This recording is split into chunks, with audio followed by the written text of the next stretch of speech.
the shadows, I've come to make a name. Ready for battle, cause I got a thing to claim. Think that I'll crumble, I'll show you your mistake. Where you see me coming, better run for cover, cause I'm not slowing down, I'm never going under. I survived the pain, I know it made me stronger. So meet the monster I came to conquer.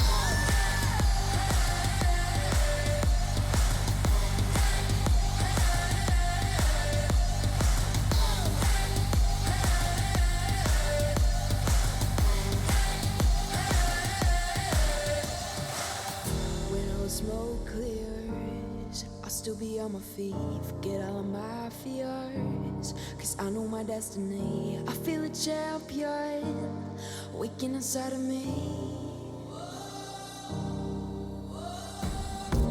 It's set in motion, the legend spoken. This is my moment. Can't break my focus, know where I'm going. This is my moment.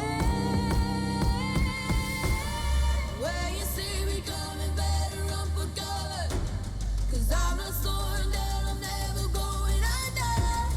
I survived the pain, I know it made me stronger. So meet the monster I came to conquer.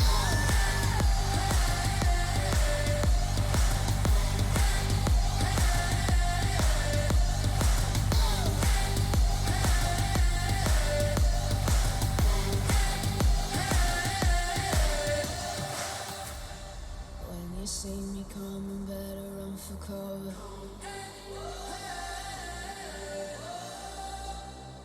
I survived the pain, I know it made me stronger.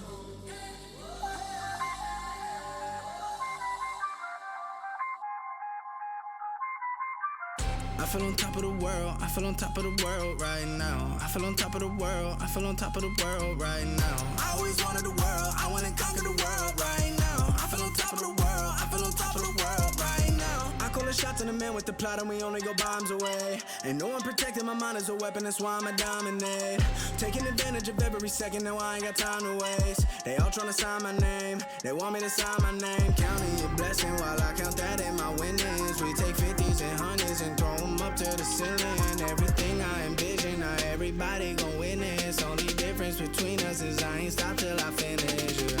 I feel on top of the world, I feel on top of the world right now. I feel on top of the world, I feel on top of the world right now. I always wanted the world, I wanna conquer the world right now. I feel on top of the world, I feel on top of the world right now. Savage, you've been distracted, your best, my average, there's a reason for that's a fact. So they snapping back, mad at the fact that I don't have a backup plan, I ain't need that. Outworking everybody when I relax, so I ain't tripping about none of y'all feedback. Heard that, wonder when I'm gonna peak at. And that's why you count your blessing while I count that in my winnings. We take 50s and 100s and throw them up to the ceiling. Everything I envision, now everybody gon' witness. Only difference between us is I ain't stop till I finish, yeah.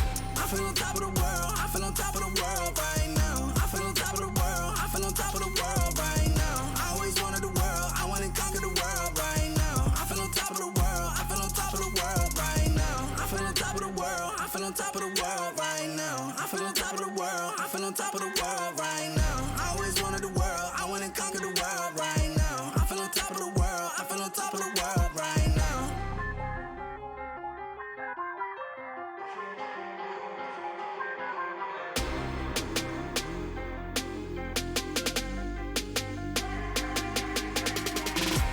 Shots in the man with the plot and we only go bombs away.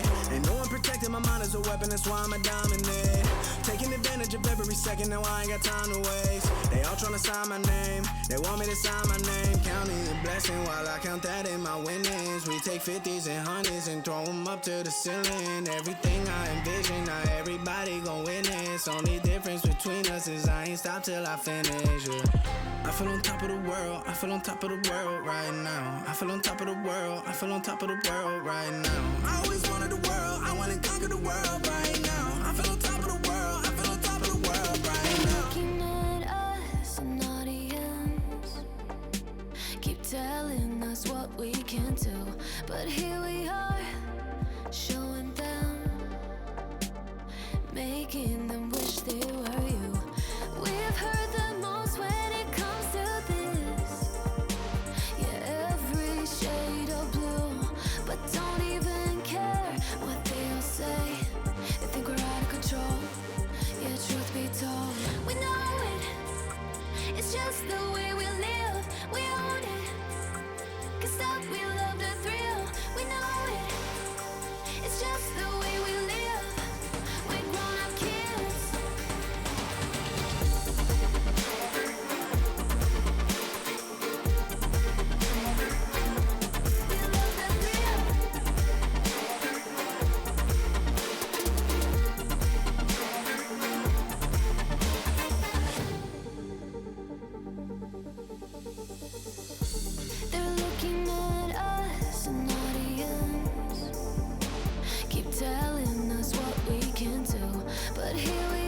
chasing all my dreams now lately.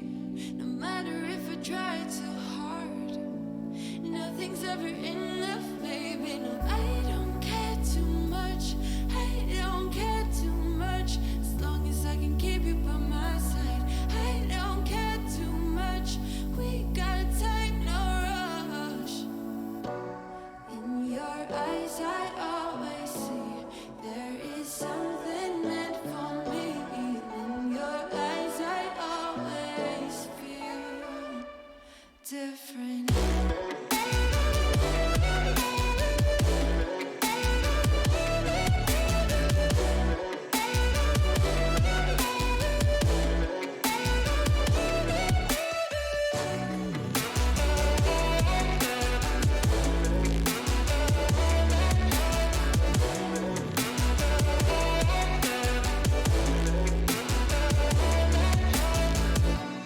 Tell me everything's alright. Life is just a bunch of faces, and if it's not, we'll still be fine. I know we're going places. I don't care too much. I don't care too much. As long as I can keep you by my side. I don't care too much. We got time, no rush. In your eyes I always see there is something meant for me.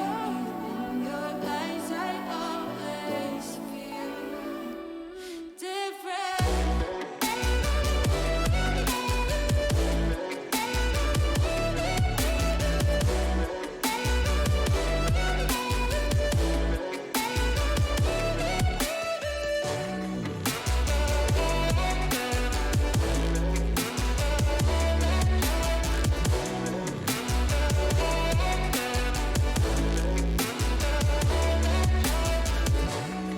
In your eyes I always see there is something meant for me. In your eyes I always feel. Oh, I see the signs and I see we're there, and I feel the lies and I feel the same. Forever hold you, no matter if we're cast away, a fire in the dark. I know that you won't be where we'll awake.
the clue between the strobe lights. I'm haunted, black face, hey, follow me around, okay, black face, hey, follow me around, okay, used to want it bad, used to want it bad, but I can't taste it, I can't help you now, okay, follow me around, okay, black face, hey, follow me around, okay, get push, follow me around, okay, black face, hey, follow me around, okay, get push.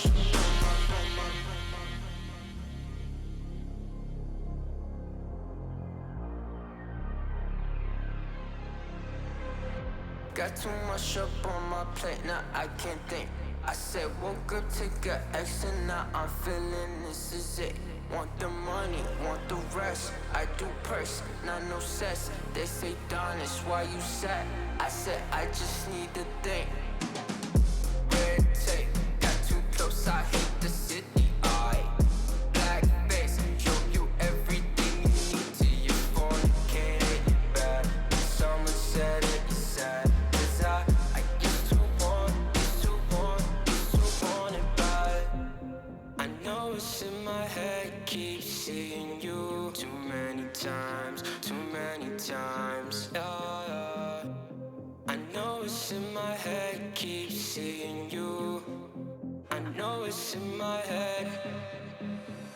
Follow me around, okay, black face, hey, follow me around, okay, got too much up on my, follow me around, okay, black face, hey, follow me around, okay, got too much up on my, follow me around, okay, black face, hey, follow me around, okay, got too much up on my, follow me around, okay, black face, hey, follow me around, okay, got too much up on my, follow me around, okay, black face, hey, follow me around, okay, got too much up on my, follow me around, okay, black face, hey, follow me around, okay, got too much up on my.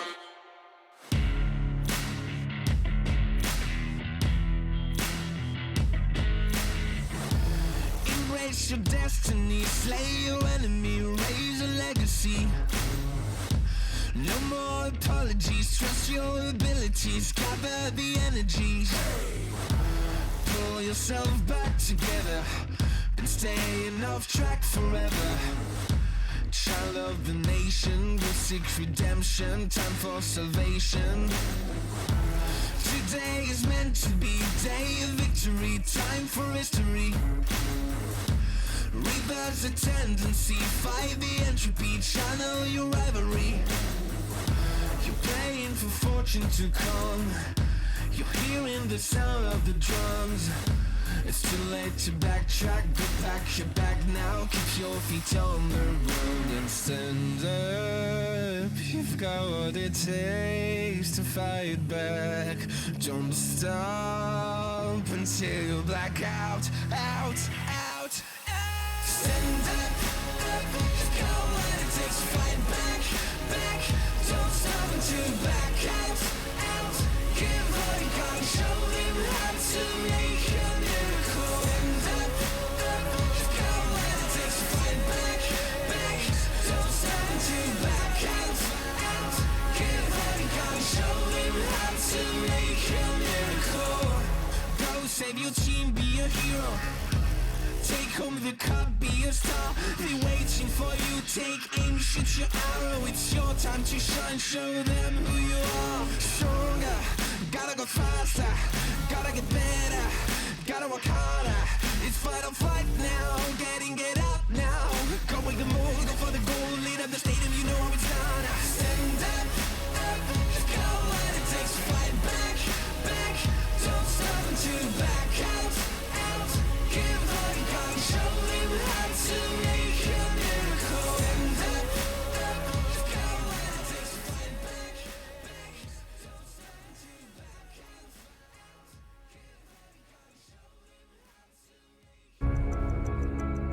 Counter-Strike has grown for the past 6 or 7 years. Tournaments have gone from studios and convention centers to major arenas. Over that time, we have built some of the world's most amazing tournaments. When there were few of them, the purpose was clear, and we didn't really need to connect them into a single story. When they became many, that sense of purpose got lost to some degree. There wasn't a narrative, there wasn't a rhythm, and it's exactly this that we want to address. So we had a good look at what we had, and we took it apart and put the pieces back together to arrive at what is our vision for Counter-Strike.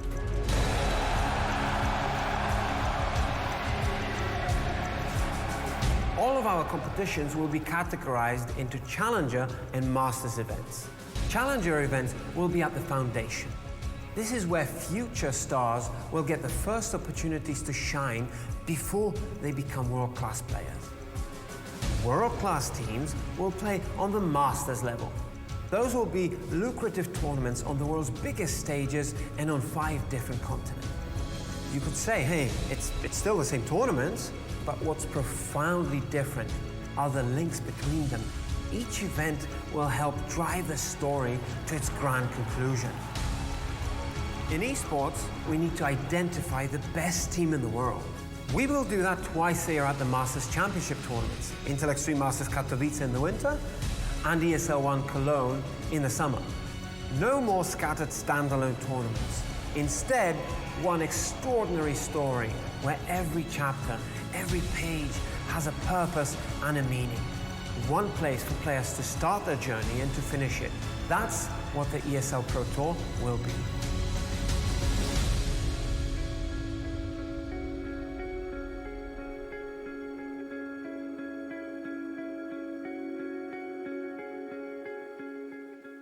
These are those moments I don't think anybody else is going to forget.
Come one, come all to the Intel Extreme Masters here in Katowice. 2020 is the year, and it is about as clear as our vision for the ESL Pro Tour that we are looking forward to right here, right now. I've got a day full of matches, and I, for one, am so excited to be here for another edition of the Intel Extreme Masters Katowice. My name being Trey Stunnis-Saranthus, I am your host for the duration of the event. Alongside of me will be a star-studded cast and crew, but nonetheless, we do have matches on our hands that we do need to focus on for the time being. That being Nip Vitality, Navi FaZe, and then 100 Thieves and G2 to round out the day. Now, everything is a little bit different this year. We've got best of threes from start to finish, and of course, we're gonna have some best of threes over there on the B stream as well. Astralis taking on Cloud9 in an opener, one that I'm sure many Danes are gonna have their eyes on for the time being. Ending that entire day out over there is gonna be that of Mousesports and Tyloo, but for the time being, we need to start to focus this conversation on what this is all about. This is my friend Maniac, and we're about ready to jump into the nitty-gritty, but right from the start, Maniac, let's talk about this Pro Tour.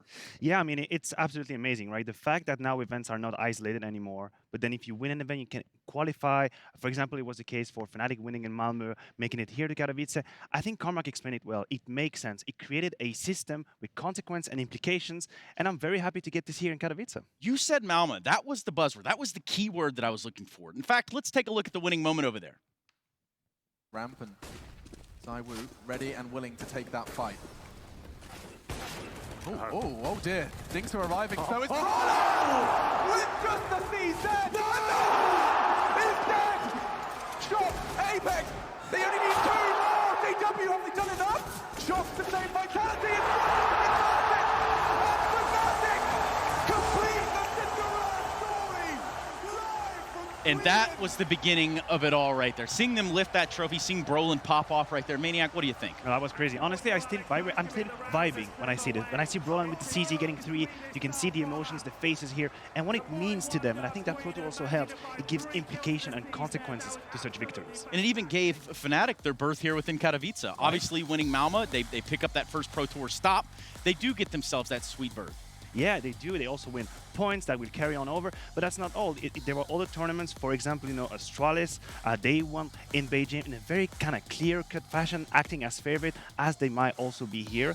We might see in the next few days. They just might be. Certainly, we're going to have our eyes on Astralis, the defending champions of the Intel Extreme Masters Katowice. But then there's this little team known as the Mousesports, and these guys have been on a tear. Now, what do we know about Mousesports? And I don't want to talk too much about Mousesports now, but they are coming here, maybe with the etiquette of favorites, you could argue, with how much they've been performing the past few months. So Kerrigan, he has a lot on his hands right now. Yes, there is a ton going on here to include all of the other teams that we have here. 16 teams vying for that big 500K prize purse. We're going to take a look at some of those teams. Quite a few known teams here, and I think it's been stated, it's been put out there that this is the most stacked tournament to date. Yeah, it's actually mind-blowing, because if you'd asked me to pick a team, I could not pick a team. I would pick that list that we just had there. That would be my team list, right? The top 10 teams in the world present in Katowice, by far the most stacked event I have ever worked. And for me, Katowice was always special, so everything is put together for a great show. Yes, we are going to be delivering that. Maniac, I'm going to be coming back to you sooner rather than later, but we've got some more friends in the house right now. We've got some more teammates here that we need to start to focus on. This big old set, they've given me all of this opportunity to walk around here, but I've got Peacemaker, I've got Pimp. Guys, welcome to Katowice. Thank you so much, Trace. No It's problem, great to guys. be here. Great, really great. Okay. Yeah, I think you guys are onto that there. You guys seem hyped, or maybe what is it? Let's start with you, Peacemaker. Give it a little bit of the audience at home, sort of your background, where you come from. Well, I came from Brazil, right? Now I'm European as well, Portuguese. And I mean, it's a very special event, right? And this is actually my 4th time in Katowice. So it's just amazing. And this tournament keeps delivering all the time. So just happy to be here. And I guess you have to be a witness to some of the evolution that has been in Katowice. We've come from playing in this room that we're in right now to the big time, to the big stage. What are some of the things that you would like to take away? I mean, since I came here for the first time, it was 2016. As you said, like we were playing the group stages here, and then like it was big, but not as big as it is nowadays. But I think like the scene has improved a lot. Like it has grown so much, and the quality of the teams, and it's just way more professional in a lot of aspects. So I think that's mainly it. Yeah, you say teams. I think if my math is right, you've worked with 8 teams once, or one team twice. It would have been heroic. Yeah, exactly. So you've had pretty much a taste of just about everything that you could imagine in terms of how this has grown, how this has gotten to be bigger. It's actually, and it's actually funny because like the first time I came here, I came with the Brazilian guys from Templestorm, the Immortal guys, and which is also like a run where we came all the way to like open qualifiers, and we make it to the playoffs in our very first big event. So that was special, right? And then I also competed here with a North American team with Optic, and then also with Tyloo, if I'm not mistaken, or Heroic. So like pretty much every region, right? Yeah, I mean you've been around, you've done. Yeah, I've been around. Yeah. Let's shift though. I mean, Jacob, you're welcome to chime in as well. Let's talk a little bit about what the Pro Tour coming to town here in Katowice means. How is this different than other Intel Extreme Master Championships here within the city? It means a lot, especially for teams like Mad Lions as well. It gives them an opportunity to showcase themselves on the big stage, earn the points that could potentially qualify them for Cologne as well. So there's a lot of stuff going on right now that could be a good thing for Mad Lions. I think I want to ask you, Peacemaker, is the fact that now you work with Mad Lions, a team that, like you've been with Liquid together with me for that, for the matter of fact, and that was a big team back then. Now you're with a somewhat smaller team, a team that you have to build up from the ground. How's that whole process going for you guys? Because you're definitely doing better and better event by event. Yeah, that's true. I mean, for us, it was definitely like a step-by-step thing, right? When I joined and started working with them, I always felt like they were a team that could potentially like upset big teams and make it to the big stadiums and all that. But it was a process. Like we started slowly and just basically setting not high expectations, like smaller goals. And in the end, like we managed to qualify for this and a lot of other events. But it has been a great run. But yeah, Do you feel that you guys belong at a tournament like IEM Katowice? It's one of the biggest tournaments we have on the circuit. Is this a place where Mad Lions has a future? Heavy hitting questions. First of all, Hunden belongs everywhere. Is that right? Yeah, that's true. Okay. Got Hunden. Want to get that out there right now. Yeah, I think so, right? I mean, our road to Katowice wasn't easy at all. Like, we came all the way to the open qualifiers, kind of the quite similar story as ENS, right? Last year, where we came all the way through the open qualifiers and all that. And that's pretty much what happened with us. Like, we just to have an idea of like how stacked this event is, we had to play against North in the finals of the open qualifier. That is a wild timeline by itself. Even more stacked would have to be the fact that this is also an Intel Grand Slam stop, and we've had already just a few teams put their notch towards it. But the real thing here that I think we have to grasp onto is that there is no real clear favorites to win it this time around. Whereas in the past, obviously, Astralis did it, Liquid did it in a record-breaking time. But for the time being, we've got 5 people with notches towards it so far. Yeah, we got the graphic on screen right here, and it's some interesting teams up there, right? Mousesports, a team that has come in hot as of late, a team that some people consider to potentially be the best team in the world. They got a notch towards that one. Fnatic, we saw them at the DreamHack Masters in Malmo do a good job. Evil Geniuses, Liquid, we know how good they can be. So there's so many teams in contention for that one right now. And Na'Vi as well, a team that we don't see have a notch up there. They are also a team that potentially could win IEM Katowice and by then getting another one. Yeah, I mean, the Intel Grand Slam, that's I guess a little bit in the future right here. What do you think your odds are towards the Intel Grand Slam? Well, yeah. Let's be honest with each other. Yeah, of course, like, our goal is to win it, but like, as I said, I'm not trying to set up like high expectations. So step by step, let's first see how we go here, if we make it to the playoffs and all that, and then we take it from there. Well, I guess that's exactly what we're going to do. We can't get to the playoffs unless we start the matches. Louise, I want to thank you for your time. Thank you. We do need to get into the games. We do need to get the Intel Extreme Masters Katowice 2020 started, and we're going to do it right now. They had one goal. That's it. That's all they wanted. And credit to Eds, who did the unthinkable to take down world number 2. Comebacks in all fashions, but you can't mess with greatness. You can't mess with history. It's called the biggest esports event on the planet for a reason.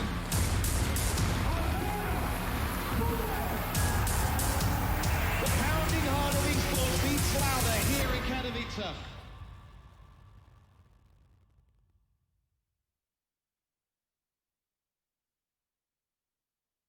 Yes, welcome to Intel Extreme Masters in Katowice, Poland. It is the first day here, and we're kicking things off of what should be one of the most exciting weeks of professional Counter-Strike throughout the year. We have so much cool stuff going on, and coming into this event, all the favorites from the previous years, the Astralises, the Liquids, they look a little bit shaky. So when we get deeper into this tournament, every team is going to be able to provide a test for those 2 guys.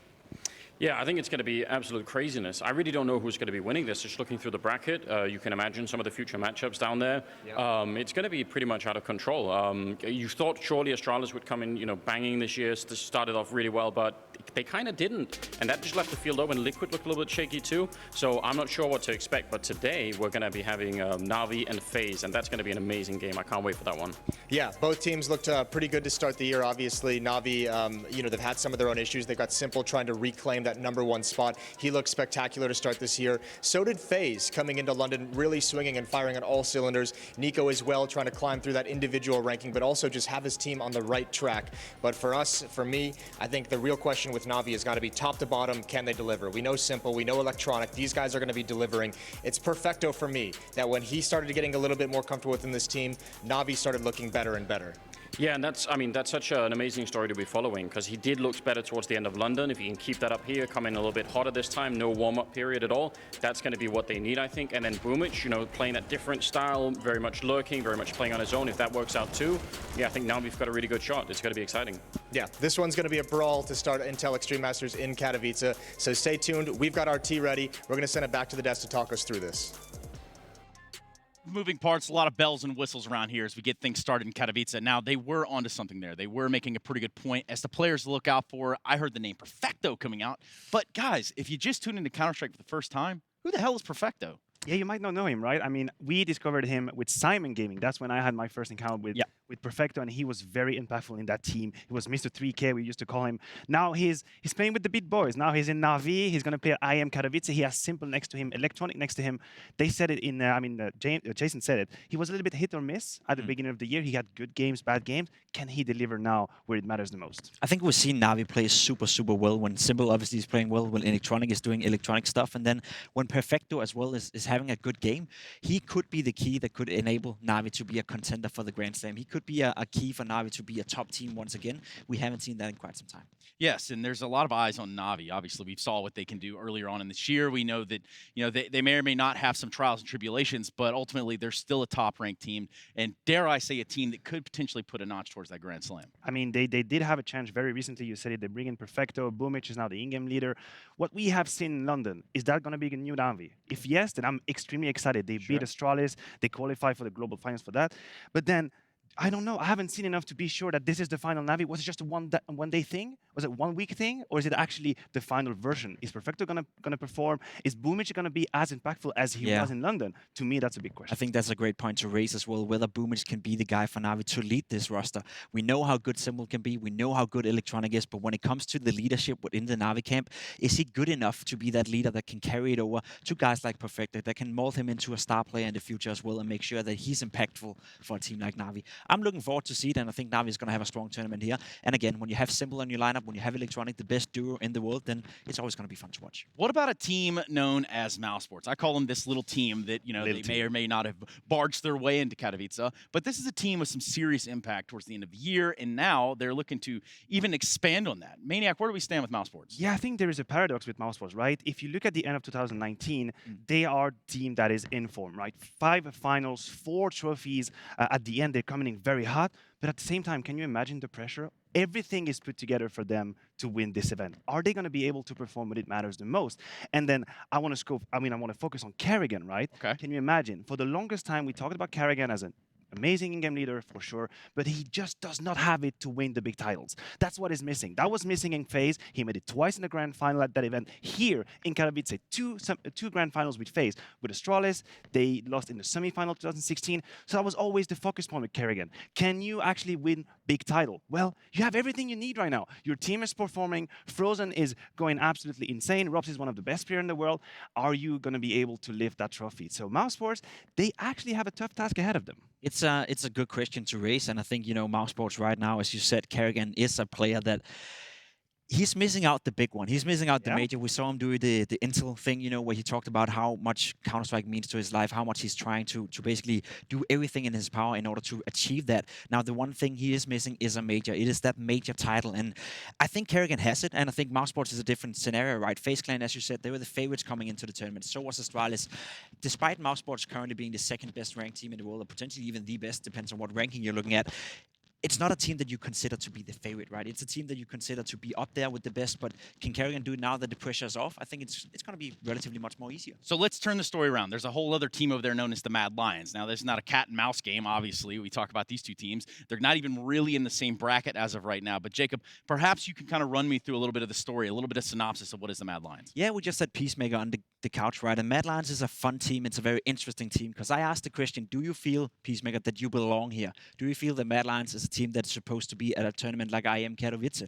If you asked me half a year ago, I would say there's no way that this lineup is going to be here, but they have improved so much over time. They're getting better and better, and we see some new starts emerging within the Danish scene. Hunten, the in-game leader of this lineup, he's been around forever, right? He was playing here in 2014, I believe. Back then, he wasn't, a great player. Today, he's not considered a great player, but I think he's considered to be one of the best in-game leaders that Denmark has ever had. He is molding talent, and he's making sure that the talent we have in Denmark understands how to play Counter-Strike at a high level. Let's not forget that this player has been playing with Glaive, he's been playing with Snappy, he's been playing with all the big in-game leaders in Denmark, and he's learned from every single one of them. Hunten and Mad Lions, yes, I do believe firmly that they stand a chance here at IEM Katowice, but again, half a year ago, we wouldn't even consider them to be a contender. Now, that just goes kind of on a little bit further point here that we could have, I guess, Maniac, is the fact that Hunden, at the helm of these lineups, isn't necessarily the most statistically sound player, but they're getting it done. Yeah, they do. I mean, if you talk about just the Counter-Strike and the tactics, I think they can match up with the highest team. Now, the question is firepower. Do they have it? Hunden, he doesn't. Let's get out of the way. That's not a question. But the rest of the roster, to me, that's going to be the one big test. You go up against the top dogs. Can you shoot faster? Can you shoot better than them? That's the one question for me and Mad Lions. I have so many questions, but for the time being, we need to go ahead and send it down to the sidelines. Frankie is joining us over there with the players. What do you got for us, Frankie? Hello, everyone. I am in the NIP booth. I mean, there's going to be a few other people in this booth over the course of the group stage, but let's call it the Ninja booth for now, because it kind of sounds quite cool, doesn't it? We've got Lecro, he's the early bird, being the captain of the team. Rez warming up next to him. And over on the corner is a gentleman I have not actually made the pleasure or the acquaintance of yet. Hello, Threat. How are you doing? I'm doing good. How are you? I'm good, thanks. Although I would love you to stand up because you're a lot taller than you look right now. And this is your first time back in the team for a couple of years now. Yeah, well, we went to the Blast premiere. It went okay. Didn't go as we planned, but yeah, it feels great to be back. And last time you were coaching the team was the last time they actually raised a trophy, right? So you were with the team from 2016 to 2018. 2017, Intel Extreme Masters Oakland. You raised that silverware. How far do you think the team is off raising another trophy? Well, I still think we have a way to go. Our goal here is to make it to the playoffs, but still we have so many young talents. There's so much hunger into this team compared to the old one. So just give us a few months and we can raise the trophy again. I'm wondering also about identity. Things in the team, because you've got Twist, of course, always been known as an AWPer. Now you brought Nork and Tim, and they're both now sharing that role. Have you got any concerns about making both of those players feel individually like they have their unique role? Not really. I mean, we try to make the roles map dependent. So, like, let's say we play Overpass. Okay, then Twist going to be the main AWPer, and on another map it's different. And if you look at my teams in the past, I've actually usually never had like a real AWPer. So I really like this more dynamic style of play. And in terms of your opponents, Vitality. Oh, here we go. Plopsky and Nork are just arriving. Nice of these boys to show up. The youngsters of the team, they have to get a little bit of extra sleep. But talking of your opponents, I know you're an analytical man. What did you think of Vitality when you saw them in London? I mean, they didn't play their best, I think. They're quite an individual skill team, as most French teams have been in the past. And obviously, you have to mention the Saiwu factor. So is he going to show up today? That's going to matter a lot. But if you look at NIP in the past, before I joined, they've had quite an easy time versus Vitality. So we feel quite comfortable. Finally, we know that Vitality have to ban Train first. Are we going to see Vertigo today? You don't know. Maybe. I think that's a yes, to be quite honest. Thank you so much, Threat. Good luck to the boys. We're just missing Twist, but I'm sure Threat can stand in if our boy doesn't turn up. Thank you so much for talking to me, Ninjas. We're going to head back to the desk to see what they make of the Ninjas in pajamas here in Katowice. Thank you very much, Frankie. And yes, my Ninjas are ready to get it going. Right now, though, we are going to be cutting to that quick break before we jump into this first best of 3 in the Intel Extreme Masters Katowice 2020. NIP taking on Vitality right here, live and uncut. We'll be right back after the break, everyone. Everybody gon' witness. Only difference between us is I ain't stop till I finish. I feel on top of the world. I feel on top of the world right now. I feel on top of the world. I feel on top.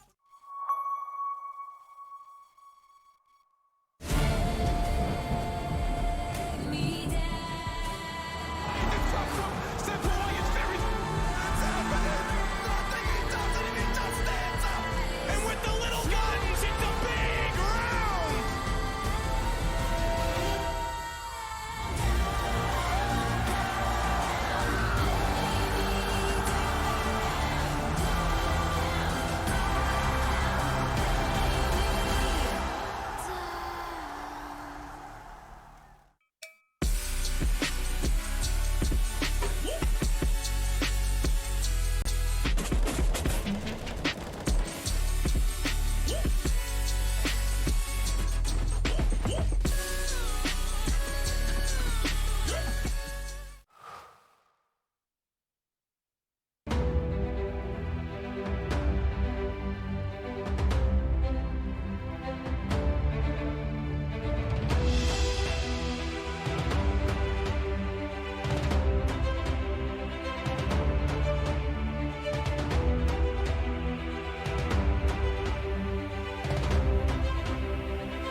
On Intel Extreme Master Certified PCs, you'll find a gold badge.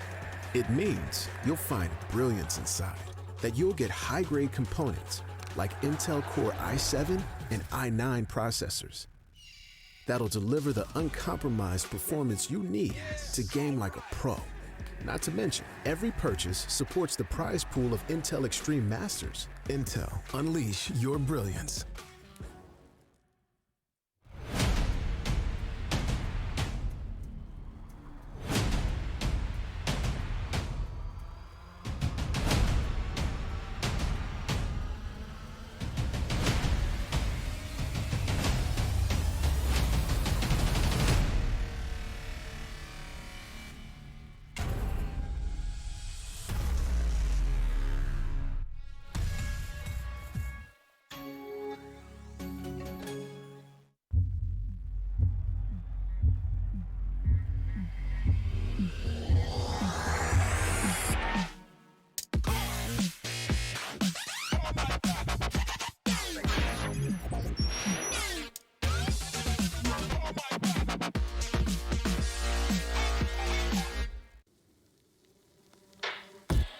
Shadows, I've come to make a name. Ready for battle, 'cause I got a thing to claim. Think that I'll crumble, I'll show you in style.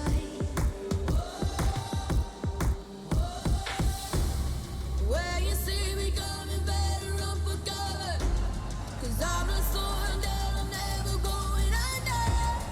I survived the pain, I know it made me stronger. So meet the monster.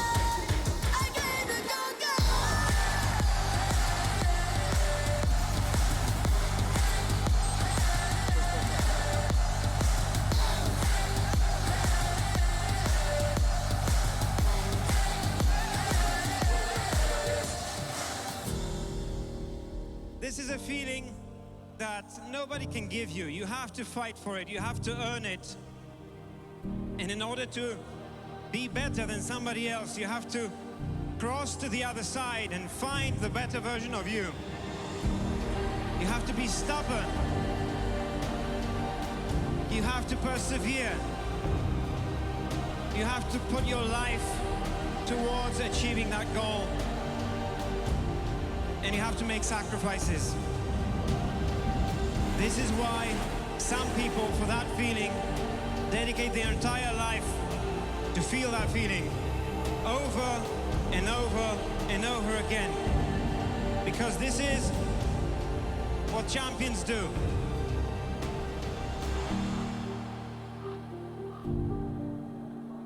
A sold-out sports stadium, 1 million viewers watching and supporting around the world from all walks of life, united in passion for the competition.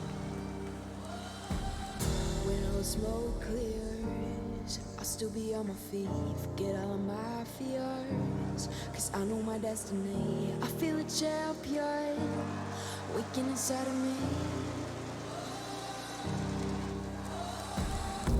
It's set in motion, the legend's begun. This is my moment. Can't break my focus, know where I'm going. This is my moment. Where you see me coming, better run for cover, 'cause I'm not slowing down, I'm never going under. I survived the pain, I know it made me stronger. So meet the monster, I came to conquer.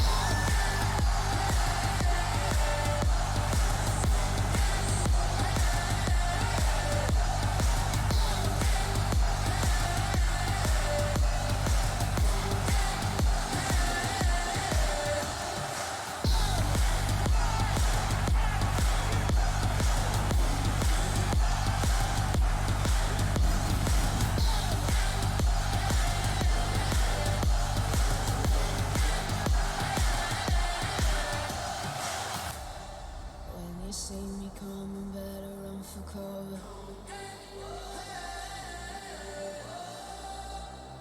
I survived the pain, I know it made me stronger.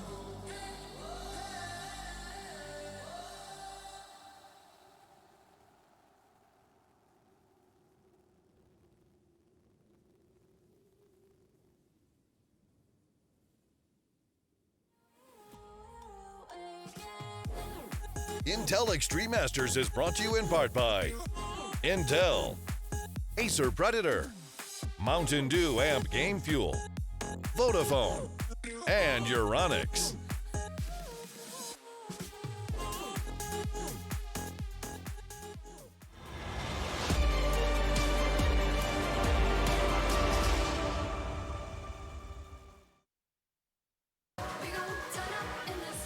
The ESL Pro Tour CSGO Championships right here live from the Intel Extreme Masters in Katowice. 2020 is the year. Perhaps you are just catching up to speed.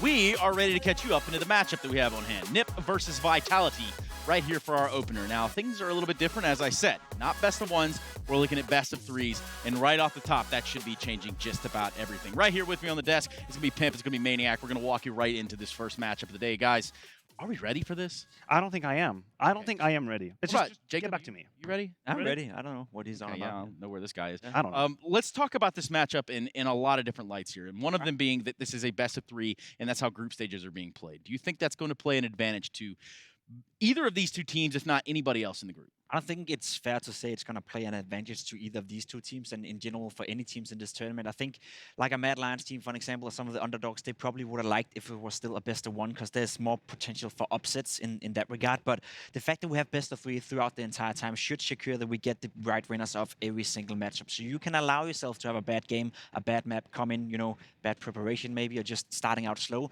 and still win a series. So in that sense, I think everyone, including myself, Maniac, you as well for that matter, and all the fans out there, I'm super happy that we now get to see best of three throughout the entire tournament. Yeah, and it's so great because, you know, if you're a challenger and you actually make a deep run, no one out there is ever going to say, you know, best of one. You just had two maps. That's why you end up in the top 8. No, it's not. No, it's not. If you make a deep run in Katowice, it's best of 3 all the way. You had to challenge all the top dogs. You've made it. And for the actual favorites, well, you know what? You got to act. You got to walk the walk. You can only talk the talk. So you have to win the best of 3s. And in that sense, here, I believe Vitality is favored by that. And I believe that there was a replica that was like, walk it like I talk it, which is basically what we're looking at right here, right? Now, within these two teams, having NIP, having Vitality going toe-to-toe, there are some fresh faces, some newer faces. This is a NIP that might even be an identity crisis. Is that fair to say? They've been in an identity crisis for over a year, I feel. You know, it's been a rocky showing for NIP for quite some time. I still think and look at this lineup and think to myself, where's the future within it, right? They bring in Nork. I think he's a great player. I think he's a future prospect that can be good for the Swedish scene, that can be good for NIP, you know, a franchise player potentially. Same goes on for Plopsky. I think signing him into the lineup is great.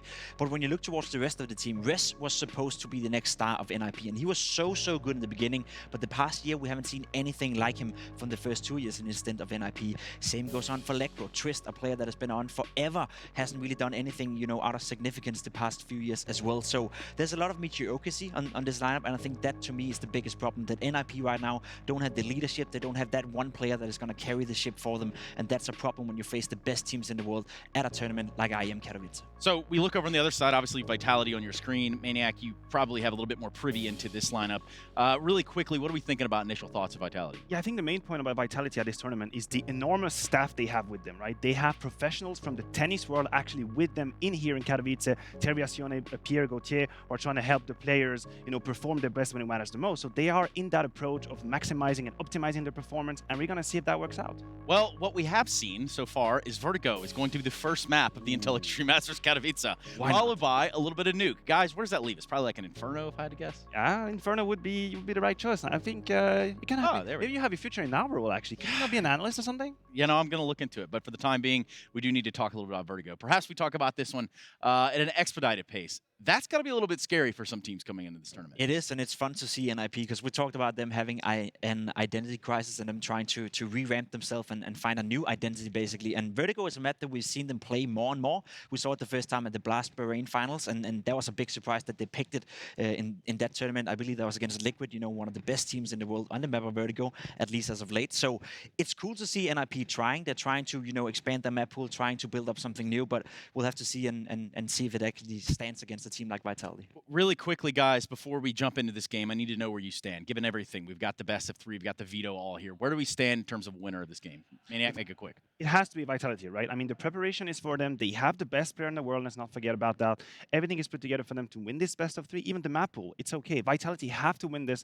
Otherwise, there's going to be concerns. I totally echo that sentiment. I hope NIP is going to be able to make it competitive, because if not, then I'm going to lose faith in this whole project. I think there's great players on the lineup, but they need leadership, they need character, and we don't see that often. So Vitality is going to win, but hopefully in a close fashion. And there is one thing that we need to see as well. Vertigo loaded up on your monitors, loaded up in the server, and the Ninjas in Pajamas taking on Vitality right here in this best of 3. We've got 2 fresh-faced commentators. These guys are sprightly. They look good.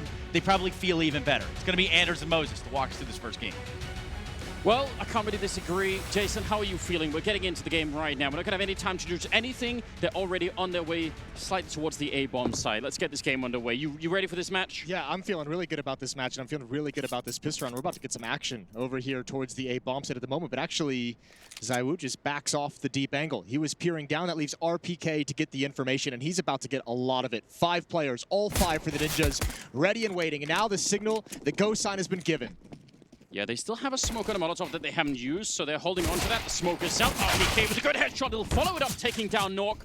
They already used the utility. They have to commit to this, and that Molotov is pretty good. Alex and ZywOo both kind of halfway fighting inside of it. And now it's a 4-on-3. The bomb is at least going to be going down here, but it'll be hard to hold, I think, for NIP. Very hard to hold. Plopsky, he's kind of pinned down, and the smoke is just clearing, and he didn't get all the way back, so he's kind of exposed out in the open. He's got Lekro for backup. They win the initial fight. It's ZywOo now going to try and make a stand in towards the retake, and he's shut down as well. Plopsky delivering with 4 kills in the pistol round. NIP starting on the right foot. Amazing job out of Plopsky. That could have gone just very, very poorly for them. I think he pulled them right back.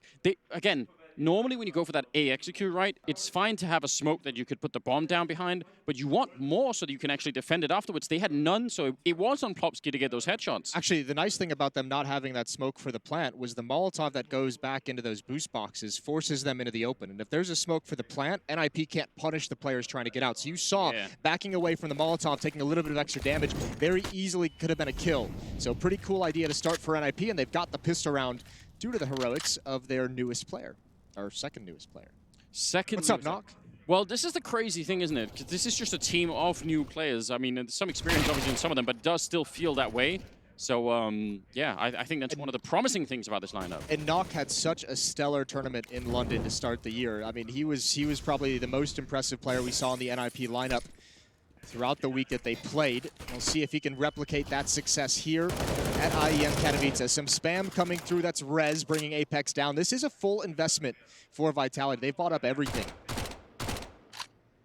So far, they've at least lost Shocks for the minute. I think it's an interesting point to cover at some point, right? That the idea that Rez was going to be the new Swedish superstar, and I think you and I were actually both on that train, and I don't know if we're fully off it yet, but yeah. But it's now like it's such a muddy place to be if you're Rez. It's not entirely clear exactly where you're going to land up, because there's so much talent that's promising to be out there, and if he could play at that level again, it certainly would be huge for NIP.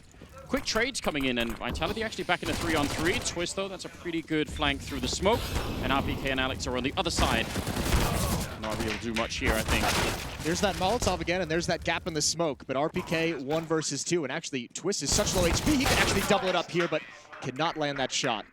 Another good kill to close the round out for Plopsky, who adds a double, so he's got 6 kills in 2 rounds. And NIP up 2-0.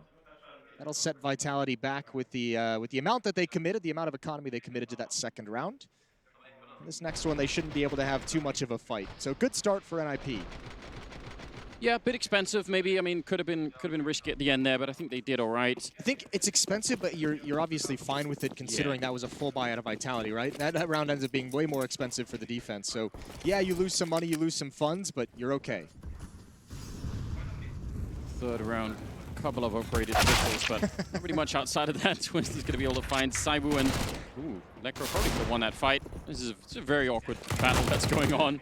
They know where Shox is anyway, so they're going to be able to find him and just sneak in on him eventually. Not pretty dicey though. I mean, Knock goes down. Look at the HP on Twist and Rez. They could have easily fallen there, and that might have changed the whole thing. So I mean, just Vitality, small investment with some P250, some Deagles.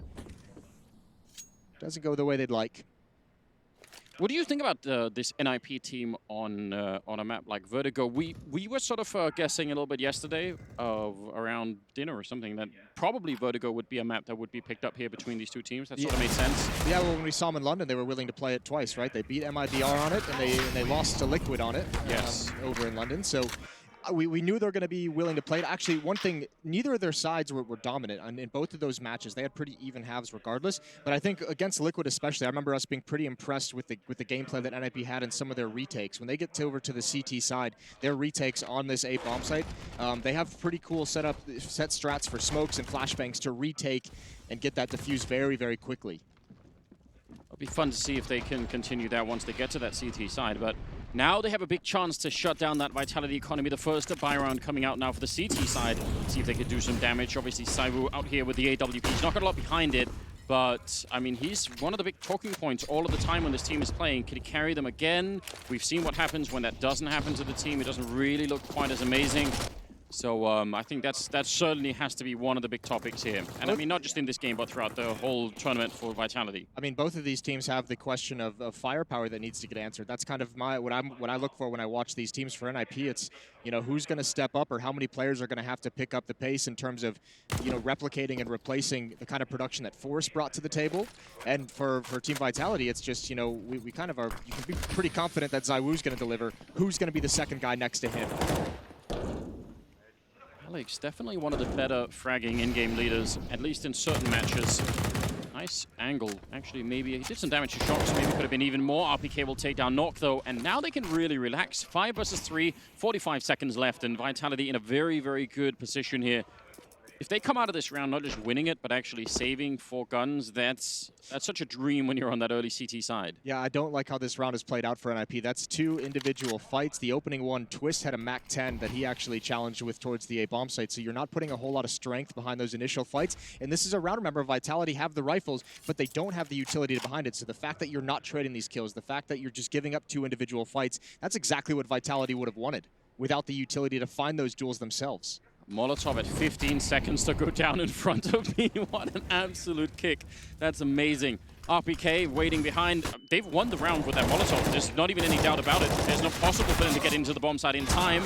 RPK with a double. Might as well have been a triple there at the end. But that is, I mean, he did get a triple overall. That's such an amazing Molotov. That's, I mean, it helps that they got the 2 kills early, but it's really underrated. It makes me happy, like the really nerdy side of me gets excited when people save grenades so late in the rounds.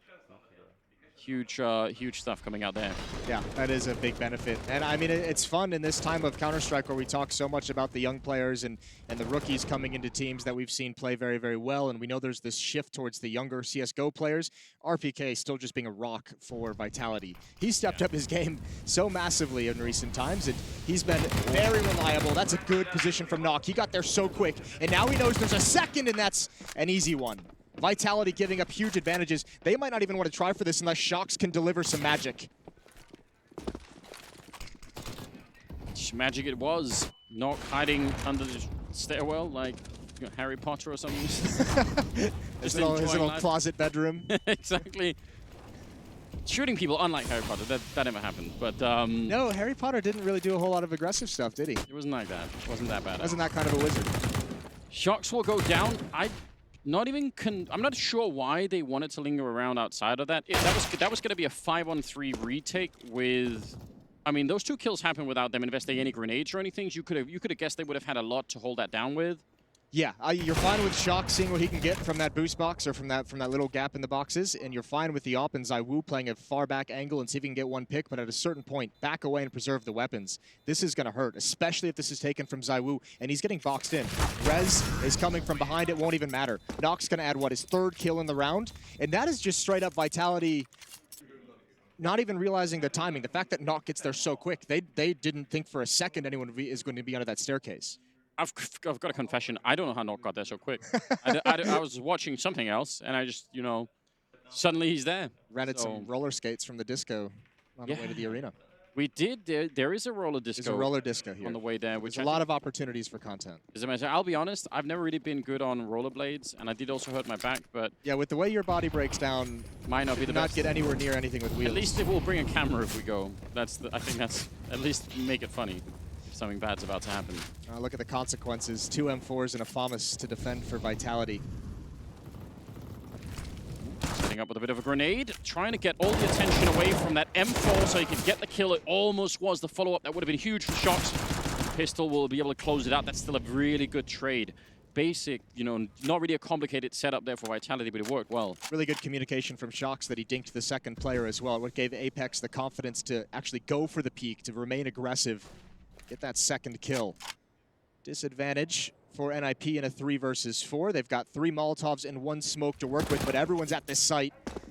ZywOo with some early information. That's going to pull some players back towards him. 3 players to defend for Vitality. That should be a pretty strong defense, even if they might be lacking, you know, some of the utility they'd want to defend. Again, that deep Molotov we were talking about before. ZywOo goes down. That's an issue. And Alex, he wanted to make some sort of a play to get them back in the round, but gets himself killed. And good little bit of spacing between Nok and Plopsky, able to take down Apex. And RPK would have been a good flank if they could have delayed and won some sort of a fight there, or even just stayed alive. But now it's not really so much. They've already spotted him out. Did he use briefly burst fire with the FAMAS? Am I making that up? Maybe he was just tapping really quickly. Maybe he just did like manual burst fire. Maybe he's just got that good of control. Well, regardless, it did not work out. Don't really ever see people use burst fire in the FAMAS. Not for a long time. Not since the old versions. He's found a Krieg, RPK at the very least, and that will probably be the only weapon they have in the next round. It's going to have to be some saves from Vitality. They're going to want to get the op back in ZywOo's hands.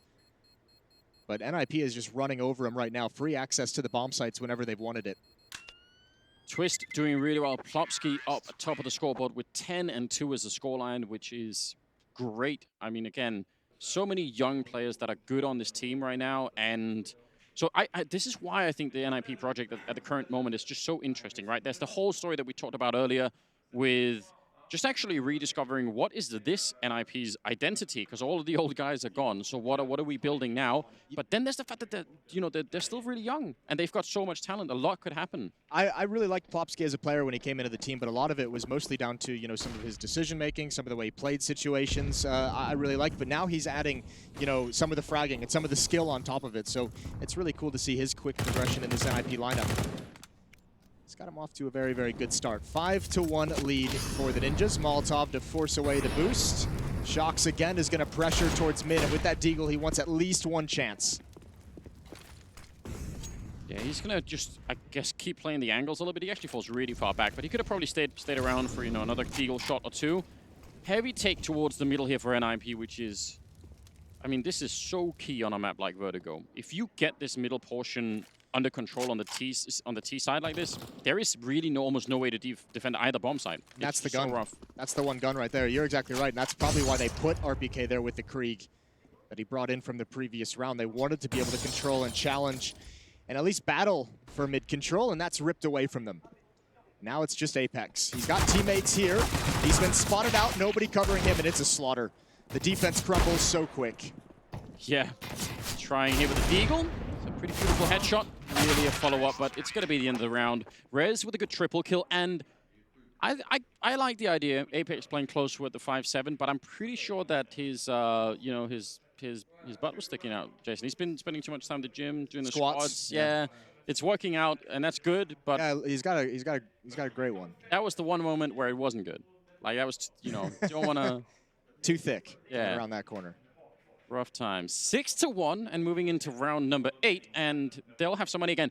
Think of how crazy this is. We've played 7 rounds, and one of them, Vitality, have had like a really decent investment.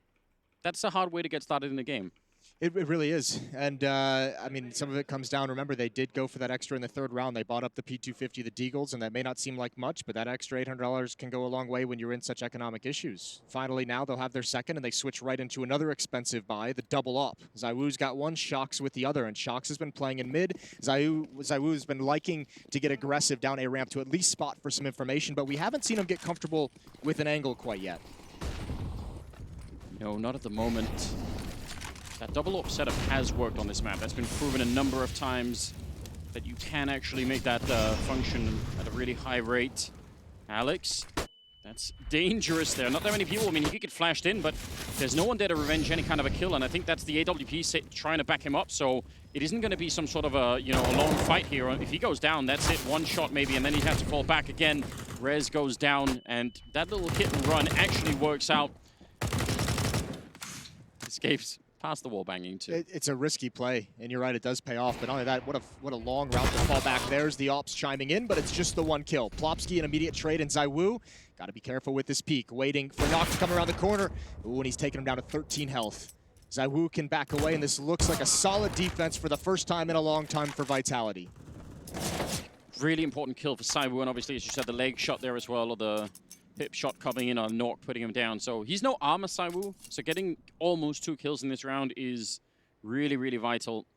Nork with 40 seconds in a 1 versus 4 with the bomb. Again, he could do a lot of damage. This is seems like a done round, but there's a lot to be accomplished. If he gets 1 kill here, suddenly it's a little bit more painful for Vitality. Another one would be huge. That's even RPK going down. It's pretty big in the middle. He's got 24 seconds. That's the big issue, and he's going to be jumping right up into certain death. Still, that's more damage that Vitality wish they hadn't taken.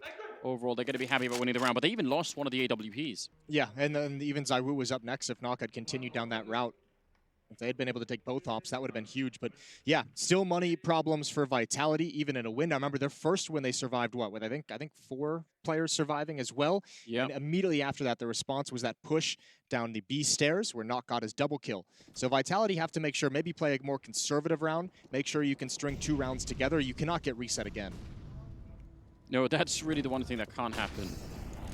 Leaning a bit towards the A bomb site with, look at the stack that's here for Vitality. They've got absolutely everyone except for RPK at the A site. So they're banking on NIP doing this. Double grenade, just the 1 for now. I think they were setting up for a double, but Rez at least takes a bit of damage. And NIP are kind of waiting around. This is a crazy crossfire. Yeah, they've got it set up nicely. I think actually NIP were looking to punish this kind of thing. That's why they had those 2 people in the back just waiting, but it doesn't work out the way they intended, and they're going to get slaughtered long range here. Twist. Yeah, they had 3 people more or less, or at least 2 covering Rez, who was up in front. And I think they were actually expecting that kind of a response for Vitality. They just weren't hitting the shots.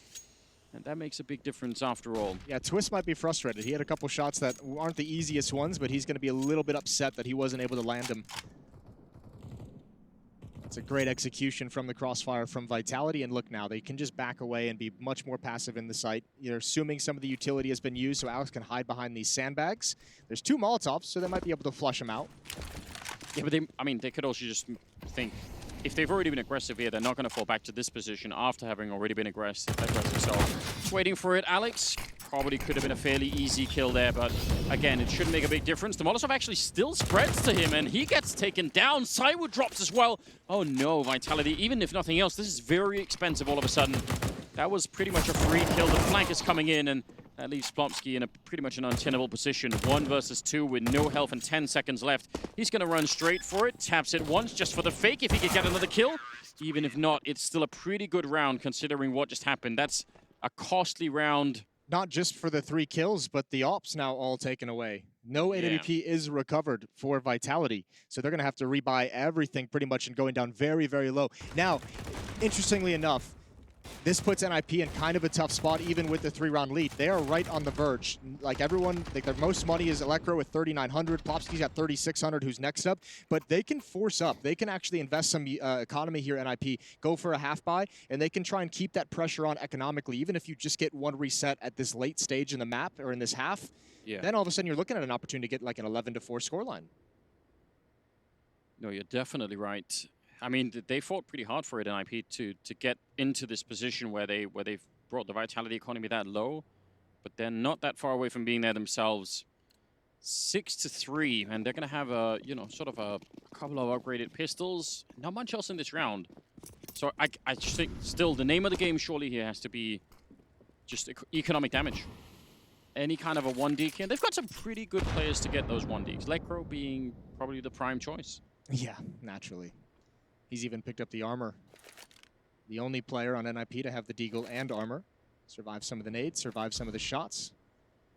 Back to that A ramp for NIP. We tend to do that a lot. We noticed this yesterday in our little dinner meeting as well. NIP, they're not much for fakes on this map. If they start a round out with 3 to 4 Yeah. players over towards this A bomb site, this A ramp, that's usually going to be their final goal. They don't like readjusting across the map a whole lot. That's a big kill and an even bigger miss from ZywOo, which a player of his caliber, you would have expected that to be a kill 10 out of 10 times.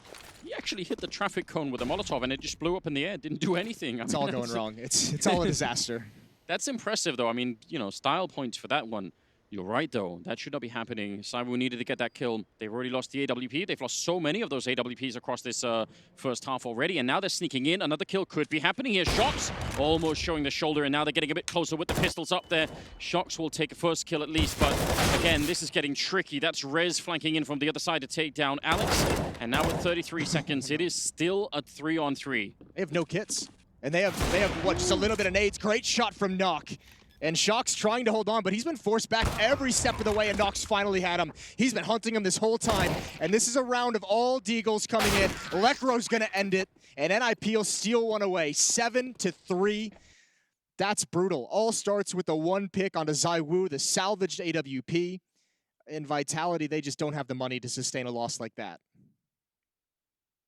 That is absolutely brutal. This is, yeah, I mean, I guess he was just caught moving at an unfortunate time, just sort of slinking back, but still, man, what a round to lose here. That could be an absolutely definitional round for the first half, at least, maybe even for the map, because they're really, really far down. They were just about to get out of the spiral of Vitality, and now they're right back into it again. They are really struggling with the economy game. They're losing massively in that aspect of the game. And even still, the investment here means next round they're going to have to save. This is round 11. They could be in some real trouble going down the stretch. Vitality is going to have to pull off something special to claw themselves into this half. Rez with the angle. Remember, you can just go back and forth and spam if they keep trying to fall back. So this is a dicey setup for the defense. Actually going back to this boost again. They were Molotoved out of it. And again, that Molotov is so good because, can you see anything through the grid there? It is so close. I think his head is being obscured by the barrels. Now they're jumping. Rez is out there waiting, and they're getting close to damage. This is just all wallbang damage that's coming through. But when you throw that Molotov, you're kind of forcing people to step out from that big box, and then you can wallbang them again, so there's a nice little combo. This is one of the times they are going away from that A-bomb site, because you were just talking about that. Yep. It's really worth noting for you guys watching at home just how often a team will sort of pose on one side and go somewhere else. And NIP, the last couple of demos, haven't been doing that a lot. This time they are, and RPK is just here to spot it. Oh, he's going to peek wide into them. The timing on that jiggle peek is unbelievable. Yeah, this is brutal. Apex now, he's committed. Getting one was something special, but actually a pretty decent job from Vitality. The bomb is down out in the open, so they can challenge, although Alex has been spotted during that whole run. And the AWP at long range on Twist. He's not missing these shots. 2 kills for him. Bomb's going to get planted. All ZywOo, 1 versus 3. Sneaking in with that Krieg, Lekro in the middle as well to try and flank them if it comes to that. But still a chance here for ZywOo if he could get the quick headshot on Plopsky. He's about to be shot in the back, so he's going to have to move right now. He wins another fight, and now he's looking for it. A couple of more seconds, and Lekro will be there. ZywOo, no kit, and Lekro finally there to close it out. So very, very close. That would have been an amazing bit of revenge there for Vitality if they could have won the round. If he gets around that plant box, the bomb's not planted for that flank. So, I mean, the tap on that bomb, even without a kit, that applies a lot of pressure to that final player coming in. That could have been huge. Nice attempt from ZywOo. But a 5-round lead for NIP, and once more, Vitality having to fight with pistols. It does feel like they've just had too many rounds where Deagle and Armor is like the strongest that they could really get. Yeah, and I mean, fair play. They've made some of those rounds interesting, but it doesn't really cut it anymore. We need to see something else out of the Vitality side for the minute. Yeah, again, I mean, one flashbang set up there with RPK. Not even going to be able to chance. Alex has it. Not going to really do much at all. Apex with the 1 kill. And actually, Alex is there to take down Rez. So, again, making some of these rounds interesting. They've stolen the Krieg in the meantime, too. And it's a 4-on-3. It's just such a powerful weapon to just walk in right here. Apex, again, can't manage that angle with the 5-7, but Shox can with the Deagle. Twist didn't expect the second player. All Nock can really do at this point is keep him pinned down. No progress to be made. Lekro blinded and shut down again. Vitality back on the board with a 4th round. And, I mean, again, they're just sort of saving themselves a little bit here. Suddenly they could have a pretty respectable first half. They could actually do this. They could turn it around. If they get up to like 6 rounds, suddenly all is kind of forgiven and forgotten. They've just never been able to turn the corner and actually take that lead and feel like they're in control of the game. It feels like they've just been fighting desperately from behind. So we'll see if this can be any different, but that certainly is huge. And look how many Kriegs they've recovered. 3 of them from that previous round, so that's going to help massively. No AWP on ZywOo, no AWP on Shox. We've seen them go to the double op setup, but perfectly fine to avoid it for now. And I mean, the nice thing about that is with how much they've struggled with their money, salvaging those 3 weapons is huge to get some cash in the bank. Yeah, the Kriegs absolutely making a huge difference. Man, I mean, this is a great recovery round coming out from Vitality, but some of the rounds they lose, they had that 4-person stack at the A-bomb side, and RPK who just, again, he's playing that position how you kind of want it. Like, you're not there to fight, you just want the information, and I think he just randomly peeked into it at the wrong time. Yeah, he's a great anchor player, right? That's kind of his specialty, and sometimes you are just going to lose that jiggle peek battle. I think more than anything, it's just symptomatic on this map as well. There's just always a lean towards the A-bomb site. You have to have someone you're confident just to be that lone sole player here, and on Vitality, it's obviously RPK. Speaking of the A-bomb side, look at how aggressive Alex and Shox are being, actually fighting for the A-ramp, and that gives them more confidence to, you know, sneak people towards the middle. They could be closer to the B-bomb side. They've got a cool line down there, as you can see. Alex is kind of checking it out. The headshot. Oh no, and a follow-up too. Knock will do it on Apex as well. And just like that, they actually have the bomb site open. He's looking for a 3rd one. He may be at a chance here.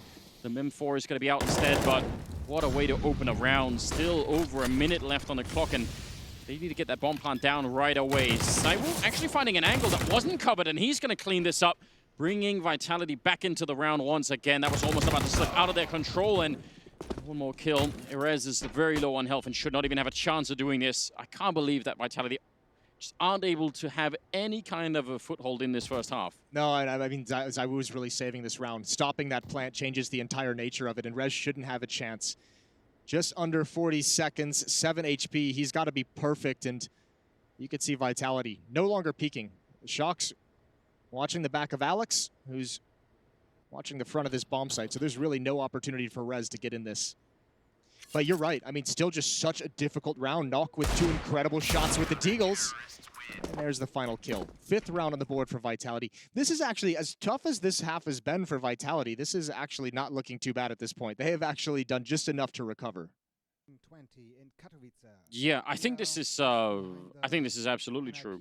One of those positions where, you know, I think even if you're them, right? If you just bring up the scoreboard and you think, oh, we actually got 5 rounds already, like it's got to feel good.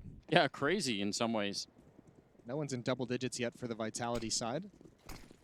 Plopsky leading the server, 16-8.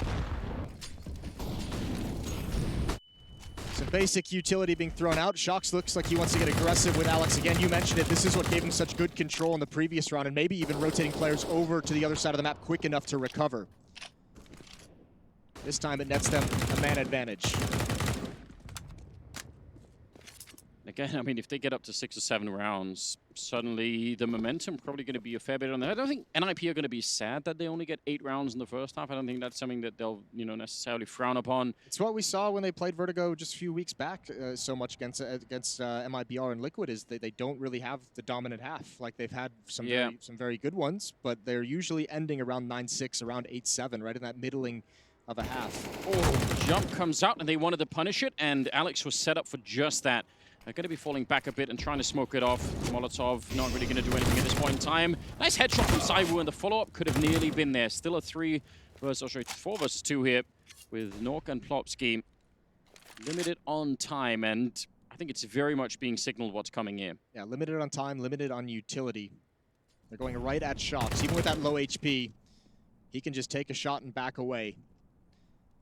It's only Plopsky left, and yeah, he's been playing. Oh, that is a good transfer over. That was the low HP, but that's all he's going to get. Op is picked up as well, as you could see in that sexy picture-in-picture. We do like those, don't we? Just get all the coverage all at the same time. It was used wonderfully. 8-6, so yeah, more of a walk back here. Vitality winning 3 rounds in a row, which is their current record for the half. And going into round number 15, I guess we'll see if they can continue to pick this up and get that last round on the board. I think they're going to be really excited about it. And again, that was another round where NIP sort of start at that A ramp, and they pretty much finished there. And again, they're going to the A ramp. If you had to make a bet, you'd say that's where they're ending up. There just doesn't seem to be that much variety in faking out things. And this is a map that really allows for it. You get that middle control. You can really shift that defense around a lot. And I don't think NIP are doing that quite enough at the moment. Yeah, Rez was trying to find some kind of timing with his push this aggressively. Saiwoo's missed a shot, gonna back away, relocate to a new angle. But still, time for these Deagles. Rez and Lekro, MAC-10 surrounding the two of them. Time for them to peek into these bomb sites and see if they can get a couple more 1-deeks. Quick pick off before committing anywhere. The rest of NIP is joining up here as well. Yeah, and Apex is really, really far down the B stairs, so he actually knows that pretty much no one is out there, and now they're gravitating the entire defense, except for Apex, over to this side. So, again, great informational play coming out from the CT side. They actually know a lot about what's happening here. Shock's creeping in. They've got a little unit out to find them as NIP are trying to set up. The French and British are going to try and see if they could shut them down. RPK with a kill on Nox. Saiwoo with a bit of an early shot. He's going to get that one, and he crouches right down to avoid any kind of retaliation. Lekro there with the Deagle, but there should be almost no contest. I think Vitality just need to take a deep breath right now and not fight. There's only 30 seconds left. It's a 2-on-3.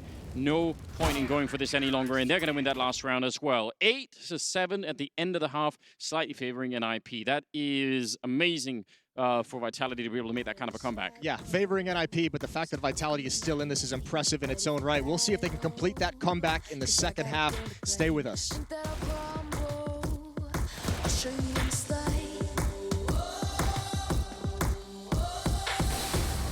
Where you see me going, better run for cover.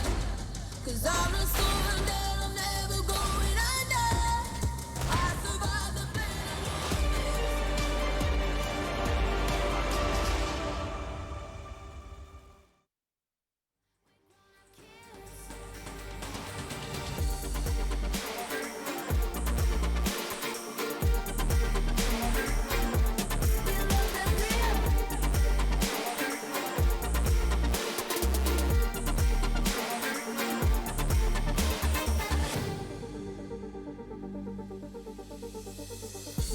They're looking at us, an audience. Keep telling us what we can do, but here we are, showing them, making them wish they were you. We've heard the most when it comes to this. Yeah, every shade of blue, but don't even care what they all say. I think we're out of control. Yeah, truth be told, we know it. It's just the way we live. We own it. 'Cause that we love the thrill. We know it. It's just the way we live. We're grown-up kids.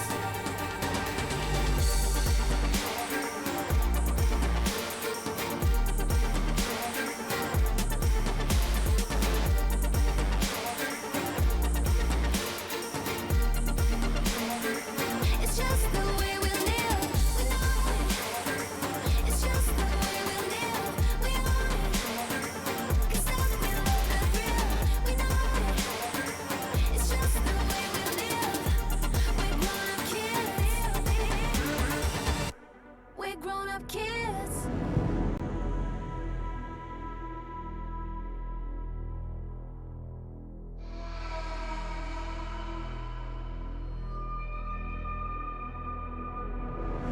I fell apart when I saw you look at me that way.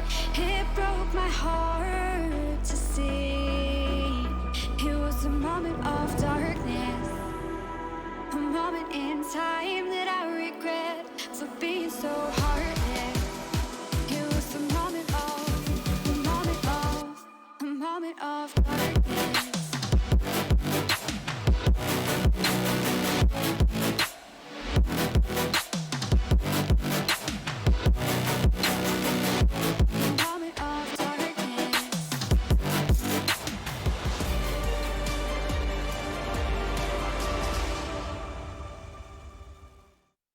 We gon' turn up in this Welcome back, all you wonderful people. We're back here with the second half. It is the opening match of Intel Extreme Masters in Katowice, starting off 2020 with an absolute bang here. It's Vitality and NIP, and we've cleaved it straight down the middle. It's 8-7 in the first half. It could go either way. NIP off to a really good start, but then somehow Vitality's still getting 7 rounds. It's kind of outrageous, actually. That was a great recovery from Vitality in a half where they didn't have any control of the economy. Like, they lost that aspect of the game, was they had just brutal, more rounds buying with, you know, light armor and deagles than anything. They couldn't really keep the ops in their hands. The ops were actually just entirely ineffective, which is wild to say when ZywOo's on a team. We've seen this boost a couple times previously on Vertigo. It's not going to matter this time. It's not going to matter this time, but it is used to look over the smokes, the set-piece smokes that come into that bomb site and maybe be able to pick off 1 or 2. Instead, Twist and Plopsky to defend. Yep, Twist has a smoke, but I don't think it's going to be in time. They've already run down Plopsky, and oh, what a swing from ZywOo. He is ready to play right here.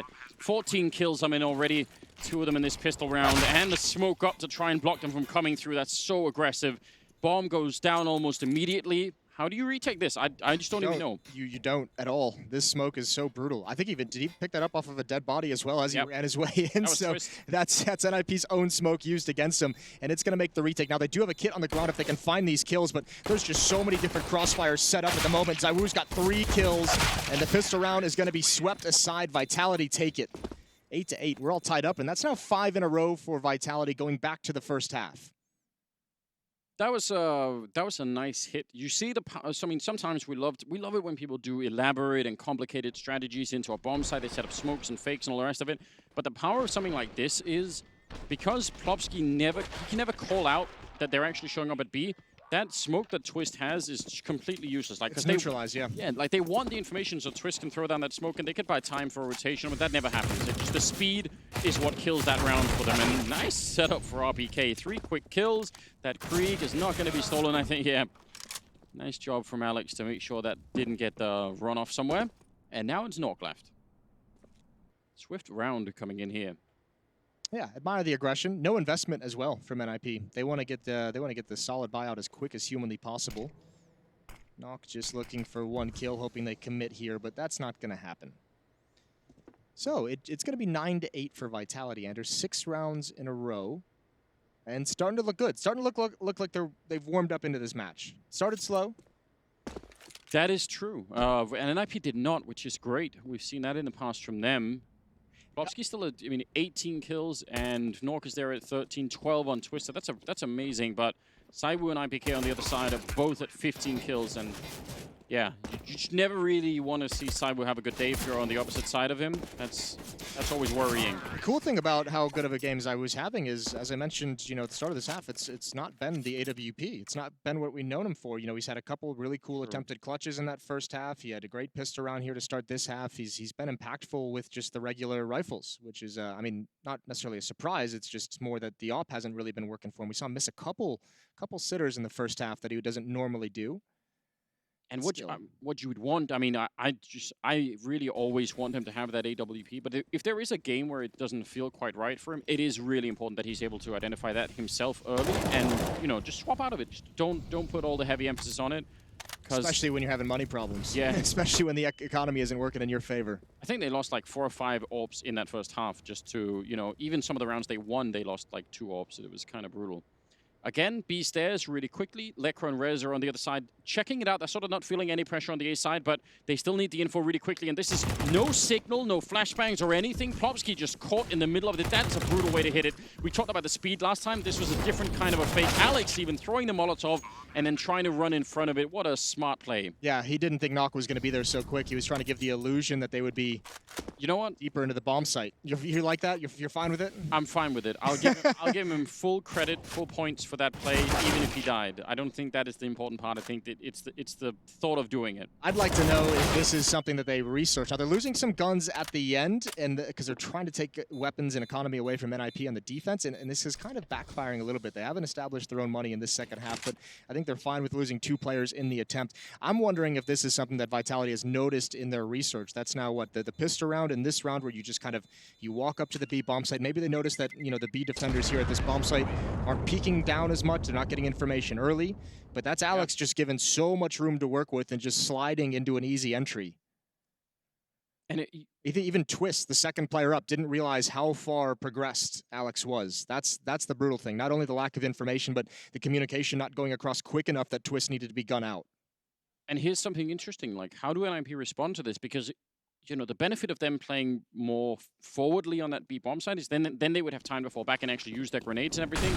But they could also get sniped off, so we'll have to see if they switch that around. I mean, this time Plopsky is all the way up to the lip of the bomb site. Instead now, they're hitting on the 8 side and already all the way up the ramp. Nork is sneaking past them, trying to see if he can shoot them in the back. It's a pretty good lineup, but he's also exposed. It doesn't matter. He's going to spray every single one of them down.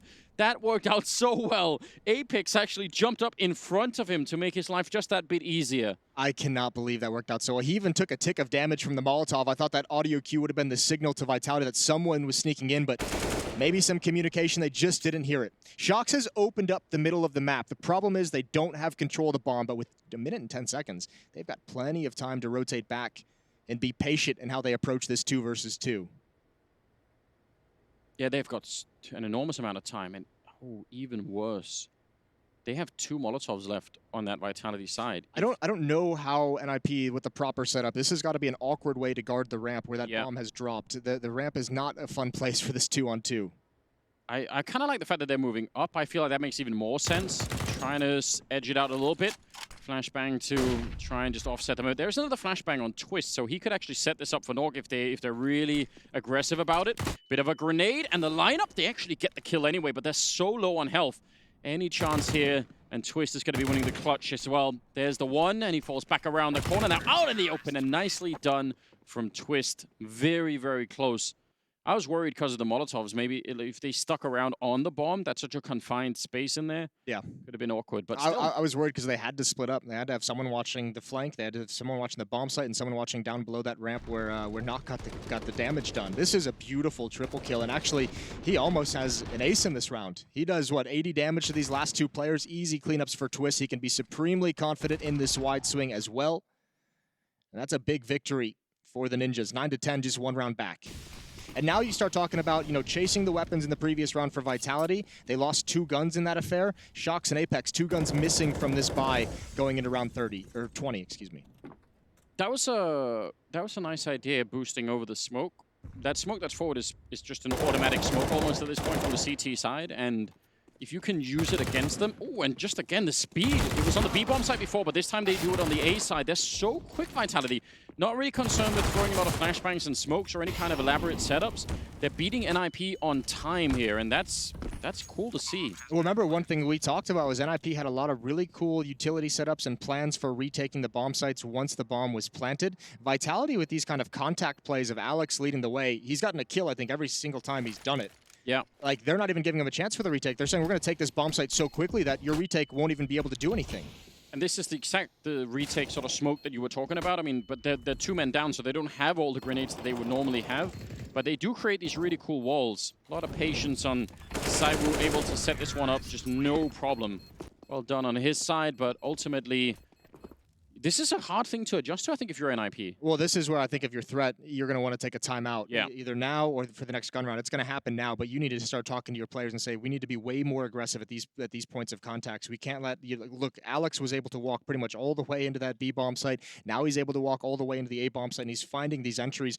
You cannot let these players get that much progression without any idea that they're there. Like, you either have to have the information or you have to aggressively fight for the control. I think that stat in the corner just said that he was 7-0 in openings, Alex. Ooh. So that's wildly out of control. If that happens, you just want to keep pushing on you and say, let's do it again, you know? That's the question. When is the mind game? When does the switch up in the defense come in? But either way, at the moment, Vitality is going to be very happy with how passively NIP's playing both bomb sites. And if you flip that, if you go back to the first half, Vitality, I mean, they struggled with the aggression at the A bomb site. They struggled to make that work through the first, 9 rounds of the half. But, you know, at least they're not suffering these just straight up losses by losing an entry duel deep into the bomb site. Ski again, you know, a little bit forward on the ramp, but they just have pistols, so it always feels easier being, you know, aggressive and daring when all you have to lose is a pistol. You just kind of don't care quite as much. There's another opening duel win for Alex. Still counts in the stats, even still counts, baby. Add them all up. Again, the lead that NIP had at one point in this match. What was it? I think we were 7 rounds in, and Vitality had like 2 buy rounds or something at that point in time in the first half. Yeah, well, listen, it's an 8-1 run at the moment in the favor of Vitality. It's about to be 9-1, unless Electro is going to hit 5 1-deeks, but that's not happening. He's taken out. This is a huge streak for Vitality. They've gained complete control of this match. Not quite seeing the shoulder there. That's interesting. But again, this is just about exits. Just about trying to get a rifle and run away with it, if you can at all. What a weird arc this game has been through. If you were an NIP fan, and I dare to say there's quite a few of them. Half, yeah, you'd love it. And then suddenly it's all gone the wrong way. No, just waiting. Been waiting a long time here, and finally ends up getting peeked by Shocks. So a bit unfortunate. Another round of the bag for Vitality, now 12-9. NIP can buy in this round, and it's not the most amazing buy, but I guess it'll have to do for now. And this is where you want to see the real switch up. Like, what is the answer to some of this for NIP? Well, I guess. I don't mind the double op, especially, I mean, there's 2 reasons. Like, I don't necessarily enjoy the passive setup they're going to do, but if you are going to have that and you are facing off against these contact plays, just get an op. Have it on the angle and say, please do another contact play. Please just, like, crouch up, walk in ever so quietly, trying to stay silent, trying to, you know, not give information away, and just walk into my crosshair. That's kind of what the double op can do against the contact plays that they've been suffering from, but a little bit of a switch up here, slower paced, and the op might be the one who gets lured into a peak. Yeah, they're still doing that boost over the smoke, which I think is really clever. They do get spotted out. Pretty wide peak for a FAMAS, but he's still able to win the fight, and that's really awkward. Apex out in the open, and he nearly actually could have got that kill. He certainly had the time for it, but they'll get a favorable trade on that side, NIP, and that should put them in a decent position. They've left Nok on the A ramp, so he's just covering that on his own, and then they can focus on mid and B. And they're going to need to as well. This is still a dangerous round. Alex just missed his smoke. Smoke bounced off the wall or bounced off a box and right back into the choke point behind him. I think he wanted to set that up to throw it towards mid. Either way, it fails, so he's got to change his approach. He's got bomb in hand. 3 on 4, and they don't have a whole lot of utility to work with. 1 flash, 1 smoke, 2 Molotovs for Vitality to find a way into one of these bomb sites, and there's 2 ops to contend with.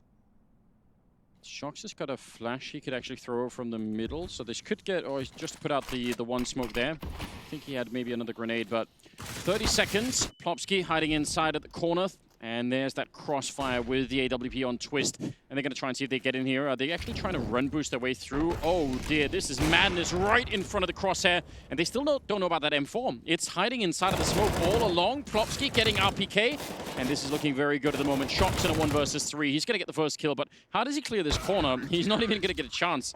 Quick reactions out of Twist, and NIP will win that round, although I don't know. That was, again, much scarier in my mind than it seemed. Yeah. 4 versus 3, but it was close. Both AWPs brought forward in the next round, which is huge that you're able to, you know, handle that expensive weaponry multiple rounds in a row. Shocks, as you said, does make it costly down the stretch with those final couple of kills. And it's 12-10. NIP need to go on a nice little run here with this new defensive switch that they've found. Interesting, the FAMAS is the one taking that fight down the A ramp at the beginning of the previous round. Lecro wide swinging, you had Twist with the op behind him, but he wasn't peeking as wide. He didn't get involved in the action. Yeah, I was slightly confused. I mean, it looked like that was going to be a recipe for disaster, but they handled themselves just fine.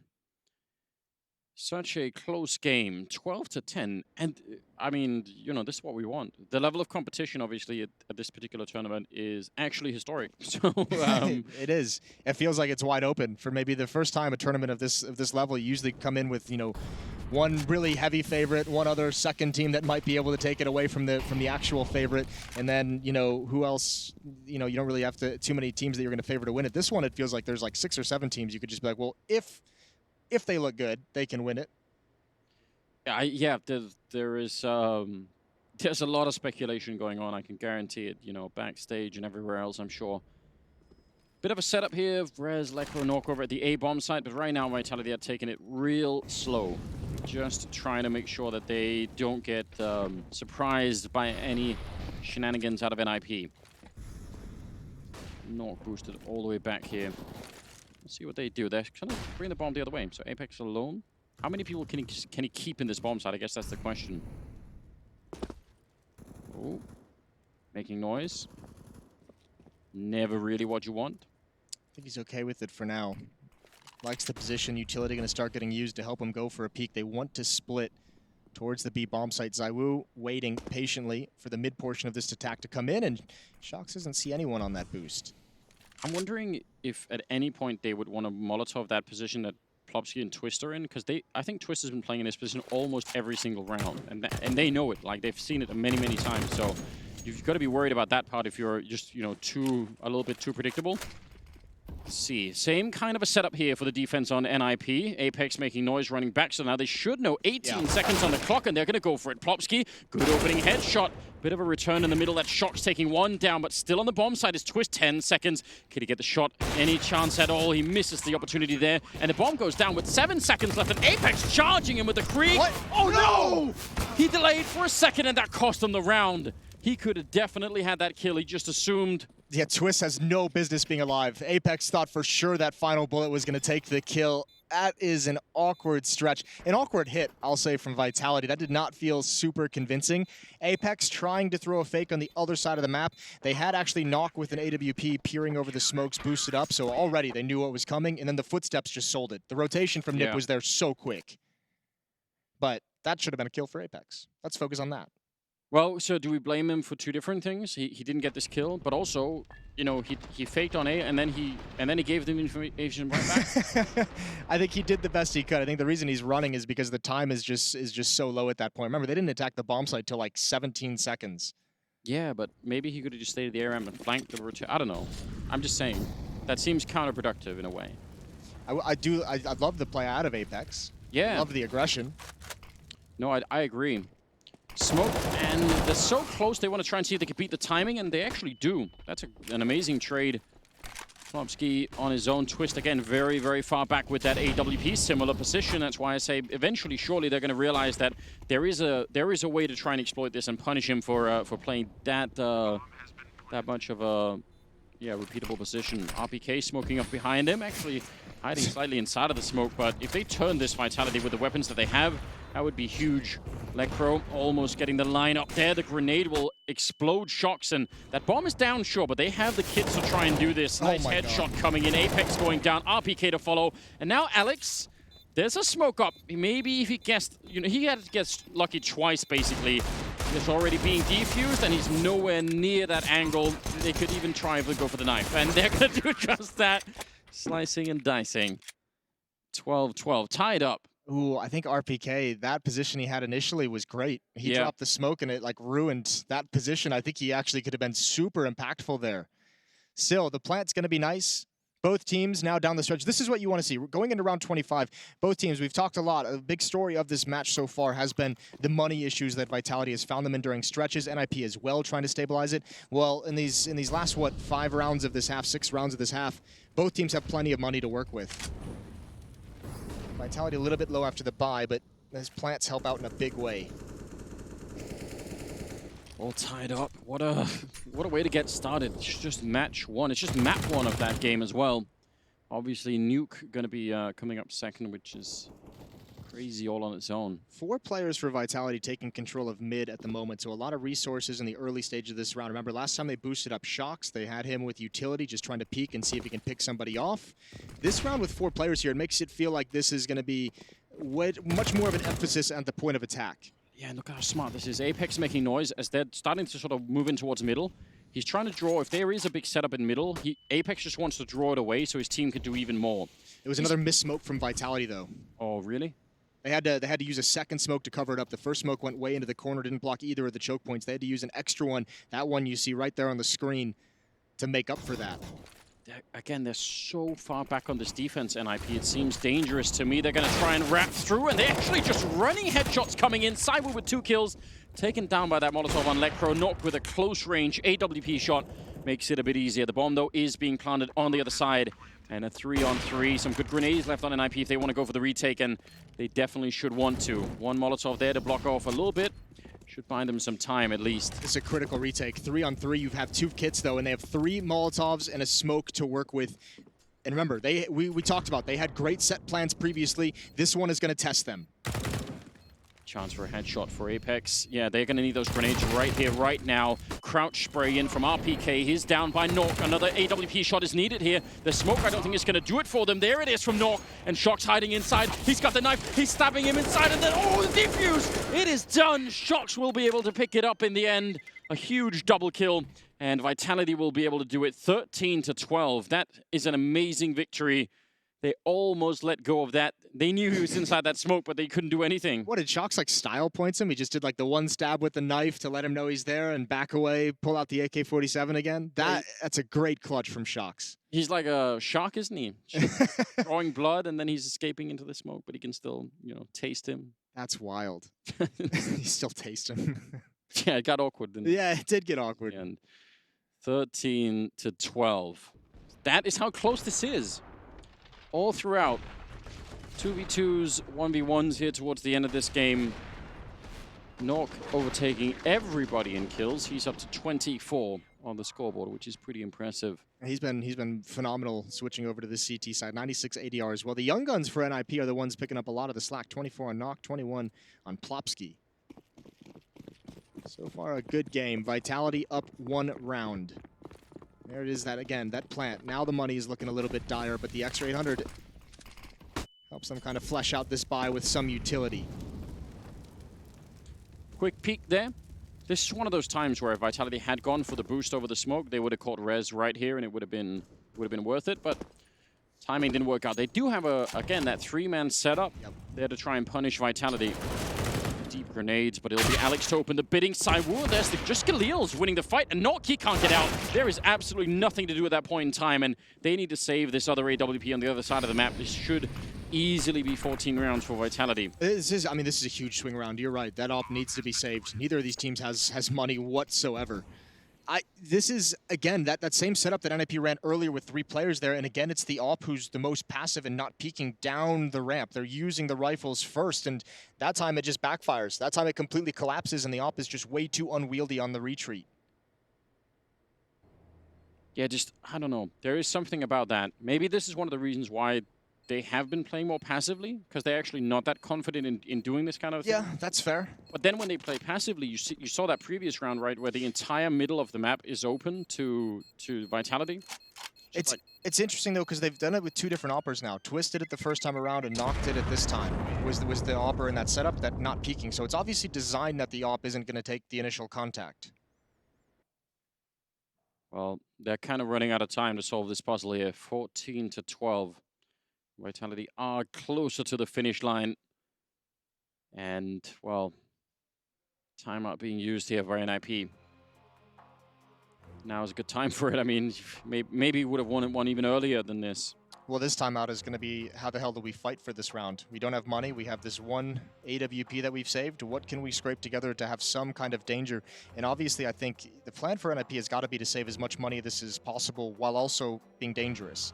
Because you want to be able to fight for the last round, but they've gone the other direction than what I just talked about. They're buying up everything. Just good old Eagle armor, plenty of utility. It is a classic. See if it pays off. Double Downs not paying off is another esports classic. It rarely does, but, you know, it's part of culture now, so they've got to do it anyway. All right, we've got the GoPro right on the barrel of the AWP. That is tremendously cool. Well done, production. That crow going to be swiftly falling back. So they're taking a bit of a risk, saying, let's try and be closer to mid and B, and then just hope we can get one of those early kills. If it's A, let's see if that's going to be working out. Vitality, I don't think have made up their minds about this round yet. They're leaning towards the A side. And again, Apex, he's done this so many rounds on his own. He's just here alone, not even worried. Well, I mean, if you're given passive looks all day long and you don't ever try and take advantage of it, that's a mistake in and of itself. So, I mean, I like that fact that Apex is willing to be bold, because they haven't, you know, if you don't notice that kind of 3-man stack that we've seen twice now, we haven't seen any other aggressive styles out of NIP. Twist with an op is here, and that Molotov is timed with the peak perfectly. That Twist has to give up the angle. Nice job from Vitality. They're not backing up, so still on the lip of the A-bomb site, ready to try and go for it. They have 3 smokes and a Molotov and some flashbangs there for the T side to try and get in. They re-Molotov that position, which is pretty common again. Smokes are down, but Twist is going to try and push through it. He wants to catch someone coming around this corner. He's got a bit of a wall of smoke right to his side, so at least a bit of a chance. But they're actually sneaking around it. They nearly line up, but Saiwu is a bit quicker, and that's the bomb side. Pretty much gone. That was the defense. Everyone else is behind the grenades. And how do they do this? Oh, time is running out. And Saiwu had the bomb, and he's down now. So they're going to be put on pause for a second here. 13 of them left, and now they're close. They want to try and see if they could do this. Maybe a chance for an IP. If they could get the kill on the guy planting the bomb right now, that would be it. 5 seconds left, but the bomb does get planted. And just like that, it's a 2-on-4, making a 1-on-4 as Nork is the last person left. And with the Deagle, he's pretty good, but it's not going to be enough. Instead, triple kill for shots and 15 rounds for Vitality. That got pretty dicey the whole way through. Twist was trying to make something happen. He had the only weapon, and you could see the logic in his head is just trying to create something for his team to win a desperate situation. And that's unfortunate. You surely would have thought maybe NIP, maybe nobody noticed it, nobody called it out, but maybe bum rushing the bomb planter was the only real chance of success in that round. 7 seconds left. Alex even does a fake plant at 11 seconds. Yeah, which is kind of bold. He got a kill afterwards too, so he wins. Yeah, it's worked out just fine. 15-12. And as you said, they pretty much went all in that last round. So this is what they've got to try and find a miracle, and that might have been it. Plopsky, who actually has been pretty consistent at getting 1 kill on this B-bomb side every time they show up, so great on him. Surprised to see Alex just so nonchalantly walk around the edge of a smoke like that. He's feeling bold. Victory's already here. There's an entry kill loss for him.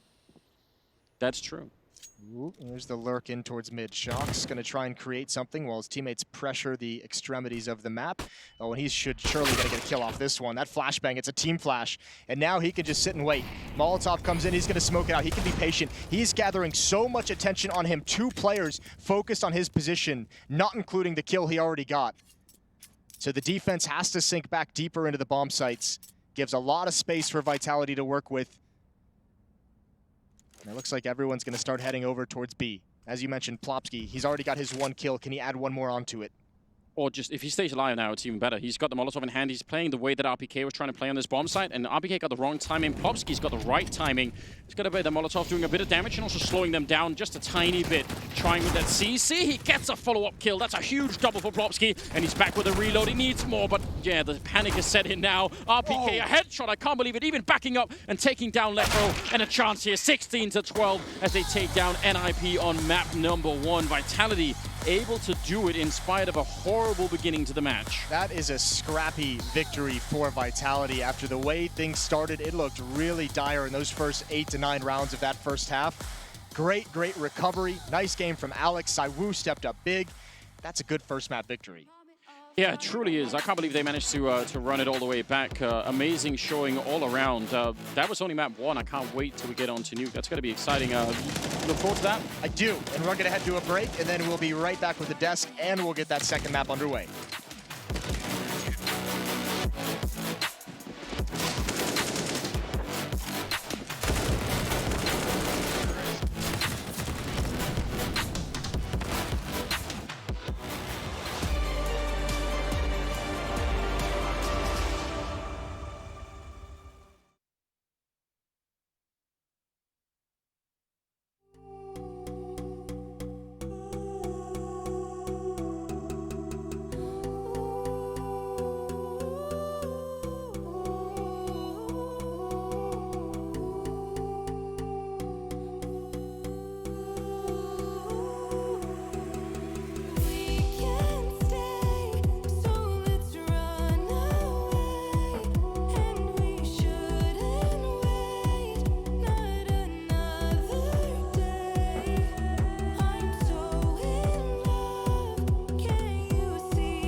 Intel Extreme Masters is brought to you in part by Intel, Acer Predator, Mountain Dew Amp Game Fuel, Vodafone, and Euronics.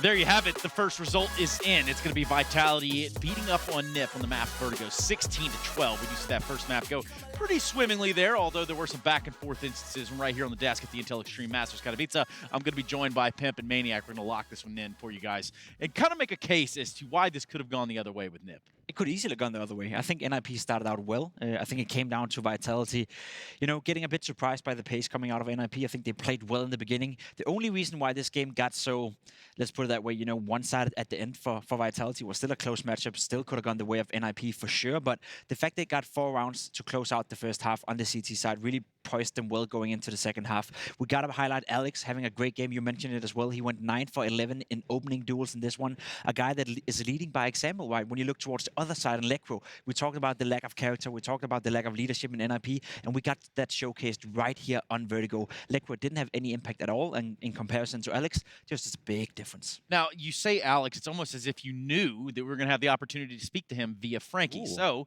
let's perhaps see what the mastermind himself has to say. I've grabbed Alex, and first of all, what happened with your defense in the initial stages of Vertigo? We had a plan, from anti-chat, from what we saw, and it wasn't working out, so we had to adapt to what they were doing now. And it took us a few rounds to do so. So in other words, you were expecting Vertigo today? Yeah, we knew it was going to be Vertigo, yeah. So why were you able then to fix things? Is it just a case of team synergy? Because even Zyra was struggling at first. Yeah, I think we were kind of a bit nervous, it felt like, in the early stages as well. And once we got the nerves out of the way, I think he got a round where he nearly won a 1v3 and that sorted him out. So yeah, Zyra stepped up and we adapted to what they were doing and started playing according to what they were doing now. And yeah, it just worked out. So, the T side. You weren't a fan of giving up any utility at all. Constant contact plays, getting the bomb down. You were on a tear through the B side at 1.3k super fast. Why do you think that was able to pull off? Why were you able, in fact, to win those fights against NIP? In fact, they were hardly fighting. Yeah, so the first round was pure anti-chat. We knew that Probsky likes to play left side for us, right side for him. So yeah, we just wanted to punish them there, and then from there try and build on that and we knew that if we won that round, then the next round they would play 2B and stuff, just work things out from there. So yeah.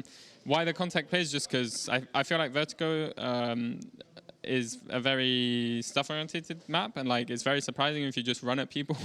And NIP are very passive, and they use the utility well when we would use utility. So there's no point, just take the fights and win them. As usual, I've run out of time, but I've got to ask you really, really quickly about Nuke, because, to be honest, I don't associate Vitality with picking Nuke first, even though you're a French team. Have you been preparing for this one? Because you can't anti-strike NIP on this one, because they hardly play it either. Yeah, we've been preparing for it. That's what I'm going to say. Okay, fine. Well, I like that you kept it short and sweet, because we need to head back to the desk. So much to discuss here. Thank you so much, everyone over on that side of the camera. But for this side, I do believe we had some takeaways. I'm actually going to have that opportunity to kick it to Maniac. What do you think? Yeah, I mean, there were some interesting points brought up by Alex, specifically on that T side, and the fact that Vitality, they were prepared for NIP, and they had tricks that they would use left and right. The rounds, whenever NIP were able to stop them at the beginning, then they would go to NIP side. But the tricks here and there, he said it in the first round, we knew Plopsky would be on the first box on the left. We go for him, contact players get it. Second gun round, they just rush A ramp with Mac 10. They know they're going to take him off guard. So on the side of Vitality, maybe they had a one-dimensional plan, but it was working anyway, and it was a perfectly planned T side to come to fruition. I think it's a great example of what preparation can do for a team. The fact that you described right here, that they knew exactly what was going to happen the first few rounds. Something that Peacemaker for Mad Lions excelled well in. You know, he goes in, deep dive into a demo, figures out what is the game plan for the first 2 or 3 rounds, and then after that, you got to be able to adapt, because obviously you got to expect your opponents to adapt as well. So for Vitality, it was a great showing here on the T side. It started out a bit rocky, but considering this was NIP's map pick as well, I think it can be over the moon with this result. Again, Saivu stepping up, but Alex in particular, we said it before, he was the man of the hour, right? He even gave credit to Saivu, but I think Alex Alex was the guy stepping up the most, especially in the opening kill department. How about a player known as Knock? Now, he's not been on this lineup too long. In fact, he's kind of emerged out of the Swedish scene and kind of made himself known, and he certainly did just that here in this matchup. What are our takes on Knock here? I think he's a great player. I think he's, as I said, he could be the franchise player for NIP in the future. I think he's has the potential to be a superstar one day. I think we see that often, you know, how good individually he is. Whether or not that's going to come into fruition with this NIP iteration, I don't think so. I think still they need, you know, character. They need a leader to facilitate him properly. But as an individual, I'm very poised to see him do well, and I think he's a great player. I mean, that was amazing. What type of start is that for a player of his caliber, a rookie like Nog, coming into Katowice, first game, 27 frags. Yep. He's an NIP going up against Vitality, against Zaiwu, best player in the world, and he doesn't care. He top frags, he does everything. We saw him being aggressive in the A ramp. I mean, I had a quick talk with Existence because they played together in Gamer Legion, and he had only praises for Nog. He told me that he was basically living and breathing Counter-Strike, playing all day, every day, just a pure fan of the game, that he was a player that whenever the team was in a good position, he would always just push the ball and win the game for his team. So he only had praises for him. And I am kind of still a little bit unknown, unfamiliar with that player, but that type of start in that stage is absolutely amazing, honestly. Well, starts is exactly what we're looking at here. In fact, the other stream actually had Cloud9 and Astrala still going on. Right now, Cloud9 definitely did not find their footing over an overpass, which did net them a big L to begin with. Now they flipped over to Train. It's going to be Cloud9, obviously starting a little bit slower there, too. We're going to be going to a quick break. We come back.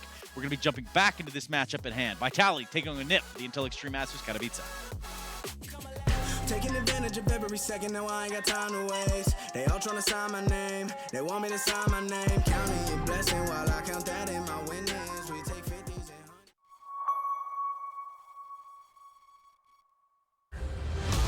This is your chance to rise, a chance to prove yourself to the world. Because when passion leads the dream, this is not just a game anymore.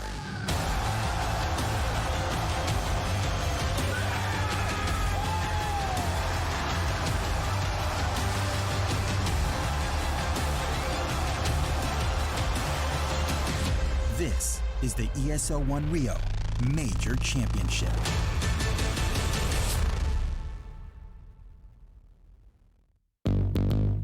What's your style?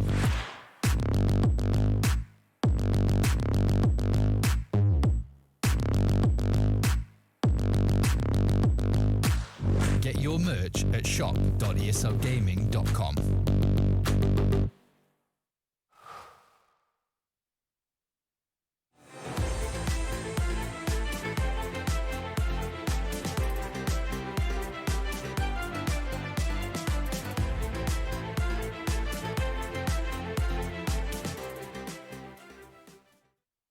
To be brilliant is to defy convention and challenge expectations. So Intel will bring the processing power for when it's time to go brilliant.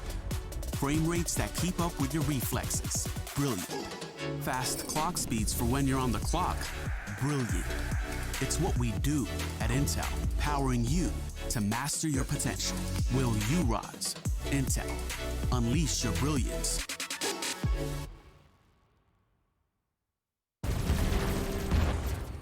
Everybody loves an underdog. Who needs to be liked? Mountain Dew Amp Game Fuel. Victory in a can. For them, to simply exist is not enough. They must strive for more. They risk everything to build a legacy, just to have it torn down. Many have tried to reach the unobtainable, but only a few achieve greatness. They have many names. We call them stars. Euronics, a human touch in a digital world. My name is Jordan Gilbert, aka Nothing. Hi, my name is Sue Lee. My handle is Smix. I think it's important for these initiatives to happen. Empathy really, really goes a long way, and it always means so much to us, and I think that's where initiatives like this really help. I encourage everyone in the community, anytime they see bullying, anytime they see someone getting called names, I encourage you to step up and say something. Good luck, have fun. Good luck, have fun.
just the way we live, we own it. 'Cause that we love the thrill, we know it. It's just the way we live, we're grown-up kids.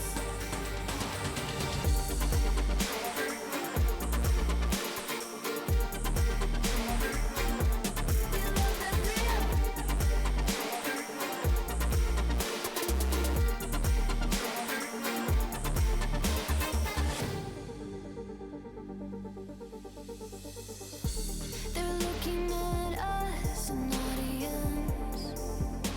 Keep telling us what we can do, but here we are, showing them, making them wish they were you.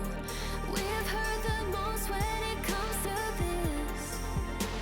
Yeah, every shade of blue, but don't even care what they all say. They think we're out of control. Yeah, truth be told, we know it. It's just the way we live, we own it. 'Cause that we love the thrill, we know it. It's just the way we live, we're grown-up kids.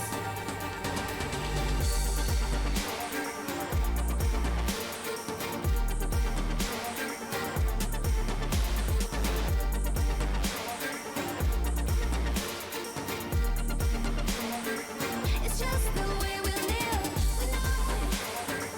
It's just the way we live, we own it. 'Cause that we love the thrill, we know it. It's just the way we live, we're grown-up kids. We're grown-up kids.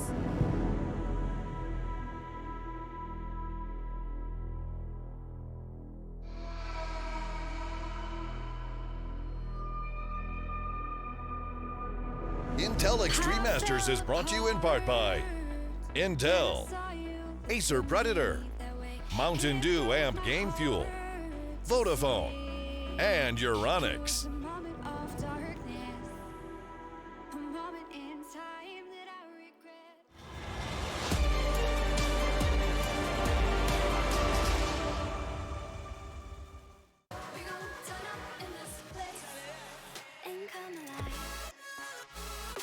Well, if you're like most of us, it's going to be CS Salaviv right here as we look towards the second map of this series. Nuke on the cards now. We're going to take a look at it with Jacob, though, Pimp Vinicky himself. So there at Telestrator, and he's got something nice to look out for here on the side of Vitality. What do you got for me, Jacob?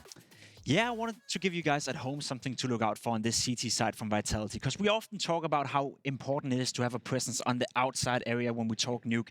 Now, what we don't talk about too much is how important the inside players are. We got Apex and we got RPK as the two main inside players for Vitality. And in modern-day Counter-Strike, there's being put so much pressure towards inside. You're going to see NIP push out the door.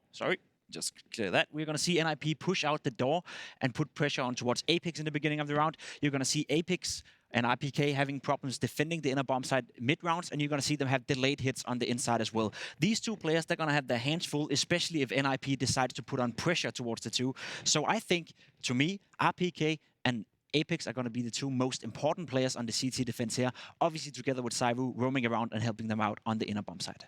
I feel like Zaiwu is always a part of those storylines. Thank you, Jacob. That's right. Now, I have to ask you, Maniac, if we're on the same page here with Jacob, do we feel that he is onto something? Yeah, I think Jacob's absolutely right. And then the good sign for Vitality is that I feel like RPK is coming into his own recently. He's been so impactful. He's been that second player with Alex that is actually helping Zaiwu to perform. So the fact that RPK has found his footage on that team is great. Now, Apex, a little bit more shaky. We've seen it on Vertigo. He had a quiet first map. He's going to be tested on that door area, and he can be prone to emotions. He can be prone to frustration. If NIP can focus on him and make his life miserable, maybe that might be a way in. Right away, how much frustration do you have after you don't get that kill on that guy on Generator? Oh my God. That has got to be one of the most painful experiences I've watched here this weekend. And it's like you start shooting and then you stop and you have that millisecond, that moment of realizing, wait a minute, he's not. And then you go back to him and you miss him. Oh, Lord. The WTF, I think, is the that would be the one. Guys, we look at this map and we could sit here and say that, yes, that NIP did falter a little bit in the first one. Now they have their back against the wall in their opener. Do we feel like this is where the series ends? I think so. I think NIP stand a chance of making it competitive down to the fact that we're going to see them start on the strong CT side. We can see them have a nice presence. We can see them have a strong defense. Hopefully, we get to see more of Nok as well. He was so strong on the first map, so it should be good in that sense. But in terms of them winning the map, Against Vitality on Nuke? Nah, I don't think so. I'm very scared. I mean, you look at Vitality, they've just recently won against Mouseport 16-9, won against Navi 16-3 on Nuke. They seem to be absolutely in position. And you look at NIP, the two old players, Rez and Lekro, they went missing on first map. So either they show up on Nuke and we can talk about a third map, or this is going to be a 2-0. Yes, and should we get there, the third map is Inferno for the time being, though. We need to go into Nuke. We need to find out if Vitality can end this series out here, or if Nip has something to say about that. People that have something to say, it's going to be Anders and Momo, and they're going to be taking it away from here. What do you say, Jason? You ready for this one? Second map coming up on Nuke, and I mean, close match for the first one. Surely this is going to be a pretty good game here. Yeah, this should be excellent. Remember, I mean, the way I look at Vertigo, how it went, NIP really let Vitality off the hook. When you have that kind of a lead with that kind of an economic advantage, and you let them right back into the game, that can't happen. So for NIP, you're in a very uncomfortable spot for such a good start in the first map. And here we go, fast-paced, doors blown open. Nock is going to challenge, and he's going to try and perhaps find a gap around that smoke, but here comes a delayed flashbang to let this execute come to fruition. Oh, they're trying to get down. Oh, no, they get tapped away. Lekro, beautiful shots. They just wanted to get down the vents, and they got shot in the back of the head instead. Alex is trying to creep out a bit late with the Glock to take the fight. It's going to have to take a miracle to get them back in the round. That's a mid-air headshot from Alex. The last bullet as well. That's a nice style to throw out, but it's not really going to matter. No, it's not going to matter at all. I don't know how often it's going to work that the timing is just perfect for Lekro, someone in that position to just tap away. Not even really aiming, you're just hoping they walk into the bullets, and surely that grenade is going to finish him off if the USP didn't. 1-0 for the Ninjas. He just threw them down like that was one of those garbage shoots. He was just like dirty laundry. Yeah, throwing down the trash to say, you know, go down there already. That is, well, it's going to be an interesting highlight, isn't it? He can't even see anything, can he? It is cheating. He's just clicking. Yeah, the flames in his face and everything. Yeah, this was I mean, the first 18 bullets weren't great. Yeah, not quite the last bullet, but still, that was cool. Didn't matter in the end, but it was cool. Not at all. Full investment from Vitality without a plant. P250s, Deagle on Zywoo, CZ on Alex. They've made their way downstairs, so I mean, when you get this much control on this kind of a round, if you're Vitality, that starts to feel a little bit better. NIP is going to be under some pressure, needs to be a trade, and it's there. It's dangerous for Twist. He could have gone down already. It's a pretty decent grenade. The Molotov will force him right into the fight, and he'll just keep cleaning up. Huge double kill for Twist, and actually jumping down, it's going to be shocked with a mid-air headshot. That looked like Nork should have won that fight every single time. And now RPK. Oh, no. I don't think they know. Lekro has no idea. RPK has no idea. What a confusing turn in this round. Unfortunately, I don't think RPK has any way to really get involved in the action. Shox has picked up the bomb, and he's got to just kind of hide and let his teammate clear things out, but there's not going to be anyone close for RPK to just get a freebie with that kind of a positioning, that kind of a play across the map. So just patience for both teams. Still a big advantage to NIP. They have a kit on Rez. They've got utility. For Vitality, it's just about getting this bomb planted. They're actually going to double up and try and see if they could push out. They really want to find that last player, and Rez has fallen all the way back, which seems like such a smart choice. Look at how he would have been flanked if he'd have stuck around. He would have been shot in the back, I think. 30 seconds now. I think the nervousness is that Vitality doesn't have the utility to block off the doors, block off the window. They just kind of have to go for this plant. And fortunately for them, no one from NIP is in position to stop it. That is a nice kill from Rez, brought down very low. Yeah, they picked up the FAMAS as well, so they really could do a lot of damage. Shock is now flanking around. They have a smoke and a kit on Rez. Now, the problem is that kit, he can't really drop that over, and he's got 10 health left, so this could get really, really awkward if he ends up defusing inside of the smoke. Now, flanking around. Nice tapping from Shox. He should be winning this fight. Oh, it's taking a little bit longer than you want, and now it's getting awkward. He's just thinking about it here. They're both low on health, but so is he. Hasn't even got a chance to reload, I think, and he's just going to try and see if he could shoulder peek it out, and he gets dropped immediately. They win the round anyway, NIP, but down to the thinnest of margins. Oh, I cannot believe he didn't win that fight. That would have been the round right there. Rez didn't have the HP to get any kind of a battle with the defuse looming as well.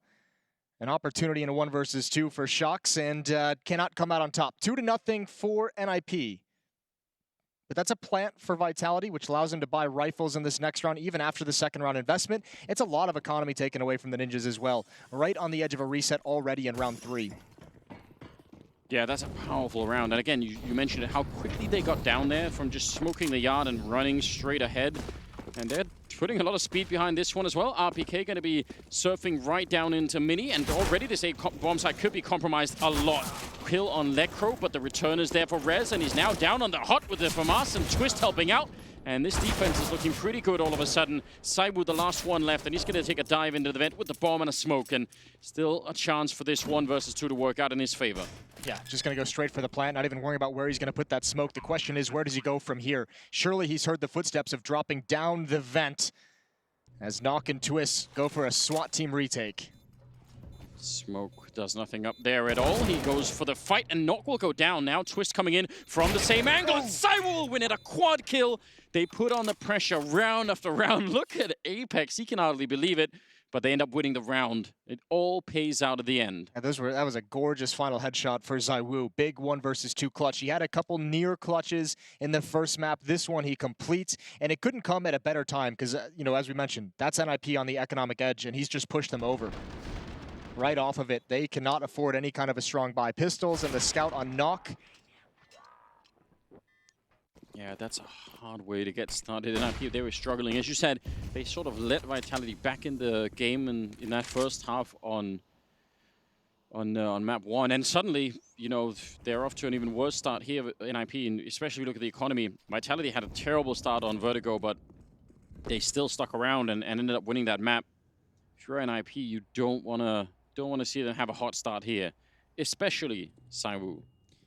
Yeah, definitely not a player you want to see get heated up. Plopsky's the only one for NIP watching Secret down the stairs, far back with the CZ. No one challenging quite yet, but Shox, who's normally more of a kind of turned into like a passive lurking for Vitality on their T sides. If he decides to get aggressive, he'll be able to spot that out, but leaves the other 4 players to guard everything else. 2 players camped out in upper, actually, excuse me, I should say 3. Rez, Lekro, and Twist. And they're taking it real slow. They just, I mean, they don't have to be under a lot of pressure here.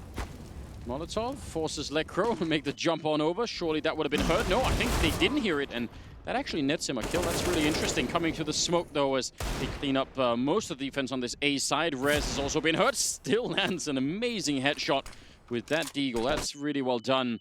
Saibu, though, in a good position, and they should not be close to winning this round in IP. 2 versus 3 as the bomb goes down, and they are lacking in pretty much everything at this point in time. And the scout, it's not going to do anything. Tagged onto Apex, might complete the kill, but no chance of making it into the site. And now you might want to consider just falling back, falling away, bring the scout into the next round. Unfortunately for NIP, the stack at the upper bomb site, a decent idea, but when Lekro's forced off that roof, all the crossfires collapse. 2-2, we're all tied up, and Vitality have all the advantages. They do have a, you know, just a much better start on Nuke, which could be very T-sided. I mean, I kind of like the style that Vitality are playing. We're talking about this on Vertigo, how a lot of the time they wouldn't try and signal too heavily that they were coming. They would just sort of, you know, set up on a bomb site. They would have Apex, you know, taking that A ramp a lot of the time. I love the idea of a more aggressive Vitality as opposed to sort of a more passive and hesitant one. A little bit of a team kill, but still, they at least get the creek. Could maybe do some damage with that. I think French Counter-Strike is meant to be crazy. I think that's what they've been doing wrong this whole time. They've been trying to make it logical. Yeah, they thought maybe we should go back to Sanity. Yeah, maybe we should play like Danish Counter-Strike. And that was the wrong move. They shouldn't be. Keep the craziness. I mean, the meme way back in the day, like around 2013, 14. Rolling back the years? Yeah, was that, you know, pretty much once you encounter the first French player, that's when the attack started. It never stopped. You know, they just didn't stop basically moving forward. It was just, it was exciting, you know. Yeah, it very much was like, hit the go button and everything. It's either you're gonna win or lose on that. Yeah. And to a surprising extent, it was really hard for people to slow them down. Like, you knew it was coming and still you were like, but it's so quick. I can't believe that they're already all here, you know. None of them are slowing down. The Kree gets lost at the end. So 3-2. Yeah, I like the idea of that. Just a little bit more. Well, hey, and they got a lead now, playing a little bit more slow and measured, at least in these first 5 rounds. So fair play to them. And they've got actually, I mean, if Vertigo is the map where they struggled to get money in their favor, they're doing fine on Nuke. Everyone's got cash. Yeah, they have a lot of it. They've got cash, they've got rifles, they've got nades. Things are going good for the French side. Lekro's dropped into the upper bomb site. Rez in the rafters. And again, slow and cautious. This time, Vitality want to exert some kind of outside presence. Apex, Zywoo, and Shocks all there. Alex lining up smokes or just staring at the wall and chatting. Yeah, having a conversation. I mean, now's maybe not the time for it. There is a clock ticking. But yeah, he's certainly thinking about it all the way back there. Looks like it's going to be more of a yard kind of a setup. He's got the AWP, so not sure what role that's going to play here, especially if they're going to be throwing smokes. It seems like, you know, he's not going to be picking off that many people from out here. It looks like the smokes are going to go even further back than normal, so that could be interesting. More towards Mini and Garage. A minute on the clock, yeah, so they're going to have space to use that orb if they really want it. Twist. Oh, he's in a dangerous position out here. Oh, I can't believe that Apex actually wins that one. What a ridiculous flick. Yeah, that's going to be stressful, and another one right through the smoke for no good reason. Zywoo's going to build on it. And here's your crazy French Counter-Strike. It's arrived. It makes no sense. It's not logical. And Apex has got 2 entries for his team. I think Lekro just needs to back out of this site. You can challenge it, but if you miss the timing, which he's already done, eyes are going to be on this position all day long. Back away, UN knock, and live to fight for the next round. I really like the style of Counter-Strike that Apex is playing in some of these rounds. We talked about it a fair bit on that, yeah. Lekro is just like, here, I'll break my leg just so you know exactly where I'm at. I'm the limping gazelle of the herd. Taking all the attention away. Hopefully Nort can, you know, the sacrifices work. But we talked about Apex playing that style over on the, he's still fighting even though he's got 8 health. He's still leading the charge.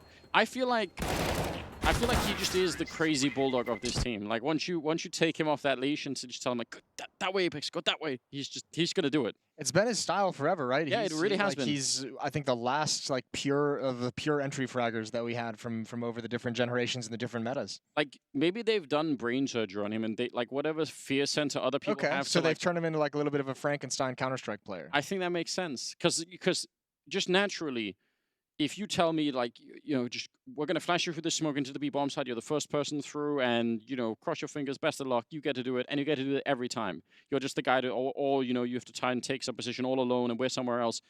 There's going to be some hesitation in your mind. You'll be like, does it really seem like a good idea? And Apex has none of it. It's like, all right, guys, we're doing that. They removed the fear center and... and the logic center. And the just any decision making. You're like, as soon as I tell you something, you are going to commit. You cannot commit. Argue. There's a power in that I think is interesting. You think they have a word that activates him? Yeah. Like right before the game, they like say pineapple, and he just turns into this mindless fragger. Manchurian candidate. Yeah, that's exactly what it is. Maybe they've done it through hypnosis, brain surgery. We don't know. We'll find out. Check for scars. Shocks is all alone at the red box outside. He hasn't seen anything. He could be under some pressure pretty soon, though, with these 2 players if they progress up the staircase, which it doesn't look like they will. But Twist outside could be... Ooh, he's dead. He's real dead. He made it difficult. He was jumping. Just trying to give him a challenge. I'm not gonna lie. I did expect Shocks to get that kill much quicker. Yeah, I mean, it is Shocks, right? I really can't wait for some of the matches that are going to be happening. I mean, later down the bracket, even these early ones are really, really good. Obviously, we would have FaZe and Na'Vi later on, and map 1 of this was exciting. But I would love to see a game where it's sort of Saibu and RPK maybe leading most of it, but then you know, towards the end of like a tough game, Shocks decides, you know, it's time for the ultimate return. Like there's a story out there somewhere where that happens. One of the many universes where that's the rejuvenated Shocks. Yeah. Wins a 1 versus 3 to take the IEM Katowice trophy. Something like that. Just, you know, if we keep saying it, maybe it will happen. I'm getting worried though. 25 seconds. They're all around this A bomb site. They should be able to just set themselves up, but a headshot will shut down Saibu, and they get in anyway through Mini, and that's good news. They should be able to clear it up, no problem here. A little bit of an escape. The bomb's surely going to be planted any second now. RPK on it. Actually, not even going to get the chance, but I'm still going to say that's too little time. You don't like those late clock rundowns on the anti-ecos. They make you nervous. They do. I confess. There was like 3, almost 4 people around that A-bomb site for the defense, and it starts with a headshot from Plopsky. What if the second one, you know? And then it all just now spins out of control. Yeah, don't do it. All rifles now for all 10 players. Knock with an AWP, Alex still with his on the T side. And no one outside here. This is going to be fast-paced towards the upper bomb, so they want to try and make it in. They're going to get slaughtered. Legro's already on the lower ground. They're running through explosions and fire, and Knock's going to take another one. RPK just has to back out. Now, all this attention has left ramp exposed, but Plopsky was pushed the whole time. The whole time. The whole entire time. And he got that kill, no problem. RPK gets blown up. Another one for Plopsky. And the flick is not going to come through this time for Alex. A nice triple kill for Plopsky. He was playing solo B much of the time on Vertigo, and he's playing ramp in this one. So I guess we know... Yeah, that's a reflection of what the team thinks. And obviously the trust in him to play in those are tough positions. Not only in terms of the battles you have to take, but also the decision making is a big deal. You have to be a real teammate because everyone else goes, I really don't want to play ramp on you. That's what's funny because in the old versions of Counter-Strike of like 1.6, ramp was like the place to be. Yeah, everyone wanted to play ramp. Now no one wants to touch it. Plopsky. I will say that's a bold call from Vitality as well, going for the upper rush in the middle of a half when your opponent is going to have all the economy, all the nades and the Molotovs. You could see the result of it. It just gets shut down. Opening kill for Lekro. They have no idea, but Knock has missed his chance. Yeah, he had a bit of an opportunity. Cyber will get one in return. Lekro getting flanked from Shocks. That's a nice kill with the AK. And Alex there to make sure they weren't going to be flanking it. That's a really heads-up play. And just like that, NIP, in spite of getting the opening and even getting another kill in the meantime on Apex, they still are not able to defend this. And yeah, they're hunting for him. They want it, and they should be able to get this AWP. He is really in a lot of trouble here. Not going to get that flick. Alex will take him down. Now, in contrast, that's a really cool adjustment. I felt like Vitality just made the same call over. Like, Alex just was like, we're going to do the same thing. But this time, just delay it like 5-6 seconds. Just wait for that utility, that initial barrage of nades, the initial barrage of Molotovs. It was like that first one was a test run just to see what kind of nades they're going to put out. And then he just changed things up to counter it. That's also a phenomenal spin from ZywOo to get that trade kill, which otherwise could have been a disaster. But equally, the NIP side, I like that aggression. I like the aggression towards ramp room. You have a bait and switch. You get the op in position, and Knock, that's a shot that he's going to tell himself he should have hit. He's up here. They're actually all around. If his teammate goes down on the other side of this phone, he's already bailing. He says, you know what? I'm not going to have any chance to cover that wide of a range. If you're up on that little roof, you want the fight long range, not when they're running down. And speaking of down, they actually do all make it. So that's really interesting. A lot of damage on Shocks and Apex, but can the defense switch out here? They had a lot of people in that yard and upper bomb site. So Plopsky's down here with the MP9. And again, put to the test. I feel like he's playing all of the most despicable positions. You know what I mean, Jason? Yes, I do know what you mean.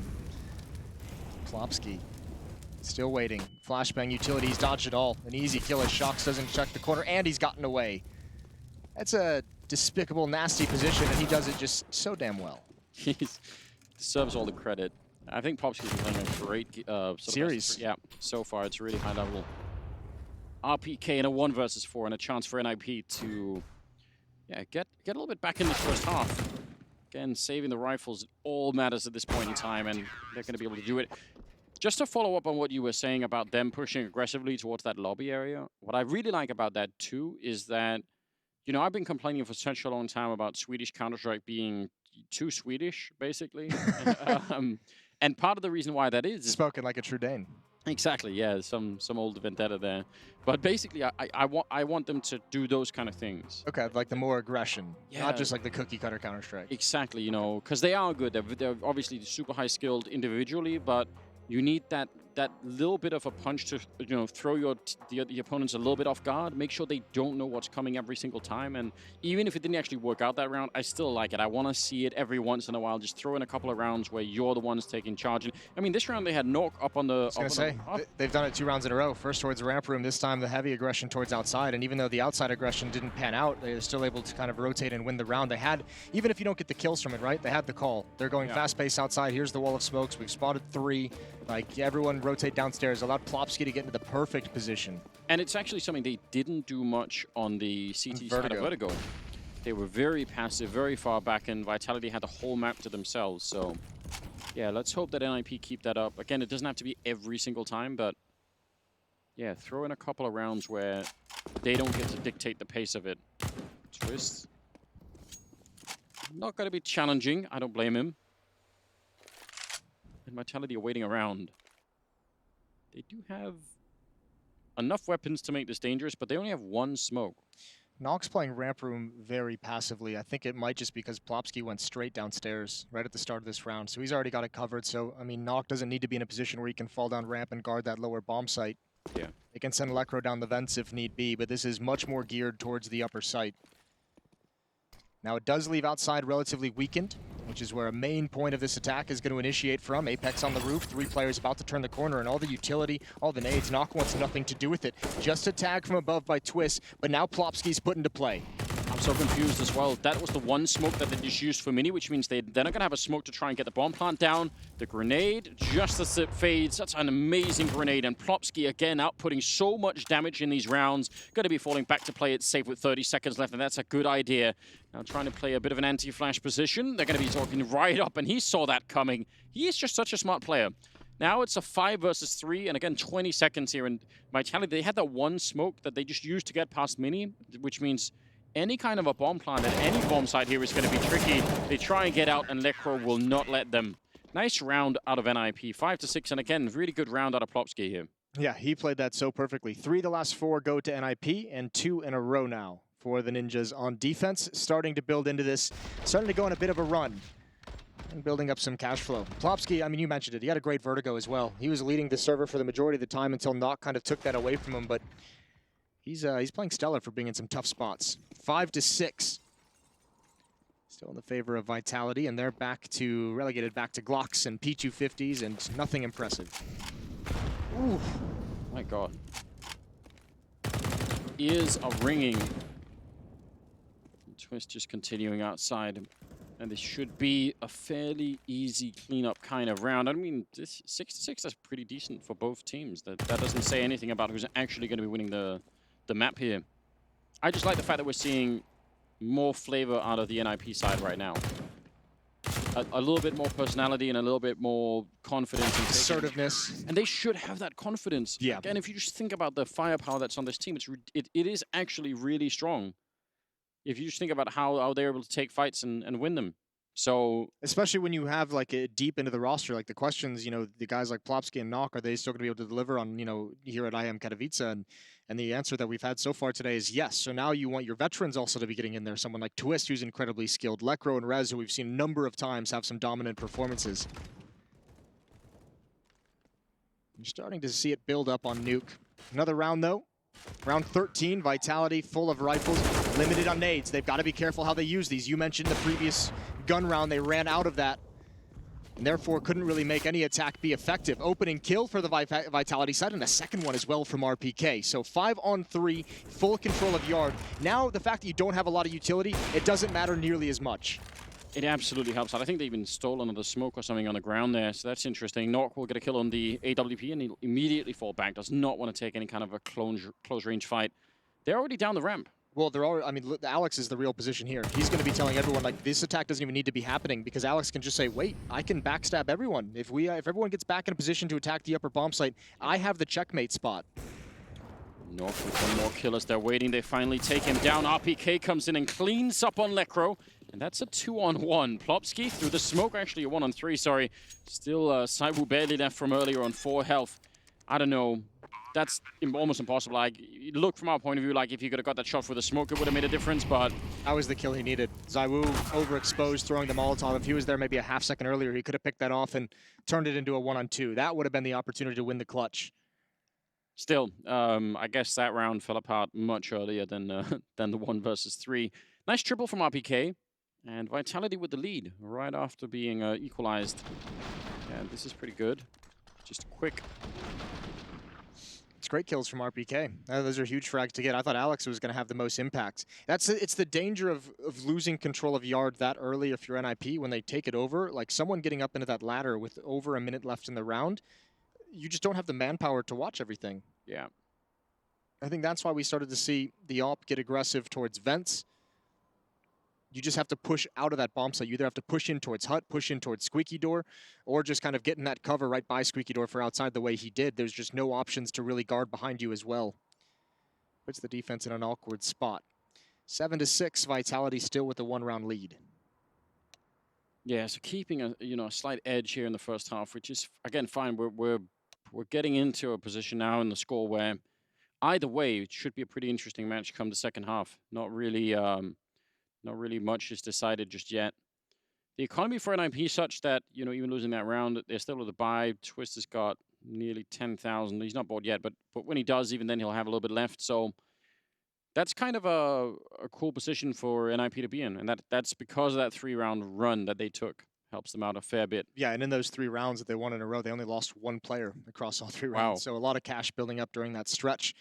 Puts them in a good position for these last 2 rounds, around 14 and 15 of this first half.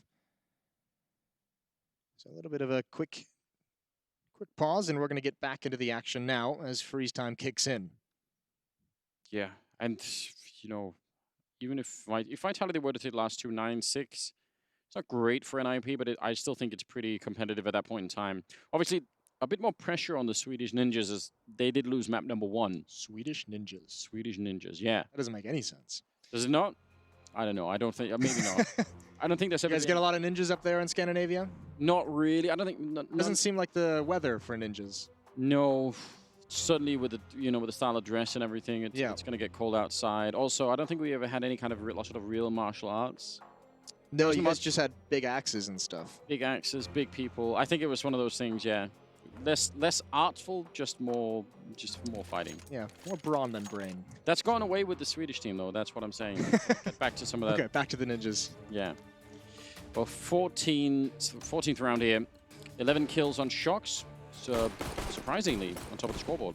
Pretty decently spread affair as well between these 2 teams. No one lightened it up the way we had on Vertigo, where Plopsky was really carrying through the early stretches. Nock picked it up towards the end. Zaiwu for Vitality here. Both teams, everyone's putting in a decent effort. Game as close as can be. 1 round separating both. And again, no presence outside. This is a much more slow and calculated round from Vitality. Yeah, they want to hit that ramp room, and they haven't actually tried to do that for real yet. So it could get interesting to see if they are going to be able to do it against Plopsky, who again, holding some really tough positions and coming out, I think, ahead in a lot of them. I think they're going to be using some nades towards the upper bomb site, see if Plopsky shifts out of this position. He hasn't done yet. He hasn't budged. He's still watching a very narrow gap. Where's the go sign for Vitality? And how does Plopsky respond? He spotted 2. Good kill from Nock, and I think Plopsky surely just going to fall away. He's put the Molotov out. He doesn't have a teammate here. He's still sticking around. Nock has a very shallow angle. That leaves it all on Plopsky, and he gets both. Apex and Shocks fall to their doom. Zaiwu and Alex left in a 2-on-4. What a position to win. It looked like they were about to basically flank him as he was still on the ramp, and he actually saw it coming. He saw the jump down. Zaiwu and Alex, 2 versus 4 at the moment, but Plopsky's an absolute hero once again. He's really played an amazing game. If this goes to map number 3, a lot of it is going to be on the back of Plopsky at the moment. Alex in a 1 versus 4 now, and a chance for NIP not just to win the round, but again, to build an economy. Some of the, like you said, the last 3 rounds that they won, they only lost 1 player. It could be something similar here unless Alex can could do a lot of it. And we're going to the 15th round, so it's just all going to help them. Alex down here. And oh! Well, oh no. We wanted more personality and style out of the Swedish Counter-Strike players, and we just got it. Yeah, but it's at the expense of the French. I know, but we can't win all the time. I can't all be winners. Yeah, that's that one hurts for Alex. That's like it's rubbing some salt in the wounds. It's great. I bet he teabagged him afterwards too. No, he's Swedish. That's the kind of kill you get where you teabag someone. Yeah, you have to. It's mandatory. It's required. 7-7, 15th round coming up. We've got Twist just gliding into that battle, and now they're going to try and see if they can make their way down. They do get down, but Shocks took 1 for the team. They're just going to try and speed this up and see if they can throw them for a loop. They have almost no economy, so it makes sense. But they have Zaiwu still with the Deagle to take down Plopsky. A huge fight to be winning. That allows for the bomb plant without much interruption. Twist getting shot in the back. He spins and taps and almost winning the fight. He will. And finally, he's going to be going down. That is still pretty good. He could have died immediately there. A 3-on-3. This is a long time that NIP has had their attention outside. Meanwhile, the bomb is ticking away down lower, just at about the halfway point. Lekro's going to have to lead the way in the retake, and look at RPK. Close up, the nade to distract him a little bit. Lekro going to clear to the right, low HP, and he's got it. for the immediate return. Alex now smoked off, but there is a flashbang here, and Saiwu setting it up. Time is running out. Another kill for Saiwu, and Vitality stealing around with pure speed once again at the end of the half. 8-7 in their favor. Much like the first map, we go into halftime. The score is as close as possible between these two teams. We'll see. Can Vitality close out this series? We'll find out after the break.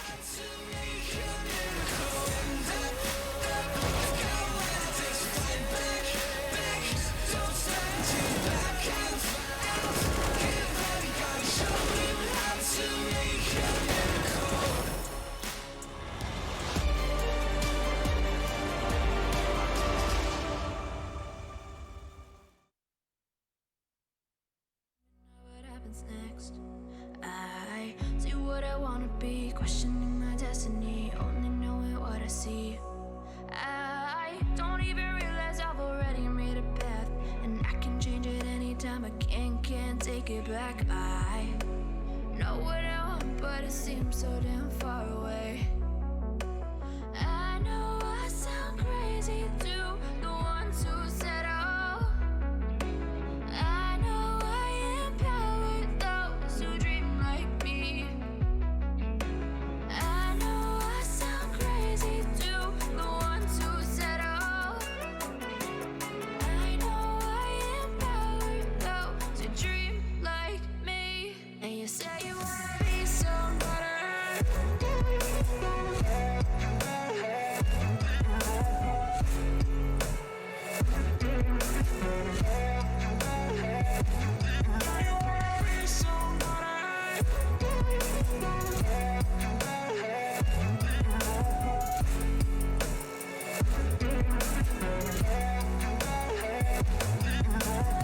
You got a voice, then you better use it. Tell yourself day after day it's time to prove it. No days off, keep the hustle moving. Wanna see you be what you wanted to be, prove it. I know I sound crazy to the ones who said, oh, I know I empower those who dream like me. I know I sound crazy to the ones who said, oh, I know I empower those who dream like me. And you say you wanna be somebody. And you say you wanna be somebody. And you say you wanna be somebody. And you say you wanna be somebody.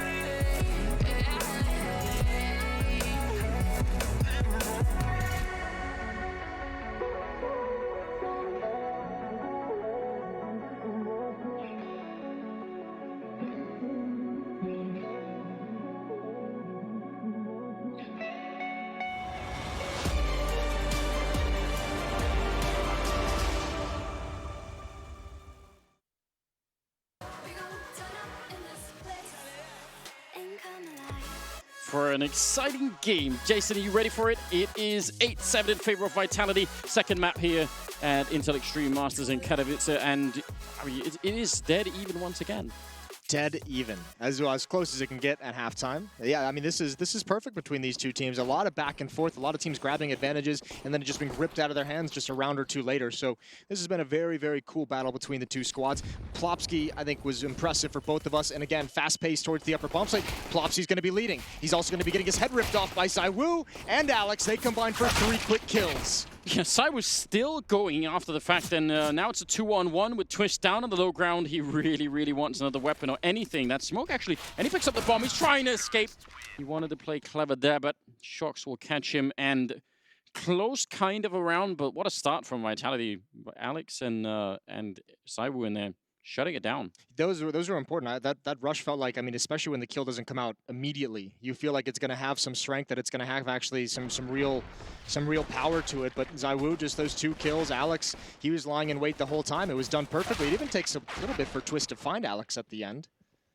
That's a pistol round for Vitality.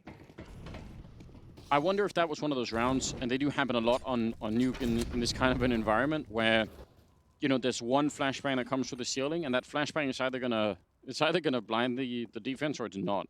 you know, there's sort of a binary choice there. And then when it doesn't, you're just, you know, walking into that kind of a slaughter. And if it does work out, it just looks very different. So very often I feel like those ceiling flashbangs on this particular map are, you know, kind of a little bit of a lottery to be in. Well, now it's just quiet. Everyone's just kind of waiting. Alex looking for some information. There's a good trade from Knock, and now Alex, that's an awkward range for the UMP, but he's handling it pretty well, and again, unarmored opponents, so shouldn't be any danger. He's got plenty of utility to stall this out. Ooh, and just tap, tap, tap, a And he's once more.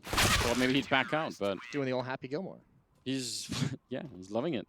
3 kills for the UMP is not bad at all. Getting the money on board.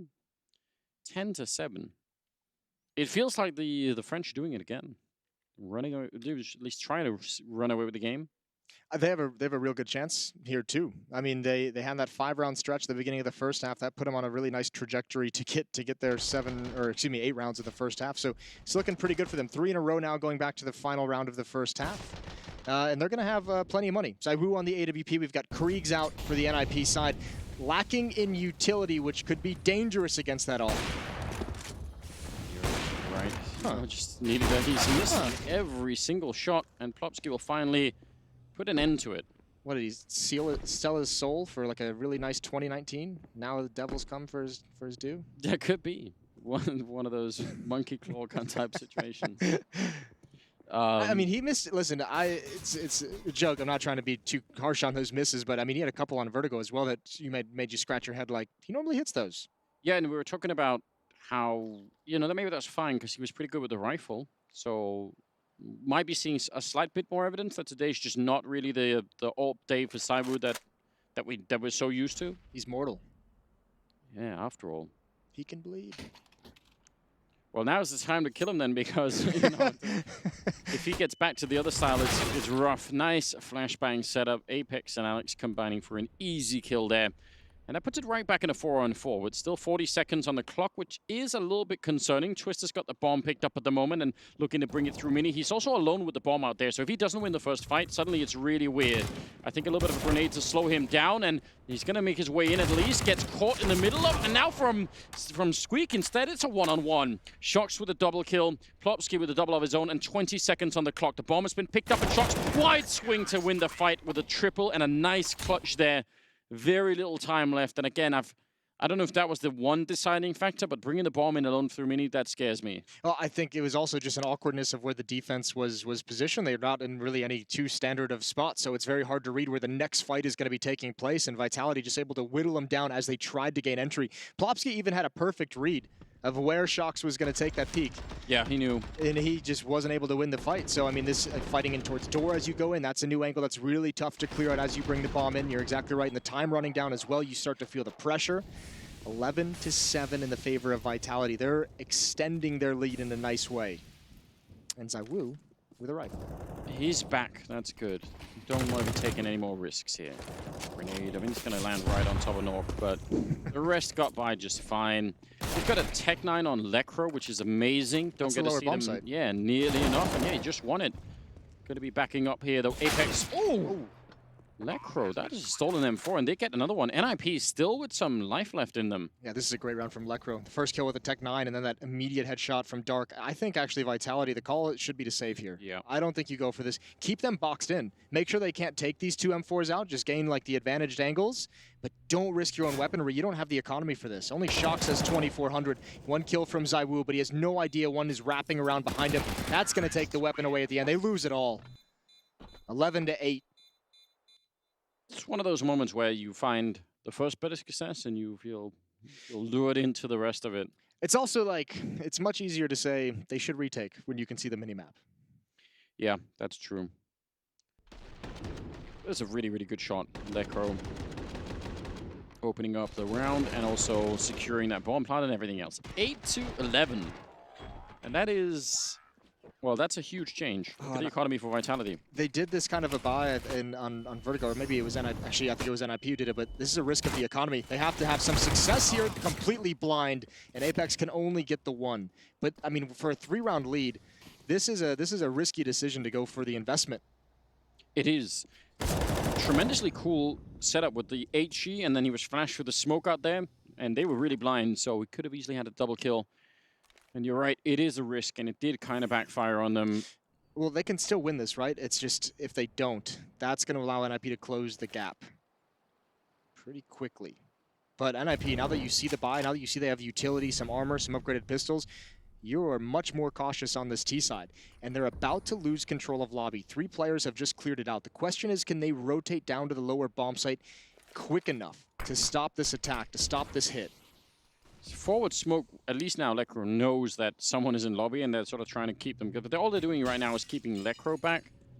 So they did want to go for, do they want to go right now? I think they want that smoke to convince them to go lower. To say, oh, we don't have control of lobby. We can't really hit the upper bomb site. Let's go lower. And that's where the stack is coming in. 1 player in this site.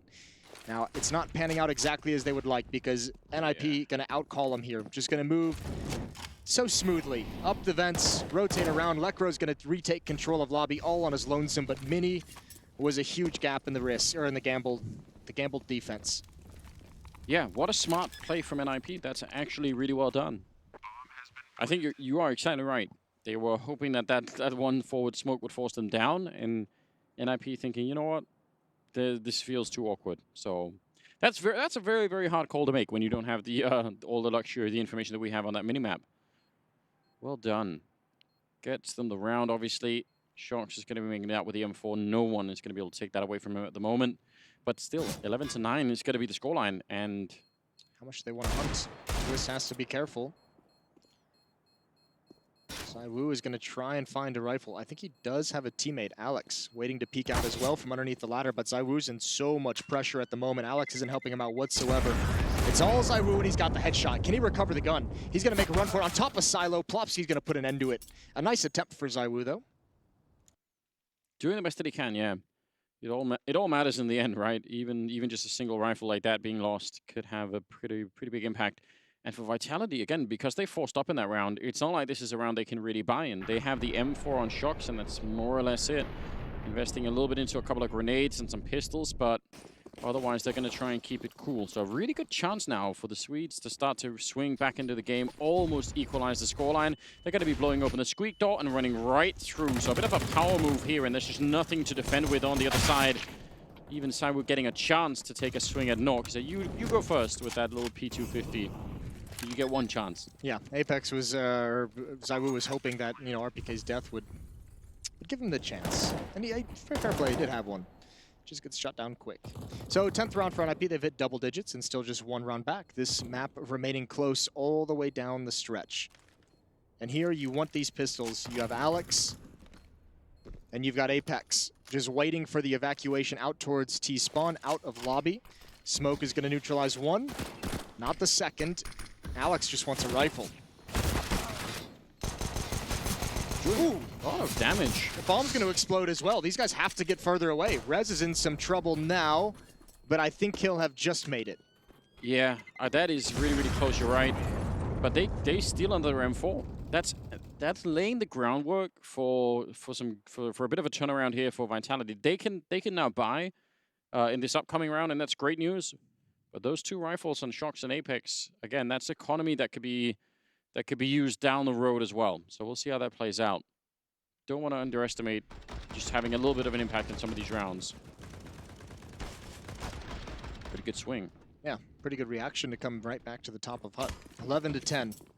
Again, no AWP for the defense or the offense as well. We saw Alex using it on the T side. And Plopsky's going to be aggressive around the edge of the smoke. He's going to be the point man on this play for Yard from NIP. Twist, Knock, and Rez going to follow up behind him. Smoke, yeah. Gonna need a second one for that to make any sense. Looks like there's a gap. People do underhand throw that sometimes too far. Alex playing on top, and he heard the signal from his teammate shooting, and he wanted to try and chime in, but doesn't really get much out of it. Oh, and he was jumping. I don't know, I want to see that from Twist's point of view. How did he, I mean, he must have had the top of the head showing. That is so quick. Well, this is where you get to see the reaction in the defense. How do they close this gap? We touched on this in the first half. It is so difficult to control Heaven when you've lost control of Yard this early. Shocks has left ramp room to cover this up. They're right behind him. Surely he's yeah, there we go. turning around Plopsky, but they were right on top of him. That's crazy. I can't believe he could have even been caught, I think, going up the stairs. The ladder the first time around. Alex with a little bit of a double spray, taking down Plopsky and Twist, and back in a 2-1-3 with 35 seconds. Big chance here for Vitality to make this work, and if they can, suddenly they could put a little bit of a pause on NIP. Alex sneaking in, he knows the bomb is planted down here, and just gonna use the element of surprise. No chance there for Nork, and that leaves Rez in a pretty untenable position. 1 versus 3. Sneaking down. Again, the bomb is planted, not even really in a great position for him. And if they find out where he is, they have a smoke. They're going to be smoking the bomb instead. So now, how does he get this done? Yeah, he doesn't. They're on him. They actually did not have a kit picked up, so could have been real awkward. We got to see the double kill from Alex and the kill onto Shocks over towards Heaven, but one other critical kill that came out in this round was RPK. You know, as we talked about that Heaven thing in the first half, the response that we talked for the CT side for the defense was getting out of the bomb site, pushing into Hut, pushing into Squeaky Door. That's exactly what RPK does. As soon as Shocks goes down, he pushes into Hut, gets the 1 kill in lobby, which is typically just a lurker who's there to maintain control and watch the flank. Yeah. Once that kill happens, they can both spin. And that's where NIP has to really adjust and go to that lower bomb site, because they realize they don't have the entrance anymore going up the ladder. They don't have the entrance into that upper bomb site because, you know, it's only 1 point of attack now. You know, that angle is taken away from them. 12-10. Such a, again, such a close match that we've got going on here. Yeah, this is Twist. All right, he's actually not even covered that much by the smoke. To me, it looked like he was almost inside of the smoke, but he had a nice gap.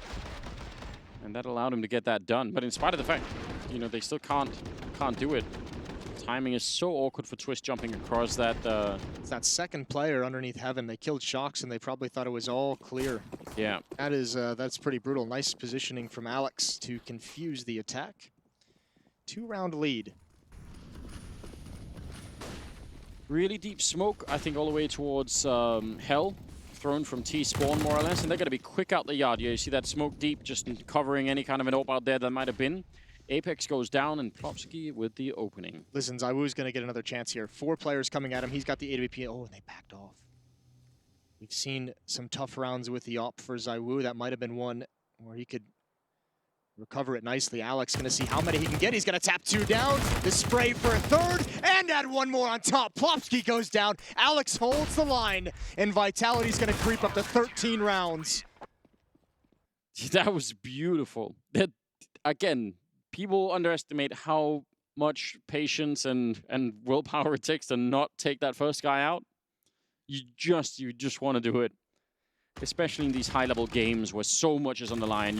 You to have the patience to wait, it's definitely not easy. That's the 2nd round in a row now that Alex has just creeped into a defensive position when, like, one of his teammates was killed in that area. That makes you think, you know, that was the defender that we have to worry about. That was the outside guy. Apex goes down. That was the guy outside. That was the guy mini. We're clear to kind of make this play, and Alex has just gotten into a position that you're just not going to expect entirely.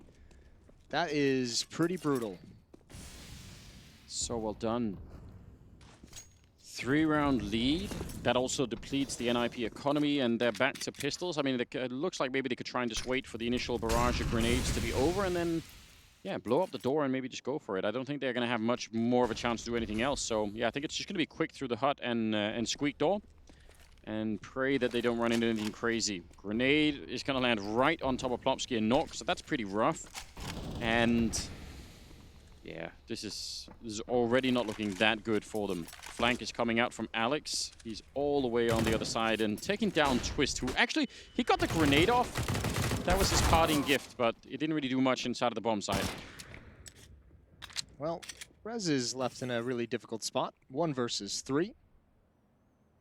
Entirely boxed in, does not have control of the bomb whatsoever. Surely going to get taken down right about... Oh, my lord. He's made it past. It's not going to matter. He's still going to go down. So 14-10 is the scoreline for Vitality. Well on the way to a nice comfortable 2-0, Anders. Which is weird, because did you say Vitality was going to win this? Or did you say Nip was going to win this? I said Vitality was going to win. Oh. And I think I said it was going to be a close game. Okay. Which was intentionally... So far, so good? It was intentionally vague. Close could mean all 3 maps, right? Or it could just mean, you know... 2 close maps? 2 close maps. Trying to keep it vague, so I'm always right. Something like that. You sneaky, sneaky rat. 4-round lead now for Vitality. NIP have got to get something going. It's been 3 straight for Vitality. Wow. Grenades. two of them landing right on top of Plopsky, who's really been, I think, probably the main engine for NIP at the moment. So to get him shut down without him even having much of a chance to return is amazing. Saiwu getting a kill at the edge of the smoke. They want to try and challenge him, but that could also cost him. He's got some more back out here. A flashbang to make his way down, and still thinking about it. He's so aggressive, actually throwing the Molotov right in the face of Nork, which unfortunately doesn't do much of anything, but still is a good visual. Nork now in a 1 versus 4, and he's got the bomb and a knockback back here. Not sure what he could accomplish, if anything. Wow, they just lost so many players outside just trying to get into this position. This is going to be so, I was going to say tough. Might as well just call it near impossible. 1 versus 4. First step would be finding this last player defending the lower bomb site, but the sound cue is just so brutal. When you're in this 1 versus 4, that door opening just sounds like it's so loud. Yeah, it's a signal to everyone on the map that, oh yeah, and it doesn't matter if he went any other way. That's an incredible spin. He actually got the kill on Shocks. That's already pretty cool. But they're getting closer, 35 seconds, and he's going to get the flick on RPK, turning for it. Vitality really need to take a deep breath. There's no point in throwing this away. He tries for it, but he's going to get shot in the back, and that's 15 on the board for Vitality. Man, that was a good highlight for Nork, though. Yeah, that was a nice little start to that clutch. You see a world in where it's doable when he gets those first 2 kills. I like how he hunted down RPK as well in the door. I mean, it's also, you also get a chance to see right there that in order to win those 1 versus 4, you actually need the help of the enemy team, right? If they'd opened the door, if RPK had busted open and trying to go for the fight, that would have been the gift that he needed to make that work. So. You need a couple gifts. You need a couple really nice shots. You need some mistakes. 15 to 10. And NIP need to win 5 in a row to force overtime, or else they will lose this their opening series of IEM Katowice. They will. And what do they got to fight with here? Mac 10s and a Tech 9 on Lekro and an AK-47 on Nork. It's really not that impressive. Yeah, this grenade setup in the beginning was absolutely devastating. Called down the airstrike. They did. The French artillery back once again. Don't go down that rabbit hole again. No. Now. Here we go. Potentially the last round of this series. Oh, it's an upper rush. They're hanging everything on this attack towards the upper bomb site. They're running through flames, through bullets, and it's not going to work. RPK, Alex, and Apex all with the kill each. A 5-on-2, and they have no standing into this bomb site. This is going to be all Vitality. Zaiwu even coming through to add 2 more onto it. 16 to 10. That is the close of Nuke, the close of the series, and Vitality will defeat NIP. Yeah, with a good margin at the end, a really powerful showing, I think, for the French-British side. I like this version of Vitality. I think they had a lot of cool things showing. A little bit more craziness. I think they let Apex off the leash a bit more. Get him wild and crazy out there, biting people. I think that's exactly what you need. I mean, this was 2 great maps from Vitality in the sense of, recovering on Vertigo. That was a huge thing, recovering from the economy. This, they just kind of eventually grabbed control and just ran away with it. This was very nice performance from Vitality across these 2 maps. I was super impressed. We'll hear from the desk. We'll see how impressed they were right after the break.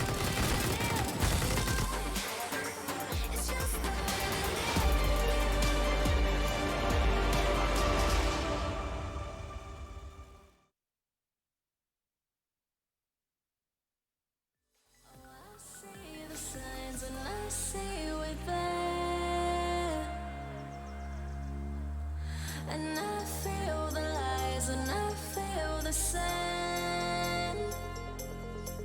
Forever hold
Welcome back to the Intel Extreme Masters Katowice. It's me, Frankie Ward, and I'm joined by Wild Apex. Congratulations on your first win here. It's obviously the start you wanted, but I know in London you weren't happy with that performance. So how did you get things back on track for here? Well, at Blast London, we said that we had a great preparation, but we forgot a lot about our basics, and that's why we played that bad there. But there we just refocused ourselves just on the most important things, that enjoy and just enjoying the game and trying to play the basics pretty well. So yeah, everything went well today, and that's the most important. One man who was very happy watching you guys on Nuke was Anders. He was saying this could be the return of the crazy French Counter-Strike style, because he noticed you guys, you're much more aggressive than you were, say, this time last year when it was all about structure. Yeah, we're just trying new things and new play. So yeah, maybe. But I'm happy we made him happy. What were you expecting from Nuke, though? Because there wasn't much to go off in terms of NIP and demos. Well, Nuke is one of our strongest map, obviously, and we knew what to do. We just play our main game and just try to focus on that, and that's what happened. And we just played pretty well by starting T and won the whole. But NIP, they were slightly more aggressive, say, than they were in Vertigo in their defense. Was that a surprise to you? Not really. They tried to be aggressive a little bit, or sometimes not. But it didn't change much for us, to be honest. Well, as I said before, congratulations on your first win, but you are going to be facing Astralis tomorrow. Can you take down the Danes? Yes, obviously. We're here for that. They're one of the two best in the world right now, but who cares? It's going to be a nice best of 3 to play, and really looking forward to play that one. So you think definitely a win? Maybe. Okay, because that's now on the record. Thank you so much. Congratulations. Again, Apex, let's head back to Stunner and the guys on the desk. Thank you very much, Frankie, and of course, Apex as usual. And if you are just tuning in, this is going to be the story where Nip has been knocked down by the side of Vitality. Looking ahead, guys, we need to just go ahead and start to center this conversation around at least the players that showed up today. You have anybody in mind, Maniac? Yeah, I mean, there is one name that we all have in mind right now. It's Alex. I mean, Alex's performance was absolutely amazing. Just to put it in context, what do we have here? There is, look at this beautiful, handsome, impactful in-game leader. I mean, in a world where Zai will always perform, which is the universe we all live in, Alex is slowly but surely becoming the number 2 in Vitality. He had a crazy impact this game, 51 frags, best performer of the entire series for the team. And even on that CT side, if we go right down to the game, it's 13-10. He has the move, he has the positioning under heaven to win the round for Vitality. Next round, he is in the garage. He has the trigger discipline, he has the position. He wins the round on his own. This Alex right now is having so much impact, and that could be, my dear Alex, this could be the decider for the end of the game. So you got to keep him doing. You got to keep him doing this. I definitely agree, and I think the most impressive thing by Alex and the display he's having on the server is the fact that he's also the in-game leader, right? He's leading by example. You said it yourself, and it made me think that Alex is becoming the clear second star of this team, and he's been for quite some time now. If you look towards the rest of the roster, you have Apex in there, you have Shox in there. They're the two guys that is supposed to be the second best player in Vitality. We know Cyber to be potentially the best player in the world. We're not going to contest that, but if Vitality wants to be the number 1 team in the world, we need to see more of Shox, we need to see more of Apex, because I agree with you. Right now, Alex is doing everything he can. He's a great leader, and I would even go as far as saying that he reminds me of Glaive in the way that he's calling and leading right now. He has so much impact, and he truly believes that I mean, I get the feel that he truly believes he's a great player as well, which is the same case for Glaive. So, good thing for Vitality, great start here. And again, you know, Alex, he's going to be vital for them in this tournament. We need to see more of Shox, we need to see more Apex, RPK for that matter as well. If we can that, then Vitality is a team that has the potential to be the best in the world. So let's put this into perspective, because tomorrow, as Frankie also already said, was the fact that Vitality get that ever-coveted prize of playing Astralis. Now, that's never going to be a fun time, I don't imagine. I mean, they did just beat up on Cloud9 on 2 maps. I think a little closer on the second one. Point being, what do we want to see out of this Vitality lineup going into that Astralis matchup tomorrow? I mean, Jacob already prefaced it very correctly. There are some names in that roster that will need to shine against Astralis. It's not going to be enough to only have Zaiwu. It's not going to be enough to have Alex finding impact. Shox has had a few clutches in that series where he found the feeling. He had that understanding of the game. That used to be what would characterize him as a player. He would understand the game. He would have the right movement, the right understanding of the round. He won these clutches there. To me, that's a good premise. That is a good sign. He needs to have that in Astralis. Now, Apex, he needs to unlock rounds. He couldn't really find his footing in that series, but it doesn't matter. 2-0, the job is done. But against Astralis, they will need Danny the Dog. They will need him to be crazy and go and have the duel. Now, I'm a little scared. That was a first game, a little bit silent from him, but it doesn't matter. Job done. I definitely agree, and I think it's not that I'm saying that they're playing bad right now. Apex, RPK, and Shox did a fine job right here. They fitted into the system, and that's fine. It's just that if they want to, raise their level instead of just being a top 5 team in the world, to be the #1 team, to be a team that consistently can beat Astralis, EG, or Liquid for that matter, we need to see more consistent performance coming out of those players. I think this showing was great. I think they did well against NIP, and you can't really say anything bad about this one. It kind of went as expected. NIP, they gave us a fight, but not more than that. How about that? I mean, let's just go with the NIP notion there for a second. Obviously, they don't come out here and make the statement that we were looking forward to. They did have some shining moments, but overall, where does this NIP lineup go now? They've already faced themselves at least once here. I mean, it's not a great start, let's be honest. Now, if we look at Silver Linings, I think that Nok and Plopsky are the 2 names that we need to bring up, right? The new and fresh blood in that lineup, they were the most impactful ones in that series. But then if you flip over to the other side of the coin, then I'm looking at Lekro, I'm looking at Rez, and I'm asking, guys, what is the issue here? Is it a matter of they needed to give space to the new and the rookies, and then they have issues adapting? Is it a matter of finding the identity, as you prefaced it in the pre-show? There needs to be a reaction. There needs to be a change from Rez and Lekro for that team to have a balance. If they can get there, then with Lekro and Nok, with Plopsky and Nok performing like that, then you have a team. Then you have something. That Plopsky, Nok, that's Plopsky, that's something Noski. else. We're going to do something a little bit differently right now. We do have another matchup on our hands. We're going to have FaZe taking on Na'Vi, one that's going to be a heavy-hitting bout. But right now, we're going to have that opportunity to look very quickly into what maps we're going to be playing. We're talking vetoes early on, guys. I know, throwing you for a loop, throwing me for a loop. All right, let's go. Throwing you for a loop as well. It looks like we're going to have Nuke first, and we're going to have Dust 2. And where does that leave us? I'm so weirded out by that. So Na'Vi actually picked Dust 2 against FaZe. Is that what I'm reading out? That's correct. Yeah. So you're going to pick Dust 2 against FaZe, and then FaZe pick Nuke. So we are in the upside down. I appreciate that. I like it. Yeah. I like it a lot. Yeah, I like it a lot, too. I like the fact that we now know what maps we're going to be looking forward to. Right after this break, ladies and gentlemen, the Intel Extreme Masters Katowice 2020 does continue right here in Poland. I feel on top of the world. I feel on top of the world right now. I feel on top of the world. I feel on top of the world right now. Savage, you've been distracted. Your best, my average. There's a reason for that's a fact. So they snapping back, mad at the fact.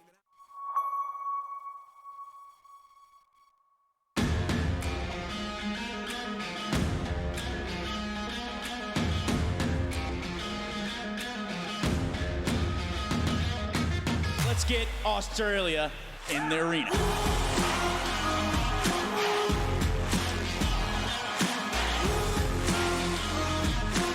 Damage, but a second by the Cherry. Provan, he'll find 3 in total. That is something.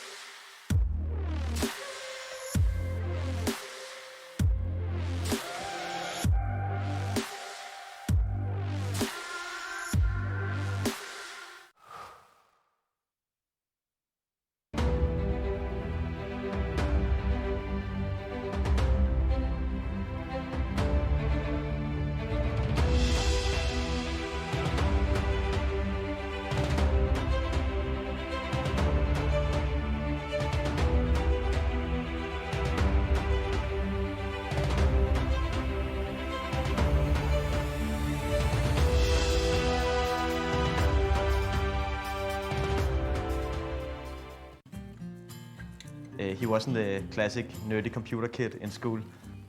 He was one of the ones to get a girlfriend first and a very social person. Typical for Finn is that he is very determined. Ist egal, ob es jetzt beim Kartenspielen ist oder beim Tischtennis oder beim Computer, er gibt nicht auf. What he really wants is to win a major. It's his dream, and therefore it's also my dream for him to get that.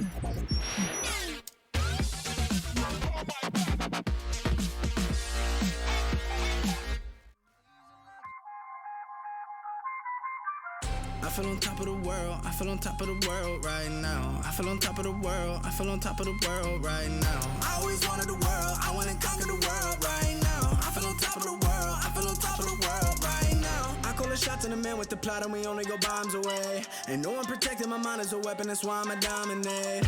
Taking advantage of every second, now I ain't got time to waste. They all tryna sign my name, they want me to sign my name. Counting your blessing while I count that in my winnings. We take 50s and 100s and throw them up to the ceiling. Everything I envision, now everybody gon' witness. Only difference between us is I ain't stop till I finish. Yeah. I feel on top of the world, I feel on top of the world right now. I feel on top of the world, I feel on top of the world right now. I always wanted the world, I wanna conquer the world right now. I feel on top of the world, I feel on top of the world right now. Savage, you've been distracted, your best my average, there's a reason for that's a fact. So they snapping back, mad at the fact that I don't have a backup plan, I ain't need that. Outworking everybody when I relax, so I ain't tripping about none of y'all feedback. Heard that, wonder when I'm gonna peak at. And that's why you count your blessing while I count that in my winnings. We take 50s and 100s and throw them up to the ceiling. Everything I envision, now everybody gon' witness. Only difference between us is I ain't stop till I finish. Yeah. I feel on top of the world, I feel on top of the world right now. I feel on top of the world, I feel on top of the world right now. I always wanted the world, I wanna conquer the world right now. I feel on top of the world, I feel on top of the world right now. I feel on top of the world, I feel on top of the world right now. I feel on top of the world, I feel on top of the world right now. I always wanted the world, I wanna conquer the world right now. I feel on top of the world, I feel on top of the world right now.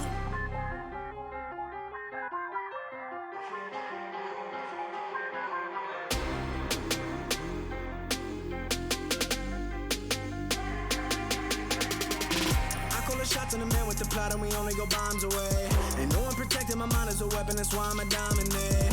Taking advantage of every second, now I ain't got time to waste. They all tryna sign my name, they want me to sign my name. Counting your blessing while I count that in my winnings. We take 50s and 100s and throw them up to the ceiling. Everything I envision, now everybody gon' witness. Only difference between us is I ain't stop till I finish. Yeah.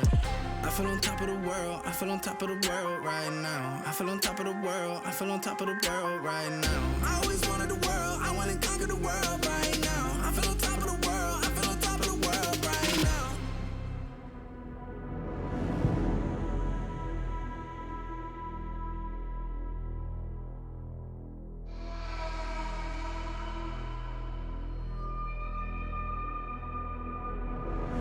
I fell apart when I saw you look at me that way.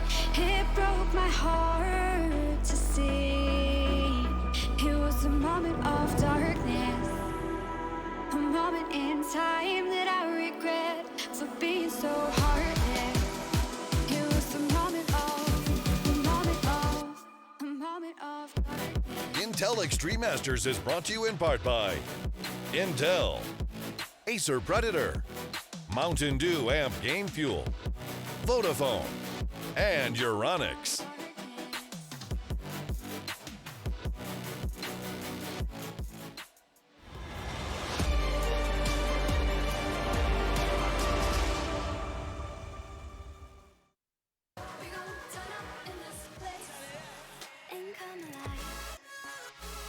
Ladies and gentlemen, it is currently 5 degrees Celsius outside, but don't worry, the heater is on inside because this next matchup on hand is one that you certainly tuned in for. The one that you woke up this morning and said, hey, this is the matchup I want to watch. Na'Vi taking on FaZe Clan right here at the Intel Extreme Masters Katowice 2020. Now, these are group stage matches.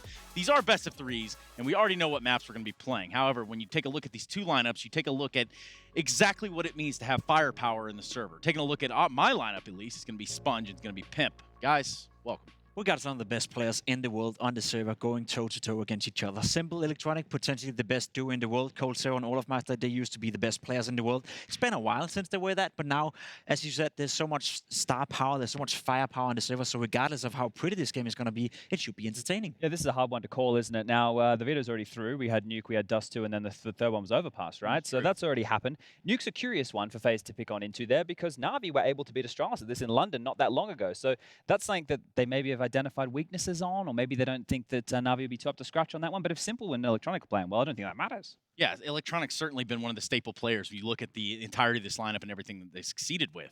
Now, we look at Na'Vi a little bit more in depth. We could talk about how the coaching changed and how the change in atmosphere, but that just feels so 2019 at this point. We want to talk about 2020. We're going to talk about FaZe. Things have changed for FaZe recently, Trace. Things have started to be looking up and up. They looked fantastic over there in London, right? They qualified for Katowice to kick off the year. They did what I think a lot of people weren't expecting them to be able to do, and that was top that group. Definitely. I mean, it's a lineup right now that when you look towards it, right, they're trying to implement new styles of playing. They're trying to enable the new players, and there's been going on some changes within the lineup. I'm sure Chad will tell more about in a second. Yeah, I'm sure he will, but for the time being, you just kind of have to look at these two lineups and say, yes, they've had their own sorts of trials, tribulations, and obviously that's going to inspire change. That's going to bring about the changes that you need to have in order to find success. And perhaps we're going to take a deeper dive. Chad, what are some of the changes from 2019 to 2020 with at least the FaZe clan? Well, with the FaZe clan, Trace, obviously we had this man right here doing some in-game leadership. Well, now he's got a buddy of this guy right here. Now, sure, he was in the team when we were talking in 2019, but they've actually changed things up. He's having a lot more impact, and that's led to a role change. In-game leadership change has led to a role change here, or at least an in-game leadership addition. I want to talk about Brokey on the AWP right here. So we're going to have some highlights in the background for you. He's been moved over to the primary AWP position, which has freed up Olaf Meister. Olaf on the T sides now has a lot more freedom to lurk, to clutch, to use that experience that he has from all the years. Once upon a time, the best player in the world. Brokey on the AWP over there in London also looked fantastic. You're seeing some of these rounds here. He's taken a more assertive role within the team, and they're actually flourishing. He has to be able to do this again if they want to be able to take down Na'Vi in a 2-0 fashion. And we can flick this one through because I have one final point here that I want to touch on, and that was going to be about this execute coming out from the side of FaZe clan. So we'll play this. Something missing with FaZe in the past, right, was strategy. They forced it in when Yanko first came, but now they've actually got it down with in-game leaderships that working. It's a strong base with coldzera and Nico, and then Yanko behind them as the coach. The role change with Brokey and Olaf switching positions, and then they even have rounds like this that they can pull out of the bag. This is set pieces on the CT side, on the T side. This is just one example of what you're going to see from FaZe clan in 2020, Trace. Yeah, eyes on the prize here for at least FaZe clan, and like you said, they did find success there in London. Can they carry it over, Jacob? That's going to be the big question, at least of the hour. It's starting to look good, right? It's a FaZe clan that you can start to believe in, and I'm glad that Chad mentioned that when YNK was first brought in, they tried to force the tactical style on the team as well. Back then, it didn't work out, but it seems to me like FaZe has matured. Nico, as an in-game leader, has matured, and overall, this whole FaZe project right now is looking much, much better than it were in 19. That it is, and we know we're going to be taking a steadfast approach into getting into the game, but I need to ask you guys, Nuke, Dust 2, Overpass. Those are our maps in that order. Who's going to be winning Nuke, fellas? Look, I think that I'm a big Na'Vi fan. So I'm going to go with Na'Vi just off of blind faith here. I think Katowice, with all the teams being relatively even, gives us a chance for that. I'm starting to side with FaZe. I think they're looking good right now. Okay, yeah, I think you guys are onto something. Now, without all of the Easter eggs coming out of the basket, without all the spoilers, yes, those were your predictions, but sometimes the gun gets jumped there. Now, are we sure we're banking on these teams? Well, look.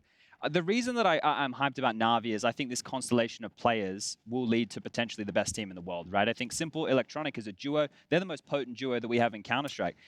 I understand all the concerns about Boomich, Jacob. Is he going to be good enough for that? I think he is. He's had some games where he's absolutely taken over as an individual, right? Sure. In London, he was winning games almost single-handedly. Even Flamey was looking kind of consistent from time to time, right? Okay. And that's what you want from that guy right there. Now, Perfecto is the question mark. Can he mature quick enough for this team to get to where they need to be?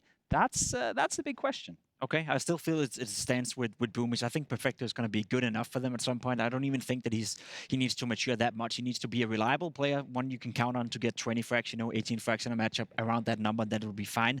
To me, it stands and falls with Boomich. If he can evolve into a great in-game leader that can control Simple and Electronic and actually, steer the ship and also innovate the lineup, right? Because you can be good at a certain time, but you need to be able to adapt throughout a calendar year as well. The way you play Counter-Strike right now is not going to be the same way you play Counter-Strike in half a year from now on. Sure. So if you don't have that ability, you're not going to be the best team consistently. So I agree there's potential for it, but it stands and falls with Boomich to me. Whereas for FaZe clan, I think there's so much experience within that lineup right now that I'm starting to bank on this team actually becoming a top team again. Whether that's going to be the best team in the world, probably not as of right now, but there's definitely progress being made by FaZe clan. Just looking at the individuals, I mean, we just saw Olaf there on the screen. I could have swore the other night in the hotel, there was a whole conversation had about how Olaf brings to the game the answers when they need to be had. Okay, so they lean on him him, right? So what I was trying to elaborate on before, and I did it quite poorly, was the fact that Nico's the in-game leader. coldzera, since he's joined the team, and when he was back playing with the Brazilians, was always the second in charge. But we got to listen to a lot of the voice comms over there in London, and he was very vocal. So that combination there of those two with Yanko behind them, they now have a strong leadership base. So having Olaf to chip on in as well, that guy's won 2 majors, right? He was once upon a time the best player in the world. That's why I think this role swap that they've done with him actually is fantastic for him, because as your career goes on, as you get older as a player, he has experience that Brokey doesn't. If Olaf is left in the clutch scenarios, I'm going to have a lot more confidence in him to pull those out. You get Brokey with those young reflexes. We saw how he looked on the AWP. If he can have impact in the starter rounds, let Olaf close the rounds and let him have impact like what Trace was just saying right there. Look, this team right here, they have the stars. They have the firepower.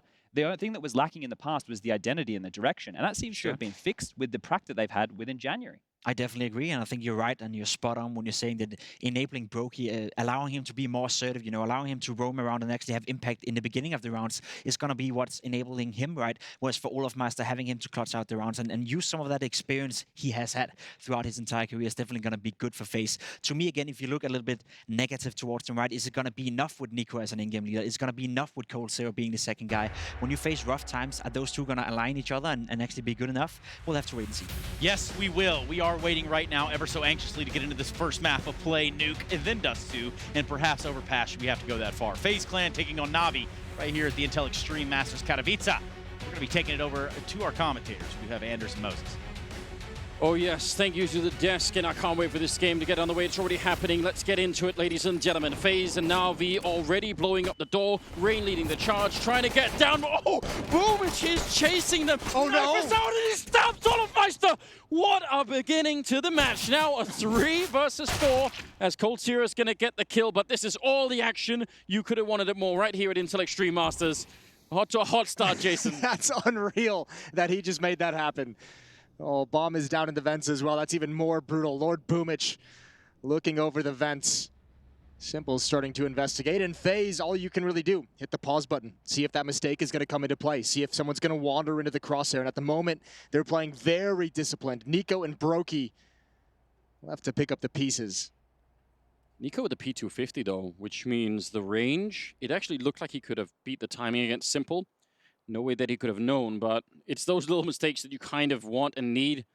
No chance to spot anyone out. 50 seconds on the clock, and Brokey's just waiting down there. So a lot of discipline. I mean, this 2-on-4, this is one of those rounds you actually can turn in your favor.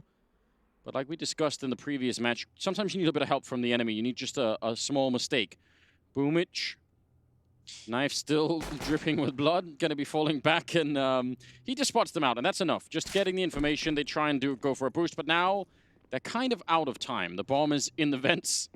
Man. It's not even about picking it up and getting to the bomb site. It's about the fact that you have 2 players still alive in the doors in the window. You're going to have more battles coming. So at this point for FaZe, the bomb plant is everything you could want, and Boomich is going to deny even that. So is Flamey. They're going to start bomb rushing Brokey off the plant. He's still got some time, but does fall in the end. Just a swarm of Na'Vi players. But that's all on Boomich. An actual crazy, just rumble-tumble type play. I just can't believe that it started out that way. Well, you got to feel bad for Rain. He got blown up. I think I got tagged by like 1 bullet, and then Nade comes in and just deletes all of his HP. Boomich coming in behind him so quick. I don't think Olaf even realized it until the knife was out, till it was in his back. Yeah, how do you call that? I mean, it's true. If you're the first guy to go down, how do you call anything? It's like just a lot of I didn't see anything. Happening. I saw explosions. I have no idea what's happening. It's bad. Well, Na'Vi off to, yeah, so this is the combination, right? Perfecto and the grenade from Simple, I guess. And then this, I don't even know what this is. Do you think Olafmeister's like... He didn't run out of bullets, did he? I wasn't keeping track of that. He just decided to go for the knife. He was like, oh, well, if you're not going to turn, I guess I'll shank you. Which is the worst decision imaginable, but it still did work out. It worked out, at least this time. Fair play, I guess. 2K, right around 2K on everyone from FaZe. No investment. 5 Glocks. I like that. I've missed these rounds, Anders.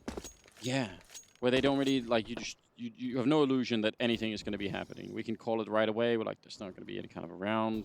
Don't even worry about it. Just discussing things, setting it up nicely, and then I'm guessing, next round will be where much of the fire is. Have you noticed, by the way, that, so this is the second nuke we're having today if you missed the first one, but both the pistol rounds on the first nuke were similar kind of fast paced towards the upper bomb site. I Yeah. think one was trying to get down the vents, and one was just an upper bomb site commit out the hut. Yep. So that's just the flavor of the. So 3 of 3 day. pistol rounds have been upper rushes of Yeah. some kind. Yeah. All right. Which is, I mean, I get it, because obviously the logic is you're not going to be running into that many Molotovs and HEs on the, from the CT side if you do it, and in later rounds you probably will. Oh, electronic. Oh dear. Oh dear. It's not looking pretty. But there's the benefit of having 5 Glocks going up against you is you literally can make every mistake in the book, miss every shot, and you're going to be just fine. Try again. Yeah, just he took like 53 damage from that. And he's still just doing fine. Yeah, he's probably hit like 10 times as well. Yeah. Easy cleanup for Na'Vi. But there are so many cool pistol rounds you can run on this map. Talk to me, Goose. Well, I mean, EG had a tremendously cool one in London where they actually they smoke off towards the heaven so they throw the smoke from T-spawn that lands in heaven. Yeah. And they throw a Molotov. I think that lands like right below that, and then they have like they have 2 men lobby and 3 men flank around towards hell, and then they crunch the lobby from 2 different directions, which, I mean, one of them you will never expect on the CT side, which I think is an amazing setup. And the only reason it didn't work in that moment was because I think they got sniped, like one person got immediately sniped outside from EG when they went there, so they were sort of in a 4 versus 5. Otherwise, it would have been beautiful. Just lost some manpower. Yeah, like that's one of the coolest setup I've seen in a long time in a pistol round. So who's playing EG next? Mad Lions, I think. Oh, okay. So doing some research for your Danish brothers, huh? I did pick them to win it. I'll say it right now. What, the match? Yeah. Pick Mad Lions to beat EG. I did. I respect that. I have Mad Lions as like my dark horse for this event. I don't know how much longer we can consider them dark horses. No. So I wanted to get it, get it in there. Maybe one last time. My logic for pick was slightly that, sometimes you just have to like throw in a pick like that where it's, it's not the most obvious one, but you have to try it because you might be the only one that did it, and then you need to go for the glory. That kind of thing, yeah. Well, second round is in the bag for Na'Vi. Not really be too stressed out about it. A bit of a timeout here, but now we do still have with 3 MP9s, as far as I can tell, going into the next round, where FaZe Clan are going to be having actual rifles. Yeah, you have to imagine they're going to buy in the next round. So yeah, the big disadvantage for those SMGs, and that does come into the timeout, is actually a little bit of a tech pause. It's as we get some things figured out. So that's why you have us chatting. That's fine. We can do that. How do you feel about this? Is that a huge liability in your mind, the 3 MP9s? Does that concern you? No, because I mean, obviously, I think there's some benefits if you can manage to win that, but especially on Nuke, right? There's some places you can put the SMGs to really let their advantages shine. With the fact that you can get them close up, you can have someone get aggressive outside with an SMG, flash them through smoke, but it's not like, you can put them in places where it's not all long-range duels. You can even put them downstairs and have a crossfire setup of some kind, so there are ways on Nuke to really neutralize that. They're backed up by a scout, though, and an orc, we can, I'm good with it all. Scout's on simple, so it's like, whatever. I'm not gonna... Okay. Not gonna tell simple not to use a What did you pick to win this game? I have FaZe. Ooh. I mean, I don't know if it's even possible to say that one is a better, objectively the more solid choice. I actually can't remember who I picked, because we did pick him over at the ESL website, but... Oh yeah, we did. I did that, but I tweeted him out this morning. You tweeted him out as well, but I forgot what I picked, so the problem is I might be contradicting myself. I think I picked Na'Vi, if I'm being honest. I think I did. Perfect. Also because I picked Na'Vi to win the major, so I sort of, I feel like you have some kind of loyalty, at least for the next, 3 months or so? I have to. Had to go for the same route with MIBR, and then, had to... Yeah, how'd that go for you? Pretty good? I mean, at least they were... Listen. It's been rough, Jason. I'm just not going to lie. Listen, they're hurting more than you are. Don't worry. They are. It somehow got worse even after the whole thing. It's been a crazy wild ride. I am actually getting scared, genuinely nervous about this whole MIBR situation. Yeah, it's not pretty at the moment. But the same thing. You could say the same thing was with FaZe. They spent maybe a year and a half where it was just not pretty. Nothing was going right. Some part of me was waiting for the moment to where I could really get behind them as a project when Yanko joined. I was like, all right. You just got to see something. Just give me something. Any little thing, and I'm back on board. Yeah. This team, these players with this coach, they can't possibly remain bad. And now it's coming in. Here's my big fear for this FaZe roster, right? Is I think when we look back, the turnaround of obviously it's still early. Like, let's not say like they're going to be like these crazy world beaters. I think they're just playing very well. I was very impressed with what they did in London. It coincides very much with them getting coldzera in the roster and having some time to like develop strategies, develop some teamwork and everything. But I don't want people to overlook the fact that Brokey has just been like absolutely like a mental addition for this team. Like, he's been so good for FaZe, and I think it's going to be easy to say, yeah, it just took them getting coldzera, but don't forget about Brokey because he's been so stellar in the squad. Yeah, but there is a synergistic element between even those two players, which is like the most fortunate thing that you could ever have happened, which is you've got like a young, super talented, hungry player, and he gets put next to one of the hardest working people in coldzera. So like if you were lacking in inspiration for like why you wanted to put in extra hours, or like, you know, just try and go even deeper on the game, and or like, you know, being sat right next to him, and in many ways even in the game being you have the perfect mentor. Yeah, it's absolutely crazy. Like, you know, you couldn't actually architect that if you like. That almost has to be like, just, oh well, we got real lucky that worked out in that fashion. But I think that's going to be, there's a long game between those two players even, assuming everything works out. That could have like a very interesting return of investment just there. So yeah, I look forward to that. Yeah, I think this team has got so much going on for it. And on the Na'Vi side, we talked about this a fair bit already, but Perfecto, if they can click him in like halfway, just it doesn't even have to be, you know, amazing right away, but just get him to like a good sort of medium level. Again, like Chad was saying, the combination of Electronic and Simple is going to be very hard to take down for any team in the world, basically. So yeah, but that's been like one of the things that we've said about this team for like what 2.5, 3 years now, is like that core of Na'Vi. And that's not that it's wrong. It's just we still haven't seen it like hit any kind of like crazy good consistency. Like you can see when it all works out. When Simple, when Electronic are fragging, they look like how they did in London. When Boomich is having a good game, when Flamey is having a good game, but. I'm not gonna lie. The thing that made me sort of go on one of my crazy Twitter predictions in the heat of the moment for watching Na'Vi was actually nothing to do with Simple or Electronic or anything like that. For me, it was actually watching the sort of the crazy style of play that Boomich was having. Like how hard it was for enemies to predict when he was going to be doing something really, really wild. So for me, that's something that is, let's say, out of balance for what the rest of the top teams are doing. It's something that makes it, you know, they're playing out of rhythm a bit, and I just appreciate that a lot. So yeah, I actually do end up looking a lot to Boomich, and most of the time when I'm watching Na'Vi play now, that's where a lot of my focus is. I just want him to play that style. I want him to feel comfortable and take the crazy risks when he can, because I think it's exciting when it works out. Yeah, it is very exciting. Either way, we do seemingly have some issues. So what we're gonna? Oh no, never mind. Never mind. Everything's good. You jinxed yourself, I think. I jinxed the network. I don't know. I jinxed something that made it all work out. Well, we used my appreciate it powers anyway. for good for the first time ever. Yeah, that's a welcome change, Jason. We appreciate it. Third round is going to be coming up, so we apologize for the delay, but it's good that people were on it right away. Thanks to the admin team for helping us out. Knocking it out of the park. Yeah, we love it. 2-0 in the favor of Na'Vi after winning the pistol round here on the CT side of Nuke, and we're back into the action. Round number 3 underway, and as we said, FaZe going to buy up the rifles. They're going up against the 3 SMGs, so bit of an advantage in terms of the weaponry brought to the table. Yeah, and we'll see if that's actually going to make a difference. I'll take your point. I think you're right. There are tons of ways to make these MP9s work if you get into the right kind of fight. And then there's sort of a minority of rounds where you end up, you know,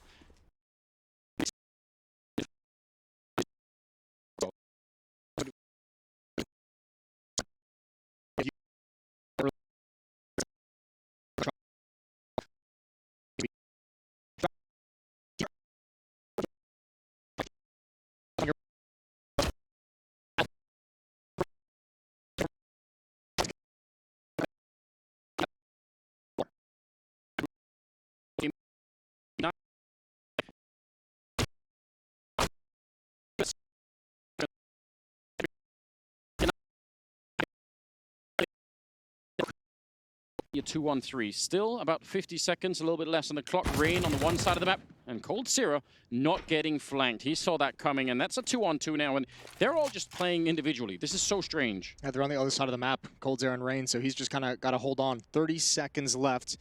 Here's the tough part. This could come down to Perfecto with the SMG in hut. If he hears Rain, and Rain can't exactly slow down because of the time, it's 25 seconds. This battle could be massive, and Perfecto is just going to wait and see if Rain wants to head towards hut. or Cold is coming in from heaven as well. So if Perfecto wins, no, he's going to be running Rain. He's going lower, yeah. I actually thought he was going to flank the other side. That is so little time to get down here. Perfecto's going to be the electronic coming in now from the other side. And 8 seconds, they're going to get the bomb plant down. FaZe have somehow threaded the needle. I just have no idea how they got in here without getting either shot in the back or running out of time or having a problem when the bomb finally goes down. This seems very, very strange indeed. 2-on-2, and the afterplant here not going to be easy at all. A fight for Perfecto, and he can't win it, and that means Electronic has to back on out, and FaZe will pick up the 3rd round. I don't mind that call for Na'Vi on the retake attempt. You just send Perfecto to see what he can do. Electronic at 15 HP, and if he couldn't find a kill, then he just backs off, as is being done right now. What a great win for FaZe. A grinded out battle the whole way into that lower bomb site, and as you said, just the perfect call, without even necessarily the information. They just happen to make a blind call, and it works perfectly. They're on the board, 1-2. Wow, that is a close way to win the 1st round, but it pays off. Not sure that had anything to do with the MP9s at any point. I mean, you know, that was just a question of, you know, like that 3-man hit towards the ramp and the fact that Cold, you know, made sure he checked that he was getting flanked. That was some heads-up play. I mean, that's just his call as well. He's probably the one you have to imagine dictating when him and Rain are in the 2-on-2, and he's just saying, calm it down. Just wait. We have time. I'm going to hold ramp room. You kind of take your time getting over here. Don't get picked off, and we'll just work it together. 4th round, though, and... Get another pause coming in. Another little pause. They will have, I think they'll probably have money to put together a buy here. Yeah, the Electronic could drop for Perfecto, is a little bit low on cash. You're absolutely right. I'll take your point about Electronic inside of the smokes, and it might be one of those things that's worth, you know, just explaining to people in case you're brand new to Counter-Strike and you don't know, you know, why is that even a thing? Basically, if you're the person inside of the smoke as it's fading, you have like a nanosecond of advantage where you can see the people that are outside the smoke just a tiny bit earlier. Yeah. And Electronic has become obnoxiously good at exploiting that. He's become a bit of a freak. Yeah, it's quite amazing. Now, there is, I mean, you could say, well, what's that about from like a game design perspective? But the thing is, you're going to see that meta swing back at some point where, you know, more and more people are going to start to shoot at the smokes just as they're fading as a way to get the edge. And like there's a constant back and forth here between... It's something we even mentioned just, you know, within the past couple of weeks is just straight up saying, you know, every time you play Na'Vi, you look at the edges of the smoke. You just have to be cognizant of the fact that Electronic is, at the moment, his game is not being afraid of going through that smoke or working around the edge in some fashion. So that'll be a cool thing for us to keep our eyes on throughout this game when we get going. Yeah. Taking notes in the background. What is he writing? Just a little bit of poetry while there's some downtime. Russian poetry? Russian poetry. That's probably going to be quite amazing, I imagine. Can't really read it, but yeah, I imagine. Yeah, someone would tell us it's cool. Well, 2-1. Yeah, they're just shutting out the last couple of issues. It's a bit early on to really, give any kind of overall trends about the direction this game is going. I guess it's good news that Electronic is 5-0. He didn't obviously get found in that previous round. And then Boomich also up at 5 rounds. It'll be fun to see what happens when Simple starts to pick up that AWP. I think that's something everyone always looks forward to. Can have a huge, massive impact on Nuke. I think Simple is one of those players, when he's playing with that AWP, he is almost dynamically and flawlessly playing Heaven, Ladder Room, and Ramp Room, and also, you know, down Hell. So he's playing like Heaven, Yard, Ramp, all at the same time. There's a lot to be juggling at the same time. Well, either way, while they fix up these issues, these network problems, we are going to send it over to a video of a history of the Intel Extreme Masters.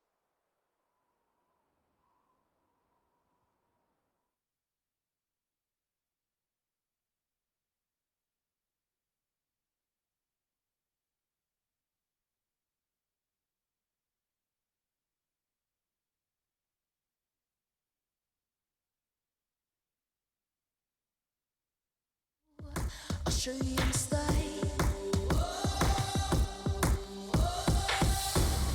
Where you see me coming, better run for cover. 'Cause I'm not soaring that I'm never going under. I survived the pain, I know it made me stronger.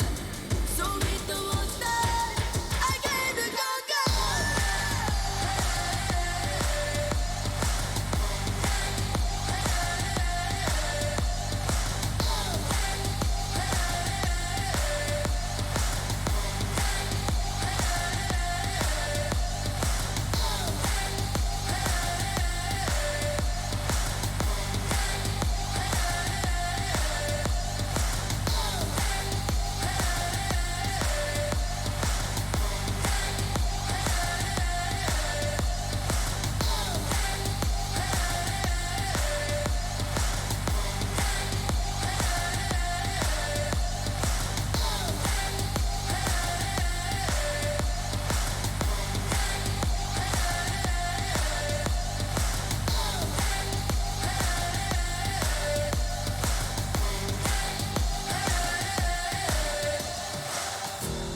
smoke clears, I'll still be on my feet, forget all of my fears, cause I know my destiny. I feel a champion waking inside of me. It's set in motion, the legend spoken. This is my moment. Can't break my focus. How is it possible that an event like this would begin with something as plain as 2 chat bubbles?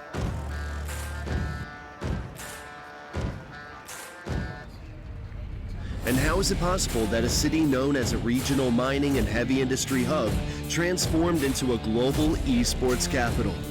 Well, here's how IEM Katowice redefined how we look at esports today. It's common knowledge that the 2020 edition will be the 8th time the Intel Extreme Masters Series visits the Silesian region. But like many other esports events, its beginnings were quite humble.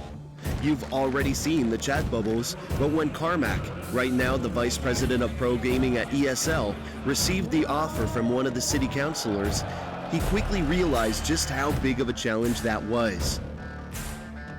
When I first came into Spodek and I looked at all the seats and I looked at how huge the place is, I thought to myself, holy crap, that, you know, if we put 3,000 people in here, it's not going to look like a success.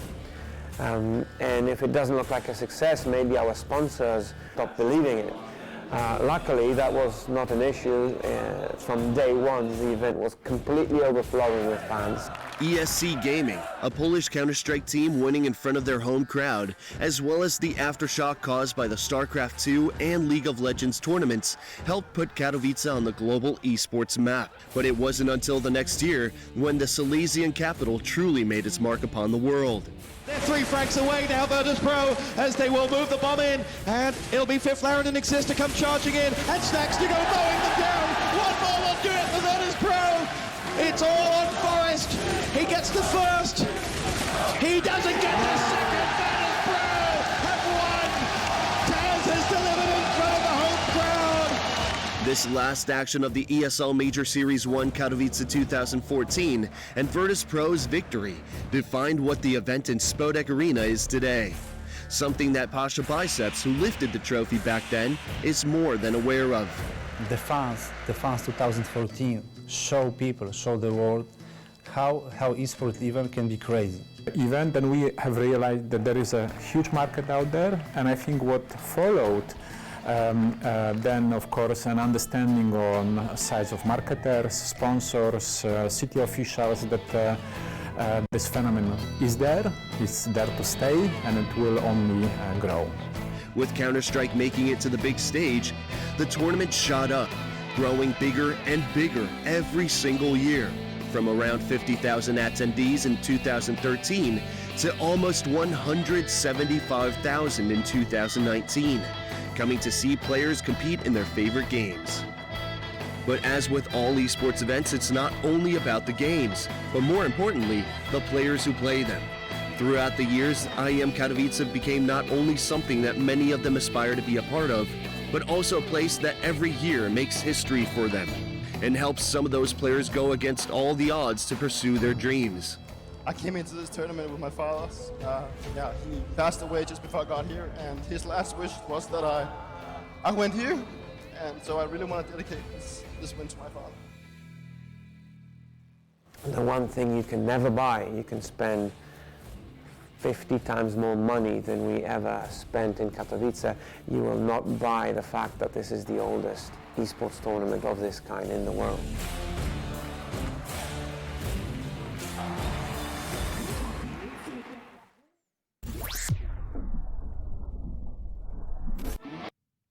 Well, welcome back, ladies and gentlemen. They're going to give us a pro tip.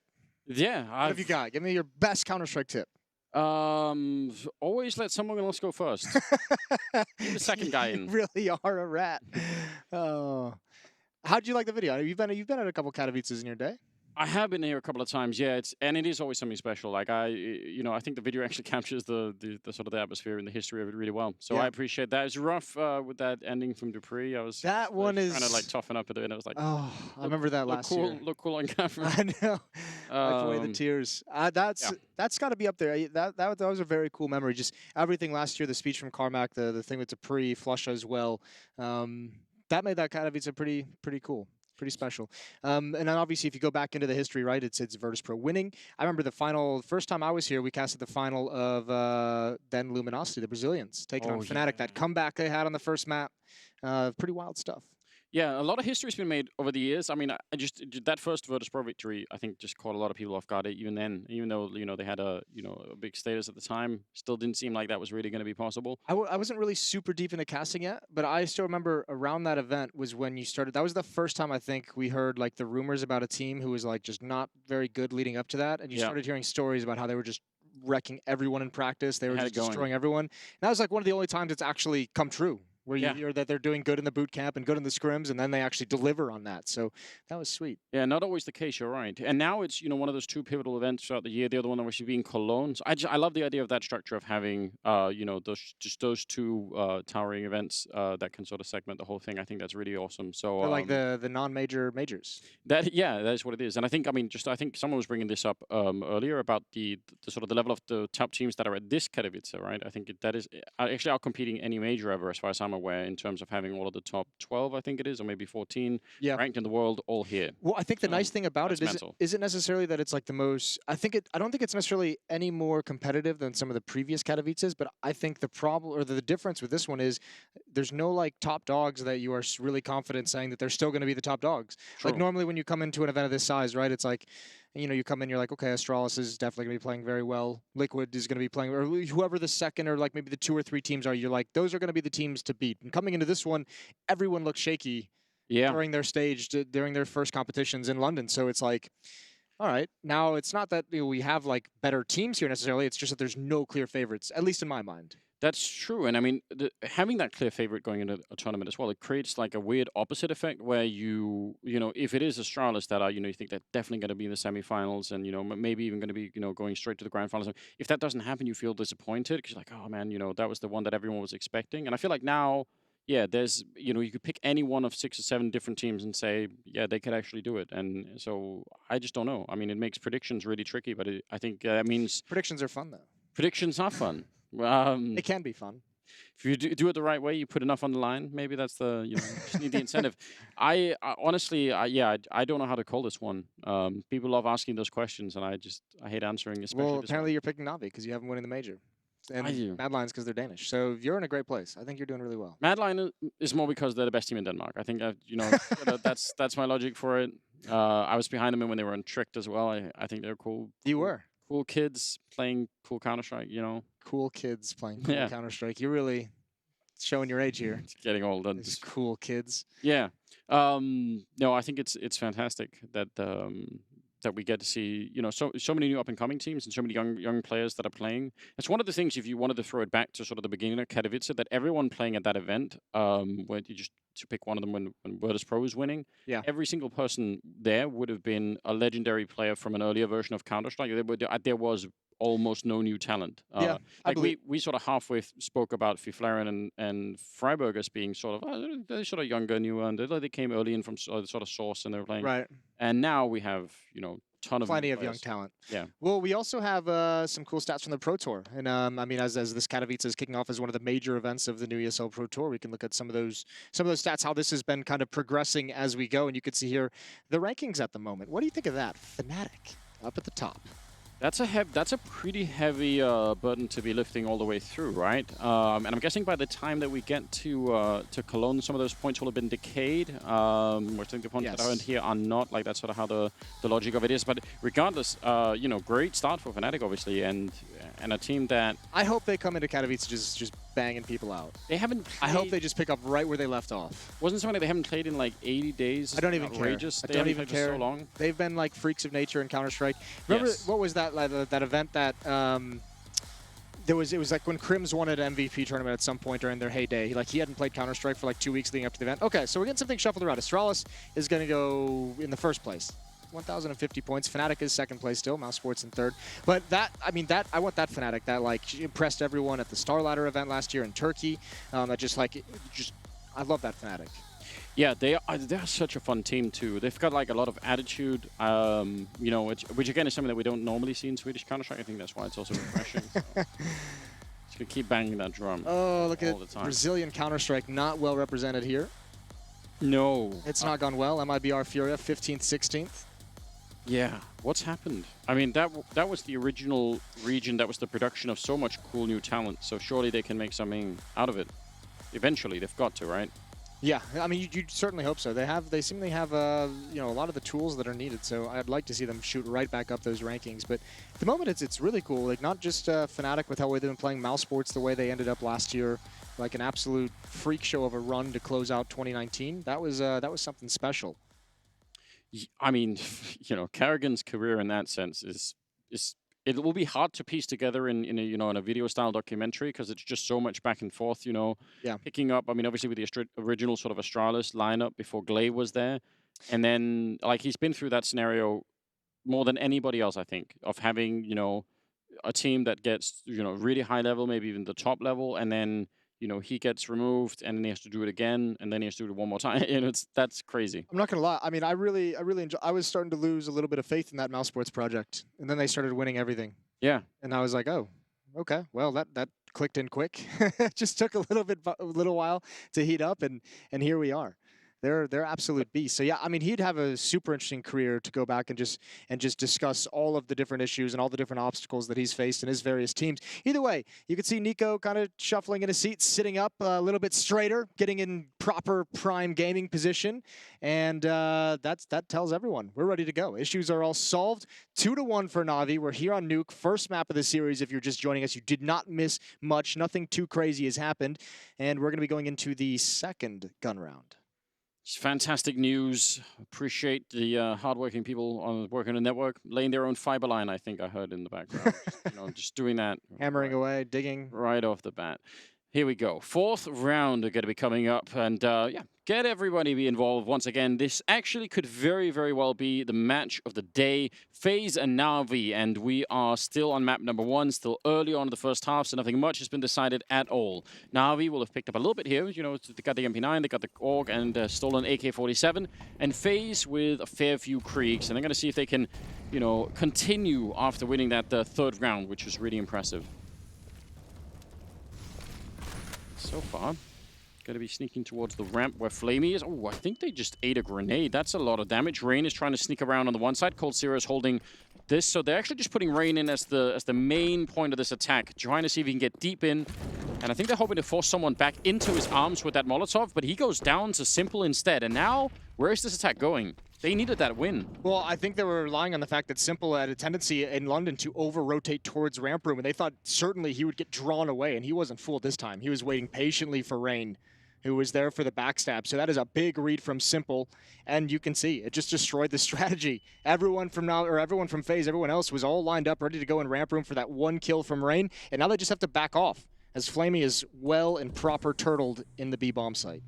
Yeah, he's waiting down here. Man, so much relied on that. I love the idea of actually forcing whoever would have been there back into the arms of Rain with that Molotov. It's such a cool idea, but of course when no one is there and he just gets killed instead, nothing really comes of it. Cold has been waiting outside of the yard forever and has not seen a single person, has no chance to get any fights out there. And now they're going to try and see if they can swap it around and maybe go for the A-bomb side. With 30 seconds left, this is going to be a very, very tall order indeed.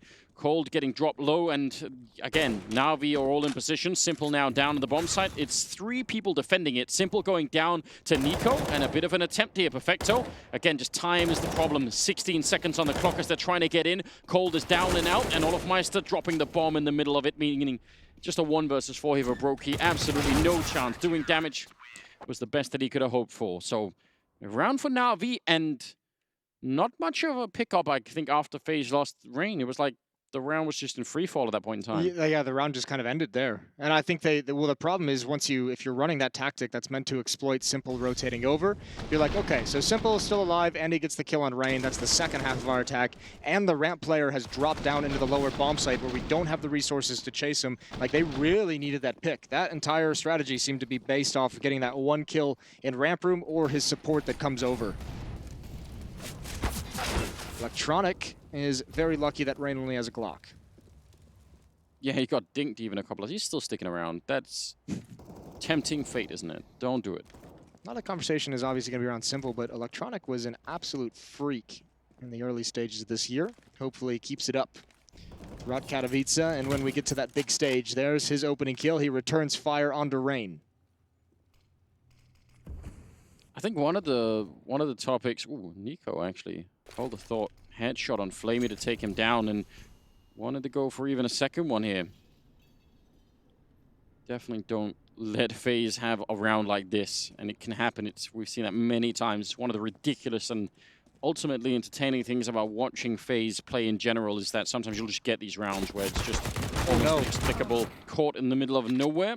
Simple, very awkward, and now a 3-on-3, and Nico's still holding the ramp, and all of us just kind of bringing the bomb in that direction. Well, Electronic's very low. I think this is going to be the winning play from Boomich. If he can start shrinking this map and getting information, at least letting his teammates know what's possible, what's coming.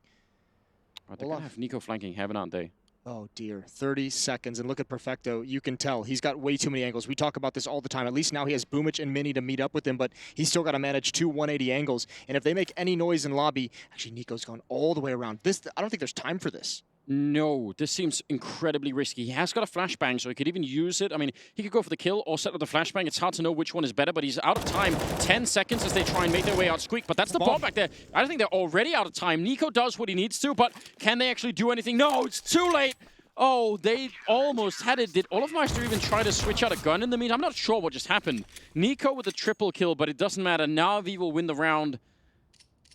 There's a couple things there, and obviously it's an easy situation to criticize, but I mean, they took a long time to actually make that signal of like go attack the upper bomb site, but also I guess they just didn't want to have to worry about someone being pushed into hut.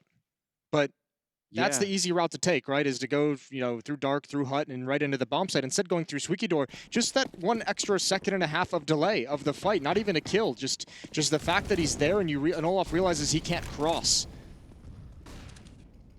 I am definitely shocked. It had to be something where they thought the defending player, they would have had to have thought Perfecto, knowing that Heaven was open, would have pushed in towards hut. That's the only thing I can think of.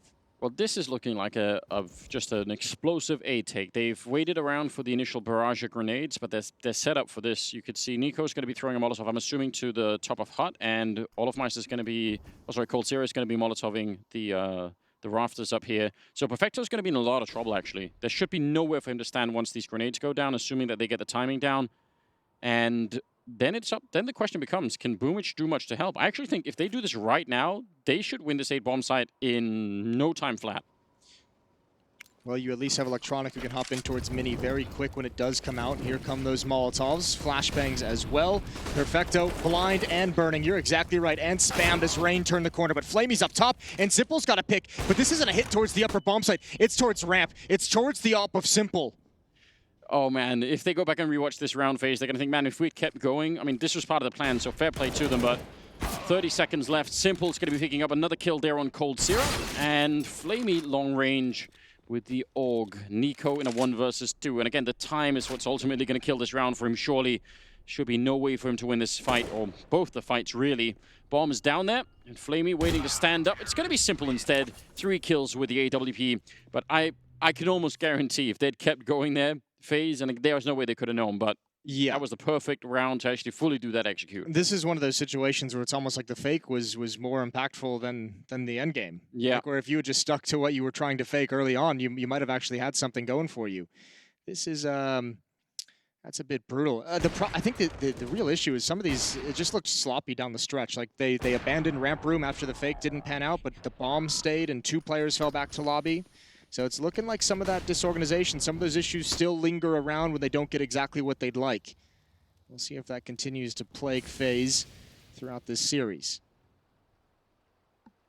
Couple of smokes, and I mean, they could try and get down here. Molotov, actually Electronic, a little bit delayed in his decision-making, so they're not going to have much of an impact.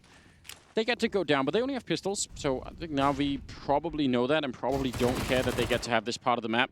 Boomich jumping as they turn the corner. I'm not even sure what that was. Well, thankfully he's got teammates in position to close this window of opportunity. FaZe, they have the SMG, 3 pistols, little bit of utility. There's the peek from Simple, missed shot, but he's got Flamey still to keep some space between him and the opposition. And Flamey's still able to call out that no one has entered the bomb site.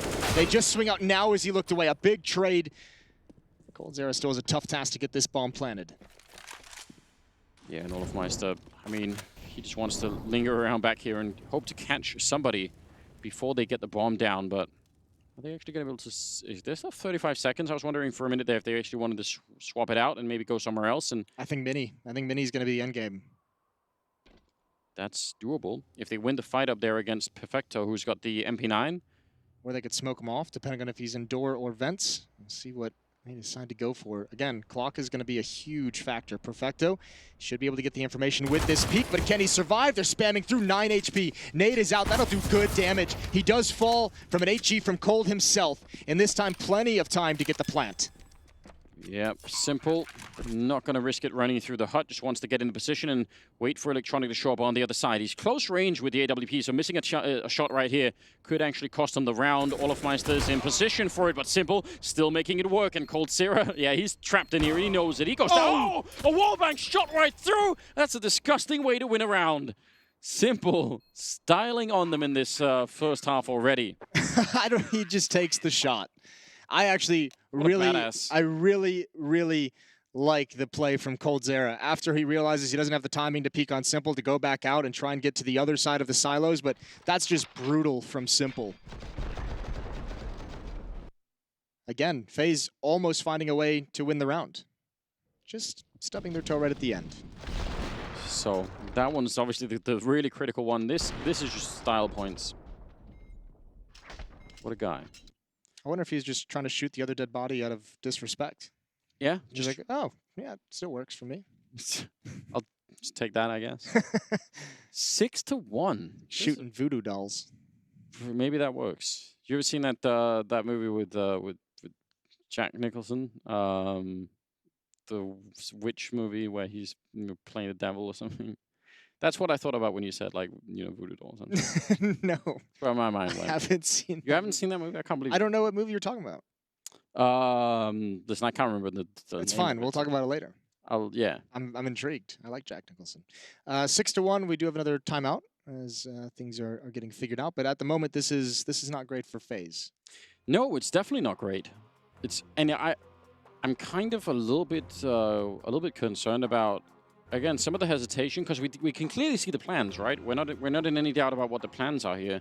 It's just the follow through and like, you need some sort of snappiness in your play if you're going to catch some of these some of these Na'Vi players off guard. And it feels like even that A execute or that A fake, like, it makes perfect sense. You throw the Molotovs, you go ramp instead, but it doesn't feel like they're not standing right next to ramp. They're not like, boom, it's ramp. Right. They're sort of like, we'll throw the grenades, and then 5 seconds later, we'll run in a long line towards the ramp. Yeah, Like they're back in lobby, and it's taken an extra 5 seconds, and you're hearing the footsteps the whole way, and Rain's been dead for 3 seconds, and you don't get that like immediate timing that you can sometimes you can get, at least should be getting some of the time, I feel like. So that could be an issue going the stretch.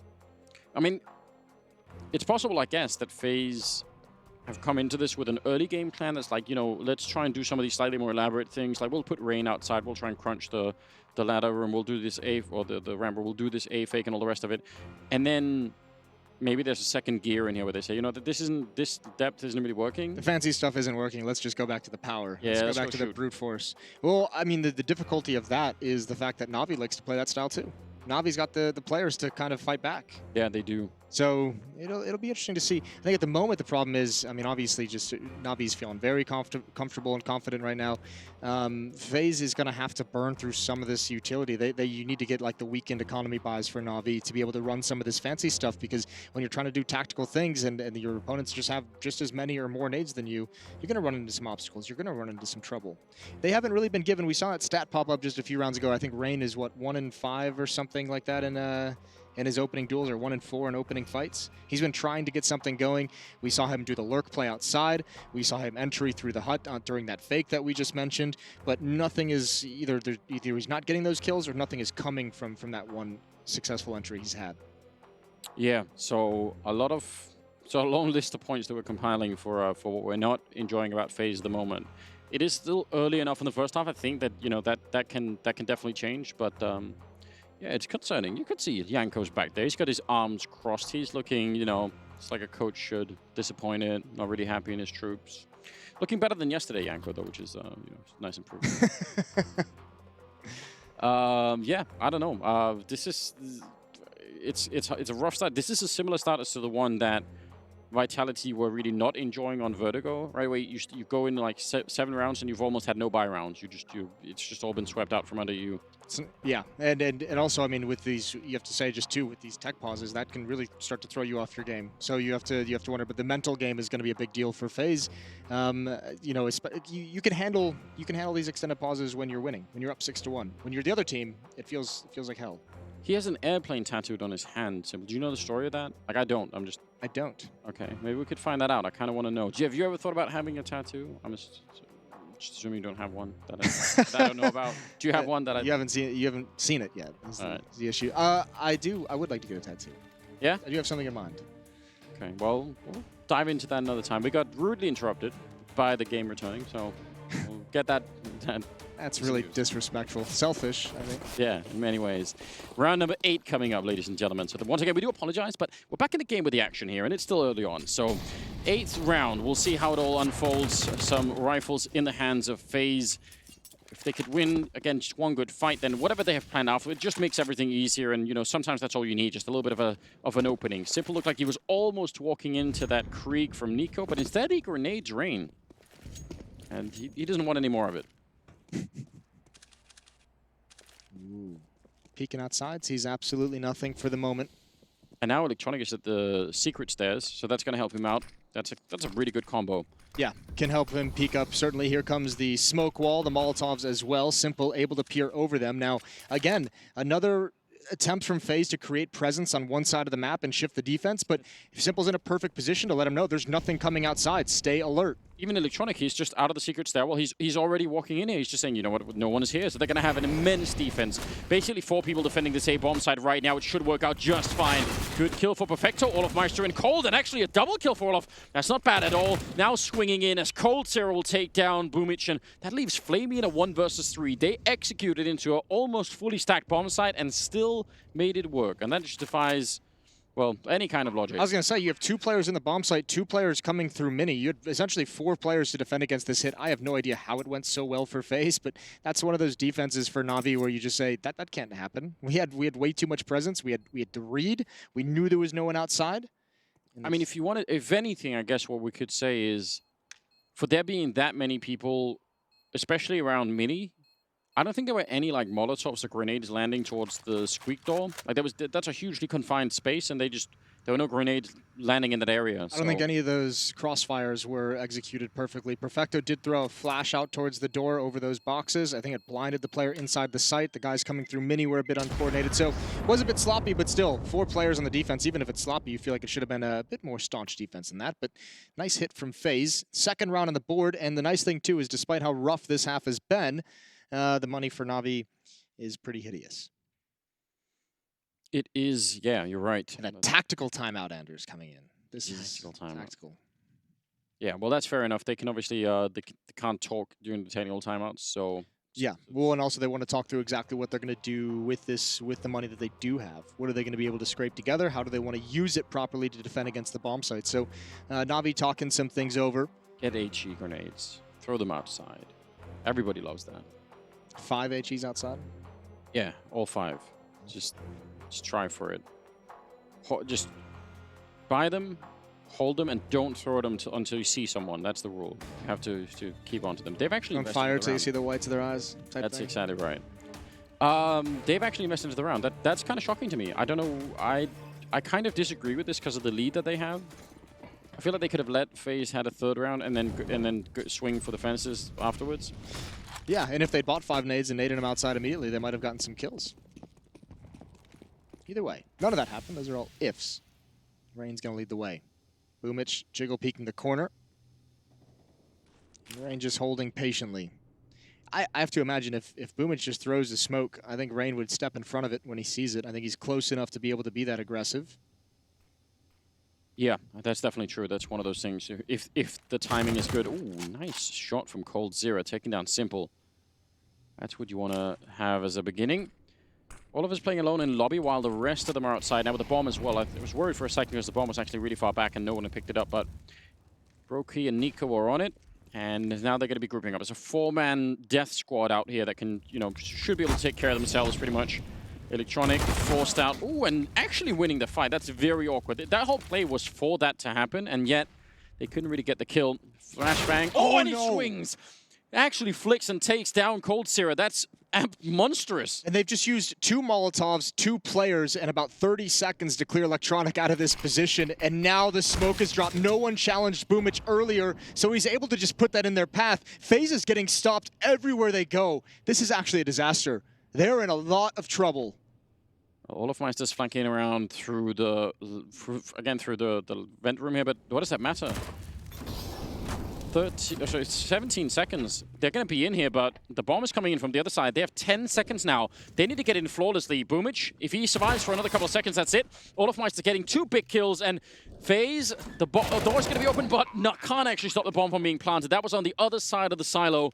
Man, still, if they lose this round, FaZe, they have almost no one to blame but themselves. Flashing their way through the smoke. Olofmeister trying to cover that entrance. Brokey up on the high ground and maybe could do something. They're right underneath them. Long range spray as Flamey goes down, leaving Perfecto in a 1 versus 2. And somehow they may have found a way back into this round, FaZe, but this should be an absolute wake-up call. Too much and way too close here. It's a lot on the line. Nice triple from Olofmeister, who was without kills just a couple of rounds ago. Yeah, that's a real grimy round for FaZe to win. They've got to take a deep breath and just thank their lucky stars they pulled that one back. Na'Vi played that perfectly off. Some incredible sequences from Electronic. This one's going to be frustrating. Remember, there was audio and sound cues that Electronic was in that position. He got hit by the Molotov. He took a tick of damage. Nico not able to keep him pinned down, and the spin onto coldzera is a thing of beauty. But such is the power of FaZe. This is one of the strengths we've always touched on. The amount of championship experience they have from top to bottom on this team is unreal. Olaf he had takes back to his Fnatic days to bring him into that round. That kind of a flick from Electronic, that's only possible when you get those like brand new Teflon skates on you. That might be a reference that not many people really understand. What the hell? You're going all the way back to mouse skates. Listen, that was real important for a long time. People took that very seriously. It really wasn't. It was all mental. You've all lost your minds. Well, yeah. Where do you go from here? Just pistols. That was it's a joke for the boomer generation. Boomers need a little bit of love these days. Oh God, this cannot be happening. How is Electronic such a beast? Please. What does it take to stop him? He's not back around the corner, so they actually have to invest more time and energy. They think it's now Molotovs, but he's not in the corner anymore. He's just tricked him all the way. That's a P2K. Yeah. He just got a double kill. How are they struggling with Electronic so much at the moment? Just go away from him at this point. Yeah, it might be better. Well, again, it's a very similar scenario. Olofmeister playing alone in lobby, and the other two coming in from the other side. Actually, almost a mirrored scenario, except... they have a crossfire set up. There's Perfecto with one, and this is one of those rounds that's literally like death by 1,000 cuts. The P2K, the USP, adding kills every step of the path. Here we go, Brokey coming out the door. One player in dark, and he could just bide his time. Simple could just sit here and wait the whole time, wait for the retake, or just stop the plant straight up. Olofmeister now 10 seconds, and he's going to get shot down. Electronic... An absolute hero. They even saved the Kriegs. He is 12-4 right now, as we've just only played 10 rounds of this match. That's pretty good. I don't know what to do. I don't even care about the numbers in terms of his score. It's just the P2K with 2 kills. How did nobody? I mean, first player is blind, but this is wild. You added on to the last round the CZ with the 2 kills. Not bad. Not bad of an ending. Yeah, this is... That's what we mentioned. That's why you called the previous round a wake-up call. That's why I said FaZe had to take a deep breath.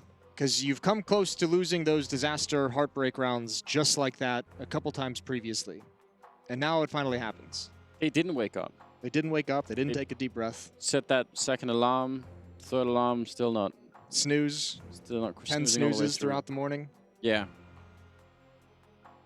Well, we know a couple of people who have little puzzles they have to solve, you know, Wake the brain up, yeah. Yeah, before they can even turn the alarm off, I think is the. Those never work.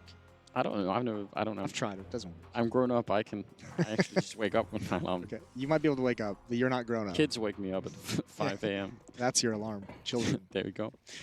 Yeah, saving on alarm clocks. It's a good way to do it.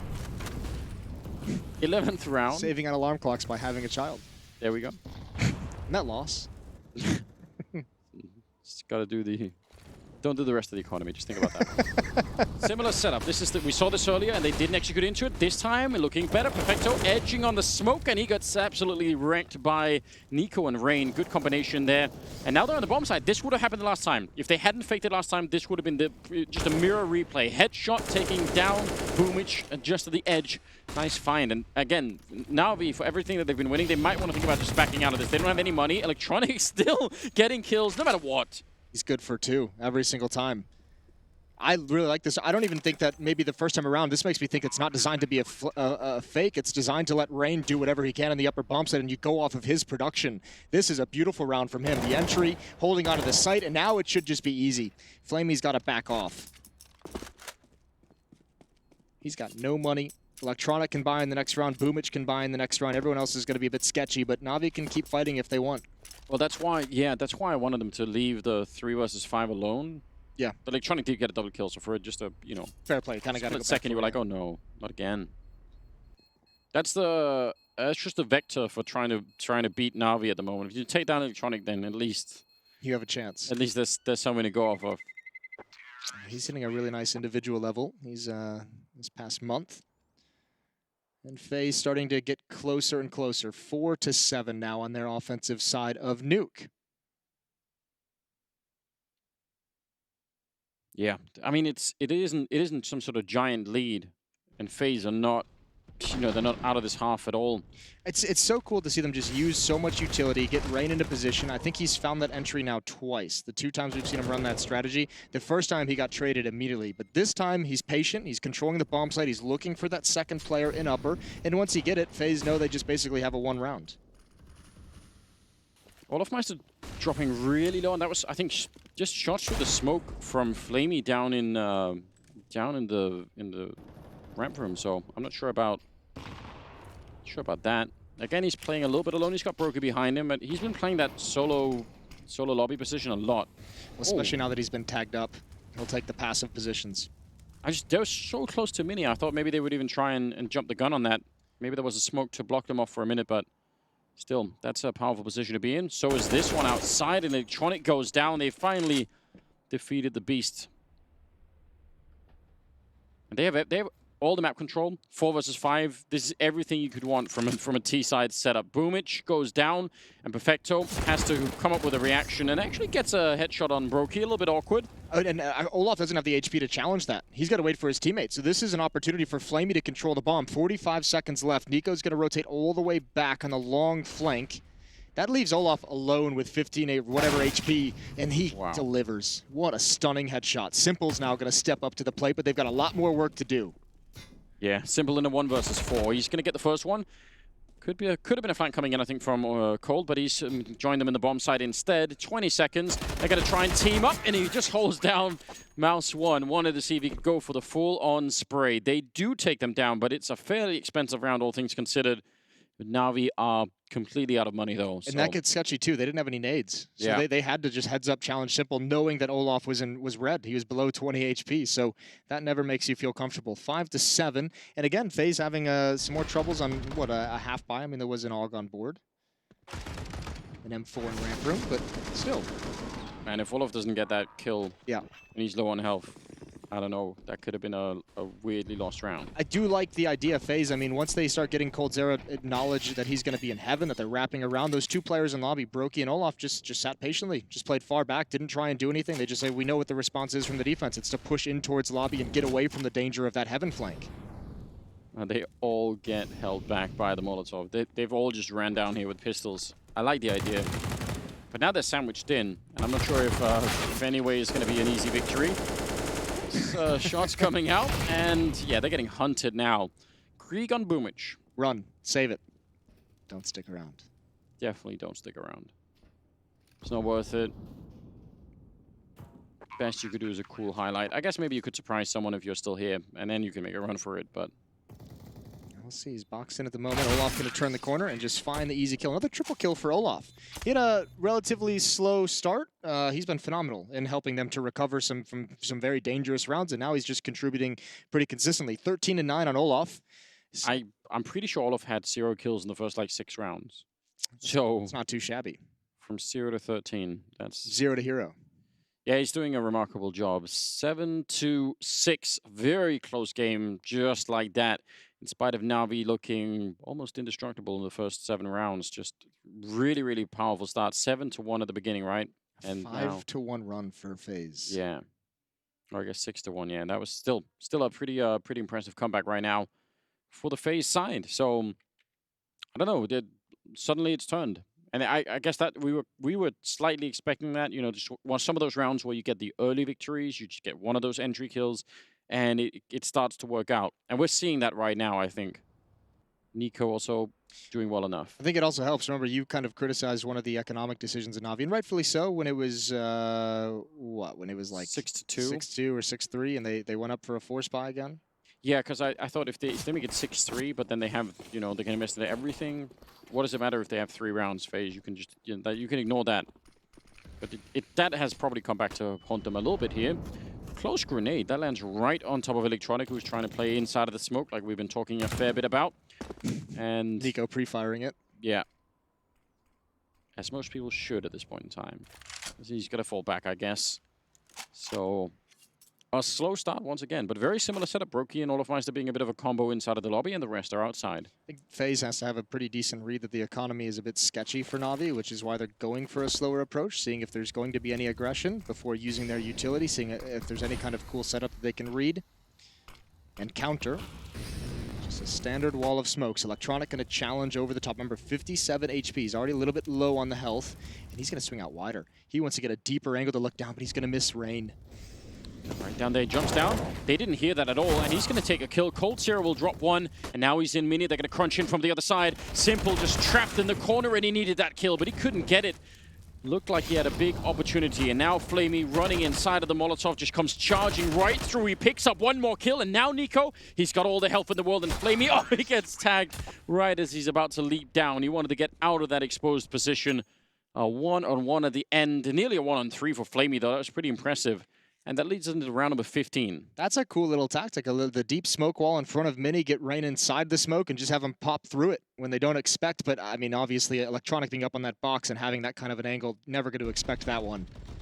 Big trades for FaZe all the way into this bomb site. Even Flamey coming through the Molotov. This would have been a spectacular sequence. Nico just gets a chance for an easy cleanup. 7-7. And the shotgun is out. Simple's got the auto. Electronic at the edge of the smoke. We did warn that was going to be a likely thing you'll see play out, and Nuke is not even the most impressive map for it. It's a good looking shotgun. You got the fire and flames. Crocodile on fire. I mean, why not? Simple. Oh, timing was nearly perfect. Olafmeister with a grenade in hand, but he stands tall inside of the lobby yet again. I would really hate to be Olafmeister in this first half for FaZe playing lobby that much alone. But he's done a remarkable job. He has, and I think it's something that lobby players are going to be well versed in. You are frequently just going to be left on an island all on your own. And he's handling it very well. Electronic at such low HP has to play passively back towards the blue box. Orange box. Getting my colors mixed up. Just waiting. Yeah, did see someone out here, so they got a bit of information. Boomich is holding downstairs in the lower part of the map, so he knows no one is showing up here. Like, I mean, it makes sense for Electronic to fall this far back. Especially because they've actually attacked Heaven a number of times. It's not like they haven't tried to go there. And with that low HP, yeah, you're kind of taking yourself out of the fight, but it's worth the risk in a way because you have such low health. And if he gets this kill on Brokey flanking in, that'd be massive. Instead, he loses it. And now the upper bomb site, you're in a lot of trouble. Fair play to Boomich getting that one. 15 seconds on the clock, and with 2 people in lobby. They actually just go for it. I was going to say they could try and fake them out and just only show 1. Instead, they end up losing that final round. And I mean, what a strange first half here. 8-7 in favor of FaZe in spite of everything that was going on. That's a big turnaround. Yeah, ended on a 7-1 run. That is a nice job from FaZe. We're heading to a break. When we come back, we have the conclusion of Nuke.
Yeah, welcome back, ladies and gentlemen. Second half coming up here on Nuke between Na'Vi and FaZe here at the Intel Extreme Masters in Katowice. Some beautiful shots of the Spodek Arena. Kind of looks like a UFO, Jason. What do you think about that? Don't even start. Don't even get into it. Well, we'll leave it alone for now. I don't need this holiest of Counter-Strike to be infested with your alien talk. Well, you can try, but try and keep it away. 8-7. They're going to come no matter what you want. 2 smokes, one of them already used, an HE grenade as well, and we're off to a pretty hot start. I think they've smoked Mini, or at least smoked the vents down there. They've left Simple outside. This seems like a pretty deep fake. Yeah, right now they're just trying to obscure FaZe from knowing that it's actually coming, but they run into the ramp room, and there is a really big crossfire setup here. Cold pushing out as well, and now they have to run back. Oh, Na'Vi, this seems very awkward, doesn't it? Oh, that needs to be a kill for Rain. It's not. He's stuck. He still got blind. I think he wanted to avoid the flashbang. 3 players in the site. Bomb going down, and we have a retake. 1 will come up vents. That's going to be Olaf Meister. And keep your eye on Brokey with the kit. That's low HP. And if he goes up heaven, it gets picked off, and the kit falls above the ladder. FaZe is in some trouble.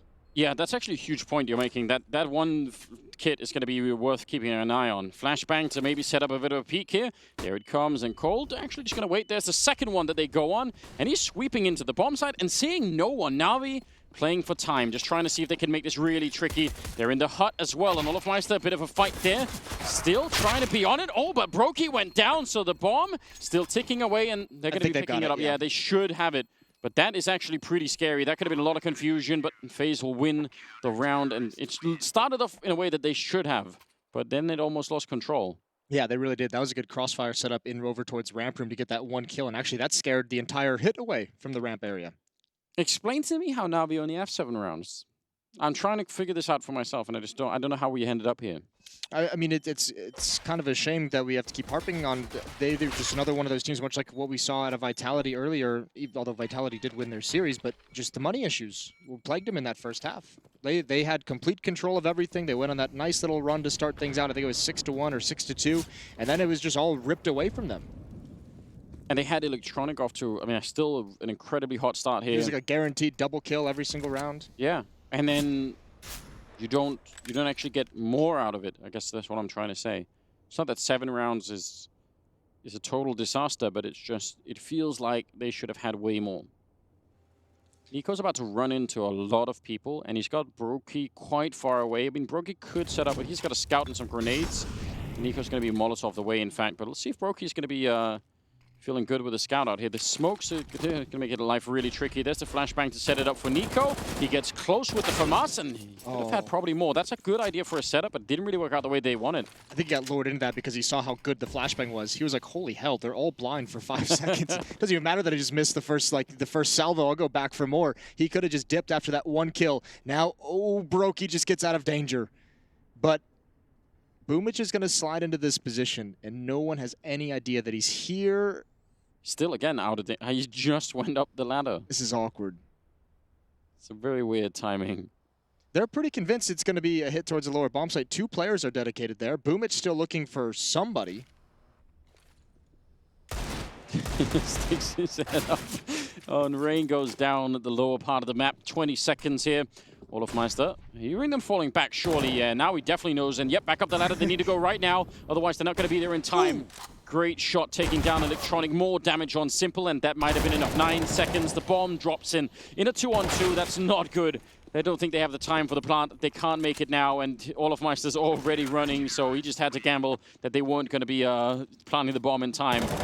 Tough loss. FaZe had one of their own like that in the first half, but they get one back here. Yeah, they really do. That was a good hold from FaZe. I mean, again, Olofmeister is having himself a game. He's got the kills, but that information, that peek in the vents and let his teammates know, get back up, puts Brokey in position for the scout headshot.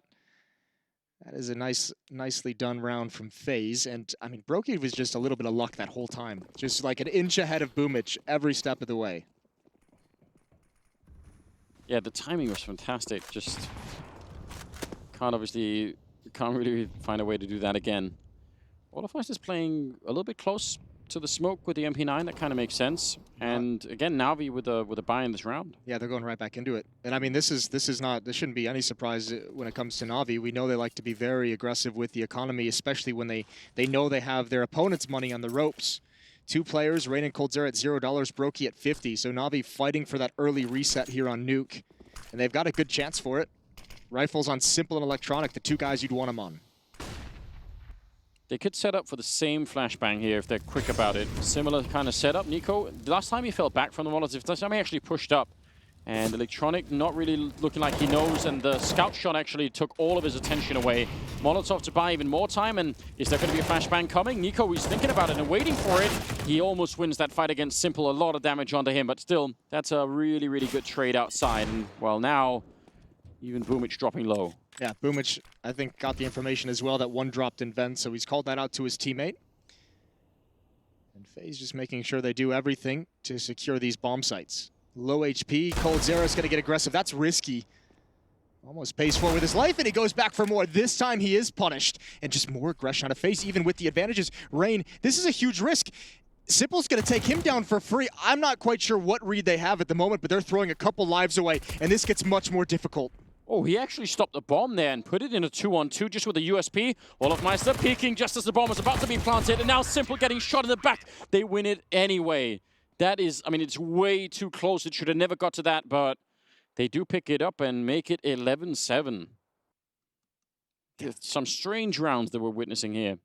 Yeah, that I mean those were very weird aggressive pushes when you had what a 5-on-3. That was a bit much. But they still, I mean, just such a massive advantage. And we're going to get another quick pause here. Nico and Rain have accounted for all the opening deaths on the FaZe clan side. 10 of them. All right, maybe a sign that you want to relax a little bit. Don't want to. No, I think it means that they're just not scared to go for the battles. Because I mean, listen, they've lost 10, but they've won 8. Okay. No, you're not gonna come out on top of the exchange all the time. Unless you're who's that on the NIP team that had like 7-0 in openings? I can't remember. I think it was Alex. Was that, oh, Alex, yeah, you're right. Just taking all the credit away from him. Sorry. I got you. And again, the Na'Vi economy is kind of in a weird position because of these force buys with the Kriegs and the pistols, right? So this, like, theoretically, they could do it again another time here if they wanted to. Yeah. But do you want to keep doing it? When does it become the thing that actually brings down the team? Yeah, you make a good point. 4-round lead for FaZe.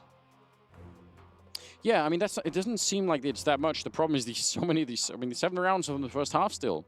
It's not good enough from Na'Vi's point of view. And obviously the logic, just in case people are confused about doing those force buys, is obviously that the FaZe economy isn't exactly amazing either. So they know that if they just win one of them, then they can turn the game. It's just that now that that hasn't worked out, do they just keep going? Keep putting on the pressure? Or I don't think you can. I think at some point, I mean, you're going to have to go back to it, right? You'd like them to take at least one save, to have at least one solid full buy. I mean, they're going to have the loss bonus now, right? Oh, yeah, but here's the thing. Like, if you go for the force buy again and you lose it and then it's 12-7, then you're in that point where you're just like, oh, we're just so many rounds behind. We have to force buy and fight for these rounds. So you should, you know, give yourself at least one solid full rifle buy with utility in the second half. We'll see about that, Jason. I don't know. I know it seems crazy. Na'Vi, they've never heard of the sunk cost fallacy. They never had a buy they didn't like. They just keep going. We've already invested so much into this half, guys. let's just keep going. Let's just keep. Next time it'll be better. This is, I mean, listen, this is a wild run. This is 10-1 now for FaZe. Yeah, I mean, it just did not start out this way. The beginning, if you were only tuning into the first part of the broadcast, and all you would have heard is us praising Electronic for taking down FaZe every round. Yeah, if you want to go get a snack, make yourself a PB&J. Yeah. You come back, and it's a whole new ball game. I've never had that. Don't even say it. I've never tried it. Never had a peanut butter and jelly sandwich. I didn't really like peanuts until like late 20s or something. How have you gotten this far in life without a peanut butter and jelly sandwich? I don't know. I'll make you a peanut butter and jelly sandwich. Yeah, is there like a some special O'Toole family, recipe? It's all about the ratio, Anders. Peanut butter to jelly. 50-50. You can also go with grilled PB&J. That's pretty solid. Peanut butter gets a bit hot, but still delicious. Anyways, back to the game. I'm into it. Let's try that out one day. 11-7. 4-round lead. Rain ready and waiting. First kill goes his way. Immediate trade. A shot from Simple, but the Flames keep him back. Coldzera off angle in the Raptors, and because of the fire, they couldn't trade it out quick. Perfecto's got it with the MAC-10 either way. But still, not everyone committed to the bomb site. Still one lurker. Electronic is outside, and that's Nico to take him down. Man advantage for FaZe in the retake. And how do you plant this bomb? This is so tricky, right? As soon as you plant the bomb, it's a 1-on-3 for the guy that's alone. The grenade is amazing. Lands right on top of 2 people. And Simple set up for it. Maybe he could actually do it. He's going to get the first kill. Falls back down out of danger. And now it's a 2-on-2. They've actually almost pulled this off, Na'Vi. They're such a good position all of a sudden. Perfecto sees the gun barrel, wins the fight, and it's a 1-on-1. And Simple going straight for it, doesn't want to leave any chance. A nice triple kill and a nice clutch, and a very, very unlikely round to be winning there for your Na'Vi. That was smooth from Simple, dropping off of the hut immediately after the first kill, changing his position. Well done, even Perfecto adding 1 kill into it. That was a tough battle for Na'Vi, but finally they put a stop to it. They put a stop to the streak. And we said it was 10-1. Well, it was 8-0 run there that Simple just ended with this clutch. He's got Na'Vi still within fighting distance, and the plant is going to help. And listen, we don't even have to theorize anymore about how much longer they're going to buy. They're going to force buy because they've done it. They've reset the economy. Now just FaZe forced back onto what? Light utility, upgraded pistols, and some armor on 3 players, but they are destitute. Yeah, jokes are on us. The Na'Vi School of Economics coming out on top, at least for this one. So, listen, like most economics, it doesn't make any sense. Yeah. Shout out to Tommy. It's mostly guesswork. Ooh, Flamey goes down. Rain able to tap him away with the deagle. And he's going to want more. He's trying to see if he could do it again. Sneaking in towards Perfecto, actually. Ooh, Nico got one on the other side of the map. This opens up all the opportunities for Rain because there's not enough players now on Na'Vi to watch the flank. Rain's just going to keep going forward, and he's picked up a rifle as well, a Krieg no less. He's heard him running. And listen, no one from FaZe has to do any fighting. They can just stall him out. Oh, Rain, you missed your chance. coldzera builds. He brings it back for you, but this gets real dangerous now. These deagles are doing work, and even Nico missing a really weird opportunity. Don't worry, Cold doesn't missing anything. Oh, man. It's all so uncomfortable. He was trying his best. He was saying, please, like, there's a lot of people watching. I don't want to miss this one D. And he just did. Oh, Cold, long range. Beautiful round. Look at him shouting as well. He's absolutely fired up. A hilarious and ultimately deadly round for Na'Vi. Forget about the Na'Vi School of Economics. Nico wasn't laughing, though. Nico wasn't smiling. He missed a couple shots. He was like, yeah, Cold, great, good for you. Just have a good time. Can't be happy on behalf of your friends. Kind of moment. Oh, dear. This is stupid. That whole round, everything that we caught on camera was pretty silly. Well. And Rain missing with the... Oh. Yeah, everything. Literally everything. Na'Vi... inspired by the deagles in many ways. Back to the force by economics. Not quite as bad, but I mean, yeah, still some. They have deagles and a P250. Electronic not getting any chance. Yeah, what an odd game this is at the moment. That aim punch is a bit brutal. FaZe looking to take a 5-round lead. All the advantages in the world, and you can see not scared from any of these fights at the moment. Brokey still outside, still with long range. Even if he doesn't win the fight, he can have the information. And everything's covered at the moment. So FaZe is they can afford to be patient and just wait. Yeah, I mean, yeah, it's annoying getting sniped away at with deagles, but as long as you maintain your positions, should be just fine. This is a play and a half. This puts coldzera into some pressure, which he probably doesn't quite enjoy. You can see him shifting now to get back towards heaven to have some safety, especially with 2 teammates beneath. You got to be furious that it's your responsibility to watch for this play. Oh, he's taking some damage. Boomich going for the spam, but Olaf bails him out. But look at that rotation from coldzera. It weakens the inner bomb site. And just because it's deagles, they'll be able to recover, but there's some dicey movement going on in the defense there. Yeah, that could have... I mean, imagine for a minute if Cold just get knocked out up there with a deagle shot, and suddenly the inner defense is all worried about heaven, and it's going to get really odd. So close, kind of a close call actually. 13-8 though, and still moving forward. A FaZe. Na'Vi have picked up the 1 round in this half so far. 1 round. That's not good. 3 Kriegs, Flamey, Boomich, and Electronic. Nades are out, heavy presence outside as well. That's simple, Perfecto, and Electronic to start doing some kind of yard. Boomich is even up on top of the silo. Little bit of chip damage. Brokey's got an AWP now, and he's got that set up in ramp room, and he's even there with I believe that's Olaf Meister playing with him. They're doubled up. Yeah, I mean, that's an amazing setup, right? Even if he likes someone who's jumping past, Olaf will clean them up and... It's a lot of players, though, to be dedicated to ramp room. You would imagine at some point Olaf would be able to back away and maybe go to that lower bomb site where they don't really have a whole lot of presence. Flamey about to Molotov Heaven, I think. Which, you remember that pistol strategy that I was talking about that EG was doing? Yes. It's a similar kind of Molotov that you end up throwing, so you could do a lot with that. There we go, trying to burn it out. So that at least gives them a chance to get out here, and Nico is entirely alone. He's going to need some backup or something. Timing is amazing for him, though, and he's going to take down Boom, which looked like that could have been really disastrous. So the Molotov that they throw up there, I mean, that was to buy some space for whoever is down there, Boomich, to try and do something, and nothing really comes of it. I feel like Na'Vi doesn't actually have a plan in this round. I feel like they just got so much position outside, they just expected at some point they would have a fight that they could win. Finally, Perfecto's delivered it. 30 seconds left on the clock. Bomb just now creeping towards Secret Stairs. No one from FaZe is down there this whole round. Now that Nico is gone, they don't have any information of what's outside or where they're going, so... And they're pushing lobby. If they'd fallen back, I mean, it's not really their fault, but if they went back in the ramp room to look at the B-bomb side, it would have been really hard for Na'Vi to get in here, but now... I don't think they can retake this. No, I sort of doubt it as well. Actually, if they get a really quick kill, make it a 3-on-4, it's possible, obviously.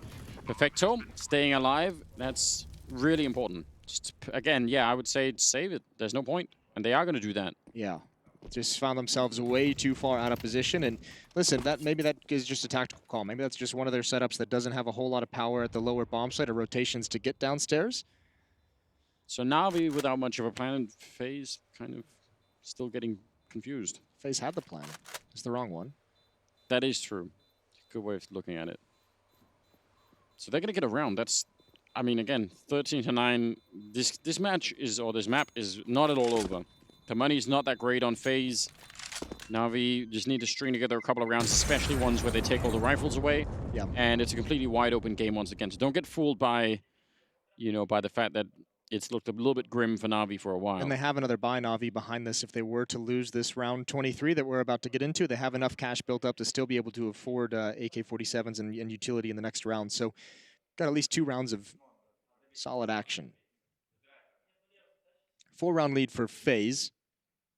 Still, I mean, Na'Vi, it's been a while since they've strung 2 rounds together. It's been a whole lot of this game. It's been since, what, round, I think, 7, where they strung their 2nd round together. Yeah, so a nice change of pace, especially if they can keep it up now. FaZe obviously saving all of the rifles, so they're going to be just fine. Electronic sneaking down, that's a very similar opening as to the last round. From both teams. Yeah. It's the same exact setup. Brokey and Olaf and Nico watching outside from far away. He's going to call that smoke wall, so the question is who rotates lower, and it looks like it's going to be Nico. So they give up the outside presence. Now nobody is watching for anyone to wrap around towards heaven where Cold Zera is positioned in the rafters. If you are Brokey and Olaf, though, you might just be thinking, well, they didn't catch us doing this last time, so, you know, might as well just try it one more time. No, but no one is falling back to help Nico. Yeah. Olaf is just now going, and he should be there in time. He should make it back just at the perfect moment. Nico's calling out. He hears the footsteps now. Yeah, they need a lot more backup, though. I don't think 2 players are going to be quite enough to hold this. That's a really good smoke to try and buy some time. Nico, I think getting wall banged or something all the way down to half health, and they're now trying to get in there. Olafmeister takes 1. Nico on the follow-up, and this crossfire working out really well at the moment. Nico even getting a parting kill, taking down Perfecto. And, oh, nice. Electronic with a headshot. He was tagged. He was tagged as well, I think, through the corner of the wall. He's down to 28 HP, but we have a 2-on-2.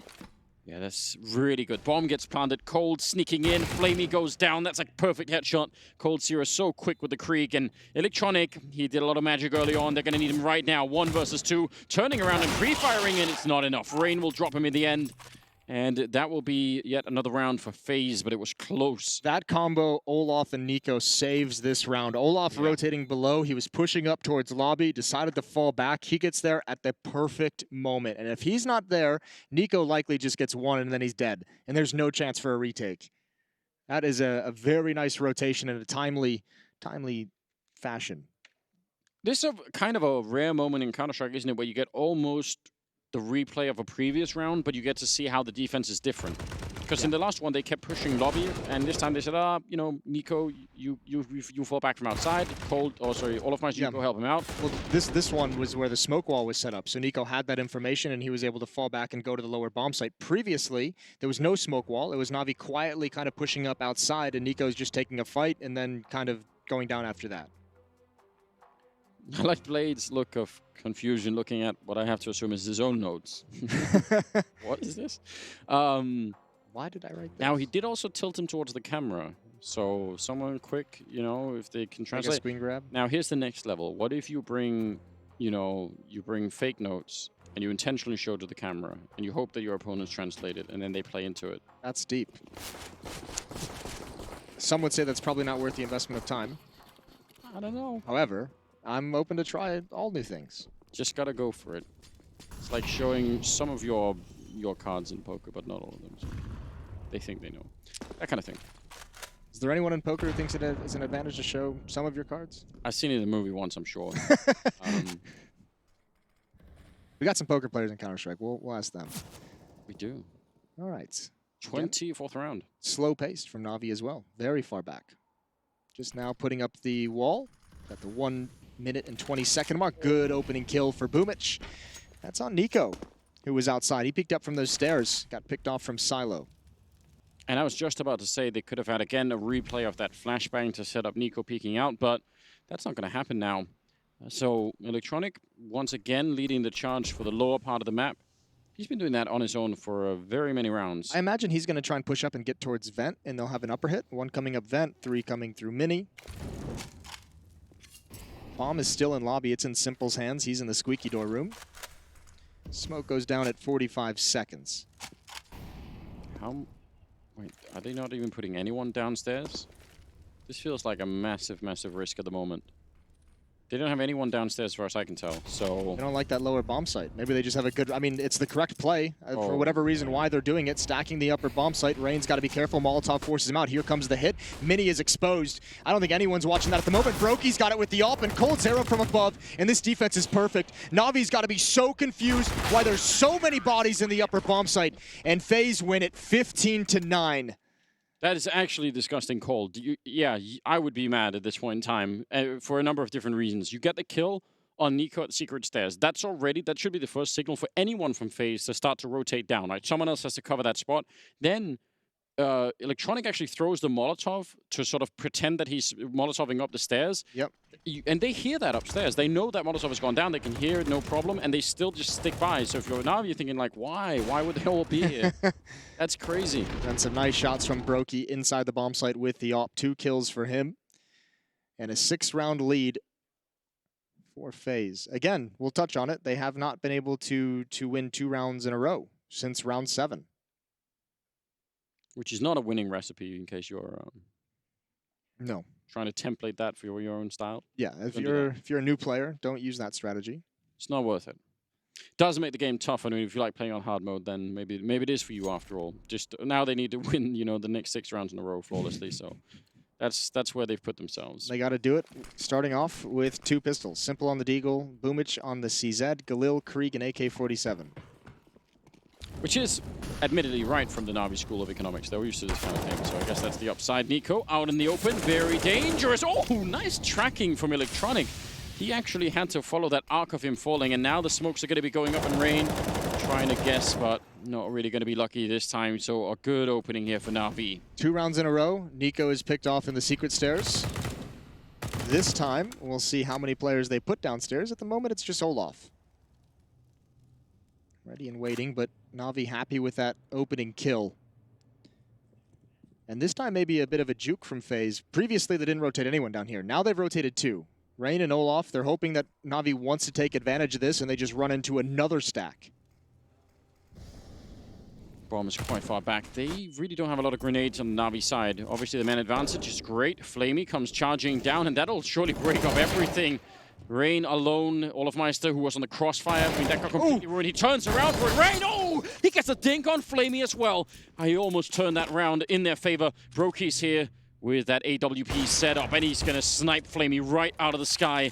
Doesn't even get to touch the ground. Now a 2-on-2. Bomb is going to go down, sure, but Cold Zero is right in behind them. Perfecto sees it, and now the retake should be impossible here. Again, AWP in hand. He's going to have basically 1 chance to do this, I think. I don't think they know he dropped down, though. Oh, that's a great shot. He's got 1 more, and he knows the door opened. He has all the information. He's got the kit as well. He's behind cover.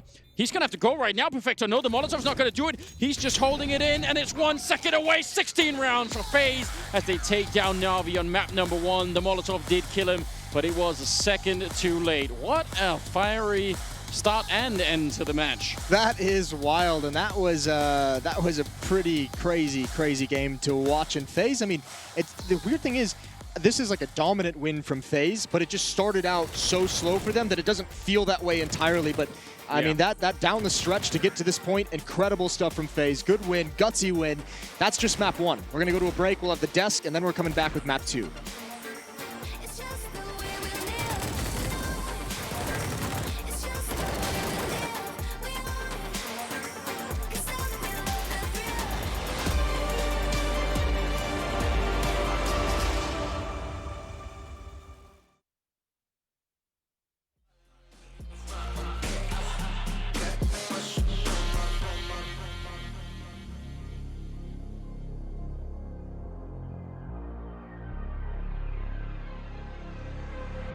Got too much up on my plate, now I can't think. I said woke up, take a action, now I'm feeling this is it. Want the money, want the rest. I do purse, not no cess. They say, Darnish, why you sad? I said, I just need to think. Red tape, got too close, I hate the city. Black face, show you everything you need to your fornicated bad. Someone said it's sad, cause I used to want it bad. I know it's in my head, keep seeing you too many times. Yeah. I know it's in my head, keep seeing you. I know it's in my head. Follow me around, okay, black face, hey. Follow me around, okay, got too much up on my. Follow me around, okay, black face, hey. Follow me around, okay, got too much up on my. Follow me around, okay, black face, hey. Follow me around, okay, got too much up on my. Follow me around, okay, black face, hey. Follow me around, okay, got too much up on my. Follow me around, okay, black face, hey. Follow me around, okay, got too much up on my. Follow me around, okay, black face, hey. Follow me around, okay, got too much up on my.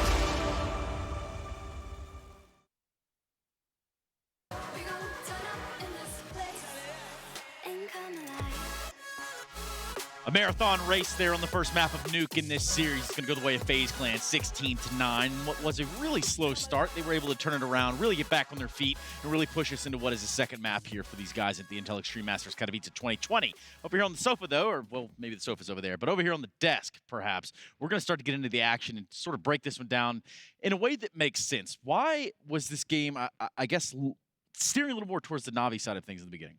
CT side nuke does always help, right? They got off to a good start, but they were in danger a lot, it felt like, in that first half. There was a lot of rounds that felt they could go either way. But you could see FaZe with the better prepared team. That top execute they were running with the Molotovs, Perfecto was caught out by that multiple times. And then when they switched on over, you saw that the level of strategy was not the same from Na'Vi, right? They were trying to do top executes. It just wasn't working out in the same way.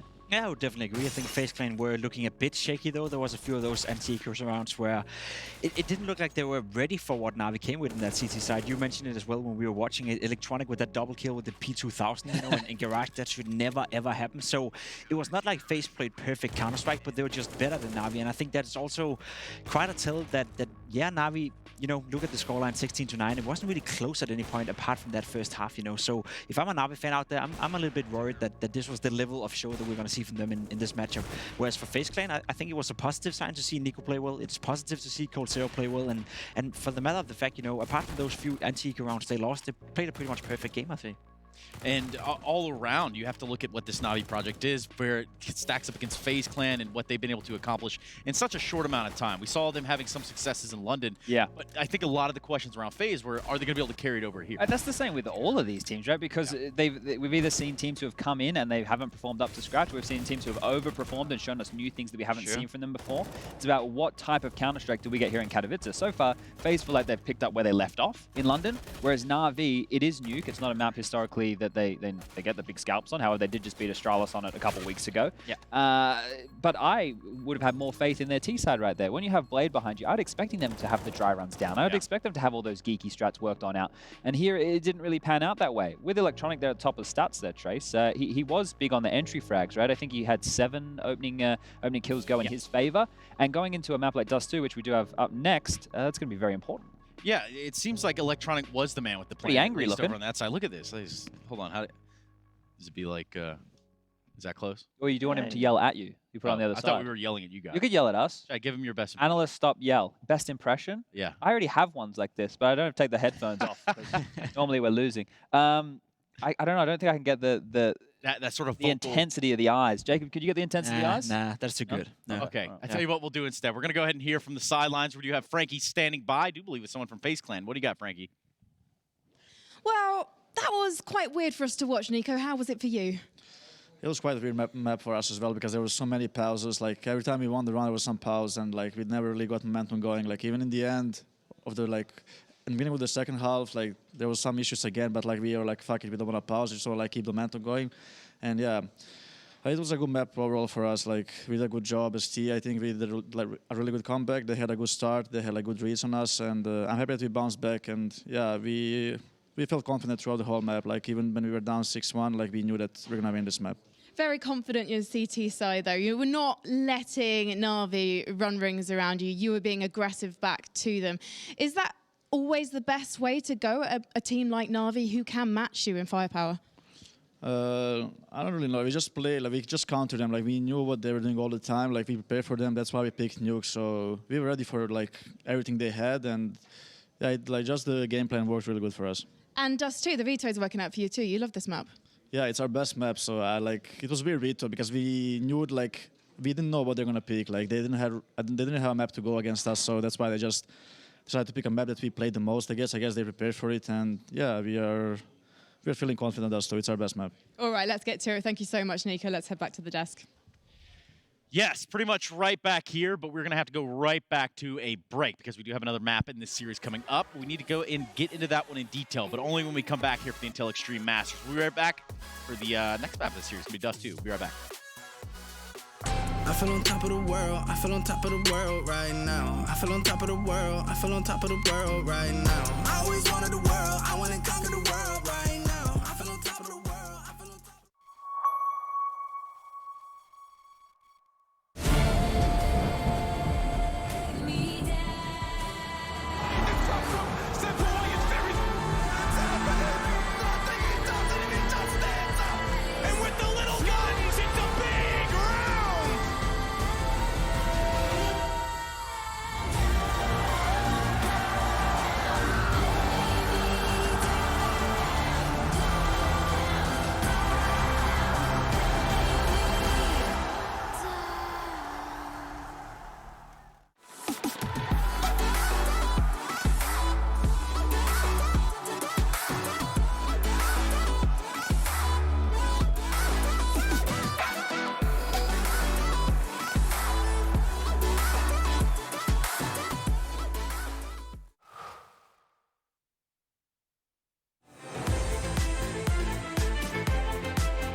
On Intel Extreme Master Certified PCs, you'll find a gold badge.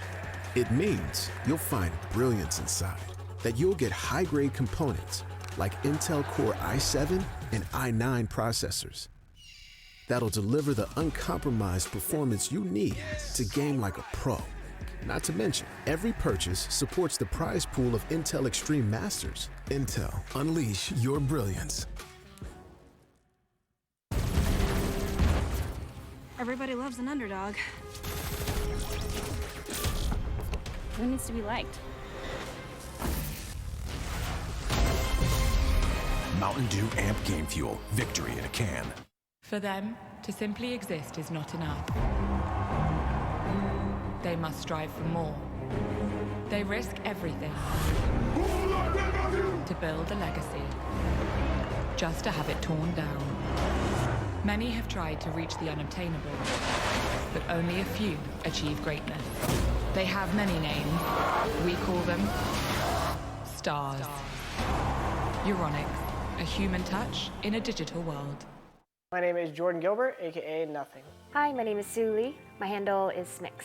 I think it's important for these initiatives to happen. Empathy really, really goes a long way, and it always means so much to us, and I think that's where initiatives like this really help. I encourage everyone in the community, anytime they see bullying, anytime they see someone getting called names, I encourage you to step up and say something. Good luck, have fun. Good luck, have fun.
Intel Extreme Masters is brought to you in part by Intel, Acer Predator, Mountain Dew Amp Game Fuel, Vodafone, and Euronics.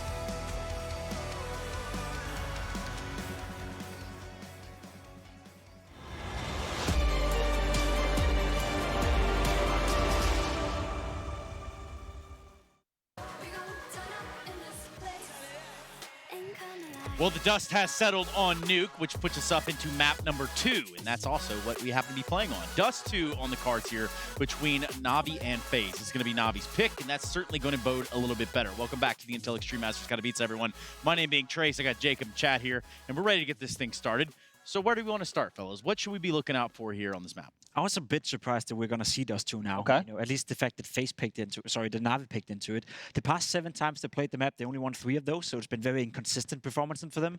They were able to win against Vitality in London. They also lost to Vitality in London. They lost to Guardian at the Ice Challenge as well. Not necessarily a team that you'd think of Navi to lose on a map like Dust 2. Whereas for FaZe Clan, it's one of the strongest map they have in the map pool. So the fact that Navi picked into that one, into FaZe Clan, I find a little bit curious.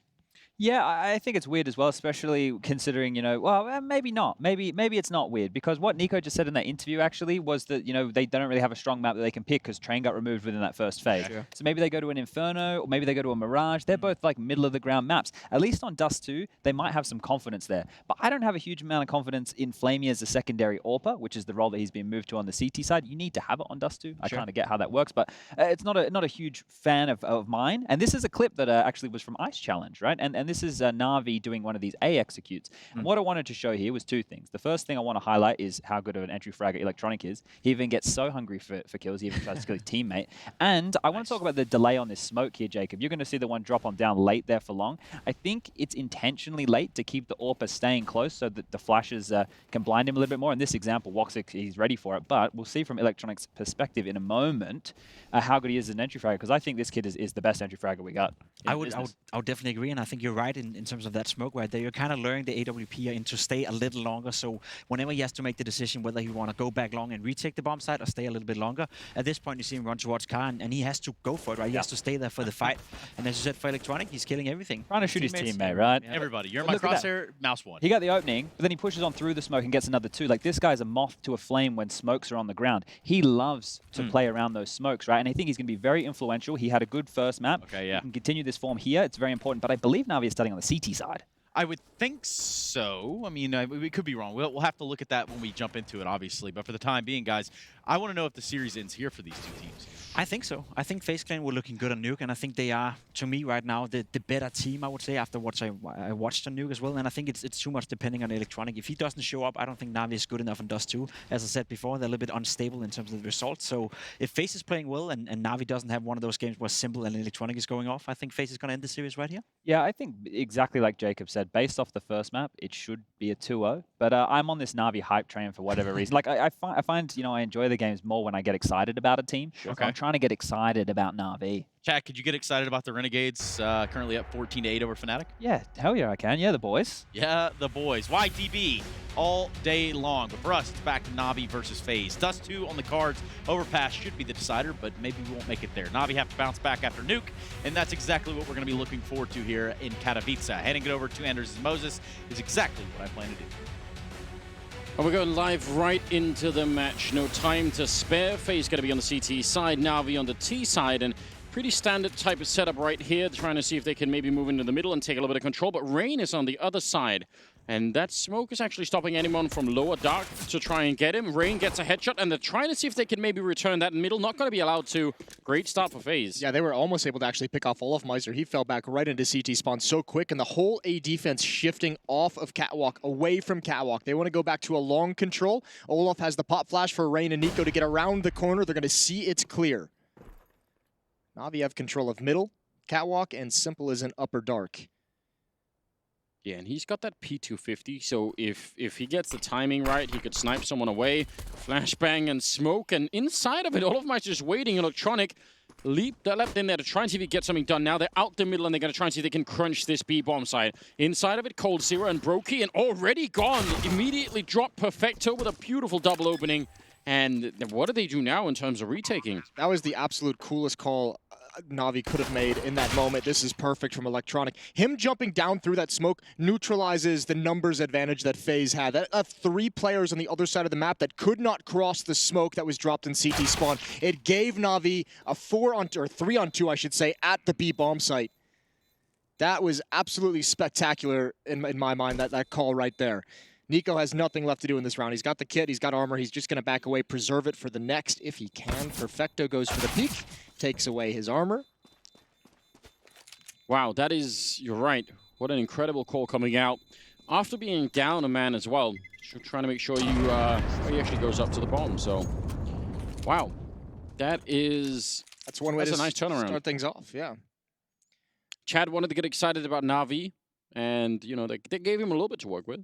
Yeah, I mean, he's a tactical dork as well, Chad, so he'll probably appreciate that. I thought it was, such a cool call. I don't know if that might have been the call from the start, was to get someone in that position, so it might not actually be that cool. But if that came out mid-round, just like, this is how we solve this problem, then great.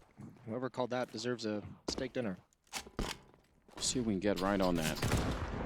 Some grenades, Deagle headshot, so the grenade wasn't even necessary. Flamey now is dangerous, don't want to be taken down right here. We've already seen this happen a fair bit on Nuke.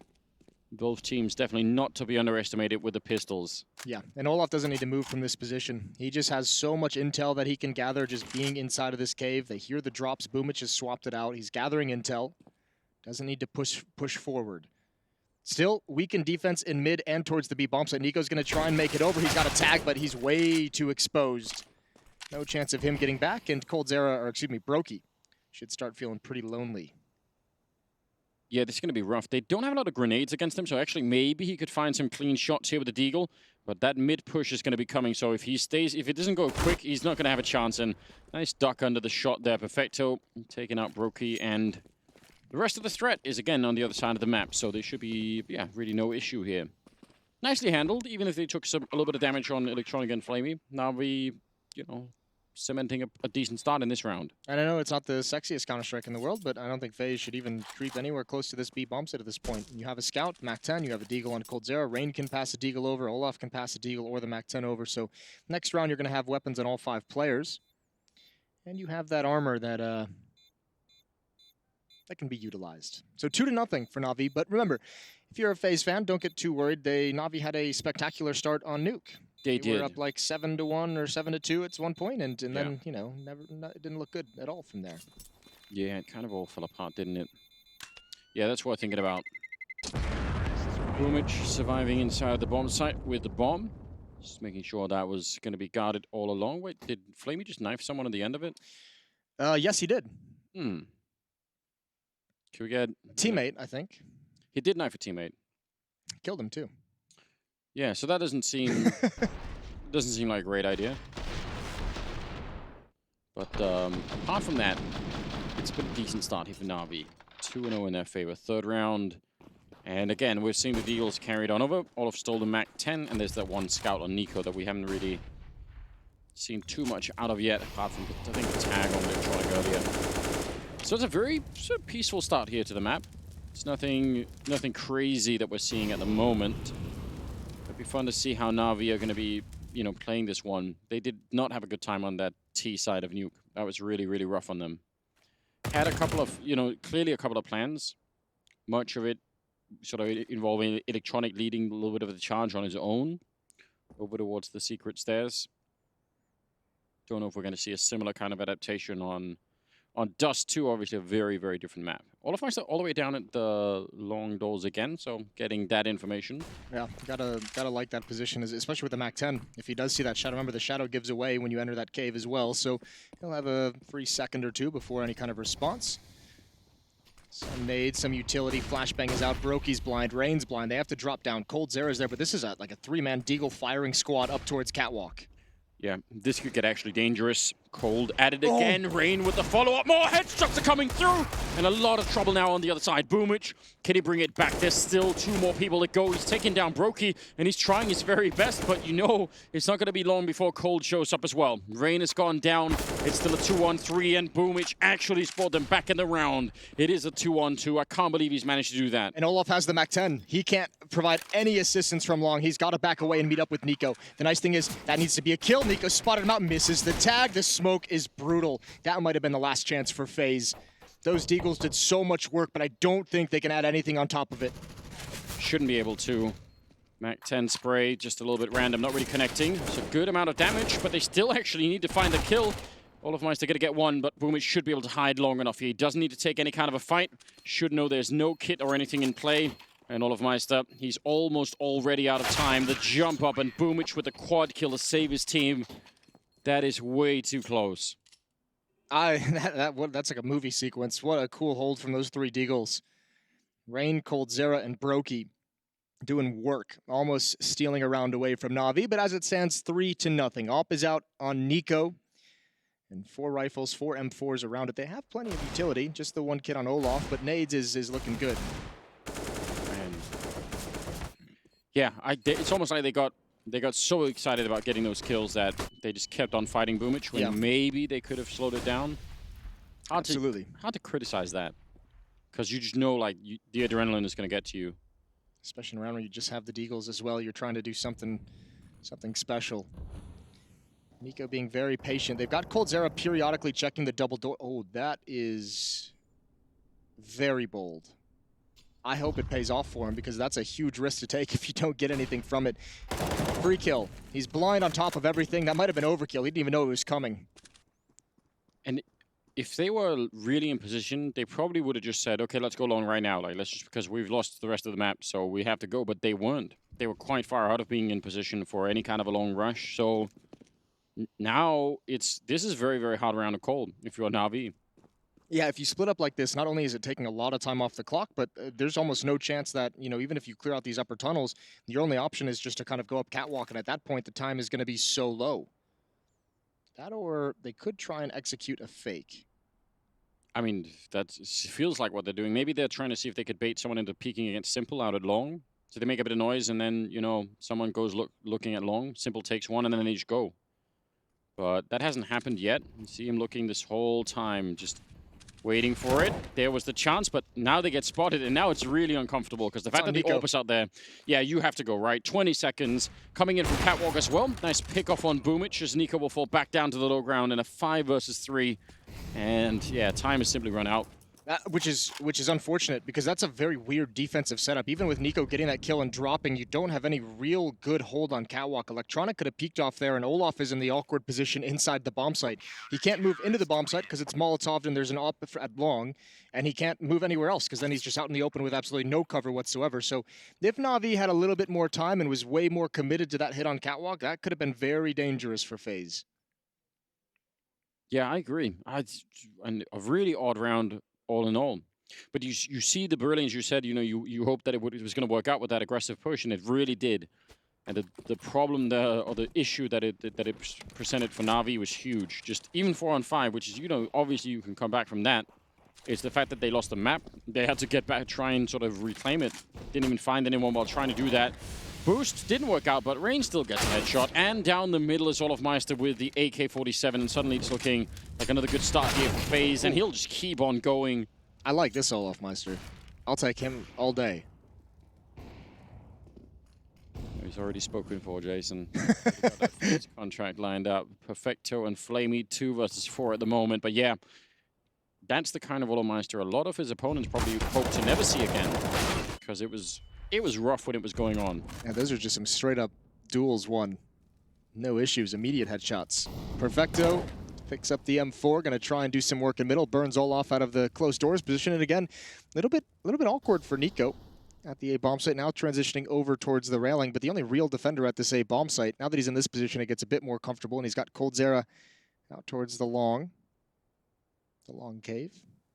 I mean, they are playing 4 individual positions here, FaZe, and that can sometimes get a bit weird, because otherwise, if you're just playing for trades, then you win every 2-on-4 pretty much, but it's fine as well when coldzera starts to execute this flank. When he hits the timing, ooh. I mean, it should still be, even if they get Nico here, the flank is going to be happening so quickly that they can't really expect it. And now it's certainly done. He's got them locked up here. There's no chance at all. The flashbang, actually, that's a friendly flashbang, but they line up for him perfectly. He gets a kill and comes back for seconds as well. So good double on him. Nice timing. Frustrating, no doubt, for Na'Vi, just not even getting a chance to even try and fight for that. No, but I do like they changed the pace, right? They're trying to do that really fast, really aggressive play out mid, and if it's not for 2 stellar shots from Olofmeister, he just shuts this down right at the start. Look at that. Like, what are you supposed to do? Simple's even swinging into a smoke a little bit. He's prepared after the Molotov, immediate headshot on Electronic. That's the 2 heavy hitters of Na'Vi, just down for the count, thanks to Olaf. Tough round to come back from. 1 round lead for Na'Vi, but they are stuck on pistols. No armor even. Yeah, so do what you can on your own in a round like this. Hope to get a big quick kill. Actually, could be dangerous. If they get one of the guys in the B-bomb site pretty quickly, they can try and do it. Simple's already down, though, and trying to distract from that window for a while, but not going to be quite enough, I think. Flamey, pretty good pickup at the end. 2 good kills in this round. And shouldn't be allowed to get much more than this. The bomb is on the other side, so you're going to have to cross somehow. Should throw the op away. That's a double op setup you're taking away, and you already know it. You've taken 1 out, and Nico's gotten a kill with the other op. Throw that over something. Hide it. Toss it. There's nothing to throw it over. He's trying. Yeah, yep. Get up. Oh. You got the right idea. Tempted by the grenade, though. He's like, all right. He wants 1. He's going to get greedy. It's almost shocking with the amount of noise he's made that no one has, been tempted to try and kill him. They'll shoot him in the back eventually, and that does give the AWP back. We told you so, Flamey. Well, regardless, it's tied up 3-3 now. Listen, coldzera is no slouch with the AWP. That's a painful weapon to give back to the defense. Nico's got the other.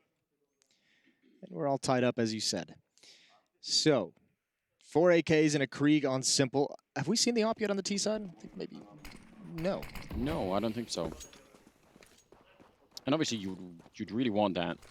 Boomich going to be going fast catwalk, the cover of smoke. Electronica is going to get up there with them. So they can actually pressure pretty quickly as utility usage at long is called out.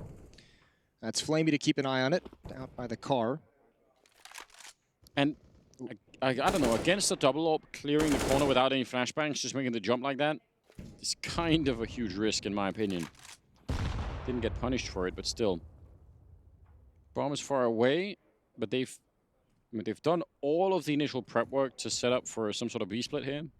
This is an angle and a half from coldzera. This is a real ride or die position to be in.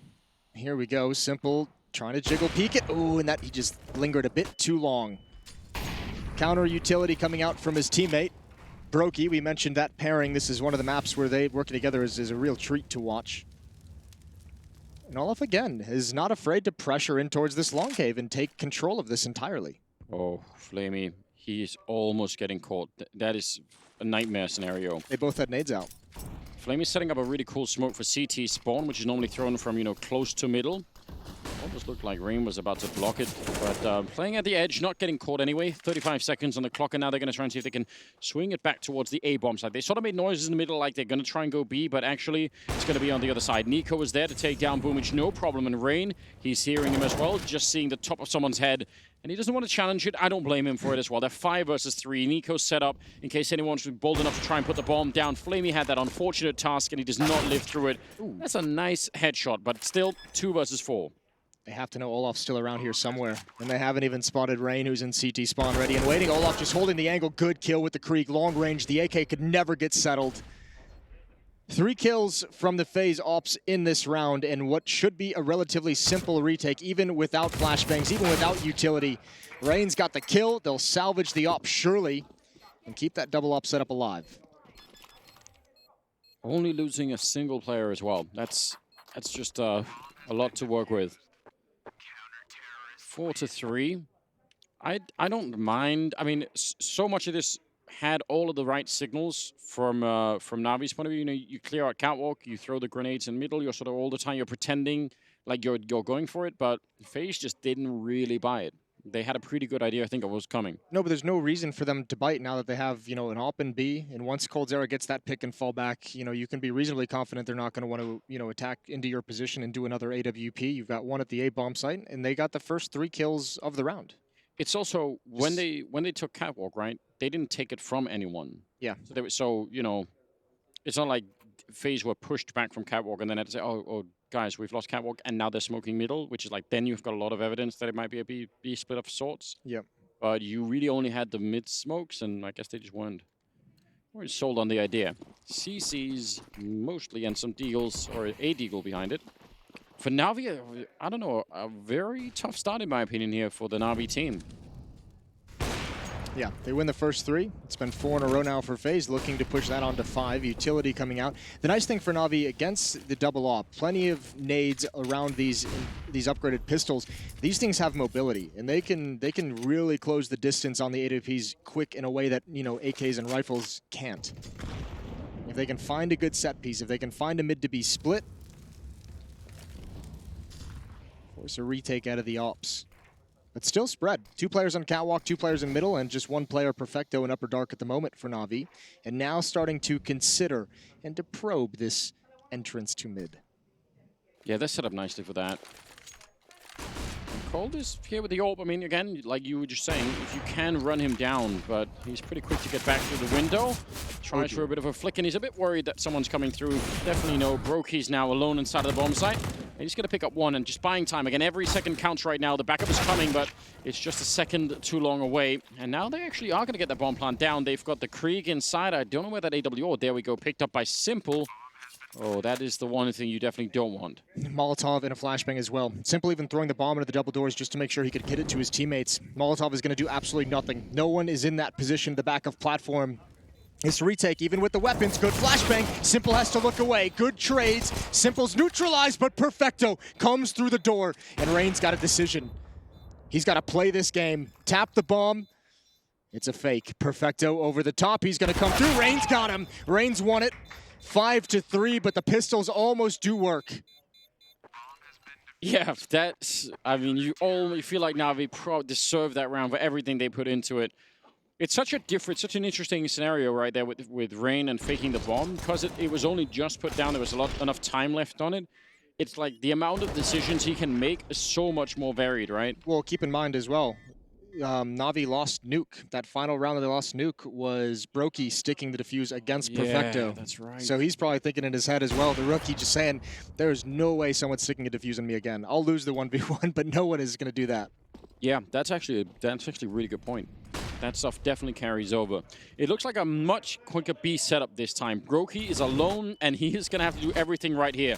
A kill would be great. 2 might actually save the round, but flashbangs in his eyes, he can't see a single thing, and he gets completely trucked. No point in retaking it. That's a great call from Na'Vi. That's exactly how you try and neutralize the double op setup, is get into the bomb site very quickly, and this is a round phase. They just didn't think that Na'Vi would go to that B bomb site. Just one defender there, and it's already over. Gotta save the weapons. Could do a lot of exit damage, though. Yeah, but you have to make sure those ops are far away. Nico's position in CT spawn makes me a bit nervous. Rain and Boomich just missed each other in middle. Fine Flamey, though. And again, Boomich would probably be able to win the fight against him. Flashbang to try and take this peak. He's really, really hoping for it, and Simple, under a lot of pressure, still going to win the fight. And Olofmeister was the secondary lurker there. And like you said, those orbs being closed now, it's actually a disastrous round for FaZe. Yeah, it should not be this way. They were way too dedicated to that hunt to try and take weapons away from Na'Vi. Too many players go down. You had a fine setup. Even in losing that round, the fact that you had 4 players on the other side of the map that could just say, save. You wanted to take those weapons away, and you've been punished for it. It's going to make things much different going forward, especially if Na'Vi's to win this round, because Nico has to rebuy an AWP and nades. He's down to 150. Brokey is down to 150. Rain is below 1,000 as well. Olaf is going to be right below 1,000, after he buys. So the economy situation for FaZe just went from, pretty slick. They're feeling good. Bottle service, Rolexes, champagne, all of it. And now they got nothing. Now they got nothing. Well, that is a classic story, isn't it, though? Once you get into that territory, you just burn it all up in no time flat. 10th round, and Simple's only got 1 kill. How does that make you feel? It doesn't make me feel great, but I guess you never feels great when you see Simple at 1 kill. It means like he's someone who does some really cool stuff. But obviously, if you have 4 rounds and he's only got 1 kill, you're just like, oh, what would happen if he had 5? Yeah, I mean, it's a new story for Simple to be able to drop drop some maps here and still be pretty competitive, right? It used to be that if he didn't play it to 100%, then there would be really nothing to talk about. Not really the case with this current version of Na'Vi, which I think one of the reasons why people are a little bit more excited. A lot of damage on Nico early on from that fight at Long, and Simple just holding it. I'm almost glad that Molotov came in right at the end from Na'Vi, because it looked like FaZe wanted to turn that corner and challenge one more time, and I think that would have been a catastrophe. So the fact that they're finally motivated to back away, they'll have to take control of Catwalk, and this is a different setup from FaZe. This time they're respecting the B hit, the mid to B play. It's a 2-1-2. That's coldzera in mid with the op. That is the closest rotation to help, and this is a weak defense. This is a very weak defense. If either one of those guys goes down, the teammate is dead from the other angle. They're pushing into upper dark, though, against Perfecto, and that's probably what could save this for FaZe if they win this fight right away. But even if it takes like a couple of more seconds, then Na'Vi will know. There's the one. They know confirmation definitely saw 2 there, so they kind of have to go. It's similar last time. Once you lose the rest of the map, it's time to execute, because the more backup is going to be coming. Look at the FaZe defense. They're all rotating here. A couple of more seconds, and there'll be all 5 members at this bomb site. Olofmeister up on top of the smoke. He gets the one electronic hiding inside of it at almost no health at all. A bullet will take him down. Surely any second now that's going to happen. Nico, really good crossfire with that AWP inside of it. Electronic never stood a chance there. 5 versus 2, and Boomich, I mean, he's tried to save them once before, but this is too much to ask for. Simple. No, well, actually, Nico's going to be flanking him in a couple of seconds, so they're running out of time anyway here. 10 of them left. And Simple covering this long angle, but the bomb planted in a very unfortunate position.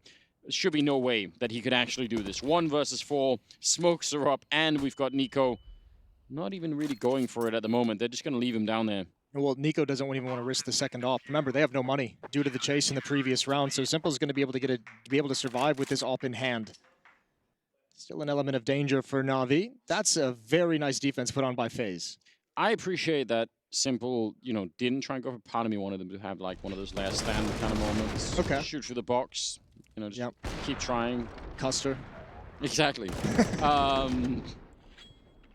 But yeah, it didn't work out. You're right. That is an an interesting variation of a defense, right? Because I think you were exactly right. That A defense was really weak, and the only thing that makes it strong is the fact that they push up a dark. And is that Nico no longer has to worry about his catwalk. He can turn around, and I think Olaf actually played that damn near perfect as well. Smoking the bomb site on top of the boxes to look over, get your 1 kill, fall back. He froze them solid as well. Utility from Nico, even with 15 HP. Threw out that Molotov to slow the cross to help Olaf. Threw a nade that did phenomenal damage that brought Electronic down to 12. So FaZe just, I mean, I think this is what got people so excited when we watched them just a couple weeks back, is they seem to have put in the dirty work. You know, they seem to have the plan, the utility placement. You know, they have the different ideas, comfortable playing with each other and knowing what everyone's going to do in the situation. That's something we didn't see out of them previously. Okay, that's bold. Colsier actually took that shot through the smoke, just hoping to get it right. 6-4. It's not, again, it's a pretty close scoreline right now. But FaZe do just seem like they have a different level. Look at this disgusting setup from Broken Rain. This is one of those things you hate playing against, because you're going to catch one of them, and you're not going to check. Clear the next corner. Nope, you just, I mean, almost certainly won't, unless you're Sip. Well, and again, yeah, unless you're a robot. This is another one of those, they just did this setup in the previous round, the 2-1-2 with Coldzera outside with the AWP. It wasn't spotted, and they want to go right back to it. They're expecting at some point for Na'Vi to switch things up and attack that B bomb site one more time. I mean, look at the call that they made on Nuke, where they ended up stacking that A bomb site with 4 people. And that was, you know, again, if you make these calls correctly from the T side, if you run into just like, well, how? Like, why is this going on? Why are they a step ahead of us? There we go. Similar setup. Last time they ran this as a fake and try to go for the A bomb site. This time looks like a similar kind of thing. Even if they go to the A bomb site, though, Nico's his whole plan just to get the 1 kill. And look, they have 3 flashbangs. 2 of those you have to imagine are going to be used right on the hit. So that flashbang better be perfect. Boomich might be the saving grace if he can come through, but Nico's waiting for 1 flashbang. Now he plays retake, gives it up. And I'll tell you, this is still going to be a very difficult retake in a 5 versus 5. If they don't have some of these initial fights go their way relatively quick, I think they might just want to bail out. They need to get Boomich almost for free. Boomich has won, and Brokey's going to back away. I think this is the retake, the opportunity they wanted. Good grenade, at least. They have to back off, surely. Yeah, I think so. Again, like, the money is just, it's so low. I thought Nico actually maybe could have tried to take a shot through the box, but I guess even that involves some amount of risk down there. Simple will take down Brokey and FaZe. I mean, last time they called a save, they ended up losing nearly everything, and this time they're kind of thinking about it again, just on the edge. Bomb is already so far ticked. I'm not sure if this is anywhere near worth it here. Flamey stands up and gets at least the 1 kill, tapping away and almost getting a second one. They're going to clean them up. They'll still lose the round, so I guess maybe kind of worth it, but still. No, that's good. I think that makes it worth it. They got all the kills. They took all the weapons away at the very least, but still 2 players alive. The double op is taken out of their hands. Yeah. I think Nico is waiting for maybe 1 more flash before taking a peek. And then he just realized they had too wide of an angle for him to feel safe going for it. But this is not too shabby. 6-5, a 1-round lead for FaZe on the CT side of Dust 2. Frustrating for Na'Vi, no doubt as well. Just, you know, it's great obviously to win another round, but just feeling like you have to put everything into it all of the time, like all of your energy to even pick up a single round here. It's pretty excruciating. 5-6, and it's a very, very close game once again. Rain with, actually, Olafmeister with an instant headshot. Back around the corner, and they can't catch the Norwegian quite. It's going to be escaping, so good start. FaZe have gone away from that 2-1-2 setup. It's given them both their recent losses in this half, so not able to find the right timing for it.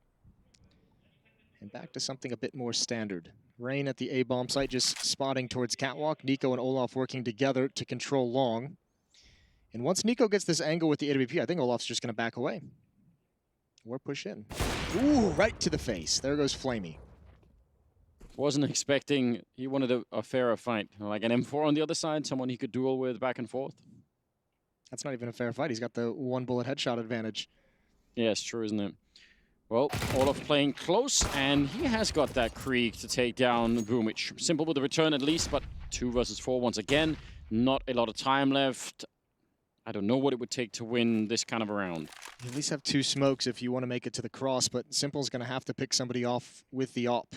That or you save the weapons. I don't think Na'Vi necessarily want to do that, but it might be the only real option in a 2-on-4. And look, I mean, coldzera's been doing this at the B-bomb site. Olaf's has been doing it at towards long. I mean, this is one of the strengths of the defense on this map, is if you can start to feel comfortable and confident pushing into upper dark or pushing in towards the long cave, you shrink everything. They're phenomenal points on the map to gain so much information of what's happening, especially around that 40-second mark when teams are starting to set up their or line up their smokes and executes.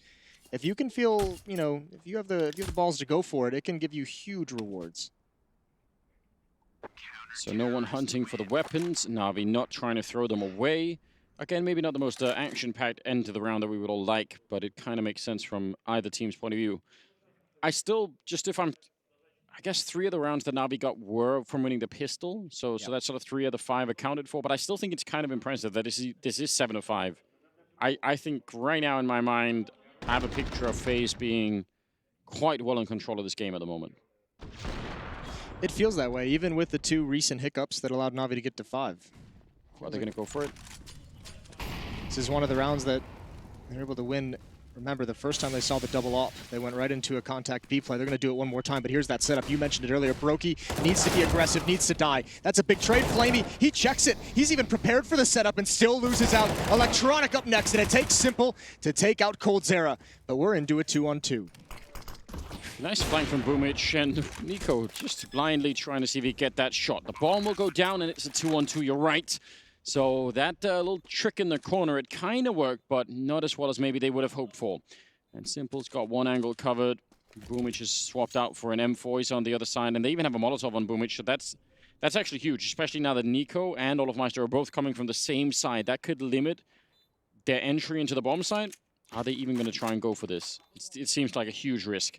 Flashbang to set it up. They're going to have one chance of it, and Nico just going to turn for it inside of the bomb site. Immediate headshot. Oh! And he turns and drops Boomich. That's ridiculous. They can't win. The bomb's going to blow up, so they have to just bail out, but they've got at least both the kills. Oh. They survive with both the weapons. I think they can even go back and get a second AWP if that's what they choose to. He's trying. Not able to find it at the end. He had the kit. Oh, man. There was a Molotov on the bomb. That was the last act of that player at Car. I think that was it Flamey?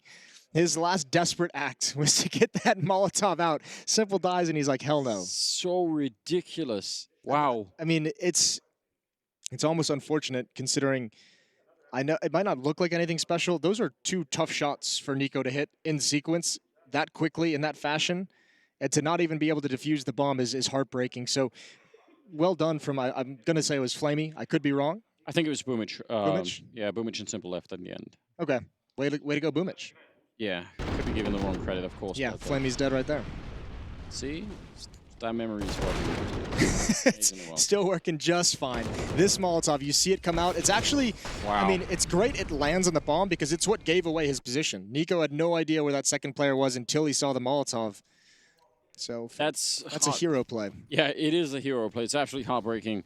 I think I was so shocked by the fact that he got the first kill even on Simple that I couldn't even believe what was going on. I was like, why is he just hitting that headshot immediately? Nico, this is very uncomfortable. You don't want to be here, and backup is kind of far away. They were out on catwalk trying to do a little bit of trickery there.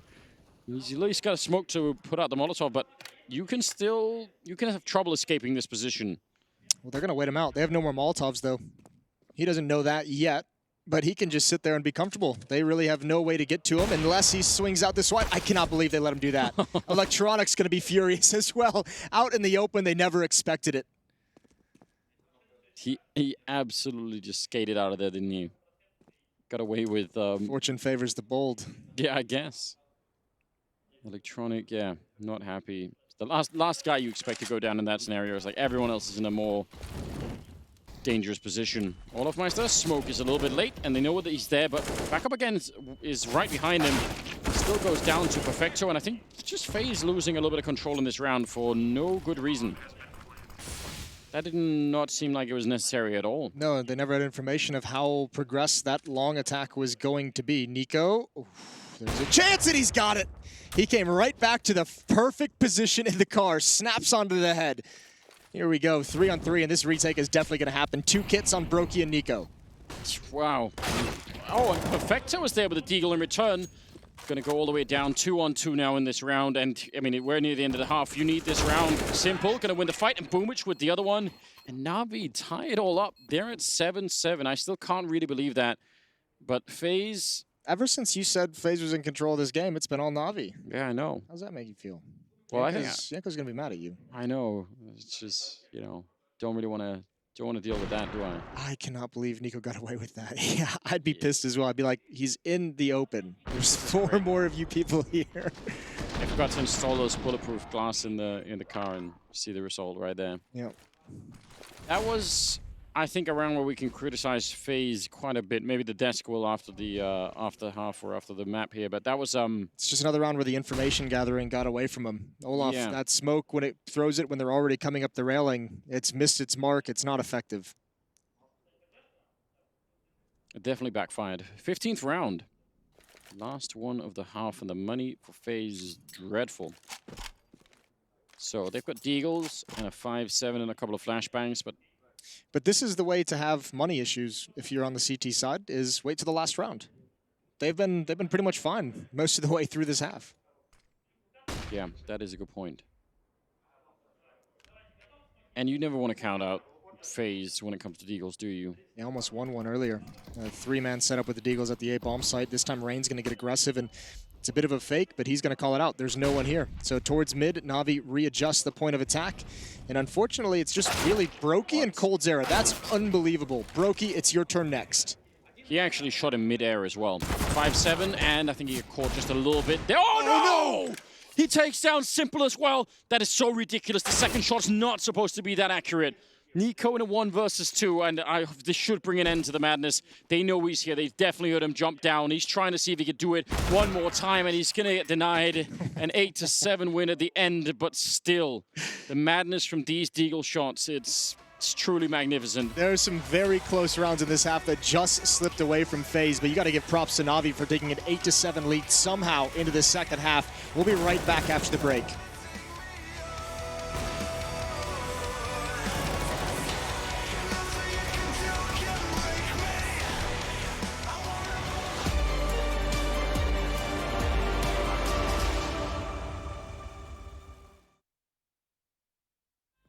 Shadows, I've come to make a name, ready for battle, 'cause I got a throne to claim. Think that I'll crumble, I'll show you a mistake. Where you see me coming, better run for cover, 'cause I'm not slowing down, I'm never going under. I survived the pain, I know it made me stronger, so meet the monster.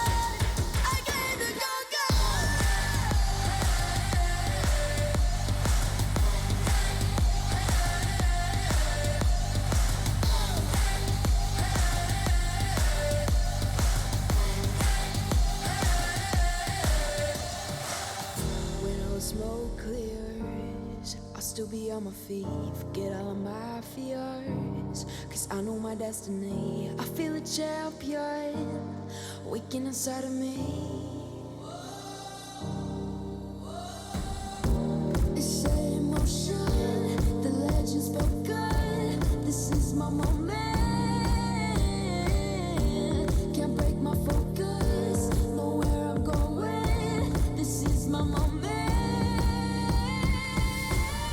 Where you see me coming, better run for cover, 'cause I'm not slowing down, I'm never going under. I survived the pain, I know it made me stronger, so meet the monster. I came to conquer.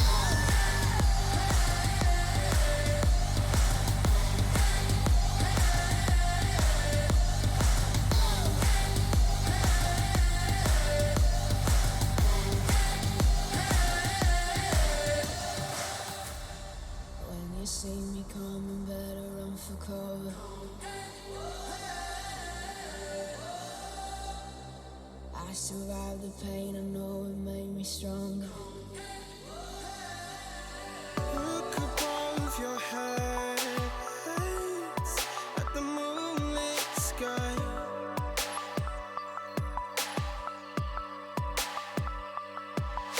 The stardust drifts and shines brightly in your eye.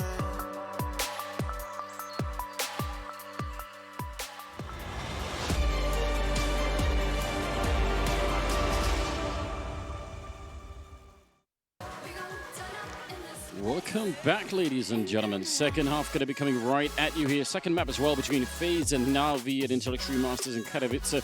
It's still day one, and we've already seen some really high levels of Counter-Strike, and that's only going to get better throughout the whole tournament here. Second half, I can't believe Na'Vi got 8 rounds. I don't know if I'm just underselling them or what's happening. I just feel like it's a surprise to me that they've even got that. I feel like the thing, it felt so dominant for FaZe, and it kind of slipped away from them. Even their last 4 rounds that they won, one was, Na'Vi just saving a round out. One of them, 3 defuses. So Na'Vi started finding success of getting into the bomb site, getting closer to the objectives, getting closer to the goals, and eventually it just swung entirely in their favor. They ended this half on a 3-0 run to close out their T side. It's like one of those gymnastic routines where it's all good but the landing, and then you break your ankle. Yeah, kind of what happened. And then, Na'Vi just swoop right in. Pommel horse, and, all we need those DDK here for these gymnastic references. We could get that. I think that could be some interesting content in the middle of, just maybe for the break. We should have, DDK should do desk segments while doing the rings. You could talk him into that. I think it's there's almost nothing you couldn't talk Dan into at the same time. So I feel like it's true. There is a way to make that happen. What do you think of this buy coming out from FaZe in the pistol round here? We've got 2 smokes and a Molotov and some flashbang. So a fair bit of utility. No P250. Yeah, I like that. Remember, the pistol round that Na'Vi ran, they only had the smoke and the 2 flashes, and they just used it for a CT spawn drop. So this allows a little bit more of an opportunity. coldzera can use that Molotov towards back platform. You can force whoever's playing behind the box, if anyone, out into the open. And that might actually come to fruition, although Flamey not going all the way back. There's the initial smoke. I imagine they want to see what kind of a response they're going to get. Maybe time this with the spam. Yeah, just quick with the reload. Could be very important. Perfecto's not that far away, so we'll see. Nico ready to set that up. That is an interesting addition now that you can actually throw those smokes through the ceiling. Flamey, bit of a peek. He's waiting for the flashbang from a teammate, and there it is. And that sets him up nicely for a kill, but he's also blind in return, out in the open, and no one can save him there. Electronic trying to come through, but Nico drops him, and now Perfecto waiting in the window, and he needs a kill right here. This 4-on-3 retake is going to be really, really tough once the bomb goes down. And yeah, no one can really stop that from happening. Well, that smoke is so effective. Thrown from the safety of the B tunnels right into the double doors. That's brutal for the defense. They had to wait so long for that to clear. Kept Flamey nice and isolated. Retake, going to be tough. Boomich making noise as he swings in. Nico's got him. Brokey's got Simple. And Nico's got one more. 8-8. That actually, that's going to be a tough retake no matter what, but that made so much sense because I'm pretty sure Simple had seen the gun showing from behind the box. So I think he's just telling Boomich, you know what, we're going to have to do this somehow. So you just go in, and let's hope that the guy behind the box is the first guy to peek because I'll take him right down, and then we can continue. But guy playing the box didn't actually peek, so... It was the guy in the site. Yep, so then there's not much left to do. Well done. I have to give props to, though, whoever threw that flashbang for Flamey inside the bomb site, that blinded everyone. That was a perfect flashbang. That blinded like 3 FaZe players. It blinded Flamey himself. No one could, it bought him an extra like 4 seconds of life. Yeah, he had that going for him. Yeah, I think that was Perfecto for middle, if I'm not wrong. Shout out Perfecto. Yeah, he's been playing much better, I think, over the, since we saw him the first time anyway. Yeah, he's even. 11-11 at the moment. Leading Na'Vi, tied with Boomich at 11 kills. Defense, kind of an interesting buy that, especially on Boomich. Armor, CC, and a Molotov. It's one of those things where you're like, probably not going to make any difference having that Molotov in a round like this, but there is, 1 in 100 rounds where it's the exactly the tool that you want. Down on long, like, they only got 10 seconds and they want to plant the bomb and you're like, guess what I have. Guess what I've got. I mean, you see those rounds sometimes where you're like, because otherwise I would say almost invariably like a smoke or a flashbang would be more useful in almost all rounds, right? Mm-hmm. But Fair play to Boomich. Looks like it's going to be Perfecto and Flamey, though, that are going to be in a lot of trouble here. They have Deagles, though, and Flamey actually has a smoke and an HEs, and there's only 30 seconds. Oh, this could get very interesting. Hey, I think they'll be just fine. Flamey, yeah. The question is, which one do you block off? He goes for the door. Flashbang out mid, slows things down. Yeah, they need to start moving. 20 seconds now, and there's the MAC-10. And yeah, Perfecto going down, and even with the clock on their side, Na'Vi can't hold it. Save from the remaining 3 players, or at least set up positions to punish some exits, but FaZe is exiting in the other direction. Yeah, all of us realized already. Take that snipe. Pretty accurate P250 at range. It's nice to see. Okay, Electronic still goes down. Simple is there to flick away at them in the meantime in the middle. I don't know. He had the HE. I guess it's hard to know when to actually throw that. But I like the setup where they smoke the door and then they flash for Flamey to take that peek. I think that's a cool idea inside of that B defense. I still think that was, I mean, they made it look pretty clean face in taking it, but actually that was a little bit dangerous. Yeah. Well, I mean, that's about all you can do. The other option is smoke off the tunnels and try and have both of you pop flash over, one peek door, one peek window. Hard to always pull it off, but 9-8. 1 round lead for FaZe. There was a point in time a while ago where Titan came up with this idea of smoking off, I know. Listen, it's a little bit of a reference, but whenever they would be faced with one of those B splits, they would just smoke off the double doors, and then they would push 2 people into upper dark and just take the fight. Yeah. So you can have the B bomb side, but we'll try. Okay. That is an opening to the round. Simple's here. He's arrived. He had a very quiet first half. You'd hope that's going to light a fire, get him started. He's going to have to help Na'Vi get over the finish line. Good trade back, good equalizing kill for Nico, and now he can just hold the corner while his teammate slowly slides out. This worked perfectly. By the book.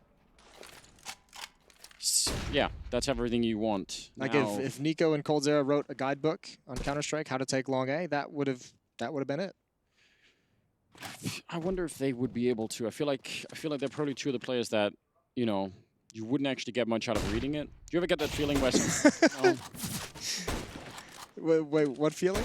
Ooh, Simple. It's another tag. He's already got 2. Could have been a 3rd one there. No, I'm just saying that there are some players where, you know, they're so intuitively brilliant at playing the game, but then when you ask them about something, like you got some question in your mind, you're like, hey, tell me about this, and the answer you get is just nothing that you could use for anything.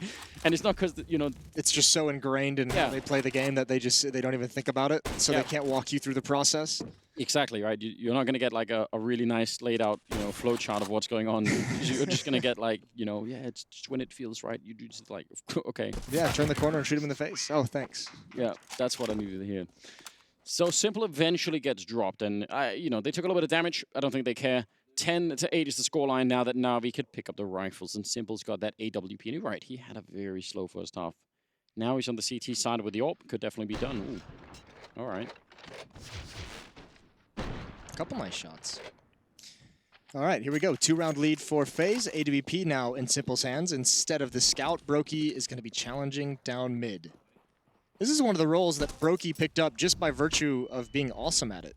Like, was not originally planned for him to pick up the AWP, but he's just so damn impressive, you couldn't take it away once he got started. I don't mind that. Merit-based sniping, that's a good idea. Perfecto going down. That was just, you know, some shots ringing through the smoke from Olofmeister, and that feels real bad. If you're Na'Vi, this is the important buy round, right? And it starts out with something that you're like, you can't even really do much about. Boomich will take down Coldzera. That's a nice return. He did take a lot of damage for it. It looks like FaZe is starting to say, this B side's looking wide open. Let's go for it. They could be wrong. Because I mean, they're going to take the gamble, though, because of the pick. You know their defense is at least weakened inside the site, which means mid might be easier to take. This at least needs to be a trade. Flamey cannot get 2 kills. No one's checked it just yet. There's the first. Oh, they swung way too wide, but the mid stack is effective. And there's finally the smoke put up at the double doors. One is going to cross. That's Brokey with the bomb. And Nico is ready to cover as well. that was very close to flaming, I think, getting a second kill inside. And yeah, they had electronics boosted up to look over the mid-smoke, so he got that kill no problem. Simple as a Molotov in the tunnels. If he can actually get it back there, I don't think he'll have the time, but that could be huge. Yeah, the problem is clearing the corner. They actually throw it, right? You could be dead before that even happens. There's a bit of a setup. There we go. The toss is in, and they almost line up for him. Nico gets one, but then Simple's there for the return, and now Brokey down on the low ground at the bomb site. Bomb is ticking away, and it's quite far ticked. Yeah, there's almost no time left. They're still running for it. They don't have a kit picked up. Brokey, he's going to get one and almost picks up the second. It doesn't matter in terms of the time here. Simple. Oh, he got off it. I don't know. I don't think he would have had time anyways, but he certainly got off it and got back on. He's going to bail out with a bomb. Eliminate him. Yes, it will. Takes the op out of his hands. 11-8. And yeah, wow. Frustration. Yeah, that was, I mean, it was slightly closer than I thought, actually, but I don't know if there was a kit anywhere in the bomb site that he could have, you know, got on the way there. That's what's really hard to know. I thought Nico was going to be the frustrated one after he kind of tried to get out of the flames and realized he would just commit to that second fight. He was going down no matter what. Back to pistols on the Na'Vi side. Struggling again slightly with the economy, but so is FaZe. This is the thing that Na'Vi have to keep in mind all of the time right now is they keep doing the damage, they keep getting a bunch of kills in some of these rounds, so you have to keep the pressure up. Get at least 2 or 3 kills in this round, and then, you know, it's still possible to get back in the game. It is. This force buy style is just like it's just a stressful way to play Counter-Strike, isn't it? You're always on the edge.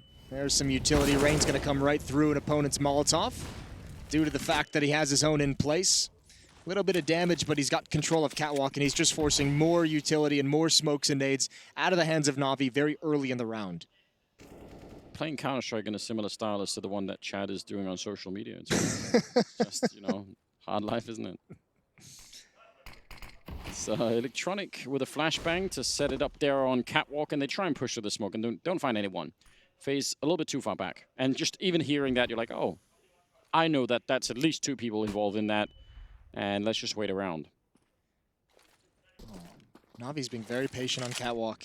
No one has peeked out. Rain was very exposed for some time, but look how much bodies. They're keeping 2 bodies on Catwalk, 2 bodies in middle.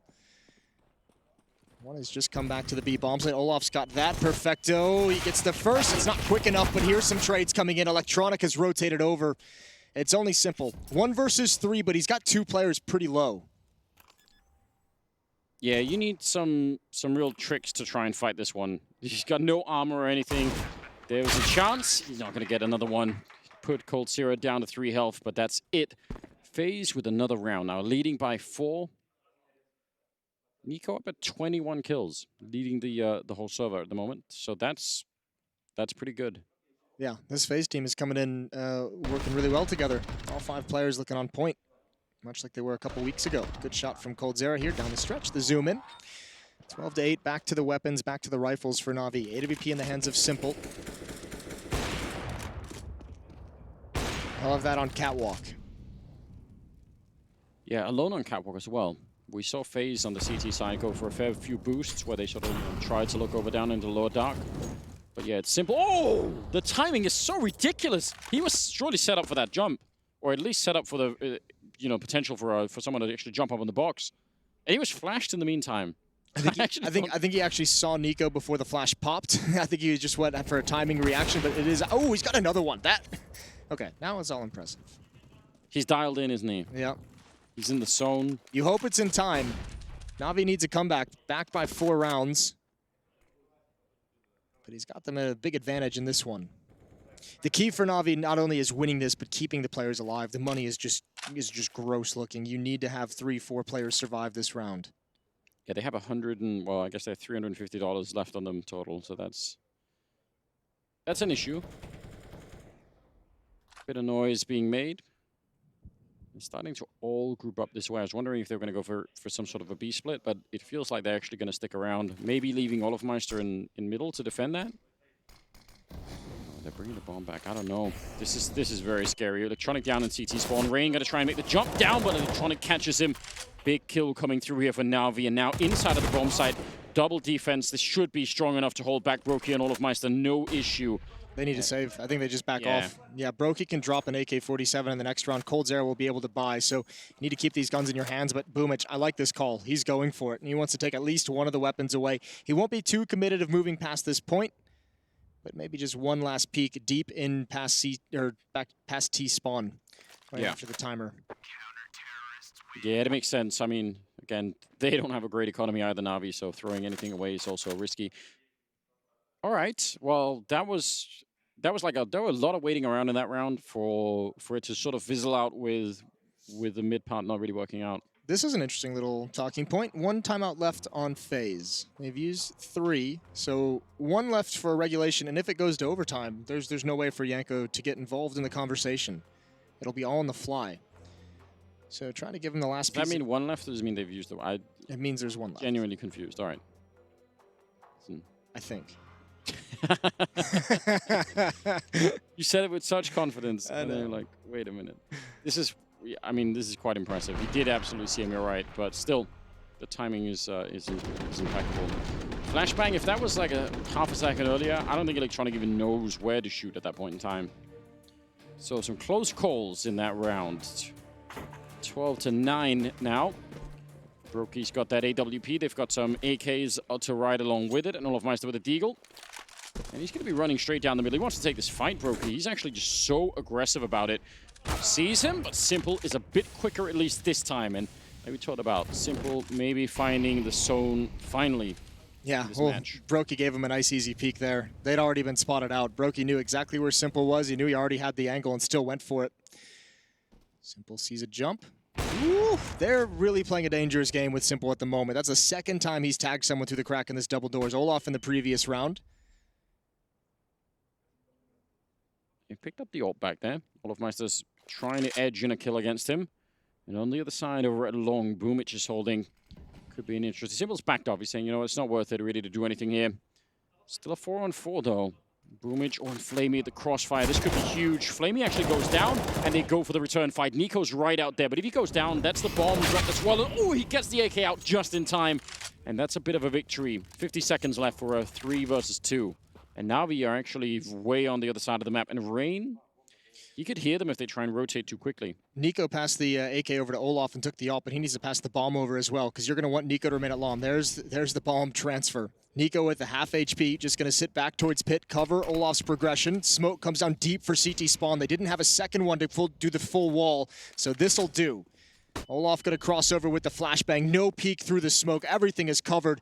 And FaZe look like they're going to get a 13th round. But the one hiccup could be the bomb not planted for Nico.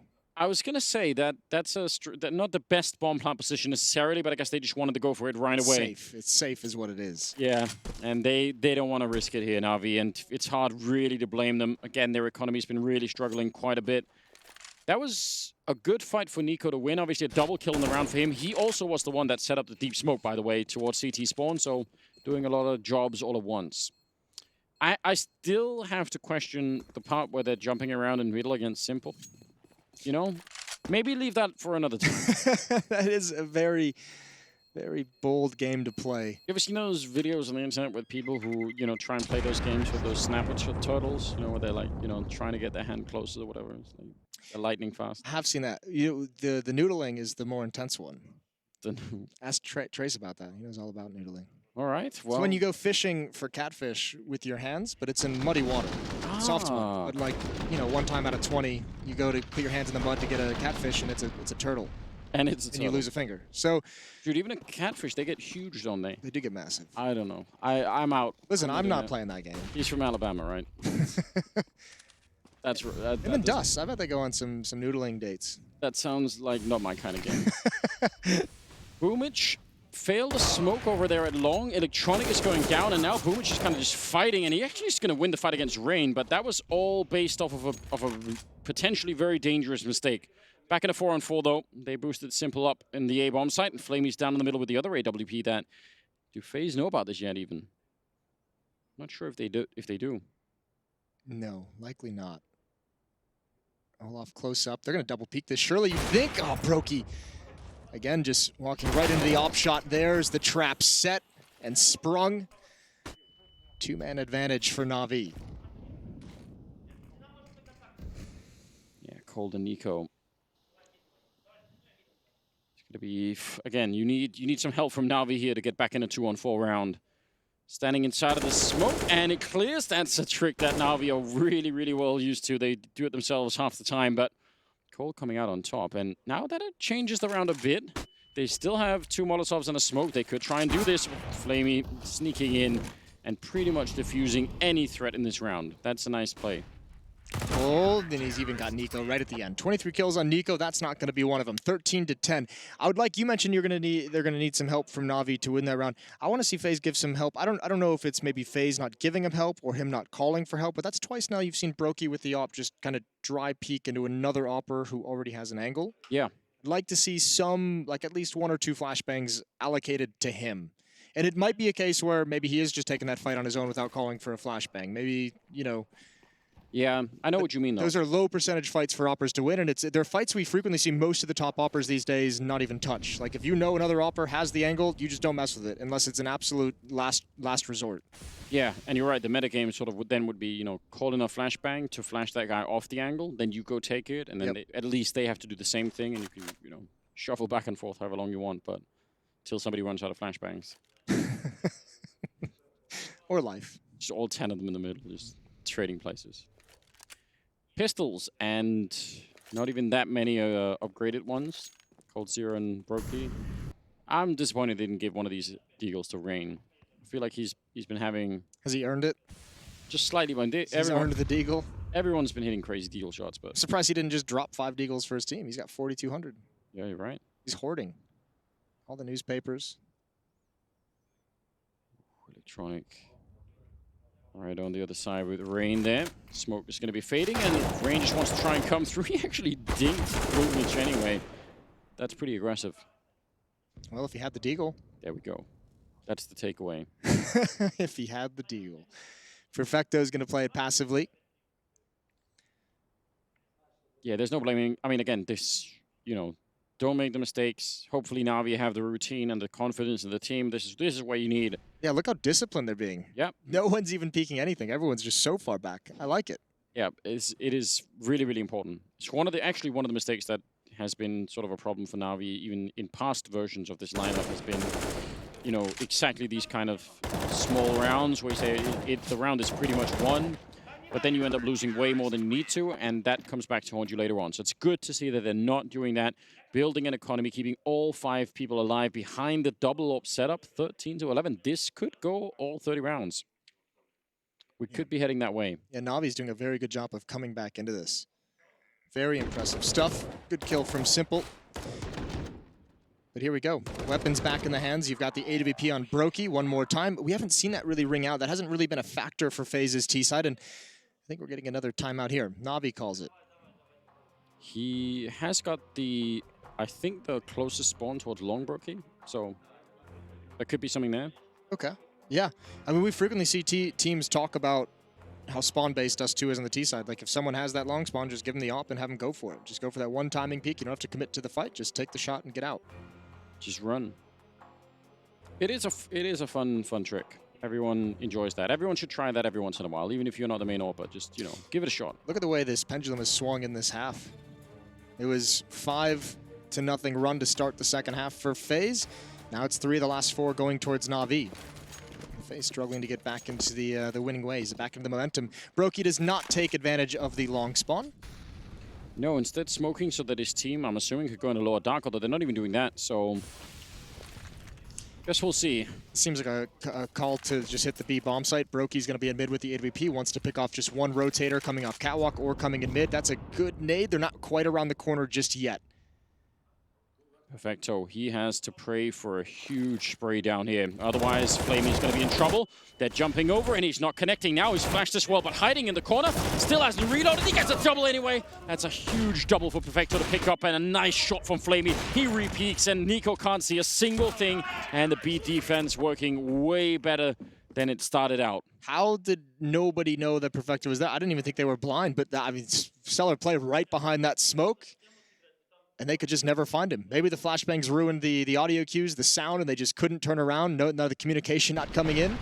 He was doing the old T-Rex trick. Like, it looks like he's fully out of the smoke. Yeah, they can't see you if you move. Yeah. Still move. Yeah, I don't know. It's maybe their field of vision was different. Now I can't get the T-Rex vision out.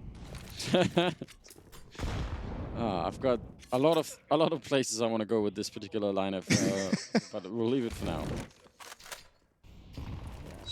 We all know dinosaurs aren't real. Listen, don't do it. Don't even. I'm sorry. I shouldn't have given you the temptation. You know what?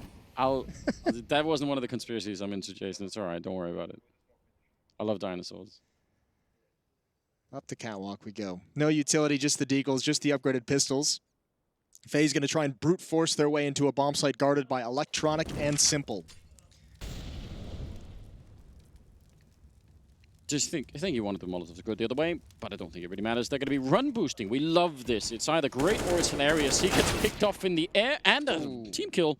Nico, so excited to get the deagle headshots that he'll just take whatever he can. I'm going to try and just get this bomb planted. Rain might have to sacrifice himself, but Simple gives up. He's going for the round win. He doesn't care about the kill into the path into the bomb site. They'll retake this happily. It's just the two deagles, Nico and coldzera, that remain. Yeah, and they already know where one of them is. Like, Nico can't have got out. Cold will land a headshot, so that's cause for concern. Nico actually gets one more right as he goes down, and now Cold is trying to be a little bit elusive, stands up for one chance, and they know where he is. He should be going down. He hits one more. He knows where he is. He's got one last chance. He's low on health, and Perfecto, he's got to be nervous on the other side. He's playing against coldzera, but it doesn't matter. He just managed to pick it up with the... Oh. I think the dead body hit the bomb, but he's still got it. Plenty of time. Everybody calm down. A moment of sheer panic there. It looked like he was about to be in trouble, but the USP came out, and he actually looked like he was holding it, keeping it cool at that moment. That could have been scary. I would have forgiven Perfecto if he'd had the nerves against him there. Yeah. That was a very nice attempt. That's a 2-on-4. One of the strengths, we always mention the skill on FaZe. coldzera and Nico bring it back against some of the best players in the world. Deagle shots ringing out left and right. Almost a clutch for coldzera. Brokey going to take a shot crossing mid. And this time they will take advantage of the long spawns. Olaf's already out. They've beat the defense. Electronic spams through the smoke, but no HP is lost on either side until just now. Yeah, Rain losing all of the HP in fact. And his head. I don't know. It looked like all of us actually wanted to continue, but no one setting out with any kind of a flashbang. All tied up 13-13, and a potential good start here for Na'Vi. That could be huge. Spending a lot of resources, 8 Molotovs and everything on taking down Boomich, and they'll be successful. They're throwing everything at him. Yeah, that's absolutely fine. They'll be happy with that. All 4 players at long as well. So, I mean, if you're going to have all 4 players here, you might as well use the utility while you've still got it to make sure that first player gets taken out. It's going to be a tough path to get in here. They have the smokes for the long cross. 2 players to defend. 1 inside the site. Simple at elevator. Smoke is down. Remaining passive for the moment. Second smoke to complete the wall. Molotov comes out late. I don't think that's going to do anything. Smoke in the bomb site. Electronic is forced back. Oh, he's just trying to stay hidden. Simple with the one jump. Does he want to go for it again? He can't actually see anything, and now they're almost coming through the smoke. Yes, indeed they are. Nico with a double kill and taking down Perfecto too. Flamey, no chance at all. FaZe about to be at 14 rounds here. Did they just line up for Nico to get a double, or did he transfer that over? Because I think Perfecto is rotating into that direction. But that is a nice knockout punch from FaZe. Flamey has to save the op. Money is going to start being an issue for Na'Vi that they'll have to consider. I wonder if Simple was wanting to throw that Molotov behind the car for Electronic to go for a wide peek. Because then it's super helpful, right? Knife? Oh, yeah, he's going to go for it. What a way to end the round. He's got a quad kill, the last one, the knife, and that puts him at 28 kills overall. He's back. He's feeling pretty good. Olaf was just like, wow, you went for a knife. And he goes like, yeah, hell yeah, I went for the knife. Yeah, I have to appreciate it. Boomich being dead in more ways than one here. Yeah, this is just, again, that's quick. He even tried to transfer over one more time. He would just start shooting at the wall. Like, if there's more people, just bring it. He was geared up and ready to go. All right, last time out for Na'Vi. I'm sure of it this time. Well, now it makes sense. Now it's... just give me some credit. Na'Vi's going to talk things over. One final chance. That's a nice run. 4 rounds in a row before FaZe put a stop to it. 5 of the last 7 have gone to the favor of Na'Vi. It's still not enough. This is the last buy they'll have. If they lose this, they'll be playing for the series life with just pistols. Yeah, which, you know, on Dust 2 is not always a picnic. Setting up for that long smoke. Brokey just holding it a little bit. And actually, yeah, they're just delaying. I was wondering if they were going to go for it. It seemed like he would have been delayed. So slightly later than normal, flashing their way through. And Boomich is here on the corner with the CC, and he's not going to have a chance. He just backs up immediately. Very similar as the last round, in fact. And no response from Na'Vi. Some of what FaZe were doing, which was very cool when they were on the CT side, was, you know, whenever they lose sort of one part of the map, they would go and then try and push into Upper Dark, for instance, and they would get some other part of the map in return. Yeah. Na'Vi kind of need some of that every once in a while. Like right now, especially because of the weapons, they need to know what's coming.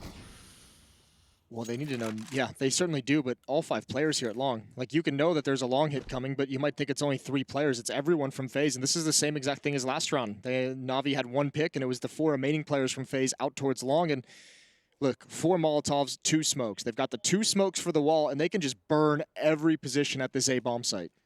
They can, and here's another detail to maybe keep an eye on. Last time, Simple got smoked out, and he didn't really get a chance to do anything, so you wonder mentally, is he going to want to say, I'm just going to fight? You know, I want to fight in front of the smokes. I don't want to just get blocked off and die. I hope so. God, I hope so. Well, now might be the time for it. 30 seconds. He's creeping around the edge. Yeah, he's certainly thinking about it. He wants to go harder than this time, and he takes down Nico. That's the bomb, and no one's calling it. Another flick. Simple. He wants another. He'll get it as well. Taking down Brokey. A leg shot, and that's going to be it. A quad kill for Simple in the round. Taking every single one down. That was beautiful. Did not want to get blocked off. Wanted to fight for it.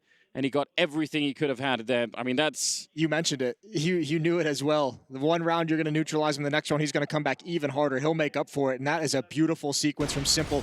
Helped out by Boomich. That 1 kill on Rain kept plenty of spacing between Simple and the attack from FaZe. He had plenty of time and plenty of safety to just reload that AWP and go for the follow-up peak. Really nice quad kill in the round for Simple to keep Na'Vi alive. 14-14 into round 29. And Rain is out mid so quick, but Electronic is ready and waiting.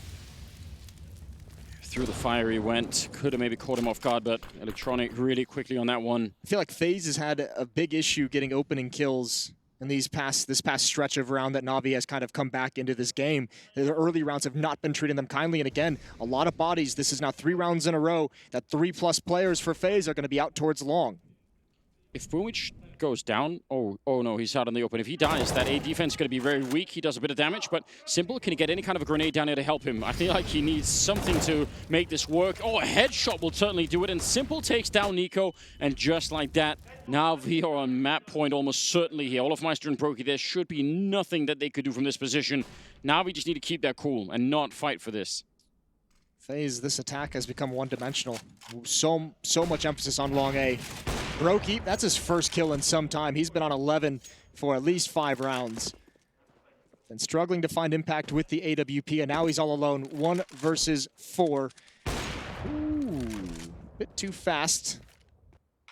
Yeah, definitely feeling him. I mean, he's hunted by 4 people, so I guess... Just feeling nervous. Everything's an enemy. Every noise, every sound. It's just him in the jungle. Yeah. One of those policed obstacle courses where, you know, after half the wooden plates, you know, just hostages, shooting all of them. Jesus. Brokey now. Top mid. They're not even making a ton of noise. The leg shot. He's got a... They're going to kill him after the time, I would imagine. They don't really have a great amount of money to chase. This could actually be spicy. If he gets this kill, that's actually huge. This actually turned out very well for Brokey and FaZe if he keeps the op, and he will. Ooh. So he doesn't get any bonus money, and he's taken a decent amount of weapons away. This is the last round. We'll see if it actually hinders anything that Na'Vi's going to be able to fight with. That's, I don't know, another weird round. You said one-dimensional, and I think that's probably the key phrase at the moment. That long push has been happening, you know, very much in the same fashion for a while. Brokey would have loved a random shot, but we're fighting for overtime right now on the FaZe side, and now we just want that 3rd map to try and see if they can get some revenge. Simple, missed opportunity, but they don't have that much to fight with on the FaZe side either. I mean, this is very, very limited. Double Molotovs on Cat to force back the defense, and actually they've got the A defense in a very weird spot. Most of their attacks have been coming from Long. Na'Vi has emphasis on Catwalk, but they can't actually fully commit to the staircase. Electronic, he needed more. Simple's got 1. He's sticking around for more. He wants to go for a follow-up peek, but Olaf is ready. And 3 players now have access to the A bomb site. Molotov is going to slow him down, but it's open for business. That's some experience as well. Just, you know, the style of Simple, him sticking around, you could see they definitely knew that phase. The Molotov is going to be a bit too late. I mean, it'll do some damage to Brokey, but that will be a bomb plant, a very important, swift one as well. No more grenades on the phase side, whereas at least Na'Vi have the one, and they have kits as well. So if they get up into a defuse scenario, oh, nice shot from Brokey. We said a bit missing, but the last couple of rounds definitely been hitting some shots, and Olofmeister waiting for it. He's going to try and go for the repeat, gets a headshot on Flamey, and that leaves Perfecto 1 versus 2. A bit of a jump just to try and see if he can bait out the shot. He's going to pick it up. Can he actually bring them onto that third map? He's got Olof in the corner, and I think he knows it as well. That AK-47 could pepper it right through. He wins the fight for the turnaround. He's got the kit as well. He's got the map. He's right on it, and that's going to be 16-14 as Na'Vi will bring us onto a third map here in Katowice. What a battle this is. What a nice clutch from Perfecto to end that map. Remember, he had 2 clutches in that very same spot. It had it earlier against Coldzera with the USP. That is an impressive performance from Na'Vi. A map that felt like it was just continuously slipping away from them. They just grabbed control right at the end. That is a great performance from a Na'Vi team that had to take this to a third map. So we're heading to a break. We have the desk. We have the conclusion of this series, all when we return. Distracted, your best, my average, there's a reason for that's a fact. So they snapping back, mad at the fact that I don't have a backup plan. I ain't need that. Outworking everybody when I relax, so I ain't tripping about none of y'all feedback. Heard that wonder when I'm gonna peak at, and that's why you count your blessing while I count that in my winnings. We take 50s and 100s and throw them up to the ceiling. Everything I envision, now everybody gon' witness.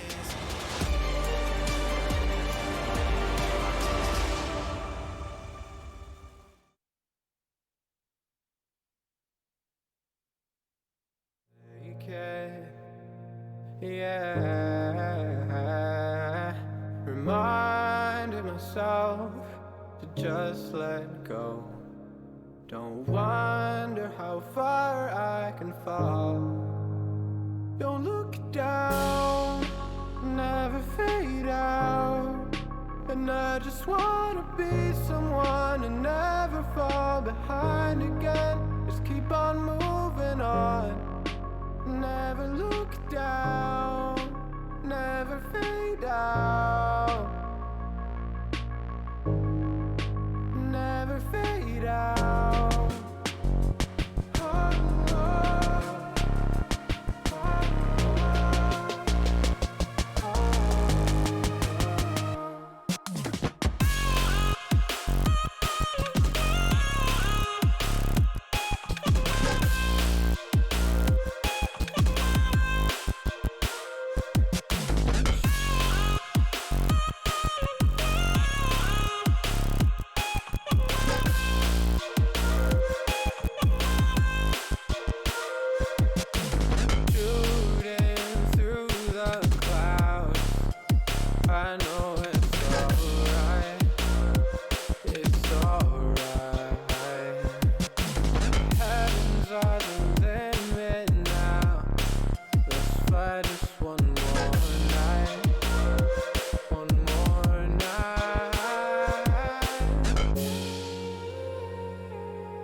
Don't look down, never fade out. And I just wanna be someone and never fall behind again. Just keep on moving on. Never look down, never fade out. Never fade out.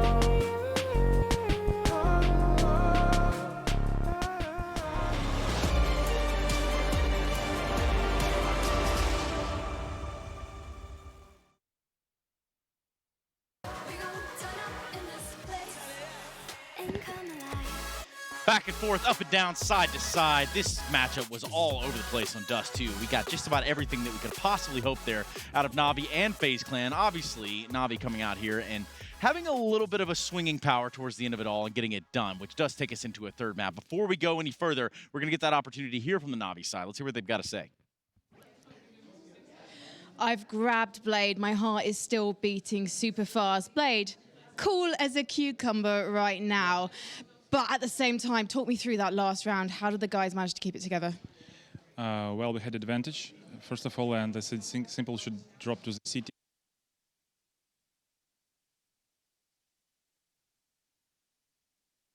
After that, a mistake, he had a smoke, he could drop it like in front of him and then use the flash more effectively. But at the end, I think they had like bad positions, and Perfecto just killed them one by one, and good. I think he finally made a good clutch. Talk to me about Perfecto. Did you have a conversation with him between maps because he wasn't necessarily alive in his performance on Nuke? Yeah, he's too nervous, I think. It's fine. We were expecting this. We're just cheering him and trying to say him that just forget about mistakes, just focus. Someday you will play like more confident, and it's fine. And before you get ready for Overpass, I need to ask, why did you pick Dust 2?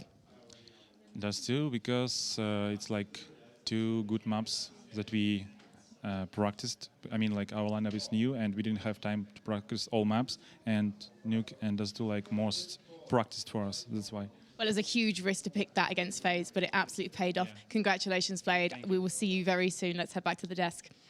Thank you very much, Frankie and Blade. Yes, there are several points to even be talked about right there. One would have to be Simple. He did get a rocky start in here. There wasn't a whole lot of flair coming from Simple in the beginning. Even one of the best players in the world can make a mistake on a very crucial round like that. I'm glad that Blade pointed it out because I wanted to do the exact same thing. Him overstaying his welcome right there is the difference between potentially winning or losing that round and going into overtime, but he started very slow. He started very slow. He only had 5 frags in the first half, and together with Electronic, didn't really get anything done. Yep. I think Electronic was also 0 for 6 in opening duels in that first half, or at least a long way into it. So good to see that Simple bounce back. We know him to be potentially the best player in the world, obviously, and he finished on 21 frags, so he got 16 in that second half, finished with 80 ADR as well, so he really stepped it up when needed the most. But there was a few occasions in this game where I thought the Na'Vi slipped, but thank God to Perfecto, winning 2 big clutches and actually closing out the game for Na'Vi here. Which is kind of where I want to steer this. I mean, aside from the statistics and aside from this series overall, we're talking about a player that's kind of going through a teething process right here and sort of getting acclimated with the game itself and the game at this level amongst your new team. Yeah, for people who aren't aware, he was playing for Simon Gaming before. They had a bit of a run in the major towards the tail end of last year, but to jump from that team to this team, to be playing with people that you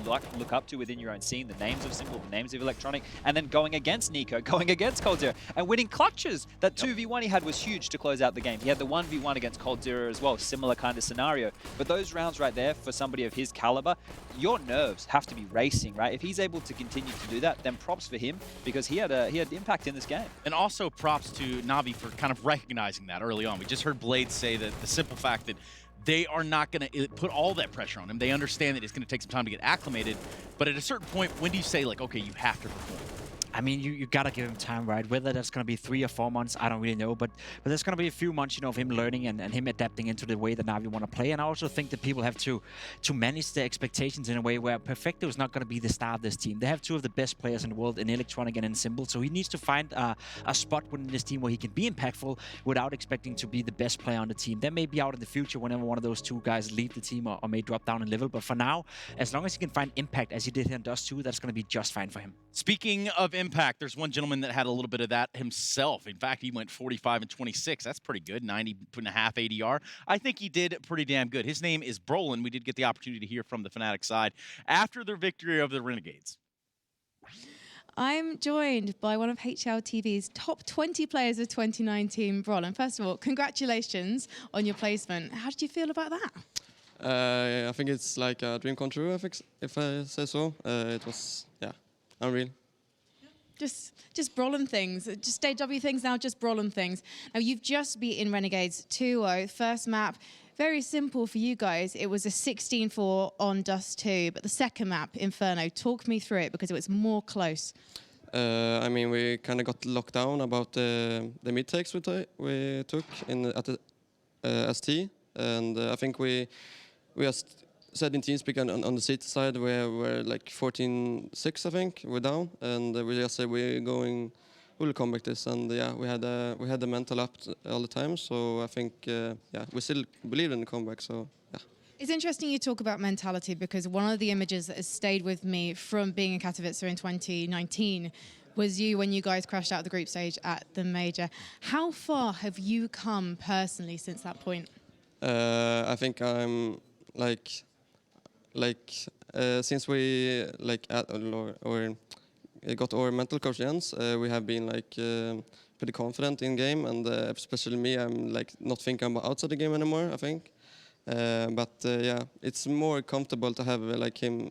That helps me a lot. And say if I'm nervous or something, of course I'm nervous, but if I'm for example thinking about Twitter, Twitter things after the game. So yeah, it's helped me a lot about that. Well, I want to ask you about the fact that it's been 78 days since your last match, but you proved that you guys aren't rusty. You took it 2-0, so we're going to see you tomorrow. Thank you so much, Brolin. And if you guys want to leave a message for Brolin or any of us here at IEM Katowice, you can do so very easily using the hashtag ESLCS. And of course, we're at ESLCS on the Twitter, on the YouTubes, and of course, we're also on Instagram if you want to look us down there, because we've got some really good-looking players here in Katowice, so check them out. Yes, you can check all that out, or you can use my personal favorite hashtag, which also coincidentally is kind of IEM. Hashtag IEM is the one I want you to use. And for the meantime, we're going to go to a break. We do have the conclusion of this series. FaZe versus Navi comes to a head right here. We'll be right back after this break. Everything I envision, now everybody gon' witness. Only difference between us is I ain't stop till I finish. Yeah. I feel on top of the world. I feel on top of the world right now. I feel on top of the world. I feel on top.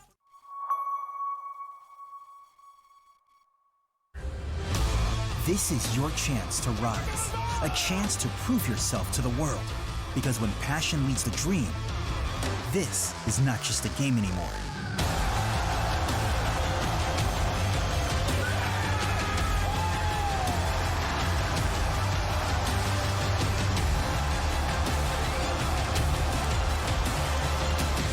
This is the ESL One Rio Major Championship.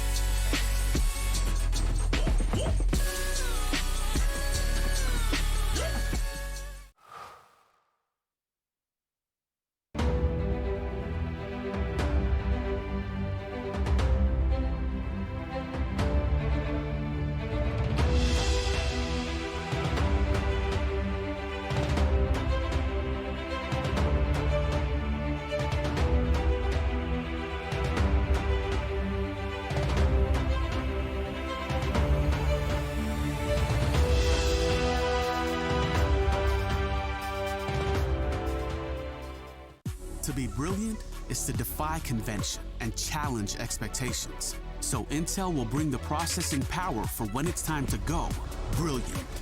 Frame rates that keep up with your reflexes. Brilliant. Fast clock speeds for when you're on the clock.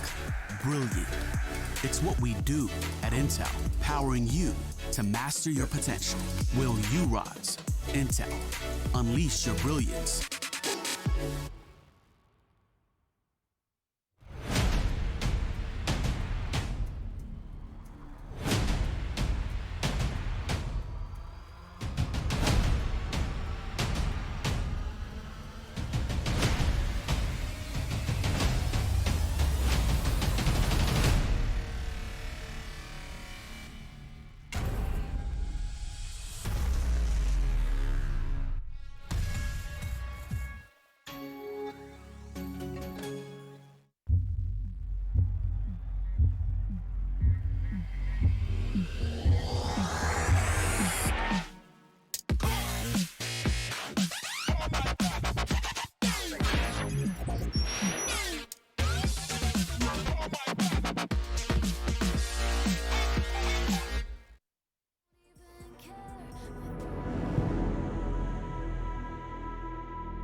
moment in time that I regret for being so heartless. It was a moment of darkness.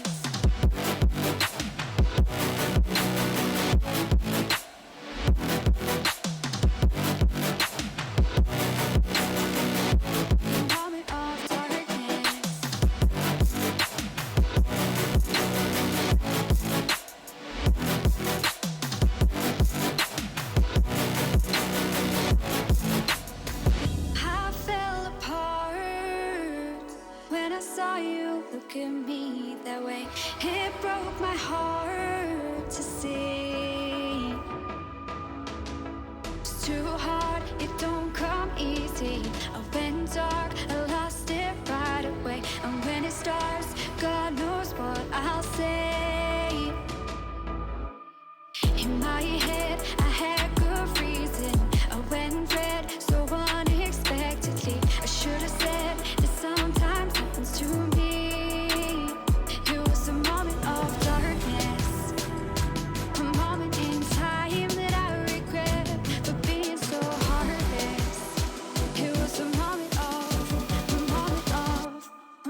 Of darkness.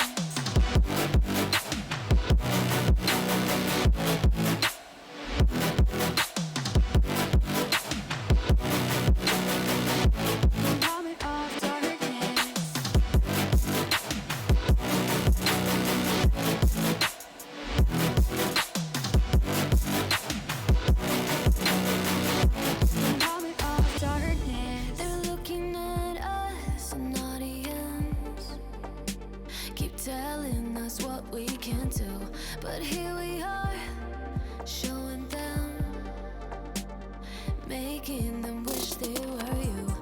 We've heard the most when it comes to this, yeah, every shade of blue, but don't even care what they all say.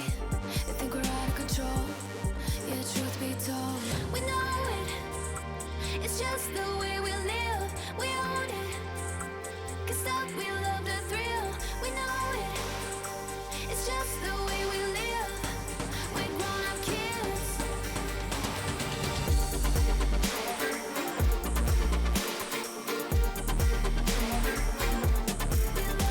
Intel Extreme Masters is brought to you in part by Intel, Acer Predator, Mountain Dew Amp Game Fuel, Vodafone, and Euronics.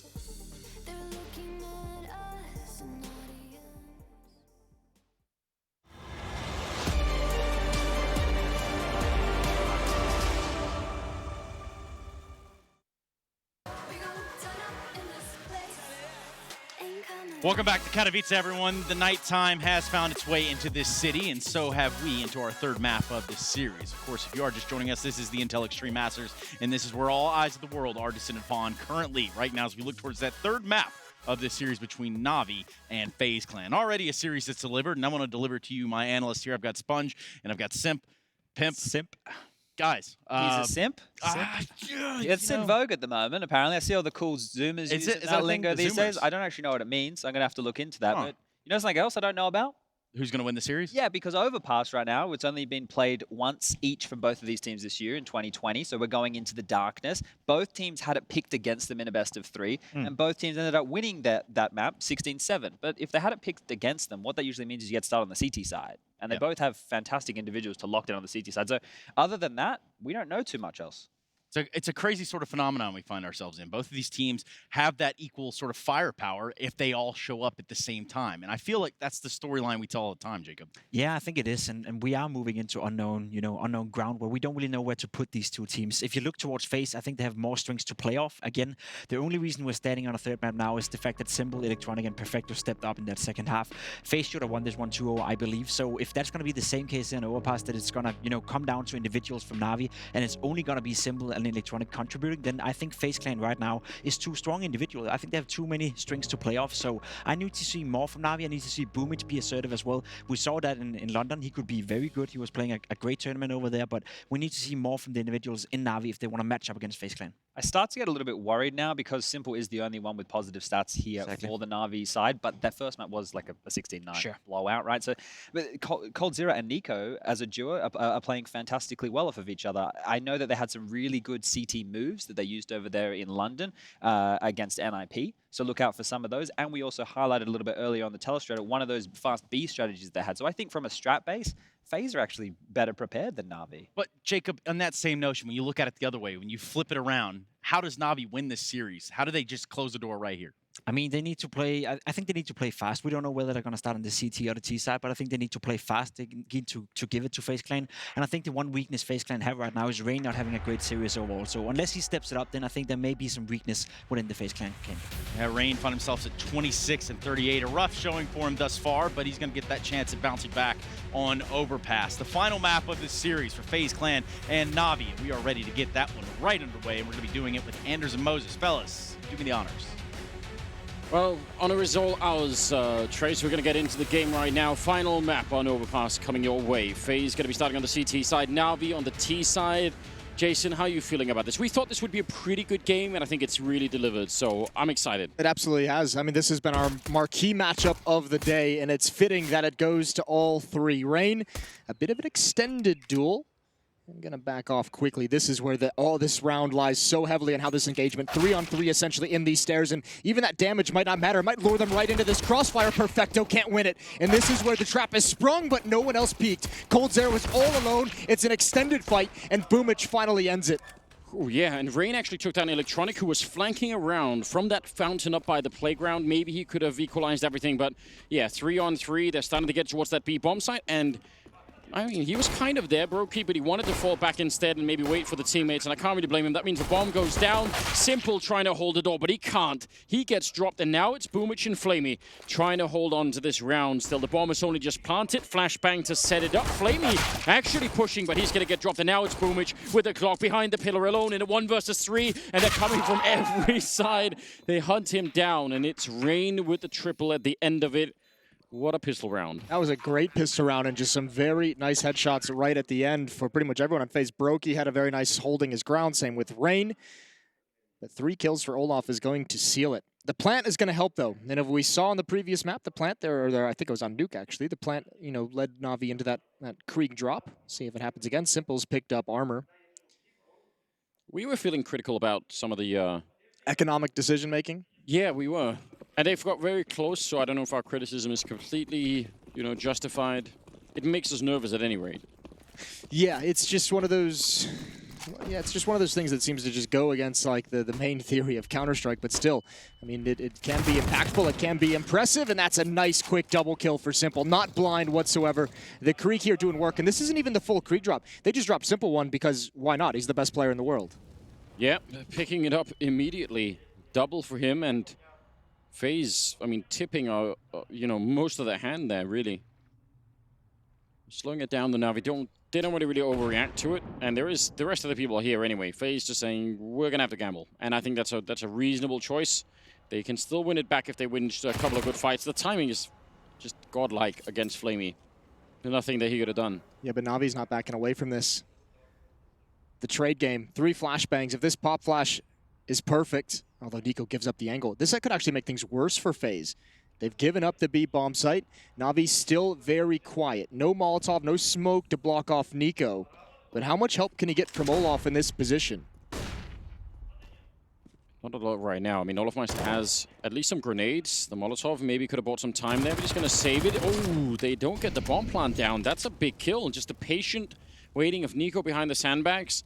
30 seconds now. This is a lot of trouble for Na'Vi. They don't have the grenades to keep this fight up, and FaZe still have at least a couple of these through into the bomb site, so it's going to get really awkward now. 20 seconds. They want to go for another bomb plant here, but let's see if they can get taken down once again. Shooting through. The bomb is planted this time, but yeah, that took every single one. Nice shot. Electronic out with the Krieg. If he could have had it out, maybe it would have made a difference. Quad kill on Nico.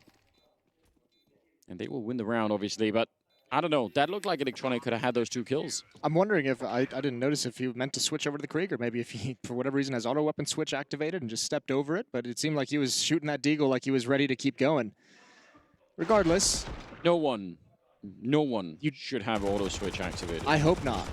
I almost didn't want to say it, but it just looked a little bit questionable. There's the headshot, there's the second shot, and the switch over to the Krieg. We might have to yell at him. We'll talk to him tonight. Make sure it's all fixed up for the playoff stage. 2-0. Nico brings it back in the control of FaZe. So now I just want to say, if you're watching this at home and you have auto weapon that, switch, take it off. You can't be friends anymore. Yep, you immediately... It's done. Boost, ooh, actually to try and get that kill, and they will. Flamey, he was well aware after the first shot rang out. I think he just thought maybe, you know, I could be a little bit quicker and win this fight, but that's a nice shot from Olofmeister. And, you know, Na'Vi, good investment into this round. Even in the 4 versus 5, should still obviously be very carefully a FaZe that they don't let Na'Vi into the game too early. We've seen a number of or maps here where Na'Vi, you know, off to a strange start, but they just keep clawing it back. Yeah, it seems like whoever starts out slow seems like they eventually find a way to get back in this game. Both teams who have, you know, kind of lost the, you know, when the team loses the map, they're the ones who had the fast start. Doesn't bode well for FaZe, but that's obviously nothing to really go off of. Olaf with the AWP, doesn't even need to use it. Rain's got 2 kills. Now he might have an opportunity. Smoke comes up. Boomich and Electronic, the only ones left, and there's a timer. If they're not aggressive moving forward, they're certainly going to get hit from behind. Yeah, Nico's holding him in on that one side. I like this play from Nico, actually. He didn't go all the way up the stairs for the flank. He probably would have if his A teammates had called out that there's still pressure, but he's just backing away and making sure there's no escape. It's a less of a risk for the weapon, and it's less of a risk to lose the round, and now he's got a free kill. That's knife out. Electronic goes down, 3-0. 4 players survive. That couldn't have gone better for FaZe after a really, really tough second round. The way in which Rain goes for that peek over at the bathrooms as the smoke is fading is actually quite clever, because I'm pretty sure Olofmeister was re-smoking that position, and they will hear that smoke is going to sort of bounce on the ground, and I'm pretty sure just as it bounces, Rain says, okay, if they were in the smoke and they were going to push through, that now is when they do it, right? They do it as it's getting re-smoked, so he just goes for that exact timing, and that's, you know, worked out really well. Initial smoke thrown from CT spawn to try and stop any kind of a B rush, and we're back to Deagles all across the board for Na'Vi. So let's see what they could do. Talked a lot about FaZe deal work throughout these 2 maps. Third one here, maybe it could be Na'Vi's turn. Yeah, well, I think there's a boost in this. No, there's not. Brokey. Just waiting. Actually, pretty passive defense. Look how far back they are at the B bomb site. No one's in the water. No one's close to the site. No one's close to the choke points. They're essentially just fine to let Na'Vi with the losing bonus build up, get the plant if need be, see if they can stop it, but if not, they just want to preserve the weapons. Don't pass an M4, don't pass a Krieg back to Na'Vi to help them win the round. Almost a chance there with the Deagle. But that should give FaZe an idea of what's coming. In fact, that Flamey has swung all the way wide to the other side. This is so much space to be working with. When they have got 5 Deagles, that's making me a slight bit nervous that some of these fights just, you know, it's Deagle versus Rifle, sure, and that Krieg up top was going to have a huge advantage, but still, maybe want to try and you know, be a bit more careful. Cool boost to look over the smoke here, and yeah, slim chance of that range. Bomb could be going down, but still, FaZe, I feel like now with a couple of kills there, they've got it pretty much locked down. Cold will close it out. Nice set of headshots there. And a 4-0 lead for FaZe. Yeah, give them the space, give them the Deagles, let them have as much time as they want. Just make sure as soon as they make their play to get into the bomb site, you're ready to pounce, and everyone's fighting. Yeah. It's an easy mop-up. Easy. Yeah. I mean, this, you know, like you said, they could have chosen that. I just don't like the part where they're letting the Deagles just take free shots at range. Yeah, it makes me nervous. It's like the recipe for just someone to get a random crooked headshot. Simple with the AWP. I don't know, we've not been blown away by his AWP this series, although on Dust 2 there were some definite moments, and yeah, he needs to rediscover that right away on this final map. Electronic just burned a lot, down to 44 HP. Rain is still in aggressive position, but it's a lot of players dedicated towards the front of bathrooms, towards party. Nico is there. Rain is pushed up. Coldzera pushed to the end of long, and even Olaf at the top of the staircase. So when this kill happens, they need to now kind of adjust things. That's one half of the attack, but Boomich is going to have the go sign for this B site, and it's just Brokey. Yeah, he's alone in here. Surely his only job is to stay alive. Just try and buy time. Don't do anything crazy. Wait for the backup to get there. Olofmeister alone with the AWP inside of the connector. Oh, Brokey playing that position really well. Flashed in with a grenade from Rain, able to get the immediate headshot. And now every second, I mean, more and more people are going to start to show up inside of this bomb site. Na'Vi had their window, and it was about 10 seconds ago. Now it's going to get really tricky. The bomb is down on that slope, and Simple wants to find somebody to snipe, but yeah, again, everyone's here. There's no utility left on on either side, really. There's no nades whatsoever. There's plenty of time. That's a big shot for Rain to hit because Simple had 40 seconds with the op to peer into the site. Now Perfecto and Flamey have to work together and commit to get this plant down, but Brokey's got a new angle, and he's backed up by Nico. Surely not a kill. Good trades, but Flamey in a 1 versus 2. Still time on the clock, and that is a narrow miss. 5-0. For FaZe, the op was taken out of Olofmeister's hands on the flank.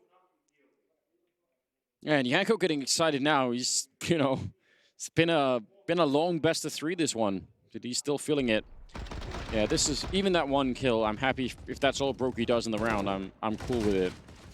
Big risk. I mean, you see the risk immediately on the minimap. Obviously, Na'Vi can't see that, but that's 4 people leaned towards the bathroom side, and then Brokey alone in B for a good long while. Yeah, it works out perfectly. Even when they rotate back in time after that kill, they just say, all right, Electronic was the only one here. We'll just all bail out. Good shot from Olof with the AWP. It's continuing the trend of putting the new young guys in the, you know, toughest positions. They got that young man aim, snappy aim. Young man's aim, yeah, I like it. As you get older, you got to lower that sensitivity. You're like, I'm too old to control this. Start overshooting. Doesn't quite feel right. Don't have it in me anymore. Going to be a while before Brokey gets that problem. 6th round here. Na'Vi would love a bomb plant. Any kind of money going their way. And maybe just do some damage along the way to FaZe that have already started to build a pretty decent economy. Almost 8,000 on Cold Zero at the moment. Although, I guess Olof is a little bit low on cash. Even it out a slight bit. Oh, Rain's going to start peeking in towards bathrooms. There's the noise cue. Flamey tries to get back, but he just can't do it. Along the edge of the smoke, Rain runs out of bullets. Good kill for Boomich, but still no real chance of making it into the bomb. So they've got 2 smokes and 1 flashbangs. Boomich is going to back up, and again, I think this is almost looking not like a fake, but desperate times. Cold Zero is going to rotate. There's going to be 3 defenders here very quick, and if Na'Vi doesn't use these smokes right now, it might not matter. Yeah, trying to get close with the M4. It's actually a very important kill. I'm kind of shocked they even got this far into the bomb site. I thought they would have shot down, or been shot down just on approach even. 10 seconds as the bomb goes down, and another 3-on-3 here. Nico sneaking at the edge, and a grenade to shut down Perfecto. That's a I don't know, that's an unfortunate turn, because Na'Vi actually had done a pretty good job even to get into this position. Boomich, 1 versus 3. They're going to set up a bit of a flashbang, and he will get a lot of damage taken just from that initial engagement. So FaZe will still come out on top, but I don't know. Pretty good job for Na'Vi considering what they had. Yeah, wasn't bad at all. Plant out of it, 2 kills. Unfortunately, Cold Zero is able to recover the op, so that'll still be in the hands of FaZe. They don't need to reinvest in the expensive weapon. But what's really worrying is the 6-0 run. Yeah, that's setting a dangerous trend. And they've had bomb plants in, half of them. One of them, including pistol round second round. So, but half of them, they don't even get onto the bomb sites, which at least you want that. I think, especially with how long this series has lasted, I think Na'Vi needs somebody to... You need someone to energize the team at this point. They're calling a timeout right now to talk some things over. This is the best buy they've had in some time. They're going to have at least 4 Kriegs. They're probably, I would imagine, going to have 5. Yeah, and this is where you need old simple. Yeah, someone to have like some insane triple kill in the opening, some kind of crazy clutch. I mean, obviously you don't want to plan for a clutch or anything, but you need something to get the energy and the excitement going and raised and lifted in the team. Yeah, that's a good point. I definitely... That's where you'd look at your simples, your electronics. To find out. I don't know. I feel like it's been a while since we've really seen them celebrating. Even this game, even in, last map when they ended up winning it and everything, but it just doesn't really feel like they're having a lot of energy and a lot of sort of motivation behind them at the moment. Pretty deep grenade actually tags up Electronic and Simple. That's not bad for just an HE being tossed out there. This is like old Rain. Remember how aggressive he used to be on overpass towards the safe bomb site? I like coming back to this. And here's that 4-man stack again. It's the exact same setup. Yep. Rain pushed up at Party, Cold Zero at the end of Long, and you've got Olaf at the top of these stairs. Now, if Perfecto gets this kill, this defense is going to have a decision to make. Rain is going to have to adjust. Ooh. Asleep at the wheel. Yeah. Tired eyes, I guess. Rain playing by the fountain, but yeah, every second it's going to get a little bit more awkward. And now they're also, ooh, nice shot from Simple taking down Rain. Now they're very far away from Brokey. I don't know what he could do. Obviously, he's going to be there on his own against 4 people. If Perfecto stays and covers this connector, then the rest of them will hit that B bomb side. Nico trying his best, and that's a kill, but he took so much damage for it. I still think Brokey would have to be some kind of a superhero to make this one work. Or he'd have to have a Krieg in hand. You never know. We'll see what happens. Brokey in the water. They know exactly that follow-up peek. His flashbang did nothing, and now he's got to slowly back away, but they catch him. That board is paper thin, and they just spotted an elbow going and disappearing. With Nico's HP, he's got an op. They're going to save. So Navi's on the board. Took him 7 rounds, but here we are. And that's great news. I am worried about the fact that the start of that round is set up by Olofmeister sort of missing a shot that was, you know, pretty easy, and that obviously can happen. It's been a rough day for oppers. It has been. But the problem I find is that, you know, now is where you want Navi to sort of use this slight bit of momentum, right? Because you can't obviously expect that that's going to happen again. If they lost Perfecto in that one, do they even get into this position or not? So, like, I'm happy Navi win a round. I want them to win rounds that are repeatable, you know, where there's some sort of theory that can say, okay, well, that worked, so now we know that, and at least we can keep building on it. If that doesn't happen, it's obviously, yeah, further problem. Nico gets to save the AWP, and they still have money to buy on the FaZe side, but Navi are on the board, so we're celebrating that. First one's the hardest. That is what they say. I haven't looked at the stats behind it, Jason. I can't confirm it, but this is a cool little peek from Simple. Just goes back and checks. It's seen that aggression from Rain earlier when Electronic was picked off, so he's mindful of it. 6-1. No stack this time, no aggressive stance, just standard utility to slow down the attack of Na'Vi right before it begins. You know, you can throw a Molotov from T-spawn to cancel out that smoke that gets thrown to the tunnel. Really? Yeah, you can throw a Molotov that lands on the train tracks. Which is hardly useful because, again, those big rushes are not that amazing. But I always thought it'd be cool if someone did it, you know. Because the CT side would be like... It's probably super useful in matchmaking. Yeah, but then no one would know how to, you know, throw it, so... But regardless, 8th round is coming right at you. And again, Navi sort of slowing it down. They're really worried about this birthday party and playground area, and I don't blame them. They've had a lot of different weird fights here. Ooh, Nico taking down Flamey on the other side, boosted, I think. That caution of the aggression over towards party is like the other strategy behind that much, you know, placing 4 players there twice now is now every time Navi goes there, they're going to have to use a little bit more utility, a little bit more nervous. When they eventually do come to this A bomb site, it's 2 smokes, it's a flashbang and a Molotov. Let's see if Olaf is going to re-smoke this, and if Rain is going to find a similar timing. Actually, might not even get a chance. That flashbang was really far back, and I'm not sure that actually did anything to Rain. He's going to get a kill before he goes down. Boomich with the double return, and now 30 seconds. Nico behind the truck. Oh, perfect timing. As Simple was jumping. It can't get any better than that, but Boomich is on a tear right now. 3rd kill of the round for him. The bomb is going to be planted, and no one can really stop that. And now it's a 2-on-2 with... I don't know, a tough retake coming in here for FaZe, I expect. Oh my god. It's Boomich once again, this time taking down Cold Syrup, leaving Brokey. Now what on earth is he going to try and do? Sneaking into it, Electronic stealing the ace, but I don't think anyone is going to mind. What a round from the Lord himself. That is an unreal round from Boomich, and he knew where the next peak was coming each and every time. He kills Rain, and he's immediately ready to go towards the signpost where Olaf is about to slide into his crosshair. That's so sick. This is a nice little boost. Flamey's going to be perhaps frustrated, but watch this. Ooh, he knows it. He's even scopes it. He's ready for the peak. He's able to trade off Nico, who goes for the wide swing. That one is nasty. I don't know if he spotted it. That's a thing of beauty. Well, we talked about some of the hype rounds, right? That one's going to make you feel good because, you know, 2-on-2 towards the end, but just having one guy power through a round like that. He's taking the money away as well. Yeah, they have. Double grenade stack there is a little bit off, but still. Second time they try that, by the way, Navi, in this first half. And it hasn't done anything, so... Coldzera bailed out. Even spotted one towards sandbags as well. Smoke comes up to delay. That's the only smoke, that's the only nade that FaZe had, and Boomich adds one more.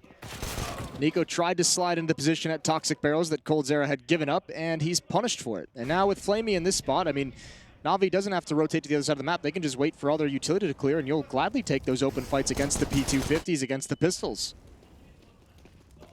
3 versus 5, not much of reply currently.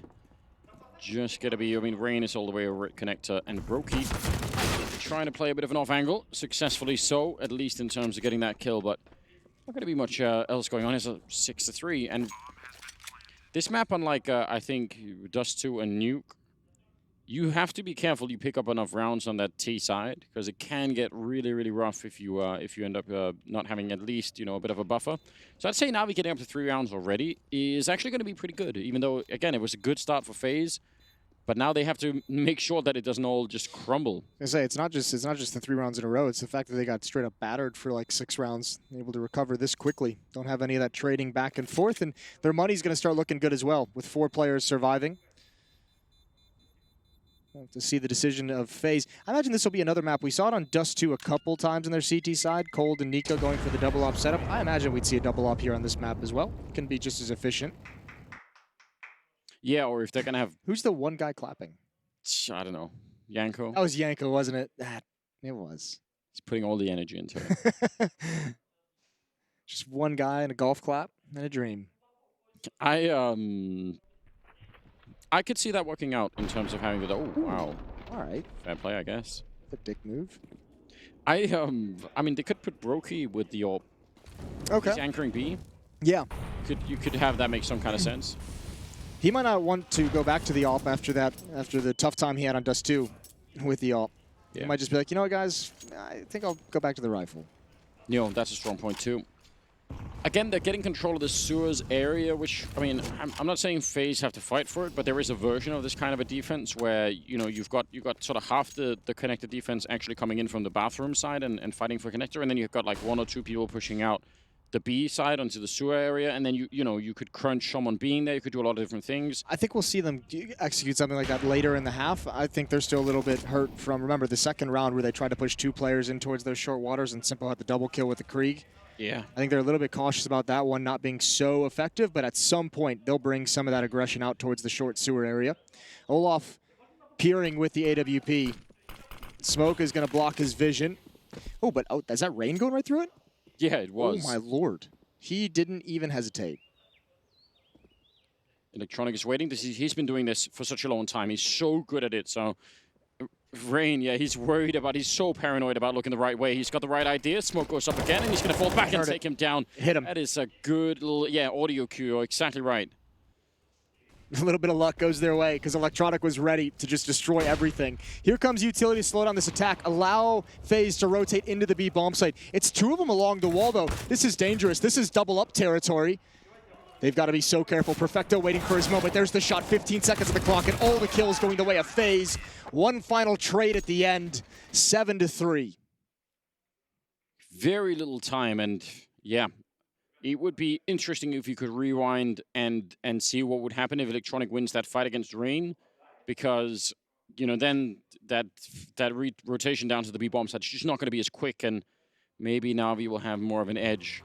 Didn't work out that way. Nico starting at 13-4. He is still playing very well. Yeah, if you're a Na'Vi fan, you don't want to see someone like Nico having this start on the deciding map. He has been solid throughout this series. And just, you know, the deadly combo we were talking about at the beginning between Electronic and Simple, they combine have 6 kills. It's not ideal. It is not ideal. It's not what you want to see. 10 seconds left in freeze time, heading into round number 11.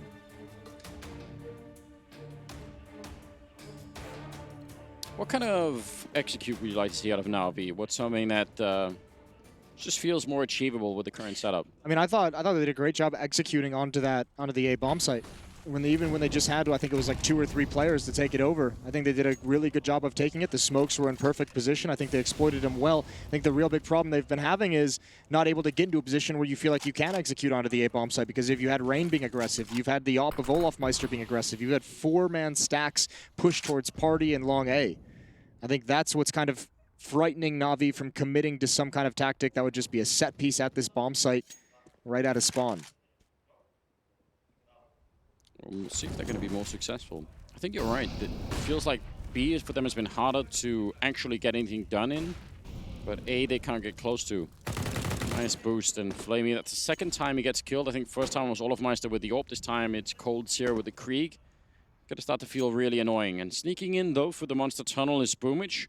He cleared their way into a round earlier. See if he could do it again. Timing is kind of everything. He's got the element of surprise for sure. No one is there to actually spot this out, so it could get really weird. A bit of jump down there. Olofmeister gonna go down to Simple, and now it's a 3-on-4. But yeah, he catches Coldzera completely. I thought maybe Brokey jumping would have spotted him out, but he didn't.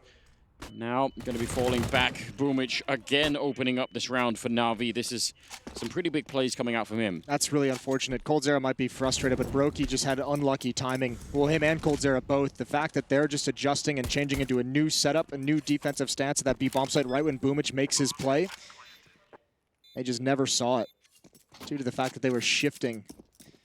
And that'll be a 4th round for Na'Vi. So, Boomich is providing a lot. He had the quad kill previously. Now he's got this double kill at the B bomb site that just straight up won the round for him. So maybe not the actually he is the highest in the kills for Na'Vi, and he's the only one in double digits, and he's providing all the impact. So yeah, Boomich is leading the way. He's the man right now. Yeah, that's important. You're the man now, dog. Yeah, that's gotta, you know, someone's got to step it up. We just always look for someone who isn't, you know, who isn't Boomich. I think we're happy to see Simple, Electronic most of the time, probably those two. But yeah, there are some games. It's not the first time it's happened. It's just the consistency, I think, which I think Pimp was bringing up on the desk as well. You know, as a potential question mark for this team. Boomich. Yeah, you never know what version exactly you're going to get. I think he also has like the ultra weird. I mean, correct me if I'm wrong, but as far as I know, Boomich is still doing the in-game leading for the most part. I think so. So I mean, we have to remember as well, he's still relatively new to that. I mean, he just came in, Blast Moscow last year is when he kind of joined the team, or when he decided, when he was talked about he was going to take the place of Zeus. Yeah. Yeah, they seem to have some sort of mentorship type thing going on before Zeus ended up leaving. It was a very quick mentorship, by the way. It was. Like, that was like a very PR mentorship. Got to learn a lot really quickly, and then it's... You've got 7 days to learn everything Zeus has learned in 13 years. Exactly, and then you get thrown in the deep end. Now don't lose. Again, 4-1 setup here for FaZe. We've seen a number of times, and, well, if they don't hit B while Brokey's alone, actually Simple will find a kill, and there's no one there to... you can't really respond to that. This is the problem. Na'Vi, we've seen it a couple times. Na'Vi's now seen it a couple of times, and it's the same setup each and every one. Yeah. At some point, they were going to figure it out, and that is like the one gap in that setup is no one's looking for, anyone to make a play just as Simple did to keep Rain pinned down. Now, that is the freedom they need to hit this A bomb site. Olaf is going to be the only one here with no nades. The other defender is Coldzera, but he hears these footsteps and he's ready. Immediate headshot, immediately cleanup. Going to be smoking it off now. Do they want to commit time and resources to trying to get him away? Electronic is close to flanking him, but yeah, Cold, as long as that smoke is up. And again, this is a lot of time off the clock. We're down to under 40 seconds. Electronic maybe could go for the fight, and it looks like he wants to, but in the meantime, down to the B-bomb side, if they don't win that one, none of this really matters. I mean, that long fight is only part of this story. Ooh, Electronic's going to... Ooh, that's an awkward one. Electronic's going to think that he's just going to push up to the A-bomb site. He thinks that Coldzera is covering it, and actually that might be the worst thing in the world. Simple has to bail out. This is a hectic round all of a sudden. Coldzera could have almost caught Simple with the bomb. Now he's making noise, and Perfecto is hearing it, so Coldzera, a second, and he's going to get shot at the back. Oh no, Electronic still goes down. I'm sure they could have called that out. Simple, yeah, he sees that up on the other side. He definitely knows, and he has to get this fight because Perfecto's very low on health, so it's all on him at the moment. Just sliding into a great position with the AWP. He takes the shot, and the follow-up is great. Perfecto with the triple kill, and Na'Vi, that is a very close round. I want to go back to that because I had to speed up my thought when all the action began.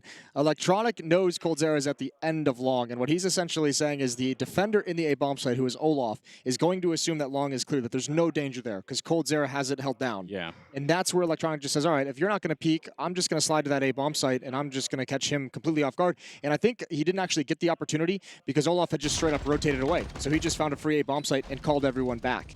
But that round got real scrappy. Yeah, I mean, it's still some, I completely agree. That's some amazing thinking from Electronic as well. That's a smart player that makes that kind of a call.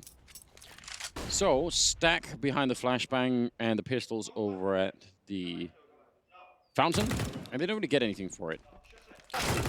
Electronic now fighting way out in the open, and it doesn't really seem like it's necessary. Do a pretty good follow-up, a little bit of backup there. Yeah, almost 2 kills going in the way of FaZe. But they're going to win the round, and now we're up to 6 rounds. And I think Na'Vi, they're going to be super happy no matter what. With 6 rounds is great in the first half. I think they're comfortable in this position. Anything past this, and they're going to be celebrating. I mean, you better be comfortable with it considering how this half has played out. 6 in a row for FaZe to start it out, and now you've won 6 of the last 7 if you're Na'Vi. So you're going to be super pleased with that. It's just about perfect. Yeah, it's a good turnaround once again. And if you're FaZe, this 4-man stack towards Party, towards Fountains, it hasn't been nearly as effective as you would have liked. I would be interested to go back maybe after this match and just count the number of rounds they ran that stack and how many they actually won because of it. I think it might only be 1 round where they sent Rain to pick off Electronic on his own. Otherwise, it's backfired for the most part. Yeah, I'm tempted to agree with that, actually. I don't think it's had nearly the output that they were looking for. Or that you would expect for a tactic that you run 4 times. That many times, yeah. Here's something interesting. I mean, maybe if you're a Na'Vi fan, you're thinking, oh man, I wish I could see a version of Na'Vi that was, 30% better than this, and they were just crushing it in 2 maps and all the rest of it. But this is early on in a tournament, and this is it's a difficult tournament to play because of all the best of 3s and everything. You have to think probably if you're Na'Vi, if you're going to have, comebacks and hard-fought matches, and you need all the energy in the team, you need to prove to yourself that you actually can make it back even if you start 6 rounds down. Yep. Pretty good time to have it early in the tournament where everyone's getting that feeling. Rather than, an experience here where they just sort of, they never make it back. They go down 6-0, and then they end up, 16-4, and that's it. So I appreciate the fact that, if nothing else, they're also proving something to themselves here early in the tournament. This time they're set up for a much quicker B-type explosion. If they can get the right kill, and they can't, that's such a good counter flashbang coming out. Yeah, great teamwork. Brokey and Nico. A freebie for Brokey. The Molotov to slow down any kind of response after that. And Simple better step up to the plate and produce something. Otherwise, I think Navi's just going to straight lose this round. Give FaZe a definite lead in the second half. And certainly with the signal of the AWP being at sandbags, no one from FaZe is peeking after that. It's just not worth it, is it? He's trying to see if he could bait someone out with a bit of a grenade, and they're going to go with the double peek down right around the corner. Chasing him might not be a good idea. He gets the kill on Nico, still 45 seconds, but look over at Long. Boomich is making his way out there, and he's just on a solo mission now. There is a bit of a boost, and Rain and Olofmeister, I mean, they can, if they just take even half a peek this direction, then the whole jig will be up, and they'll definitely know that this is going to be an A hit. Let's see. 30 seconds now. Smoke is going to be put in pretty deep. That should be the go signal for everyone on FaZe to start rotating. They go for the peek, and Boomich, he actually gets one of them at 20 seconds. How did they get this bomb back down? This is a problem. Olofmeister waiting in the middle of everything, and Perfecto, he's too low to take the fight. Actually almost catches Olof in a very weird position, but Olof will clean it all up for a triple and an 8th round on FaZe. Yeah, wow. What a beast performance, a beast triple kill from Olof. He read that the whole way. Well, once they saw the smoke thrown from Long, it kind of gave the indication. The double peek from him and Rain, able to clean everything else up. Looking good for FaZe now, as they have their 8th round. For Na'Vi as well, the idea is there. This is just a smart play from Olof. You get that first kill, and it's the bomb carrier as well, who's all on his own, which is a bit rough. Hard to kind of organize those things with, down the stretch of these rounds, but just pushing up Long is such a tough place to clear out a defender. 2-round lead. Yeah, things looking, again, fairly even. We've had a lot of these type first halves throughout the maps so far, which is interesting. Fragging, though. Electronic at 4, Flamey at 4, Simple at 8.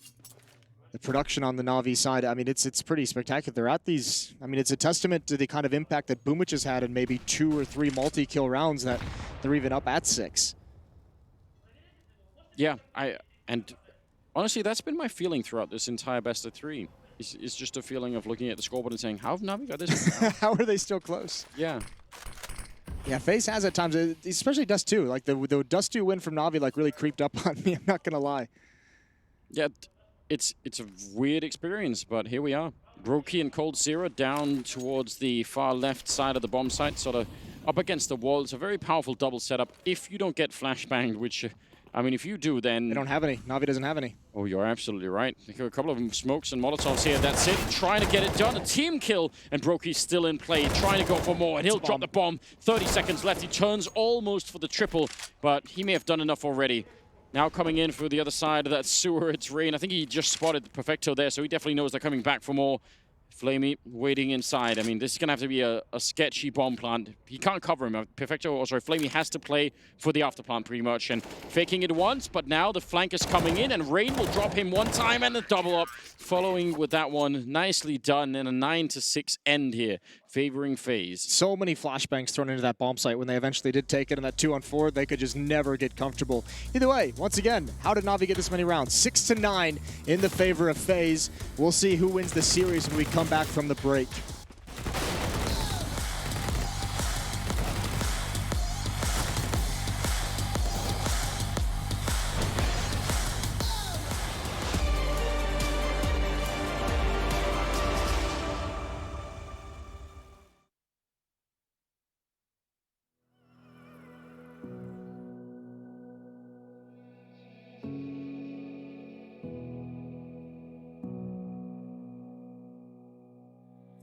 Sitting on a bench, waiting for the time to pass, dreaming of what happens next. I see what I wanna be, questioning my destiny, only knowing what I see.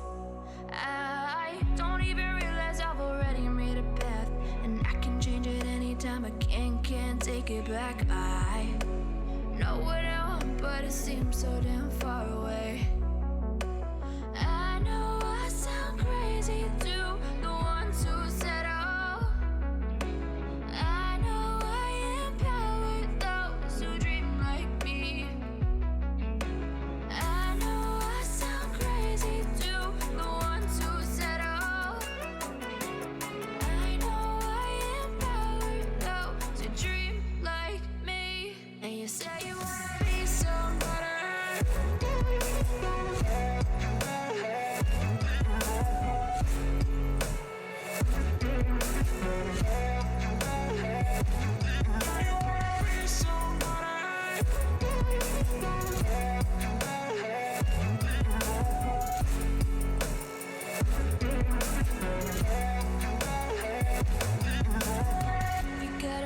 Then you better use it.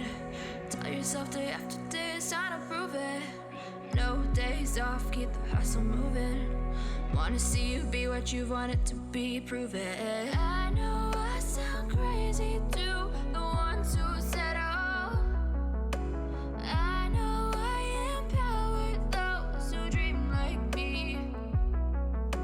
I know I sound crazy to the ones who said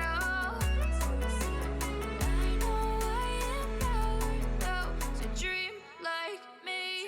And you say you wanna be somebody. And you say you wanna be somebody.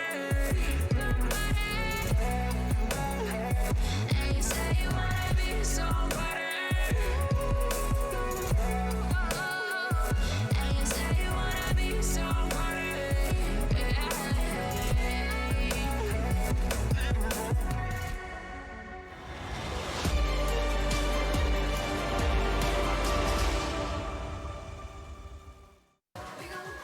Yeah, welcome back, ladies and gentlemen. Second half of the final map here between FaZe and Na'Vi. Once again, fairly close, but FaZe with a bit more of a lead this time, 9-6 in their favor. They're going to be happy about that. Na'Vi, they've done a pretty good job of coming back from even some pretty creepy scorelines. So I expect that, you know, they could probably do it again. Why not? Yeah, there's no reason to think that they wouldn't be able to. I think the tough part is if you're trying to start imagining a comeback happening, you're not also imagining Electronic at 3 kills and Flamey at 4 kills. They did start on the T side, which can be restrictive on this map. Maybe switching over the defense is going to help out. Oh, this is a big play through Monster, but it's slowed down. Great counter flashes from the defense. Perfecto's got the first kill. Nico hits the ground, and Flamey's going to build upon it, and the defense is working out phenomenally. Oh, Flamey! 4 quick kills right at the end. Wow, he heard you, Jason. He was saying, you know what? You're right. It can't be a comeback if all I've got is 4 kills. So let me just double that. Real quick. From 4 to 8 in a round. And starting off Na'Vi nicely. When they peek into that monster tunnel, everybody's blind on both sides. Yeah. I don't think anyone saw anything. It was like, oh, what's happening? But this was a great follow-up. That's what they need. That's the first step. Flamey getting logged in on this second half. Off on the right foot with the pistol win. And FaZe, as we saw previously, we saw this on Nuke. Losing the pistol round, not buying a single thing. 5 Glocks. It makes sense, I think. Again, Yanko economics. Yanko, yeah. Well, I would trust Yanko to figure that stuff out. Oddly enough, I would too. Well, doesn't he have some sort of degree? I think he did actually get something? an economics degree. So there we go. So it actually all makes sense. Make of it what you will. I do tend to follow up on that thread in a second. Yeah, take your time. Yeah, you know. Just leave us hanging mid-sentence. Come back to it maybe in 3 or 4 rounds. I was going to say, for me, you know, economists are just, they are a little bit like, you know, meteorologists just for money. You know, they just make predictions in the future. No one ever checks if they're right or not. No one ever comes back to it. Even if it's only like 50% correct, everyone's like, yeah, it's a pretty good job, you know. It's like, well, yeah. Still. It's harsh, I know. I would trust Yanko. He's the one. Yes, he's the one economist that actually knows. It's fair play. Well, let's see if he's right about this. He saved the money for them. They've invested into AK-47s for this 18th round. Going to be diverting and putting out the Molotov with an immediate smoke and then rain a little bit more forward. They didn't want to keep running, and I don't really blame them. I mean, there's a lot of grenades to slow them down along that path, and eventually you just feel like you might be running into, you know, a bit more of an opposition they were expecting. Now boosting up on top instead and coming right through. A lot of speed behind it. A great flashbang, but still the MP9s are doing a lot more than you were expecting. Boomich, Perfecto, Electronic as well, and that leaves Nico in a 1 versus 3. They're fighting a little bit too much. Again, just slow it down now. You've got the 1-on-3, now the 1-on-2. Smoke up behind here, and that's dangerous. Don't want to get tapped through the smoke. They do eventually get him down, and that'll tie it up at 9-9. That was risky for Simple to spam through the smoke. He gave away his position that he was coming for the flank, but it did. I guess the logic is to occupy his attention so his teammate can get the kill, which is exactly how it played out. Still. Yankonomics not working out this time. It didn't trickle down quite the same way, did it? Trickle down economics. I think that was debunked a while ago. Well, regardless, round number 19. And now now off to a great start, 3 in a row. Going to be probably having another one here unless the sort of slight investment into this round is going to make a difference for FaZe. Which again, it's one of the reasons why it's always fun to watch a FaZe game. You actually never know if that could happen. Could have one of those freak rounds where you're like, oh, more headshots with deals. Yeah, and that's the recipe. Here we go. Olaf has one, Coldzera and Nico with the others. I think we're due for a good, solid Nico Deagle round. I feel like it's been a while, or just a Rain P250 round with the flashbang from Nico. They're just sending him in to do work, and he's got another dink. Oh, Nico can clean that up so quickly, but look how much it's pulled everyone away from the B bomb site. This site is wide open, and Perfecto might want to get into cover. Yeah, he almost overstepped the mark there. If he had been out in the open, he would have been surely gone down. Now, they do have Flamey on the other side. They clean it up nicely. That's important. So, I mean, a bomb plant and a kill is not so bad for FaZe. It was shaping up to be much worse. If Perfecto was a supervillain, what would his power be? If he was a supervillain, what would his power be? I think, what have we seen from him yet? It's a good question. I think for now, sort of stumbling into unfortunate scenarios that actually turn out kind of well. Oh, okay. So sort of like, luck, I guess. Was that fair? Didn't Deadpool already do that? Deadpool 2? They had the girl whose superpower was... Oh, yeah, that's true. You're right. So the whole gag, it's not really a superpower? That's someone else's superpower. Yeah, we'll figure it out. You don't have to answer now. We'll come back to this at the end of Katowice. Okay, I'll put some real thought into it. It's got to be rough. Does it have to be an elaborate backstory or anything like that? No, I just want the power. I don't want the story. Okay. Don't need any origin. All right, well, I'll bring it back up. I won't forget. 20th round. FaZe back with an investment. Obviously, slightly helped with the bomb plant. That does give the $800 bonus to everybody. And they're taking it real slow this time. Don't want to do anything crazy. Look at the stack on B, just as a contrast to how FaZe were playing this with only Brokey there alone. Yeah. Different feel. Well, and just a full spread default as well. Plenty of times on the T side, Na'Vi was just putting Electronic over towards Fountain, over towards the playground, and everyone else huddled outside the B bomb site. This is very spread from FaZe. They've got control of Fountain. They've got control of the staircase between the bomb sites, which is a very critical part of that. This is actually a huge map. It takes a long time to rotate between the bomb sites if you don't have control of the stairs. So the fact that Nico has that allows the escape route, allows them to call audibles if needed. They've got called at least making sure everyone is pushed back over at the restrooms, but, you know, it's the only one there. The rest of them are going to go for this monster play right now. 30 seconds. There's not going to be any time to run back. Flashbang is absolutely dead on perfect, but still, the rain goes down, and now there's a Molotov blocking the way with 20 seconds left, so this is a disaster right now. I don't think FaZe can come back in this round unless they get kills right now, and they actually do. Perfecto and Flamey both going down with 15 seconds now on the clock. They should have had no chance to get into this bomb site. I don't know if Na'Vi were really looking at the time here. Brokey now going to run for the end zone, and he'll get the chance, so pretty good job here. 3 versus 4 for the afterplant, and FaZe should have almost no business even with a bomb plant in this round.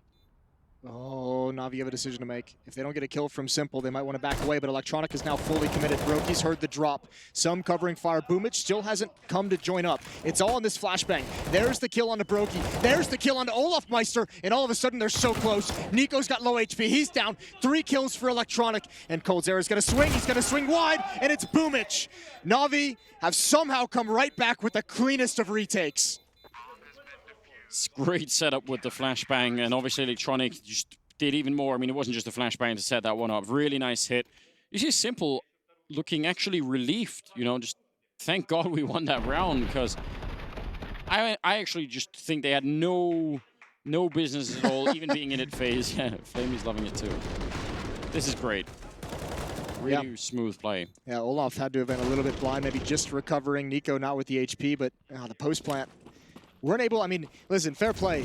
That smoke that's in the bomb site that lets them get the plant down, it fades right when that bomb gets planted, so there's no chance for anyone from FaZe to get into new positions. They would have been well overexposed, and Na'Vi now grabbing the advantage and the lead, 11-9 here on Overpass. They have won 5 rounds in a row, all 5 rounds of this second half. And if there hadn't been a bomb plant that round, FaZe would have been very pressured with the economy. Going to try and see if they can explode through. This time a double stack on the other side. They're running through the smoke at Perfecto, mowing them down with the help of Flamey. That is 3 men dead with no response yet.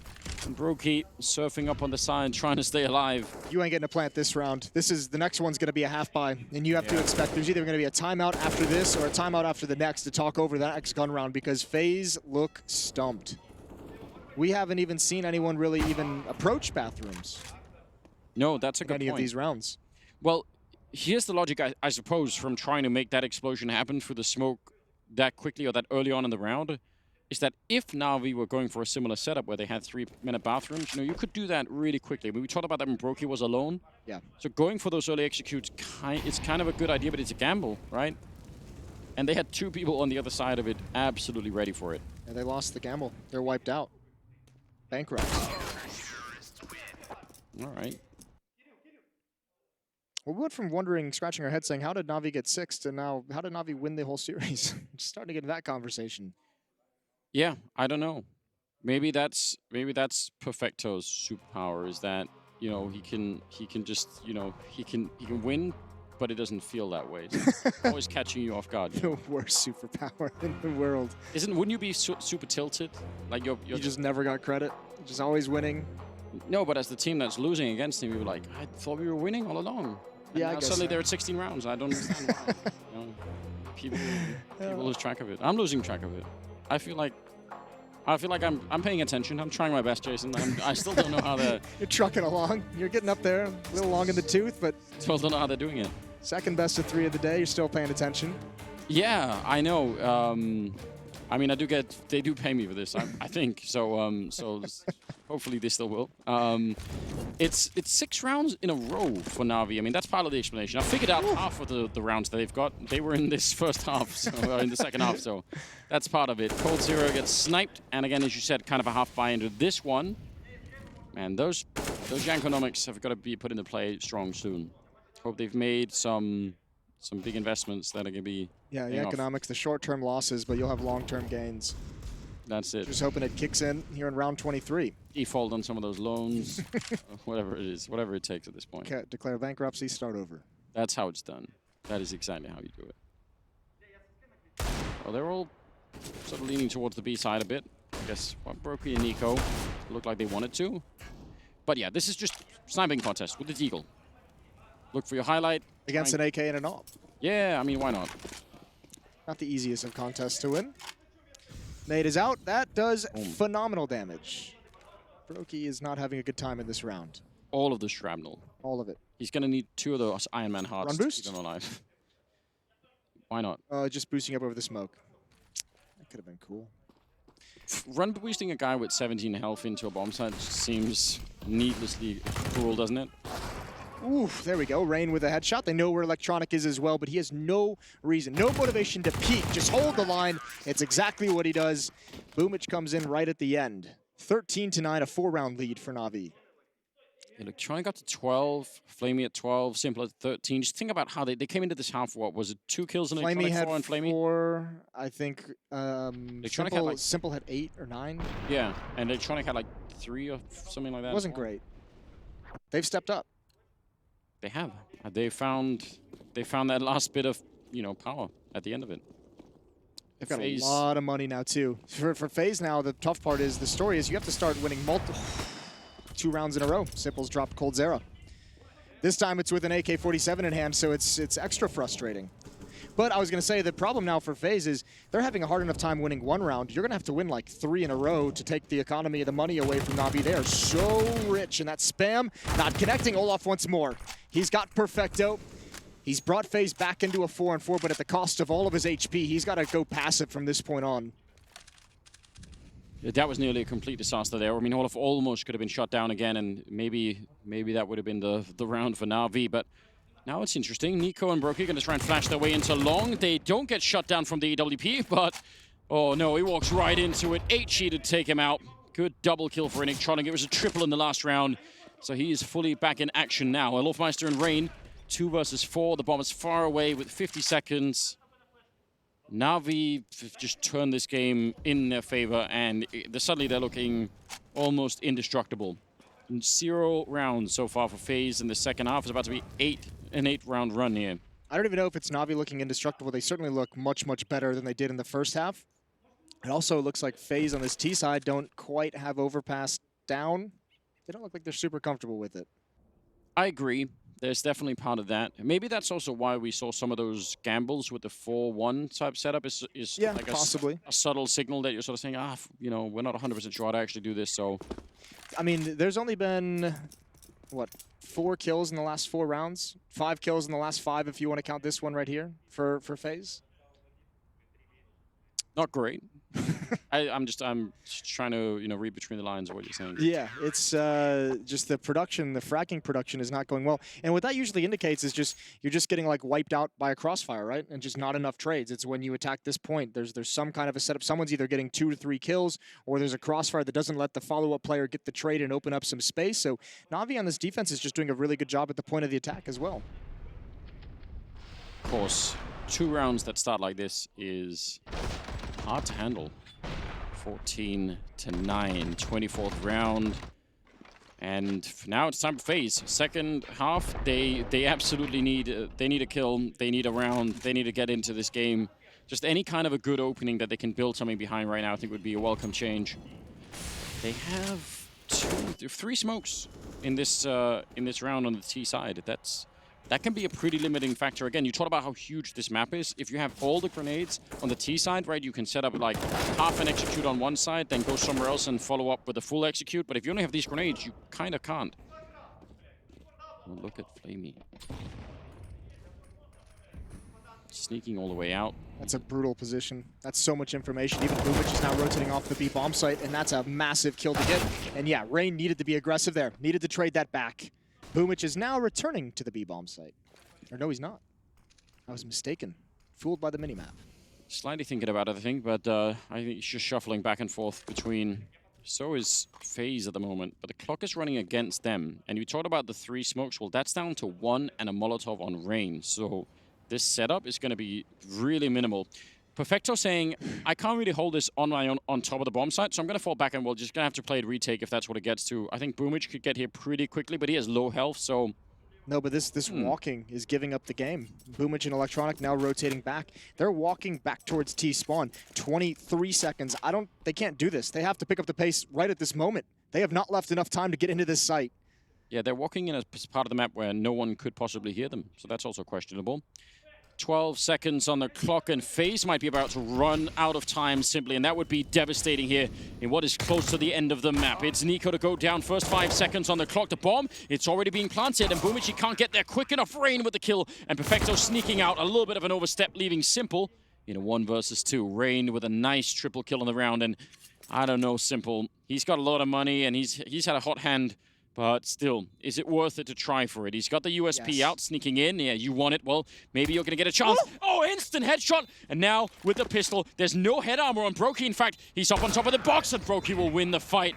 Oh, man. 1-on-1 versus Simple, and the rookie will come out on top this time. 14-10, but what a sexy shot. That was a quick little tap from Simple. That was nasty with the USP. When you have that much money, it's a 1-on-2. Why not just go for it? I think the real problem was right there. Boomich wanted to turn that corner and stop the plant. I think he realized he was going to miss the timing on preventing the plant from going down, and that hesitation costed him everything. But I cannot believe that FaZe won that round. I think you said, woo, when... I did another one. Can we get that replay? Don't do it. Those are the important replays. I hit a new octave. Didn't think I went that high. You know what? I appreciate it. We'll get out. Go to a karaoke bar or something. We'll see how wild it can get. See what notes I can hit. 14-10 now. That's the first round FaZe have put on the board, and it felt like the unlikeliest. Yeah, it's a narrow margin at the moment in some of these rounds. They had no time at all. If Boomich had cleared the corner and stopped the bomb, that's the round. 14-10. Well, this is the next obstacle. I mentioned it a couple of rounds ago. Now it's about building rounds together because there's just so much economy for the defense. Simple going to run through that Molotov. He's going to find all the information. He'll see everything's clear. And has a chance if he wanted. You could see they were setting up for the grenade to blow open the door for Simple's peak, but he called it off, at least for the moment. Yeah, he's calling in Flamey. Instead, he's saying, that's fine. Yeah, I've got this covered. Let's just make sure we keep the sewer. And this is the kind of a forward defense that we actually mentioned when FaZe were playing on the CT side that we didn't get to see that much, but now we are definitely doing it. I thought we'd see it. We did see him try it early on in the half, and it got so shut down they didn't go back to it. Simple. This is the tag. That's spammable. He's down to 9 HP. Somehow he's alive, but FaZe do not want him to get away. There's the peak. There's the support from Flamey as well. I can't believe he's still alive. Obviously wounded. He's falling all the way back to the A-bombs. That's saying thanks, but no thanks. FaZe can't believe he's still alive. That's got to be frustrating. Yeah, truly. Electronic playing in the middle of the restrooms here, which seems like partly a question of just timing. You know, if you look the wrong way, if Cold Sears coming in on one side, it's not going to work out well. Slightly better position here, I think. But we'll see. If they forget to check this, if they just run out of time again and go for the A-bomb side and Electronic is still lingering around, that's the end of the round and maybe the end of the map too, just given the economy. And look at the timing. Rain is right back there. I think they're going to try and fake that A-bomb side, but Electronic, is he going to catch them? He'll at least see. He'll say, no one is here. I've not seen anybody. And that's why they can rotate Simple back down there. 3 men on the bomb side. Electronic going to be shooting in the back. This is a 1,000,000-to-1 chance of FaZe. They're walking into a stack yet again. A quick trade there, but Simple will take down Rain even at 7 health. And Electronic, there's the shot in the back to drop Brokey. They had all of the info. They knew everything that was coming, Na'Vi, and that's going to land them a 15th round. Yeah, that's unfortunate. FaZe even got to the proper position. They even at the base of bathrooms, they just never actually entered it to clear that out. And Electronic, just by intel, ruins their day. For FaZe, it's got to be 5 in a row, and it's got to start with 3 pistols, a Galil, and an AK-47. This is rough for considering how good FaZe looked in the first 2 maps of this series. To have a final half like this, yeah, it's devastating. Is crushing. Well, I mean, I think the key part of what you're saying here is it's the 3rd map in a series, right? And even if FaZe have been looking amazing this year, and it's great fun to see. There is always that map pool problem, and maybe just a little bit too soon. It's not there yet. Yeah. So yeah, I mean that's a pretty reasonable excuse to pull out, I think. Talked about on the desk. I believe they said each of these teams had only played this map once, so it's not exactly in either one's wheelhouse, but. Look at it. I feel like Overpass has lost a little bit of love in the pro teams recently. It has. I've noticed that as well. Electronic really far out on the A side again. The restrooms allowing for a four-man stack at the B bomb side. And FaZe might be playing right into it once again here. It's Rain to go down first. Simple with the early AWP pickoff, and Boomich is there, and yeah, they're just feeding more and more people into this huge defense. It's a nice shot from Cold Zero, but he's inside of the smoke, and back up is hard to come by at the moment. He tries to get out, but Flamey will drop him, and now Brokey goes down at 16-10 as Na'Vi end up winning the series and taking down FaZe early on here in Katowice. Yeah, that is a phenomenal series from Na'Vi. At some points, far behind, able to scrape together some comebacks. This one, they just led from the front. Once the second half got started, it was all Na'Vi. And I think at FaZe, when they watch back that overpass demo, they're just going to say, oh, we just let Electronic do whatever he wanted. He had all the information at all times of these rounds, and we couldn't really counter that. We couldn't come around for it. So, tough series for FaZe to drop, but you have to say, impressed by Na'Vi, overcoming some of the struggles. Headed to a break, and when we come back, we'll have the desk break down the series.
Embrace your destiny, slay your enemy, raise a legacy. No more apologies, trust your abilities, gather the energies. Pull yourself back together, been staying off track forever. Child of the nation, go seek redemption, time for salvation. Today is meant to be day of victory, time for history. Rebirth's a tendency, fight the entropy, channel your rivalry. You're praying for fortune to come, you're hearing the sound of the drums. It's too late to backtrack, but pack your bag now. Keep your feet on the ground and stand up. You've got what it takes to fight back. Don't stop until you black out, out. Stand up, you've got what it takes to fight back. Don't stop until you black out. Give all you got and show them how to make a miracle. Stand up, you've got what it takes to fight back. Don't stop until you black out. Give all you got and show them how to make a miracle. Go save your team, be a hero.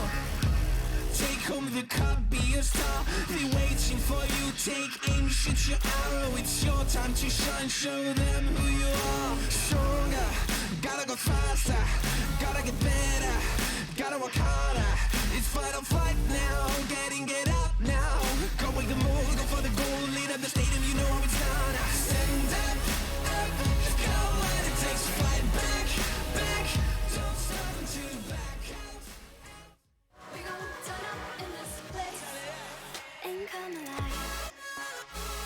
Well, that's right. We do have the conclusion of the series. We did finally get there at the end of the day in a series that seemed like it took quite some time here. One of the second matches of the Intel Extreme Masters in Katowice 2020. Things are starting to fill out in our upper bracket for Group A. We have netted ourselves some pretty sweet upper semifinals of this group, but for the time being, we need to start talking about this match in whole. We do have Chad, we do have Jacob, and I think that they are more than ready to get into this one. Yeah, if we reflect back, I think that FaZe probably feel like they should have won this series 2-0. Yeah. But then with Overpass, if I just look at that map, not the series, I was actually pretty disappointed by both teams. Yeah. T-halves were very flat. The only rounds that came on through for Na'Vi there was Boomich he had two good rounds in a row where they were just limping into bomb sites and finding kills. It wasn't, anything crazy in terms of strats. I highlighted one of the phase strats. I don't think they had any success on their T side at all. I agree. I think it was very lackluster for both teams. I think Na'Vi got away with it down to Boomich, as you said, with some great individual rounds. And we talked about them coming into this game that if Na'Vi wanted to win it, it would not only have to be Simple and Electronic step it up, it would have to be the entire team. And I think we saw Boomich have a great impact in this one. He was leading by example, and as you said, not necessarily in the department of creating the strats and calling them, but more as in he was the guy going in first and he was actually closing out the rounds for Na'Vi as well, which gave them a chance of make this comeback on the CT side, which they did. 10 rounds on the CT side, strong for Na'Vi. I think you can give them credit for a strong CT hold, but apart from that, it was pretty lackluster. Well, I mean, lackluster would kind of be some of these statistics. You guys said that you're kind of disappointed in both sides of this. And if I look at the stats, if I look at here and I say, okay, well, there were 3 guys that went positive for FaZe, 2 for Na'Vi.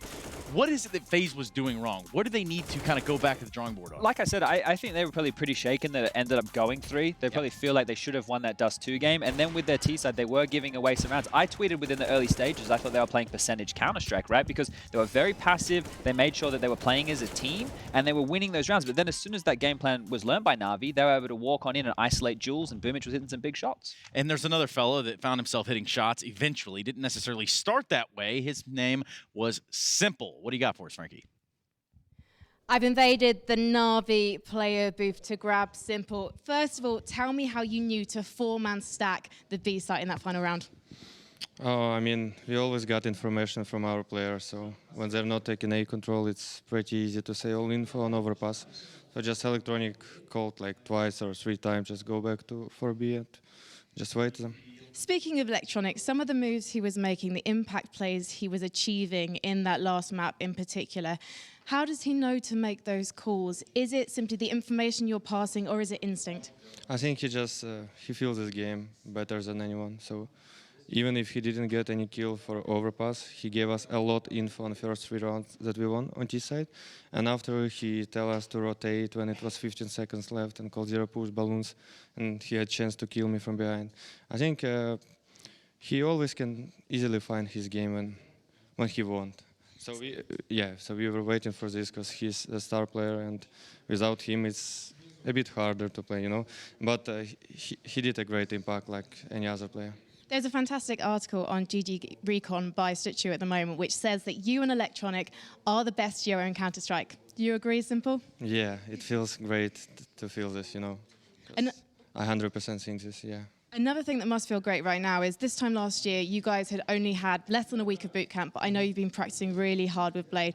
Do you feel that much more prepared going into this IEM Katowice? Yeah, I think we practiced more than 3 maps already, and we are more ready. So we just wanna feel this tournament again because it was pretty tough start. We usually lose our opening games, and we couldn't feel the tournament game. But now we're here, and I hope we will get more wins on this tournament. Hoping for a win against Fnatic tomorrow? Yeah, of course. I always hope for a win. Thank you so much, Simple. Let's head back to the desk. Always hopeful and always smiling for the most part. That is Simple. And of course, Na'Vi finding their footing here. They do beat FaZe. FaZe, one of the only teams, or excuse me, one of the first teams to take an L in Katowice. They're going to be alongside of Tyloo. They're going to be alongside of the Renegades, NiP, and Cloud9. Came in with a lot of hype, both of these names, right, from what we saw from them in London. The same can't be said for the upper side of this bracket, which had Vitality and Astralis, who both underperformed. I think tomorrow, Na'Vi versus Fnatic as a game, it is going to be interesting. It's going to be a real test for Fnatic, right? They had 78 days off. They got to play against the Renegades today, which is probably a warm-up game without being too disrespectful for a team of their caliber. So tomorrow is going to be a real test for Fnatic. Yeah, we're going to have Vitality Astralis, and we're going to have Na'Vi Fnatic at some point during that day. For the time being, though, we need to start to focus on our next matchup. We're going to start to look at the maps that we have on hand. Again, best of 3s all day long here in the group stage. That is what we're working with for the Intel Extreme Masters these days. Guys, when we talk about maps between 100 Thieves and G2, what are we looking at here? Well, this is a rematch, Trace. This went down just about 2 weeks ago, something along those lines. And we had 100 Thieves as the favorite there. They lost to G2. And this time around, the veto has gone differently. 100 Thieves picking into what used to be their mainstay of Mirage. Last time around, they picked into Vertigo. G2 sticking with the Dust 2 pick, which was a 16-13 scoreline. time when we saw them go toe-to-toe, and Nuke will be the third, which is a bit different as well. I think it's a nice map pool for both teams. I think they can both be relatively happy with it. We don't normally know G2 to be a strong Mirage team, right? Yeah. Kanyes has never been a player that played that map too much in his career. None of the French, really? None of the French, right? But they've been picking it up ever since Nexa and Hunter went into this lineup. So it's going to be curious to see whether that's going to be a good thing or a bad thing. We giving you too much? Just hold the phones, guys. We have to go to a break. Okay. And then we'll get into the nitty-gritty. All right. So just in case you're unaware, our next maps, at least our next series, is going to be 100 Thieves taking on G2 right here in Katowice. We're going to have Mirage, we're going to have D2, and then we're going to follow that up with Nuke should we need to be there. But for the time being, we're going to a break. I'll be right back.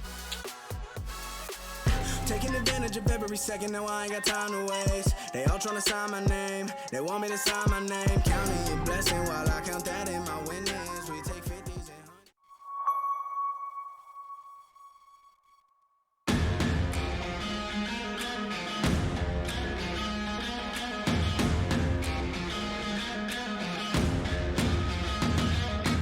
Let's get Australia in the arena.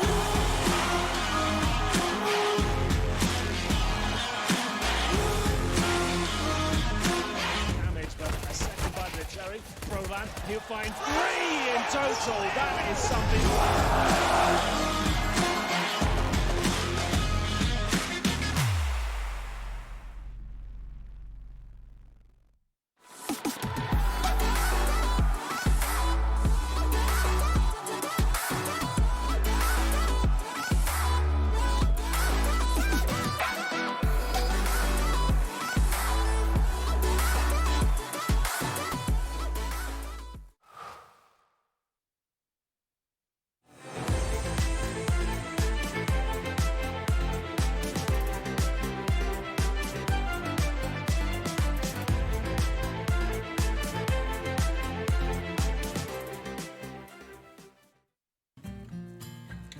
He wasn't a classic nerdy computer kid in school.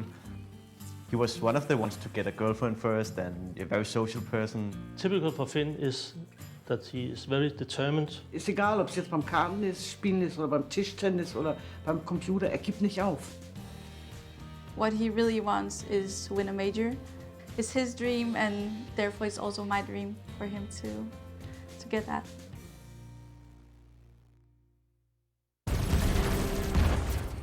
Everybody loves an underdog.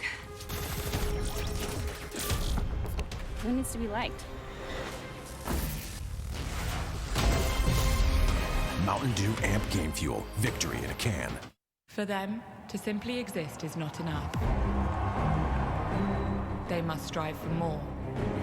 They risk everything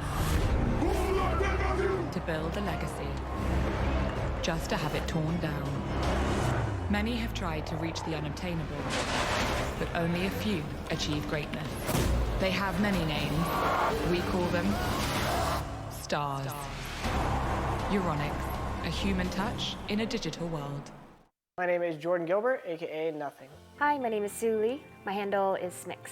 I think it's important for these initiatives to happen. Empathy really, really goes a long way, and it always means so much to us, and I think that's where initiatives like this really help. I encourage everyone in the community, anytime they see bullying, anytime they see someone getting called names, I encourage you to step up and say something. Good luck, have fun. Good luck, have fun.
Intel Extreme Masters is brought to you in part by Intel, Acer Predator, Mountain Dew Amp Game Fuel, Vodafone, and Euronics.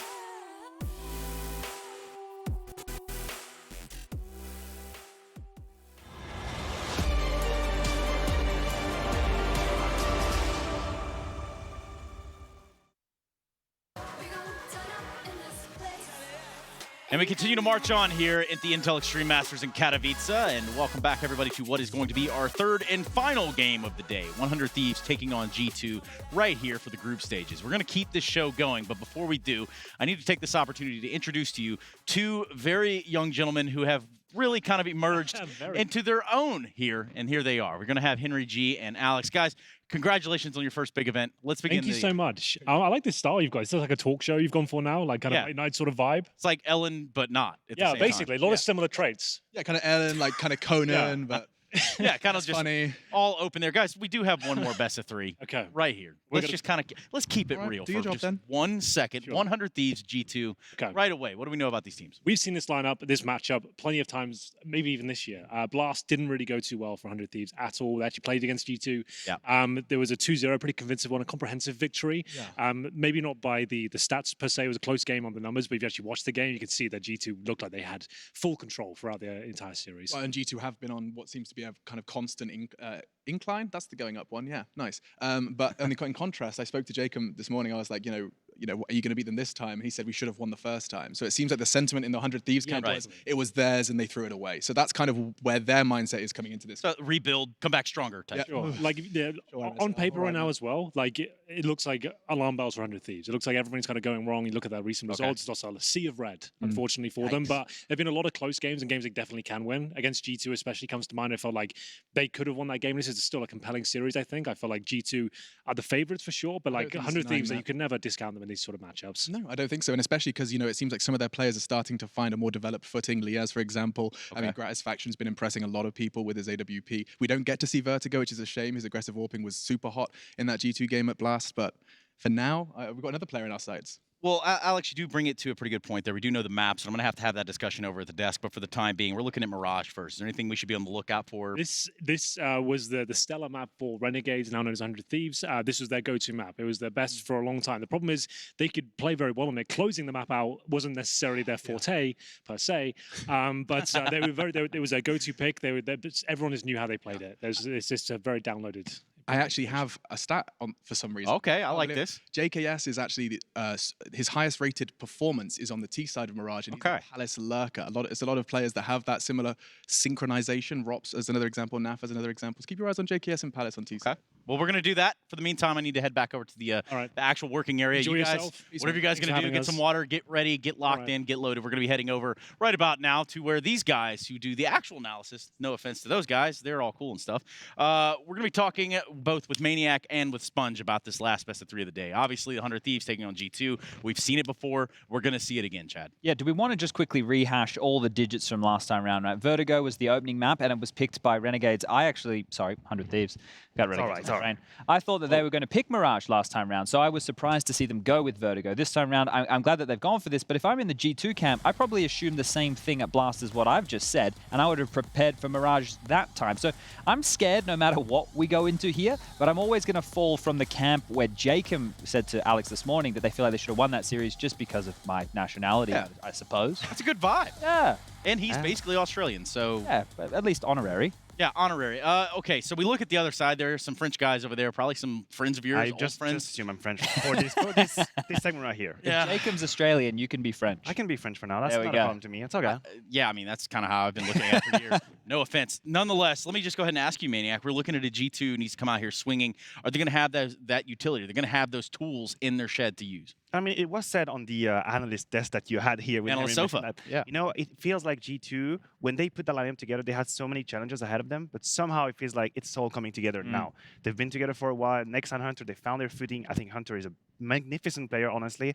And yeah, I think they have everything they need to win that game for sure. Now, that being said, the fact that it is a rematch from Blast and they've played not so long ago, that is a test for the staff, for the in-game leader, for the analyst, obviously, because there's going to be mind games into it. Yeah, and as we kind of fast forward into this one, we're going to talk about that staff a little bit later in the series because I think that there's an entire story to be had there. Guys, focused on Mirage. How are we going to see this one go down? So historically, 100 Thieves would always do this window boost. There's a whole thing that dating back to Serbia with his Hunter's boost. Did Kassad make it? Both of these teams would run this strategy at one point. Now that the bench has come on in, I'm a little bit curious to see if they still go for that same play. Obviously, with the bench, when you jump up to window, it's inaudible, it makes noise, the boost is silent. But that's one key point. Azza and Hunter are the two guys who get boosted into the window. I want to see if they still go for those kind of plays. Yeah, and you know what's crazy with that bench? Because I'm going to be honest, I've played a lot of Counter-Strike recently. I'm very proud of it. Hey, there we go. The bench actually didn't really change the window protocols that much, but the catwalk one. Yes. That changed everything. If you're a catwalk player on the CT side, you do not have the same freedom. You cannot take the same risk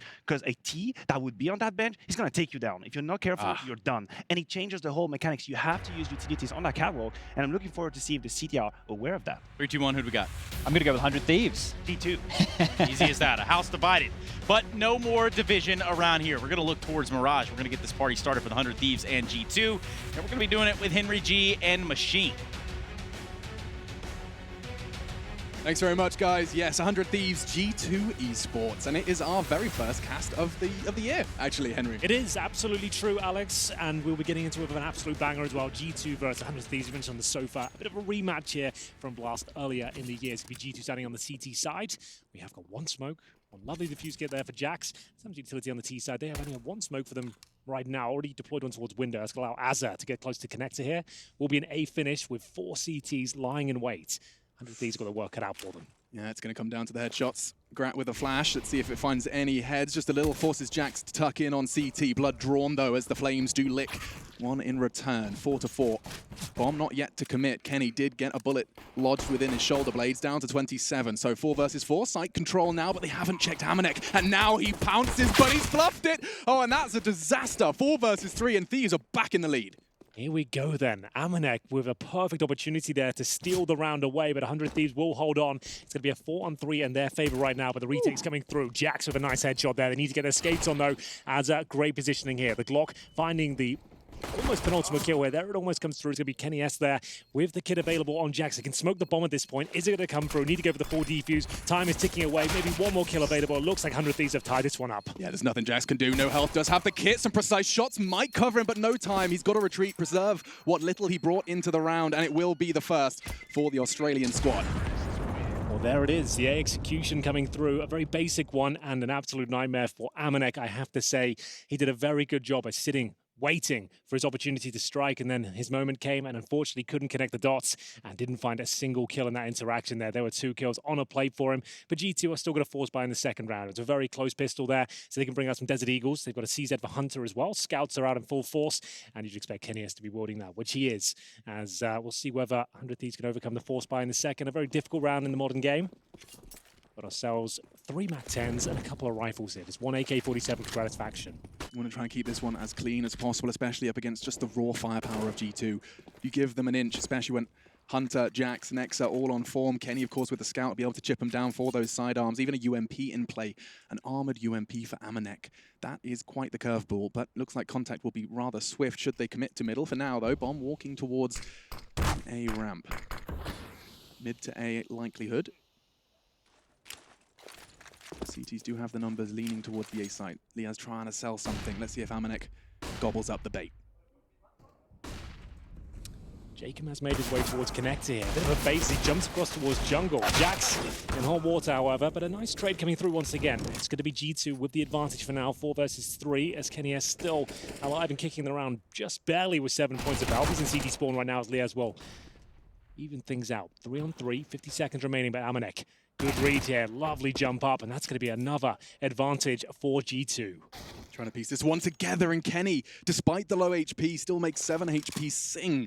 Grat eliminated in just 1 shot from the scout. Now an AK in JKS's hands, looking to bait them out with the Galil's shots, but nothing presenting itself just yet. Amanek closing the noose from CT's Nexa on stairs, but he's got time to play with for now, and timing, it's going to get punishing in any second now. He's not ready to react, he's close.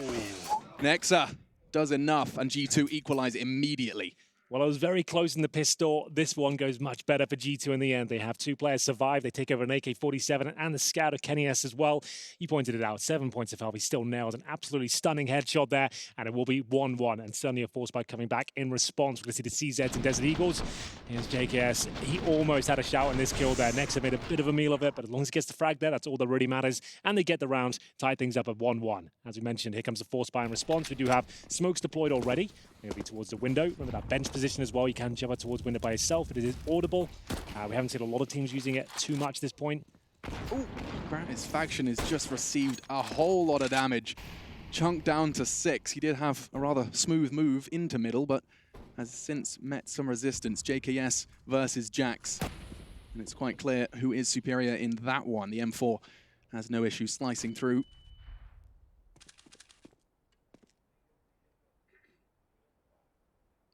3 CTs on that A site. Jack's very forward position towards the ramp room, and that does limit the possibilities of where the Thieves even lie. Liaz, however, does claw something back in their mid-presence. Kenny gone. Just the one, though. They don't really have a massive amount going on the map here. Az has made his way towards B, but Amanek's such a deep position on the bomb site, it's not going to do a whole much for them unless they can actually bring the bomb towards short, which they are doing at this point. 50 seconds remaining. Hunter, though, with vision.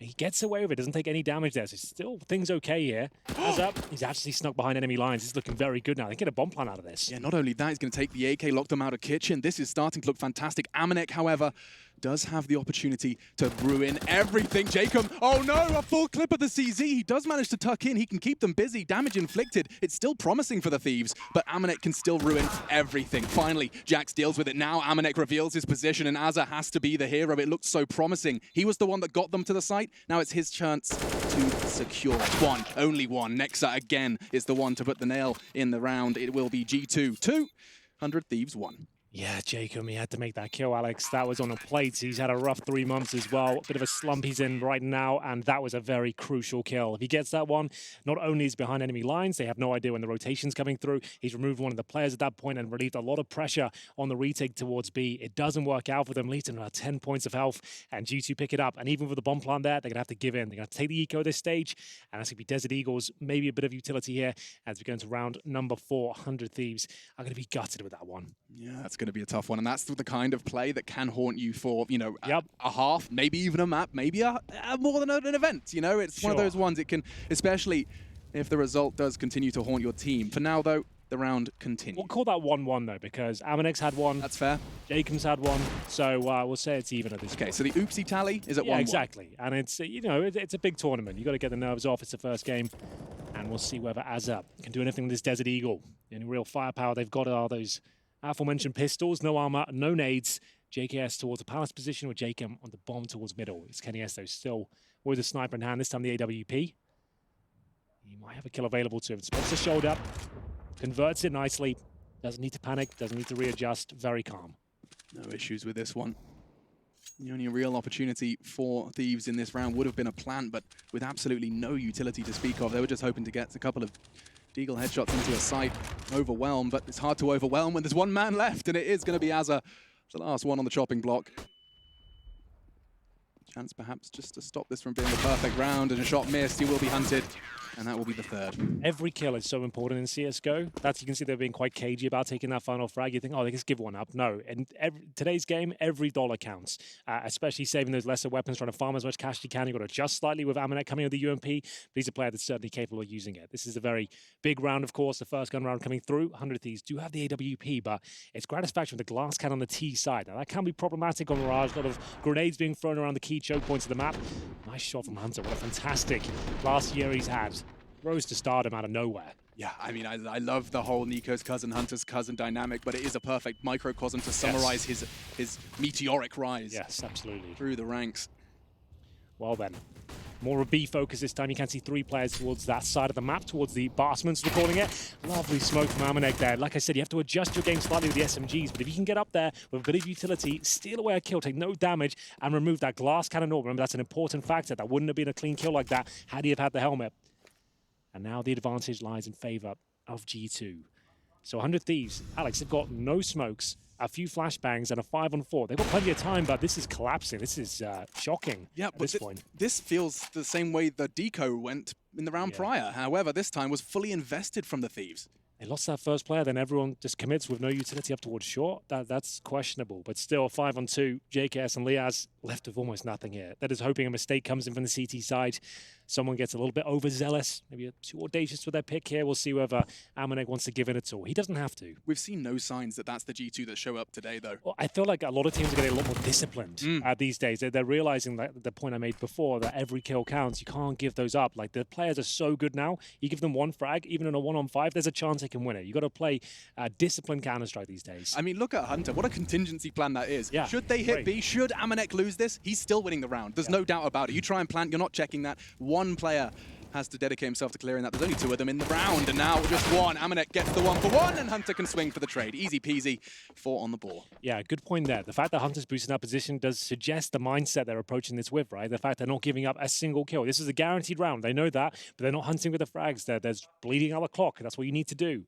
4-1 for G2 on 100 Thieves pick. Remember on the sofa, we did say that this is the go-to pick. When they were Renegades, it was always Mirage. Yeah, I want to make sure I was reading that stat correctly. It said that Gratisfaction was 6 for 20 in opening duels. Does that mean he's won 6 and lost 20? Yes, it does. Good grief. Yeah. Yeah, not ideal. Not the most beautiful statistic for a glass cannon T-side AWPer. No, it's not great. And there he is, the man himself, Kassad, obviously up against the Serbian boys in the form of Hunter and Nexa. So a nice rivalry this team is building right now, I would say. That's the first kill we talked about, no helmets. That UMP, perfect position, segregated by the smoke as well. Gratisfaction will be annoyed with that one. In fact, he couldn't do anything with it. Yeah, and Amanek's SMG, this is going to be something that I think we see more and more of. Yes, This is the new breed of Counter-Strike player. He is so comfortable with the SMG, specifically the Amanek 10. I mean, for God's sake, that was his sticker in the major. Love it. He really has got an affinity for it. His Malek, I think I spoke to his coach, he just said, I don't know, he's just so good with it. So many players are so good with it. Like the SMG, like used correctly by the right player, it can be as efficient as a rifle. It's super cheap. You can drop weapons for your teammates. If you're anchoring a bomb site or you're in a position where you can get one kill and just tuck yourself in, like absolutely. And I love it. The Mac 10, the MP9 plays we're seeing recently, it's fantastic to watch. And he's never going to, I mean, I'd never say never, thanks Justin Bieber, but he's never going to buy an SMG when he has the cash for the M4. But Flusher would. Flusher totally would. He does. He loves an MP9 on a gun round, which I respect so much. That was a whole half on Vertigo with the MP9. Yeah. But still, into the round, it's our 6th of the final series of our first day of IEM Katowice. So they're calling for a stop here, Alex, and damage has already been exchanged. I'm not sure how this one goes down. We haven't got to the 1 minute mark. He says no damage has been done on the CT side, but it has. They don't know. They've got the advantage. They have an advantage, yeah. They've done reasonable damage. Okay, respect to Jacob. He said, I've already gone down to 69 HP. Nice, and we'll see whether this is going to be the point where they stop. I feel like they're continuing probably to play. This one out. And they've said live. They're going to continue on. So Amanek's back. His PC apparently crashed, but... Is he moving? Looks like it's cool. I'm seeing number 2. He's jiggling. All right, looks like we're playing on. So we're good. It's a partial buy. Like, there's always a chance to win these rounds, but 100 Thieves are happy to play on G2 after getting the information that someone's low. They're happy to. No surprise really, I guess. And we're getting towards this B-bomb side. One flash available. They weren't going to do a bunch of this round regardless. In they go. Flash over. Hope for the best. They're going to need a very quick kill with that CZ. Doesn't work out. Amanek's looking sharp. With 8 seconds remaining here. They need to try and die this one. It might sound a little bit ridiculous, but you're going to get no money, Jake, I'm afraid. He does find an AWP, though. Work. That's not bad at all. He'll take that all day long. How much money's he got left over? So he's got enough to be dropped at least. He can drop the AWP over to Grat. He can drop an AK in response. So that's actually okay. He has enough with 1,800 there to get a helmet and basic utility. So that's actually a pretty decent purchase. Gratisfaction will certainly not have a glass cannon in round number 7 here. And to fill you in on the timeout situation, it has transferred now to 100 Thieves Technical. They'll be taking that one. So no player communication will be available.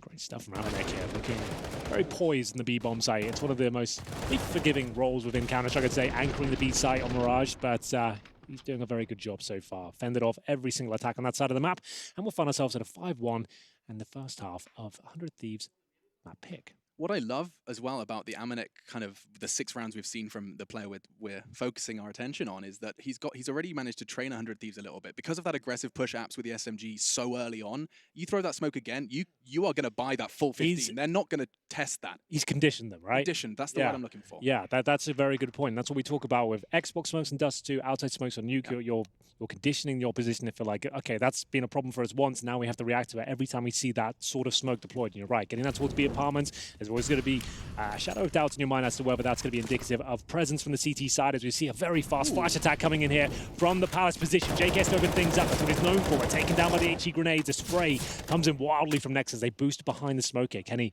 trying to look towards Palace, but all the players have dropped down already. This is the first advantage 100 Thieves have had in some time. And they will get the bomb down. No unchecked CT presence like the pistol, but from behind, we do see Hunter hunting rather appropriately. Instead, the gang of G2 is coming from CT. Kenny responsible for flashing them in. Hunter on the prowl as well. It's all going to happen simultaneously. Here comes the pressure. Liaz looking to relieve a whole lot of it. 1 for 1. Kenny does find a way in. 3 Ts do remain, though, in the 3 versus 3. Hunter does push out from Palace, and it's double kill, all onto 1. And just like that, G2 retake the site. No issues. Hunter has been one of my favorite players last year. He's so talented. He's played that so well. It was disciplined, it was calculated, and 100 Thieves didn't see it coming whatsoever. He made sure that he walked the entire way from T-spawn, didn't get excited at the fact they were having duels. He waited until they were planting the bomb, then he gets ready. He gets his teammates in position at CT spawn. They're dealing with all that aggro. They're taking all those kills away from the Palace position. Any sort of attention that might be gathered towards that side of the map, not going to do anything about it. He gets a double kill, and it's those CT side Kriegs as well, Alex. We've talked about it a lot the last year, but these Kriegs on the CT side especially, powerful to say the very least, as we get into a 6-1 situation. 100 Thieves on their map pick, starting to struggle here. They did win the pistol and haven't had much to say since. Kenny, challenging shot missed on the cross and does get his toes tickled by the Molotov in return. That's a very big nade. Yeah, that's demoralizing at the start of a round. You've just got some mid control, then down the throat is an HE grenade to 63 HP. So a change of setup here. We have got Amanek a little bit more aggressive this time, as he doesn't have the SMG anymore. He's got a CT-sided Krieg, as you mentioned. Kenny will take some damage at the start as well, down to 60. As he looks towards the connector once again. Smoke 2. Take his vision away from that spot. Then you can see them reacting on the CT side as well. So they can feel this depot coming in. They haven't got the same control of the map they had before. So they're pushing towards B. That's going to be Hunter. He's going towards T-spawn once again, but he might backstab through middle. Plenty of time to do so still. And there isn't a single member of 100 Thieves that can catch this. Oh, a missed shot from Kenny. They look to work off that, and they do. A double kill. 2, 3 frags into the site. That should be the round. Hunter, he's going to start speeding up. Knife out at this point. Amanek from CT as well. 2 versus 5. Very unlikely odds, but damage can be inflicted, and that's what Hunter intends to do. The first falls, and the bomb does go down. Yeah, they have no business winning this round, but holding onto these Kriegs and inflicting as much damage as they possibly can is still going to be valuable going forward. Hunter did spot one there, but Jacob's got his number, and he will get a very easy frag there towards the Palace position. It's going to be Amanek left in CT spawn, and just trying to stay alive if possible. I don't think they'll come hunting for him, but they have got Azza holding towards the vent, who might have an inkling as to where he is. It looks like they absolutely do know he's in CT spawn. Should be going down, gets one. That is good as it was ever going to get there. 100 Thieves for clean round, finally, towards that A side of the map. As you mentioned, 3 kills coming thick and fast towards A. pouncing on the bomb side together, and it was a nice pick towards the middle as well. You saw the way they crossed over. They know Kenny's tendencies. A lot of AWPers have the same sort of roles on the CT side of Mirage. He's holding towards Connect. He saw 3 players jump past his screen at that point. He was unable to hit anyone. It gave them mid control and eventually the A site. Lovely finish as a catching Jackson. This was I mean, this exchange could have gone very differently had the timing not lined up for Jacob. He got a lovely glimpse of a knife out CT invading his palace. Aggressive up mid. A change of pace from G2, and it's going to be a boatload of information as soon as that smoke does fade, about 10 seconds until they call mid clear. But that doesn't matter because the execute nades are flying in thick and fast. 3 Molotovs, all the smokes, but no players. A Molotov in front of ramp does seem to be keeping them at bay, but now they can stroll on in. JKS in support from Palace. No CTs in the site themselves. They'll be playing for retake again. Absolutely will. Bomb to be planted. Things looking more promising here as Liaz gets the second kill of the round. You'd be considering saving at this point, at least going for exits, as we'll see Amanek just recover the AWP, see if there's anything available to him. Gratisfaction swats him away, no problem at all. That's going to be the round completed. It's going to be the third on the board for 100 Thieves. Keep 5 players up as well, just what the Docs are already considering their financial situation. Money not amazing for them. There's going to be Hunter and Nexa. Still with ample cash going forward. You can see 5K on Hunter and around 3,000 for Nexa going forward. Loss bonus won't be quite established yet. They get 1,900 per player going for the next round. So save his 2 weapons, got a nice healthy buy.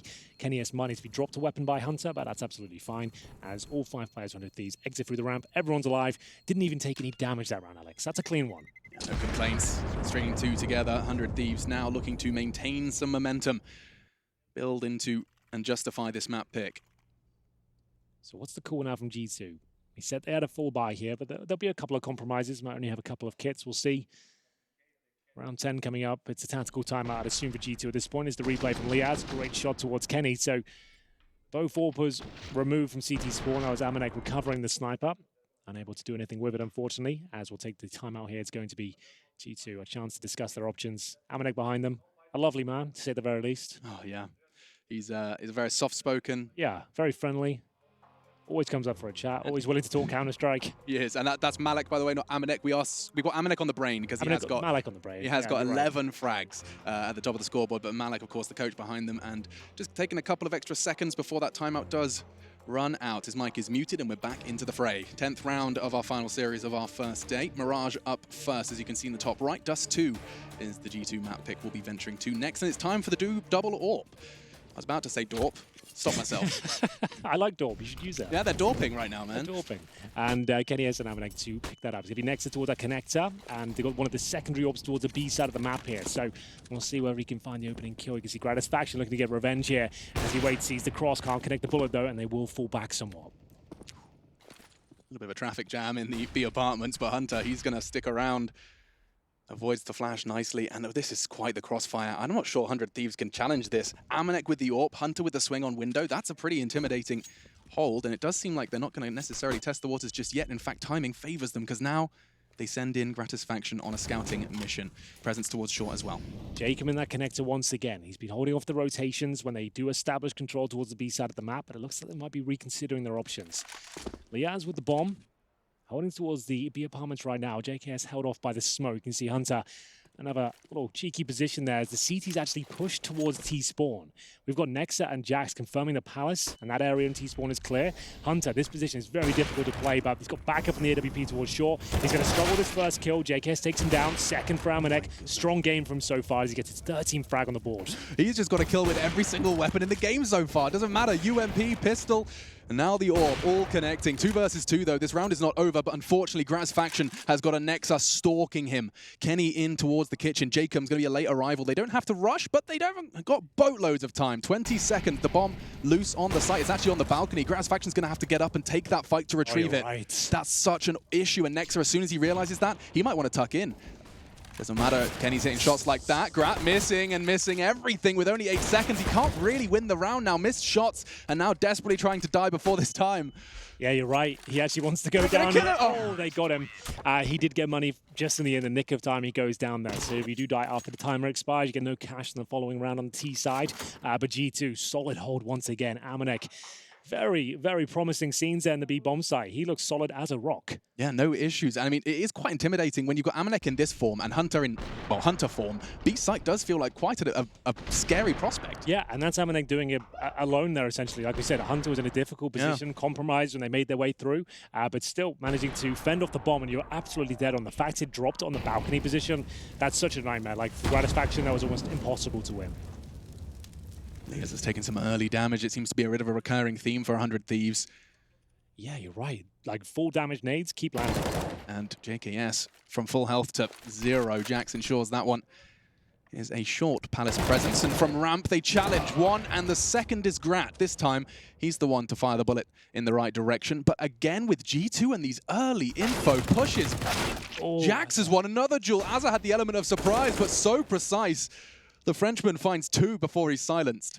Yeah, the Krieg spray can get out of control very quickly. Azza learns a lesson, but it's now a 3 versus 2. Gratisfaction 56 HP. They have got KennyS uncomfortable. They didn't really pounce on their opportunity there. Still a minute available. Hunter makes his way in towards Connected. Didn't go T-spawn this time. Smoked off for now.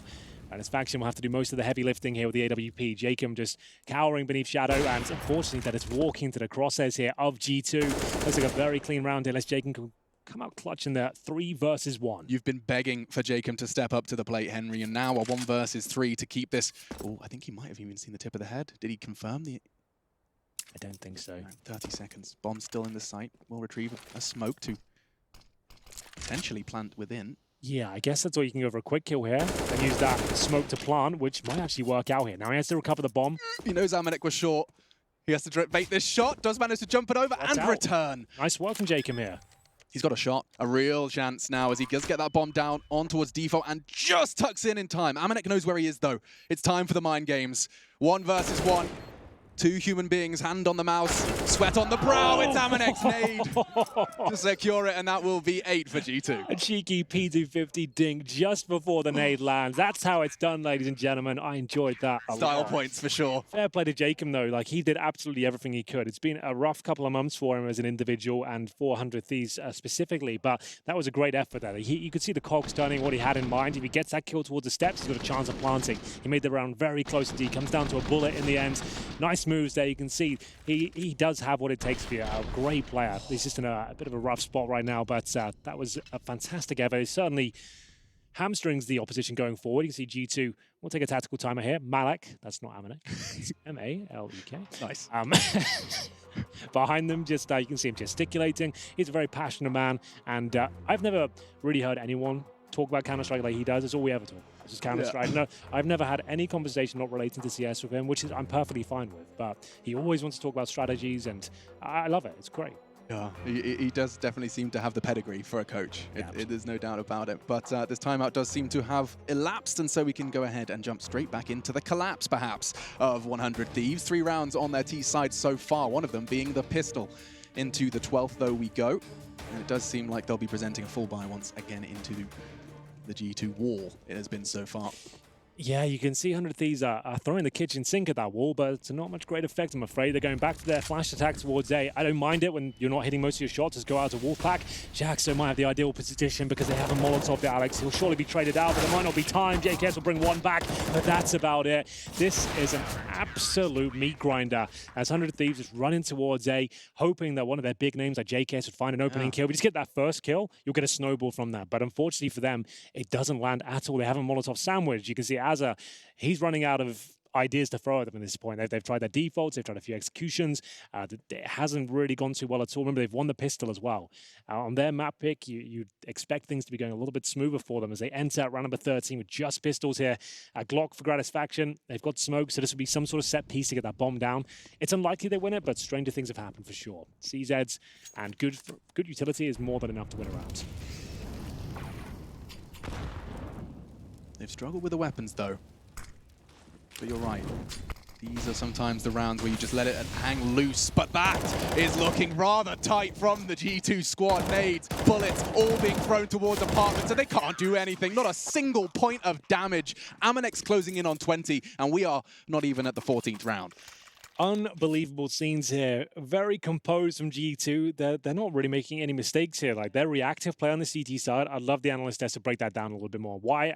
As to why they can get so much control on the map, it's all about communication for me. The fact that the A bomb side players are calling efficiently and saying, we've seen 2 or 3 players over here, towards A ramp, towards Palace, you can make a pretty good educated guess there. 2 players push towards B, you're going to trade out with just 1 player there. But more often than not, they're finding 0 resistance. And then, like we've already said, they've suggested they are going to be pushing around the map, and you can see how cagey 100 Thieves are becoming now. Okay, here comes the newbie suggestion. Okay. Have we actually seen like a straight up like 50-second default? Well, that's the problem. The moment you run that default, they won't push. Right. Because they only push when they get the information when they have that you've actually contested key positions on the map, for example. But Amanek, I don't think he's missed a kill on B yet. He has been an absolute monster.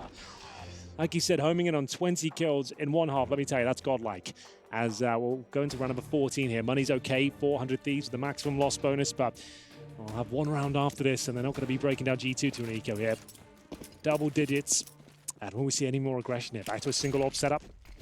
Kenny same position, but remember we discussed it before. 3 players jumping across, designed to make sure he doesn't land the shot this time. Jacob could have gone down, but avoids the shot. And typically this is where he catches a nade during the protocols, and here it comes. And he does manage to go down just a little bit, not quite the same success that Kenny had with it before. For now, though, it does seem like a 4-man stack towards A. This is the perfect chance for 100 Thieves. Amanek, we said he's done everything on B. Well, if they commit to this, he really does have to do everything, Hank. We'll see what he can do with it. They haven't committed just yet. As it's coming up towards short, it's Jacob that goes down quickly, and we know he's the luck. And at this point, Amanek, same position Hunter had before. You can see the kneecaps. He doesn't want to commit just yet. Hasn't got that silenced M4. It's the Gatling gun waiting on the B side here. He lets rip, and unfortunately for him, Gratisfaction will actually come out on top. A 3-on-3, no bomb planted, but a chance here for 100 Thieves. A necessary win. They need this round. A 3 versus 3. It's everything you could desire. Are they ready for the flank? It's got them time after time. It's low, and that's JKS gone. The bomb in apps. It's just Groundhog Day, and it's not a whole lot of fun, even if Bill Murray was involved. Grant and Azza. Make it just Azza. As 1, not even 1. Tags up Nexa before he's reacted. 11 then to 3. We aren't going to see the 4th unless they win this final round on the half. That was a rough one. They keep trying to go towards B. They haven't really been finding any success whatsoever on that side of the map. Absolutely wrecked once again. 11-3, no bomb planted. They planted a bomb a total of 3 times so far, I think. So need to start pulling their socks up in this last round as they enter with 3 Galils, a Glock for JKS. Yep, goes to a Galil in the end. There we go. And a CZ for Azza. Not the most compelling final round here on their map pick as the A execution, giving it another go. This time focusing on the A round. How many times has it felt like they've got into the site, but then immediately we find ourselves saying, but look at the flank. Stumbling. And but there's always Hunter in Palace, or there's Amanek behind you, or there's in this case, I can't remember who it was. It was JKS who went down with that bomb.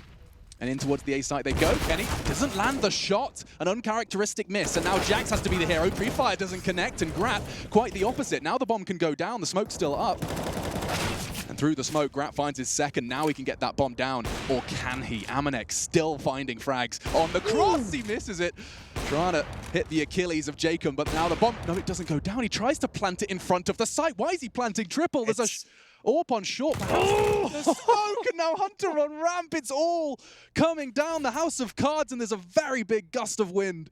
That's insane. Hunter has absolutely wrecked them time and time again with these flanks. They don't see it coming. They're so engaged with the AWP towards shore. They've made so many mistakes trying to get that bomb down in the open as well, looking to give themselves an advantageous situation in the post plan. Azza now has to come in clutch. Round 15, M4 available. Doesn't even plant the bomb, Alex. They're thrown. They are so shaken right now. Yeah, it's not a huge deal, but it's 4 seconds removed now, and obviously they're in position to take him down. Not sure it mattered either way, but still, it's a sign of what's going wrong. Yeah, absolutely. That's going to be 12-3 at half. 100 Thieves, this is their home map at one point, and they're starting to crumble here. The individual levels aren't quite there, and we'll see whether they can pull it together after this break.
We're back. Katowice, day one. Final series on the main stream. 100 Thieves taking on G2, and it has been catastrophic. It may not look that way, though, seeing all smiles on Azza's face as he prepares for the second half. Yeah, absolutely true. It hasn't been the most compelling start here from 100 Thieves. That's Hunter on your screen. He's had them eating out of the palm of his blood-stained hands, Alex. Ooh, he has been graphic. Yeah, he has been an absolute beast, let me tell you. The fact he's been pushing around the map on the CT side, helping himself the kills, has been impressive to say the very least. We haven't broken double digits on a single player for 100 Thieves yet, and Amanek certainly has. He's on 21 right now as he blazes ahead here on the scoreboard. Yeah, Hunter and Amanek as well, with more multi-kills in the first half than the entire 100 Thieves squad combined. Admittedly, that is the CT side, and now it's the turn of the 100 Thieves to defend, saying that Jacob's on the fight. He wants to bring the fight to them, finds the info that there's 2 under, and does manage to scarper away before the smokes do land. So that's one smoke thrown towards the jungle position. I'm going to use that to try and get up towards Connector here and towards jungle. You can see that kill has to come through, but Nexter and Hunter, they've actually found a couple here. They're actually got the bomb at the jungle position. It's starting to collapse here on both sides, but Hunter continues that strong form. 3 kills in the round. Might be going down here. JKS gets him eventually, and he'll have to get through the murder hole here. It's a 2 versus 1. He has a smoke and a kit with the bomb down, and a promising position for him. He's bought himself some time at least. I think he faked the death cam as well. He was like, he walked forward and crouched, now heading towards CT. Both of members of G2 staring towards that side of the map. This could be enough to find a frag, but I think enough time has passed. You can see Nexer, he's well aware that that CT push is a possibility. Missed shots from both. Connecting eventually. A P250, armored P250 no less on the pistol. Yeah, that's the tank right there. Used to be Tech 9 and armor, now the P250 is the star of the show in the pistol round. It's going to have a bit more range than the Glock and leave you had the 1-tap potential as well. Exploding towards the A site, only needed 1 smoke there. It's 100 Thieves who get absolutely ran over. They managed to bring it down to a 2 versus 1. Unless they're winning that round, though, it's not going to do a whole lot for them. They're going to have to force by here, considering the scoreline. 13-3. They lose this map, or this round, Alex, I should say. The map should be over. Fun fact for you, the P250 has the same damage fall-off as the FAMAS. There you go. So that is a big fun fact. Yeah, I'm full of them. Yeah. Let's see. Full of something. No doubt. Young, dumb, and full of fun. That's what I am. Mag 10s, Galils, and the AK up against these upgraded pistols on the CT side. It's a scout for gratification, but no armor once again. Smoked out as up. We'll have to bide his time. All 5 members of G2 committing some degree of either body or utility towards middle. Getting their SMGs into prime positions to punish and take those close fights eventually as the dust settles. Well, for now, 3 members at the top posturing. That's the rifles. Hunter really has been set up for success. He'll be tucked in on that connector as it's re-smoked by his squad. Just taking their time here. Nothing too interesting to report just yet. They've got Hunter in towards the connector. Smoke down on shore to remove vision for potential scouts and boost on the other side. Waiting for an opportunity now. In terms of flanks, not much coming in. JKS watches towards the A ramp. There will be a B finish. You can tell that the fact there's no one at the A ramp or at Palace position. Satisfaction for chance, but the flash catches him. Enables Hunter to get nice and close, but Jacob will strike. Liaz alone towards the B bomb side now. He needs to find at least one, and his teammates might have set him up. Look how low Jackson next to him. I think that's the damage from Grat's scout all the way from A. He's helped them on B, perhaps not enough, because Jax, with just 15 HP, finds a beautiful 1-tap. Look at Liaz, though. He's lurking in the smoke and does manage to finish off what his teammates started. JKS onto Kenny as well, so 2 versus 2. 100 Thieves, they're giving us a real good go. Grat has been doing a great deal of damage. 10 seconds, that bomb has to go down. All the frags have to come in. They're both on the site. Amanek to punch in the necessary numbers. And JKS in a winnable 1 versus 2. The spray's not good enough. The Deagle comes out. Oh my goodness. Jax, he makes it work. 4 frags in that round, and he ate that scout shot real early. Yeah, it felt like there was enough there, Alex. And again, unless you're winning that round, it doesn't do a whole lot for you. Close does not count here, and we'll see 100 Thieves come down to a 1 versus 1 again. A few more bullets, and the Mac 10 might have done it there for JKS. A good chance, but one that's not converted. Jax did a sensational job here in the B side. Hit 15 HP for 3 of these kills. Just ducking and weaving around the bomb side closes things out as well, and it's going to be a full eco for 100 Thieves at a 14-3 scoreline. Really far from ideal at this point, about as bad as it gets. And they're going to go for a flashbang towards middle, swing from connector. It's pretty standard, but can be quite effective. They've already used the flash, unfortunately, so just got to be a dry swing here and hope for the best. There it is. Here it comes. Didn't know swinging was typically dry, but Kenny does find one. Amanek as well, and so we will see this one all wrapped up, said and done. It does feel like the same could be said for Mirage at this point. 100 Thieves presenting what seems to be a confusing set of circumstances. You pick your map into G2. This is the same team, of course, that they had an incredible series all the way down to the wire, nearly 2 full 30-round games over just in London like last week, it feels like. Yep. And now the curveball, they put their thinking caps on and they landed on Mirage, and it seems that G2 were more than ready for it. Absolutely. G2 are a hard-working team. They know they've got a lot to prove here. It's one of the biggest organizations in esports. It's a project in CSGO that hasn't necessarily been wowing everyone over the last few years. This has been the most promising G2, I would say, ever. Like, in terms of like teamwork and synergy, you might not think it considering the nationalities involved, but it absolutely works. This is looking fantastic from them. I still remember being in New York at the G2 party and Ocelot giving that speech saying, you know, we're making huge changes. And I was like, what does that mean? And then Nexa and Hunter arrived. That's a good point. I forgot all about that. He was jazzed. He was like, this is going to be the best team we've ever had. Yeah. Well, might be onto something there. Maybe, just maybe, he was onto something. Kenny, he's anticipating this aggressive Palace push, and so much so he's methodically checking all the corners, but is he ready for JK? Yes, he's not. What an angle. That's somewhat of an off angle. Note that one down if you're a Palace player. So, a chance now for 100 Thieves. They need to win 12 rounds in a row to take us to overtime, but it's a good start. The opening frag is theirs, but it will be an 8 finish here from G2. Looking very good on Mirage here. It's Dust 2 next as well. Bit of a home map for them. As we'll see, the drop shot. Oh, no, you don't like to see. There's been so many of those moments throughout this map where it just feels like everything's fallen apart with just one misstep foot. Perhaps Jacob has done enough, though, because not only has he got a frag, he's got the bomb. Jax takes full control of CT, though. This fight is not done. Round 19 continues with a bit of an oopsie. Bullet to the back of the head of his teammate, but still 3 stand. Make it 2, and they win the round. It's going to be a quick one. The map pick of 100 Thieves just gets ripped from them by G2 Esports. Kenny can't even believe it. Great game, though, from G2. They've really stepped up there. They've come to Katowice to play by the looks of things. Disappointed end to 2019, but they're in 5th gear, ready to go here in 2020. Dust 2 up next, their pick as well. It's looking very good for them to close this one out, Alex. Yeah, it's looking fantastic. I mean, there was some chances to get them back into the game, but Amanek on B was a highlight of the first half. Oh, yes. And the second, it just wrapped up, put a bow on it nice and quick. G2 Esports win the first. We'll see how Dust 2 goes after the break.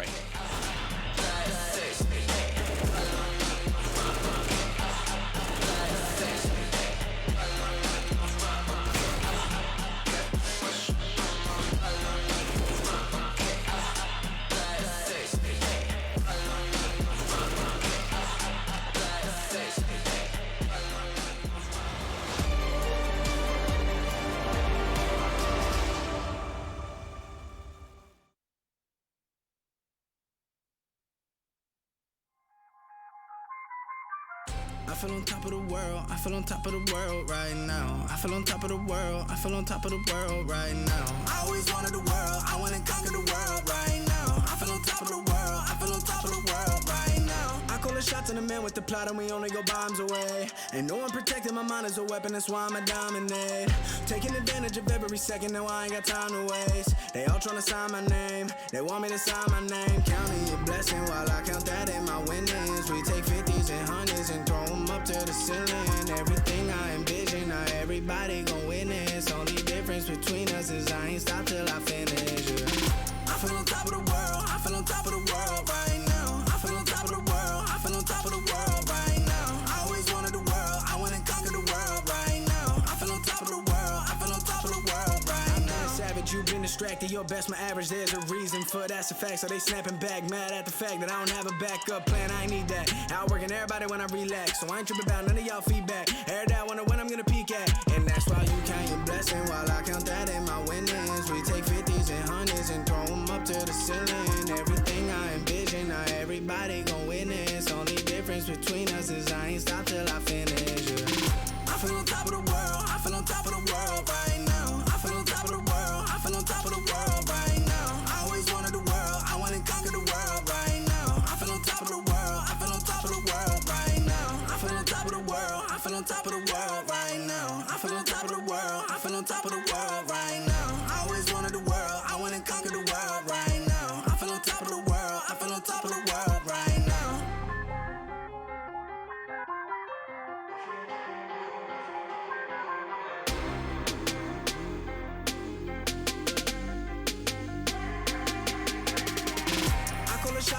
with the plot and we only go bombs away. Ain't no one protecting my mind as a weapon, that's why I'm a dominate. Taking advantage of every second, now I ain't got time to waste. They all tryna sign my name, they want me to sign my name. Counting the blessing while I count that in my winnings. We take 50s and 100s and throw them up to the ceiling. Everything I envision, now everybody gon' witness. Only difference between us is I ain't stop till I finish, yeah. I feel on top of the world, I feel on top of the world right now. I feel on top of the world, I feel on top of the world right now. I always wanted the world, I wanna conquer the world right now. I feel on top of the world, I feel on top of the world right now. Pending in the clouds, and I'll take it.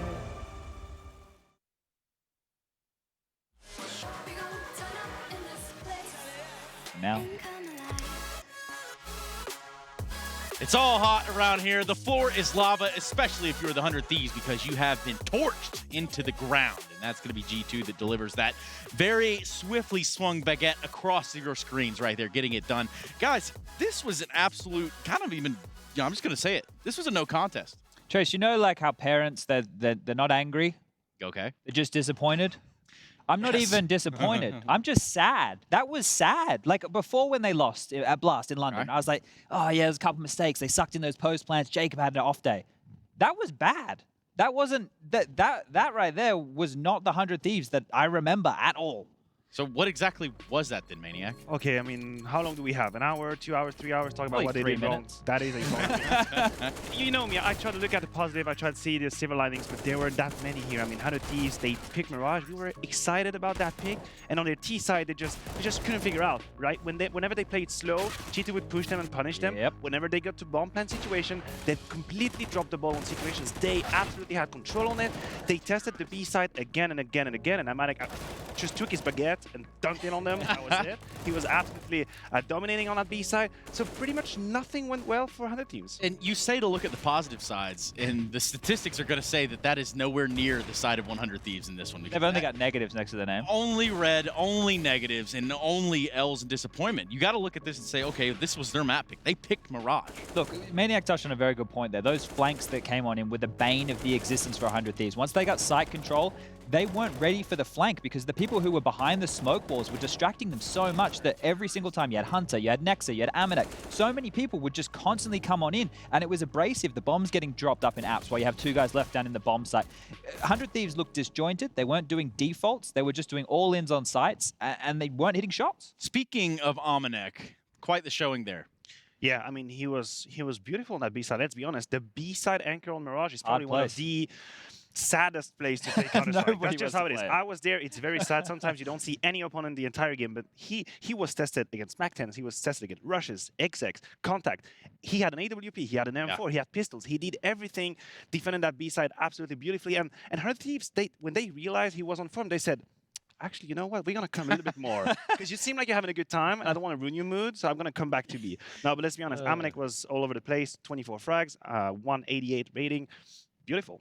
Yeah, he certainly did show up in spades. 119.8 ADR there for Amanek. But speaking of winners, at least there of the first map is going to be the side of G2. We're going to hear from them via Frankie. I'm joined by in-game leader Nexa. And first of all, how did you get ready for 100 Thieves Mirage? We were prepared for them ever since Blast. We expected them to pick Mirage there. You know, they didn't. They went for Vertigo. You know, we beat them on that map as well. And now we were 100% ready for Mirage, and you see how it went. This didn't typically be a map pick for G2 last year. In fact, it used to be a first ban for them. Is it your influence that's changed that? Definitely. It was back in Crazy, mine and Hunter's most favorite map and most played, and definitely the best one for sure. And we just carried the knowledge that we have on the map over to G2, and everyone in the team integrated pretty good into it. And Malek also, like, he understands the map pretty well now, so it's pretty easy for us actually to play it. And how did you almost constantly have control of 100 Thieves game throughout that entire map? I think they were just playing pretty simple CS. It wasn't really much like thinking involved. We had our setups, we trusted them, and we were always well positioned. And, you know, they also made some crucial mistakes. Like I remember the 5v2 they lost when Amanek just killed 3 times the planter who tried to plant Firebox for no reason, you know. But still, even without that round, I think we played a really solid CT side, and we just locked them down. 16-13, when you face 100 Thieves on Dust 2 in London, are you going to switch things up? Not telling anything. Okay, well, head off. Let's see you play Dust 2. Let's see what happens, and let's head back to the desk. Just coming through right now that, yeah, they probably won't be changing anything. They look like they're having way too much fun out there. And why would you change it if it's working? Yeah, well, he said simple Counter-Strike. Maybe the 100 Thieves guys were simpletons the way they're playing that. That round that he referenced there, it's like, yeah, why are they trying to force those situations, right? I think when you look at this game, 100 Thieves didn't show up at all. And their energy with them going into matches is hugely important for this team, right? They have to go in fired up, and they don't look that way at all. No, they don't. And I do hate to cut you off there, Maniac. We do have to go to a break, which does mean that we're going to be going to that second map sooner rather than later. Dust 2 could be the end of the road here for the opener on the side of 100 Thieves. Can G2 bring it to them? That's the question that we're asking ourselves. Perhaps you're asking the same one. We'll be right back after this break. I feel on top of the world. I feel on top of the world right now. I feel on top of the world. I feel on top of the world right now. Savage, you've been distracted. Your best, my average. There's a reason for that's a fact. So they snapping back, mad at the fact.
On Intel Extreme Master Certified PCs, you'll find a gold badge. It means you'll find brilliance inside, that you'll get high-grade components like Intel Core i7 and i9 processors that'll deliver the uncompromised performance you need to game like a pro. Not to mention, every purchase supports the prize pool of Intel Extreme Masters. Intel, unleash your brilliance.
Where the sun doesn't go down, and we will drift away until the day the world stops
arms around us, entwining us.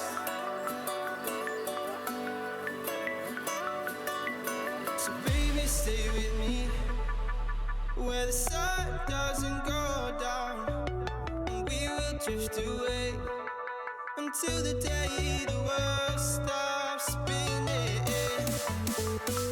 spinning, spinning,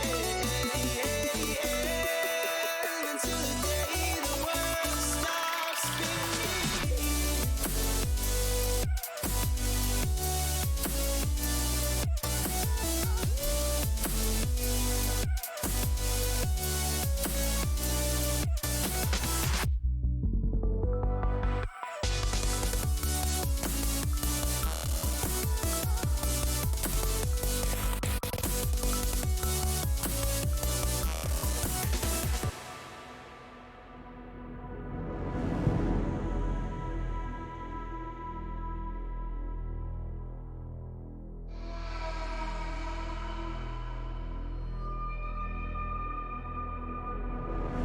I fell apart when I saw you look at me that way.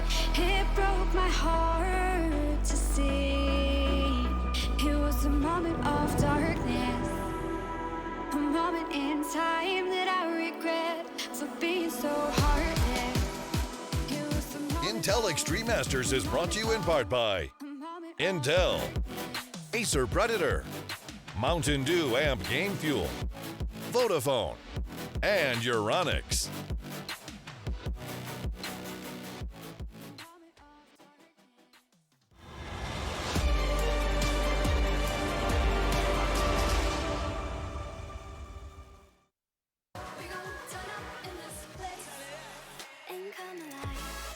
The ESL Pro Tour CSGO Masters Championship does drive on here in Katowice. We're here for the Intel Extreme Masters currently, and right now we're sitting at the final best of 3 of the day. 100 Thieves taking on G2, or something therein, something close to it. Perhaps just as 100 Thieves took that one off, Maniac, perhaps it's time for us to kind of take this one a little bit chill as well. What do you think? Yeah, I'm okay. We can go on the couch. That's okay? Okay, let's do that. Well, I don't know why you're walking so close to me. Boys, work on the spacing. That's worse than the Thieves. What are you doing? That's multi-frag territory right there. That's not bad. I think you are onto something. But for the time being, we're going to take ourselves a little seat here on the sofa, and I'm going to kick it back that way where Chad has something drawn up for us. Yeah, I wanted to split from you guys. I thought that was a little bit weird. But what I want to talk about is something that's also a little bit weird. It's the way that G2 approached their CT side on Dust 2. So we can have a look here at the setup. Amanek and Hunter over towards the B-bomb side. Don't worry about them for now. I want you to focus on this Kenny, Nexa, and Jax trio. So what they're actually doing here in certain rounds, they did this against 100 Thieves, is when they lose short control, they'll have 2 individuals, Jax and Nexa were the ones, and they flank and they come around top mid. This is a good way to negate any cap pushes. This allows Kenny to fall on back to the pit position, and then he can hold the A bomb site from there and hit some very easy shots. This is something that 100 Thieves weren't able to deal with in London, and something that they're going to have to fix here in Katowice, Trace. Does it look well, Chad? I'm just going to be real honest for you. It doesn't look well with all things considered looking at that first map. Chad, if you don't mind joining us here on the I'm coming. We're going to talk a little bit about how this one could possibly be closer. Dust 2 is where we find ourselves, and we do know that this is G2's pick. We know what Kenny S is capable on this map. But for all things considered, did we see any sort of fight out of the 100 Thieves in the first one that leads you to believe we're going to have a fight? Zero, nothing, nada. But why do we have this, though? That's So the problem is, I mean, if you're Azure right now, this has to be one of the most awkward positions as an in-game leader, right? Your team is down in the dumps. Nothing is working. Individually speaking, no one is online. Then you, my dear friend, you have a lot to do, right? This is his time to shine. Not only tactically speaking, this is when he needs to find solutions, but this is also when he needs to give some emotions to his team. You said that he's an emotional player, and they need that energy. They need fuel right now. They looked empty. They looked like depleted. dead fish. That's what they look like. That's They weren't even flopping around. That's how they looked. They're very hard done by there, Trace. Yes, they are finding themselves in dire straits. Right now, guys, is there any fight left in them? Are they going to take us to a third? Unlikely. Very unlikely. Well, we're going to keep our eyes peeled on that. Dust 2 for the time being. We're going to be ready to jump into that. Live on 3 has been signaled. The war drums have been banged on. And we're going to be handing over to Henry G and Machine to take it away from here. Yes, a war, however, Trace, does require 2 enemy forces, and at this point, we're yet to see whether the Thieves are going to be presenting one. Mirage has been swept under the rug. Our desk has covered exactly why G2 looked so damn strong on it. And now we jump into our second map. This is what the one G2 chose to play. Yes, indeed. It really didn't go well for 100 Thieves in that first map. They'll enter the T side on Dust. And it's not the best entrance, but they do make up for it. A trade towards lower B. A nice shot from Liaz does keep them competitive in the round here, but they only have a couple of flashbangs remaining. There are 2 smokes, however, they make their way up towards short. And Chad talked about the reactive play on Dust too. They were very good on that Mirage. We'll see if that works out here. As Nexer and Kenny S, do they consider their options here? Do they want to push at all or hold strong towards Car and the pit? Does look like Kenny will be on the receiving end of not only a flashbang, but 3 bodies crossing, and they have managed to get quite wide. 1 for 1, they'll take that. The Thieves can now get the bomb down. 3 versus 3. JKS, however, somewhat of an independent force. On the other side of the map, we'll be looking to get this timing right. If he can get it right, it's the round 1. Amanek, you can see the paranoia, 2 360s as he's convinced there has to be somewhat of a loose thread outside of that A take. And look at this restraint.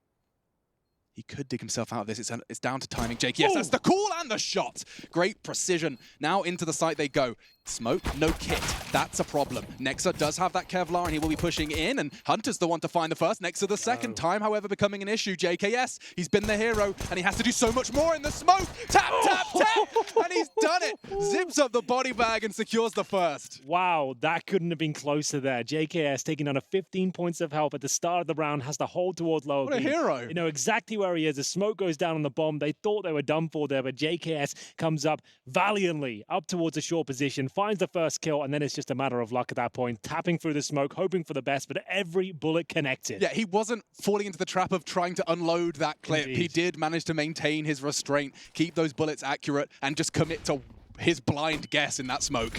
Grab straight through, and already Jacob has drawn blood. Kenny's gone. Jack's forced to think about his choice, because now he's locked in with very low HP and only a sidearm to keep him company. Now Flames as well, warming just a little bit, keeping his hands toasty for a second before sent ice cold by the New Zealand AWPer, this time with a MAC-10. 3 versus 5. 2 bodies already dropped, and so it's just going to be a question of not only completing this round, but doing so neat and tidy. And that Amanek scout still poses a threat. Absolutely does, especially in this position here. Throws a grenade towards the pit position, a very effective one as well. Lands in the pocket of Jacob there. And they've got 5 players in the long position right now. They've got plenty of time to reposition as they make their way towards T-spawn. As are aware of the fact that this team likes to push, they could be in towards that position if possible, but unfortunately for GT, they've held up. Still a 5-on-3. Smoke down towards Xbox, makes it a bit more problematic for Nexus. So does the flashbang. He needs at least 2 kills to have a chance in the round. There's the first, not bad at all. There's the second, it's working out! Let's go, Nexa! My goodness gracious me, he's pulled it off. We said he needs 2, he somehow gets 4. I just squealed like a pig. Satisfaction. He's going to have a go, and he still has a real shot at this one. That's his second of the round. He has to get another 2. Bomb not yet in his grasp, and Amanek will be the one to defend it. There is an arsenal of weapons on the catwalk that they've been able to pick and choose from. But that bomb does look like it should be able to be retrieved completely safely. They've chosen not to contest it. Instead, they've got Nexa not only with the AK, he's hunting the ace. And on the cross, he has to be precise, and Nexa, not only is an in-game leader, but a fragger as well. He does it all, and a kiss, sayonara, as he secures the second immediately, taking back control of their map pick. Yeah, Nexa just steals the round away from 100 Thieves, hand over fist here. This is an unbelievable play with the Desert Eagle. Look at him go, 1 by 1. Another catastrophic failure there for the Australians. They had plenty of those in Mirage. They can't even believe it on the G2 side, Alex. His team just going wild, and you can see this deadpan Nexa, eyes on the crosshair. Wow. That's insane. Well, I've got goosebumps. And it's round 3 of our second map of our final series. Day 1 of IEM Katowice, and it's the first time, of course, part of the ESL Pro Tour. Lots of cogs in this machine, and now the 100 Thieves T side does seem to be setting their sights on a... Actually, they've got a fair share of utility. This won't be dry.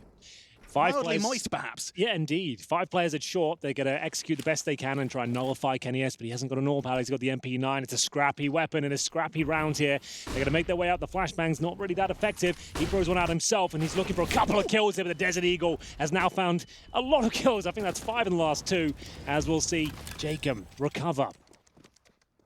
The MP9 at least to get the bomb planted. It's Jax towards long, and this doesn't look good for G2 actually. That would be considering their options. They've got to do a very quick retake here towards short, where there are 3 players residing. Yeah, it's going to be about timing. You see, Azza wants to try and bring that fight early. Hunter actually quite smartly just immediately rips his mousepad down. He wants to try and create the illusion that he's not there. Now aggressing, Nexus nade connects, but it's all good for the Thieves. Double kill, Nexa not again, surely. Just 2, that should be enough. 1 versus 1, Liaz to defend this bomb. Time really becoming a factor for Jax. He can't stick it. Opts to try and draw him away, does have the kit. Liaz just wants to get the info. He gets more than he bargained for, but it's the frag he needs. 2-1. Wow. Okay, back and forth we go. It's 100 Thieves dishing out equal treatment there with the Desert Eagles, managing to get up towards shore and holding strong at the steps position as well in the post plant there. It's all about that opening frag on the A side. If Kenny S gets one, it's probably a very different round here, but here's Liaz closing things out. Ooh, had to snap onto the head there very quickly indeed, but G2 will be back in the force by position themselves. CZs and Deagles, I'm sure Nexa has got himself a pistol, but he's gone for the MP9 instead as Kenny S and Jax make their way towards long. Get any damage off? Certainly did. The Desert Eagle connects once again this time. It's Kenny S wielding it, and they've fallen right back. So they've got an opening frag, and like, well, that will do. There's actually flame damage being inflicted towards Gratisfaction as well. He's taken down a 36. And once again, every player from 100 Thieves towards long. I'd love to see that one again from Grat's POV, because from the minimap it looked like there was a smoke in the long doors. Perhaps it was one of those half Molotov extinguished, half still there, I think and Grat exactly got caught out. Yeah. Sounded about that, as there's a smoke in that position.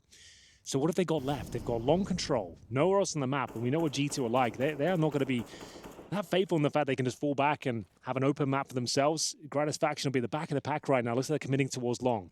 They've already thrown a couple of smokes towards the crossover here, so they're going to have to commit, Alex, and just go for this. Yeah, there isn't too much of a curveball in the G2 side, so it's just going to come down to raw duels. And the weaponry certainly favors 100 Thieves, but good damage inflict there, chipping away. Gratisfaction, he was cut down to 36 earlier, and that does put him in the 1 Deeg territory. Of course, precision puts everyone in the 1 Deeg territory. Nades landing, chipping away, a nade this time onto the noggin of Liaz, puts just 2 remaining. Grat's already low from that Molotov oopsie. Now JKS has caught a bullet, and G2, they're making this one look relatively painless. Just JKS, he's gone, and they equalize. Well, well, well. It will be G2 with a very clean response. They are looking like a well-oiled machine right now, as we'll see them recover AK-47s and M4 as well, and keep 4 players alive there. Excellent work. The grenades especially. This HEs was just so punishing towards the A side. They didn't even see anyone before they'd lost about 300 damage. Yeah, and then you even see full blood drawn. Liaz losing his life eventually, but that was after a relentless barrage of utility landing towards that A site, despite not necessarily having anyone on it. I mean, G2, they played retake with nothing. I mean, just that actual damage wasn't so much utility as it was HEs. Well, 100 Thieves need to work out why they're keeping 5 players along so often and then for such a massive amount of time as well. The fact they've been locked in that position, they can't fall back, they're fully committed, knowing that the CTs could be towards top and middle, it simply won't do, unfortunately, as they'll have to be the ones that take the full eco first. They're going for a B approach, which makes sense. You can see G2 compensating for that. They've actually predicted this quite nicely. 3 players ready and waiting the B side, giving up middle, and the aim of the game is just don't give your frag away. They can plant the bomb, more than likely going to win the round. They shouldn't have much more than a few P250s at the very top end here. It adds over Deagle armor. Once again, 5 players together, heading up towards shore. Kenny S will be defending this time with the M4 instead of the MP9. No HEs or incendiaries to really slow them down, but like I said, planting the bomb they're going to buy up next round, it's not a huge deal. Let them get it down, make sure you keep the round clean. Yeah, and this is kind of what we were having explained to us by Chad, or we can use this as an opportunity to explain it. In situations like this where the control on the bomb had gone down, the reaction that he was displaying was the aggression from Jax and Kenny. They push back around middle. Kenny can then AWP on long. And we'll see if that does show its head throughout this defensive half of G2. For now, though, rather open and shut case. The bomb does go down, but it's cleaning up the Glocks. Nice and easy. Amanek catching 2 towards CT. JKS perhaps trying to find a consolation frag, but Hunter's having absolutely none of it. Yeah, they try to make it a little bit more difficult. The only player without a kit they're defusing, but it's all absolutely fine. Like I said, getting the bomb down there, it's great for 100 Thieves, but not a massive deal for G2. They'll be buying up regardless. They've kept 5 players alive and well. As we enter round number 6 here, it's currently 3-2 in favor of G2, and Dust 2, it's their pick. They're looking good so far. NES, disciplined as ever, making sure that he stays alive, landing shots. People think he's a one-trick pony, but his rifle is very clean. Certainly does seem to be something that he's developed, though, throughout his career. He was, I think that one-trick pony tag was developed as he burst onto the scene with his flamboyant AWPing, but he's certainly refined and grown in that G2 jersey, and certainly the life cycle of G2. I mean, this is a very different-looking team. So now they've lost long control, so what's the reaction here? Are they going to be pushing towards middle? They've actually boosted Kenny S up towards... Sure, I thought they did. He's actually in CT spawn. Looks like a boost was coming through. So they've just decided to fall back, allow them to have long. This is normally where you'll see them push towards upper B. You can see Nexus there, being inquisitive towards middle. He's actually got full control. Once again, Alex, look, 5 players from 100 Thieves, meaning they are committed towards long now. They have no idea what's going on elsewhere on the map. They want to fall back. Nex is going to get at least a kill. This does feel very reminiscent of Mirage, a similar circumstances of very early into the round having one idea and one idea only. Yeah, this is a real tough spot now. Your only options are, at this point, you either smoke CT spawn and crossover together or double smoke the crossover and flash at this point. But you can see G2 are so ready for this. They've sent Amanek back towards B. He's alone on that side of the map. They've got 4 towards A. 100 Thieves cannot fall back. They have to commit to this. And there's 4 members of G2 chomping at the bit to start this party. And Jax, he's got the party popper. That's the first, and looking for the second. Immediately traded. They need more than that, though, but with back turn, Liaz goes down. JKS with a double. He needs another, though, and he finds it. A triple into the site just to keep it competitive. Bomb loose. They can't retrieve it. The flash enables them to do so. Aggression again. JKS, he's on for the ace. He's done everything his team needed, and then some. Bomb going down, but so does their health. That nade was ridiculous, and Amanek's not done. Their eye drawn. Does Grad not hear him? He must have heard the step. Grad indicates he might just present himself and already the first and the second! Amanek is a beast! Nades, AKs, UMPs, I don't care, he'll do it bare-fisted. He's got another round on the board for G2. He made so many audible cues there towards the A ramp. It looked like he knew he was done for there, so he's just trying to bait one of them out of position, but Gratisfaction didn't look like he was even looking in that direction. He jumps up and offers himself as the final frag there. The first one, fair play, but the second, it's questionable as to how he didn't hear him there, but still, it's Amanek with another show-stopping performance here in round number 6 with JKS on for the ace, as he mentioned. Finally, one of the stars showing up for 100 Thieves, and he's sent packing in the interaction here of the 2 versus 1. That was the kill. That should be the round. That's it. That's the kill there. But Amanek, they heard him. There were footsteps. We were on his POV.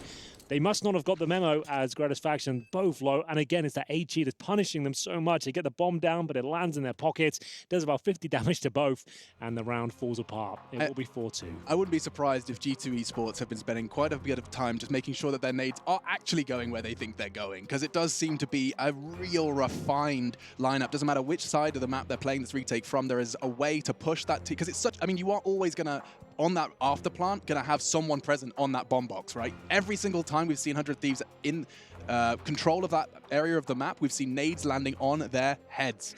And no difference in the round prior from Amanek. They've got to address this whole long situation as well. I don't like it. The long control aspect is great, but keeping 5 players there, like for 3 rounds now, and sending all 5 up, you can see how telegraphed that was. Like it's crazy. As they'll go for a B-side approach here, but G2, after the technical or the tactical time, I should say, they're like, well, they're going to adjust. They'll probably try a different approach here. They have a new B bomb site. That's just been opened up, those skyboxes. Maybe they'll explore their opportunities towards that side of the map here. Will be a B split, but looks things, an initial Molotov to flush out anyone close range, but the CT setup is brutal here. 3 inside the side. Next, they're patrolling towards middle from the double doors. There's a Molotov towards the opening just to flush anyone else out, but no one there. And once again, no presence towards A at all. So we'll see whether this ruffles the feathers of G2 at all. There is a chance. Certainly is, and in they go. The first looking good for the CT side. Nexa and Hunter, finally, one goes down, but the round is over. Kenny with a collat to finish, I think. Yeah, from CT spawn, over the smoke. Shabby. You could see his face was just kind of a little baffled, a little surprised to see the round end on the pull of his trigger. But it's 5-2 on our second map of this series, and already the first flew by. Need I remind you, a 16-3 scoreline. In fact, I got to catch a glimpse of Hunter actually predicting it on the HLTV Instagram stories. He said, told you, 16-3. That's how confident they were coming into this one. Goodness gracious. Well, round 8, another difficult buy for 100 Thieves here. The Galil out for JKS. The shots he's hitting, he probably wanted one of these AKs. It's as though it goes with the Krieg. Currently sat on 2 and 7. It's slow, Henry, and that's not all stacked up. A default this time from 100 Thieves. Let's see whether they can make this one work. Very standard setup from G2 as well. Amanek and Hunter back in that B-bomb side next up. In his transition position towards CD spawn /A. Interesting. Can we look at that B setup again, just for a second? This is something similar to what Astralis were doing on Inferno. They're like their pool setup where they had like glaive and zip, like crouch, one stand. It's very, very retro. Very like the Musketeers, the Redcoats. Well, in terms of control now, 100 Thieves again. Found a good amount of it. They've got short under their remit right now. They still have the majority of their utility, at least in terms of smokes. But what's the call here? You can see towards long. Jax is tucked in towards those long doors. Kenny S, with his presence towards the corner as well, it's going to be difficult to flush this setup out, and they're actually going towards that side of the map as well. Jacob and JKS on the side towards short. And this incendiary is just perfect, isn't it? With 35 seconds as well, you just drop that on them and the bombs there. They're going to have a rough round. Yeah, that couldn't get any worse. In fact, you know what? I've spoken too soon, because the chances are Kenny gets one, your attention's drawn, and Jax can swing. They're looking for Kenny, and now Jax can get the first, Kenny for the second, and now with just 20 seconds left, 100 Thieves are left reeling. What can you do in short when the bomb is in long? They have to shut him down, and Kenny, he does have his attention drawn, and now the frag, such a crucial frag from Azza. Does he have the time? Knife out, no chance. Nexus still on the site and does get the frag, but no time. That will be another for G2. Azza, despite his best efforts, he really did manage to make it a chance after the fumble. And a fantastic Molotov from Kenny. That round looks a whole lot different if they get an extra 7 seconds at the start of that take. Well, there we have it. It's a slow approach from 100 Thieves, but it comes back to bite them in the arse, unfortunately, running out of time there towards the end. A very viable round for them towards the end of it, as they left in the 1 versus 1, but as you mentioned, just no time on the clock there. Great work, and they were almost rumbled there towards long as well. Just as Kenny pulls out the flashbang to investigate that long position, that's when they committed. So they got a chance there, but an equal trade there from Jax. Kenny S managing to hold them off. We'll get into another Deagle round here for the Australians. It's going to be 6-2 overall. Round 9, and in terms of their setup, they've got 3 smokes, a few flashbangs, 2 players of our armor, 2 players of our anything at all, to be honest with you. Azza and Gratisfaction limp into the round with just Glocks. And we'll see whether Gratifaction's position can actually do anything for them here. They've confirmed that at least middle's clear. No one's spotting it. Got it towards short again, but next up, we're sitting on the A round, but he's still got a full array of utility, Alex. That's the incendiary, the smoke, the flashbang. He's going to hold them off as long as he possibly can here. And it seems like G2 have got the cavalry exactly where they needed to be. They're reading them so well right now. Yeah, Kenny's there as soon as they arrive. And now the Molotov does too. It will perhaps be the run boost hero, or perhaps just a boost over the smoke. A chance to take the head off Nexa, but no haircuts today. Nexa's growing his hair out. 16-5, the man's on a mission. The shining fragging presence so far from 100 Thieves has been JKS. Let's not forget that quad kill that they didn't manage to convert. Yeah, they're just really struggling with this whole, like, we'll all just stick together and see what we can do. It's fine on this sort of round, but I've seen so many on Dust 2 at this point. Doesn't suggest they're going to be doing a whole lot with this T side as they meet their logical conclusion here. It's Nexa just to gun them all down. A consolation frag there for JKS. Can he do anything more with it? Time will tell. He has got the bomb on his back. A plant would be welcome to this point. There's a maximum loss bonus here.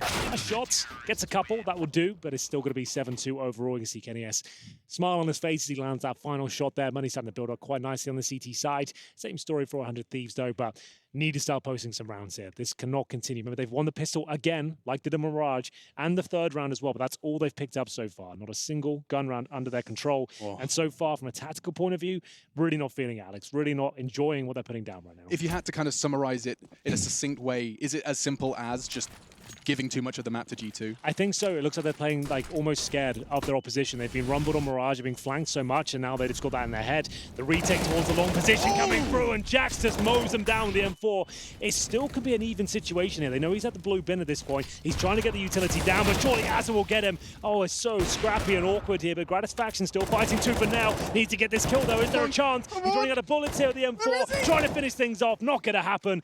The opportunity slams shut, and now it's down to JKS, who does a little bit of damage, but that's about it. Impressive scenes from G2. They are in the perfect setup every single time for whatever 100 Thieves throw at them.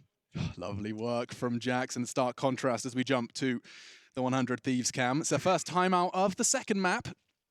Their opponent's pick, but as we've already been highlighting, and I don't think it needs to be repeated, it's not going swimmingly. The only shining light, and just to reiterate and to back it up with some numbers, is JKS. He's on 12, but the next highest is 6 from Azza. And that's when Azza is, towards the top of the scoreboard, perhaps not in this context, it's never a good sign. You've got Liaz, Gratisfaction, Jacob, and JKS around him.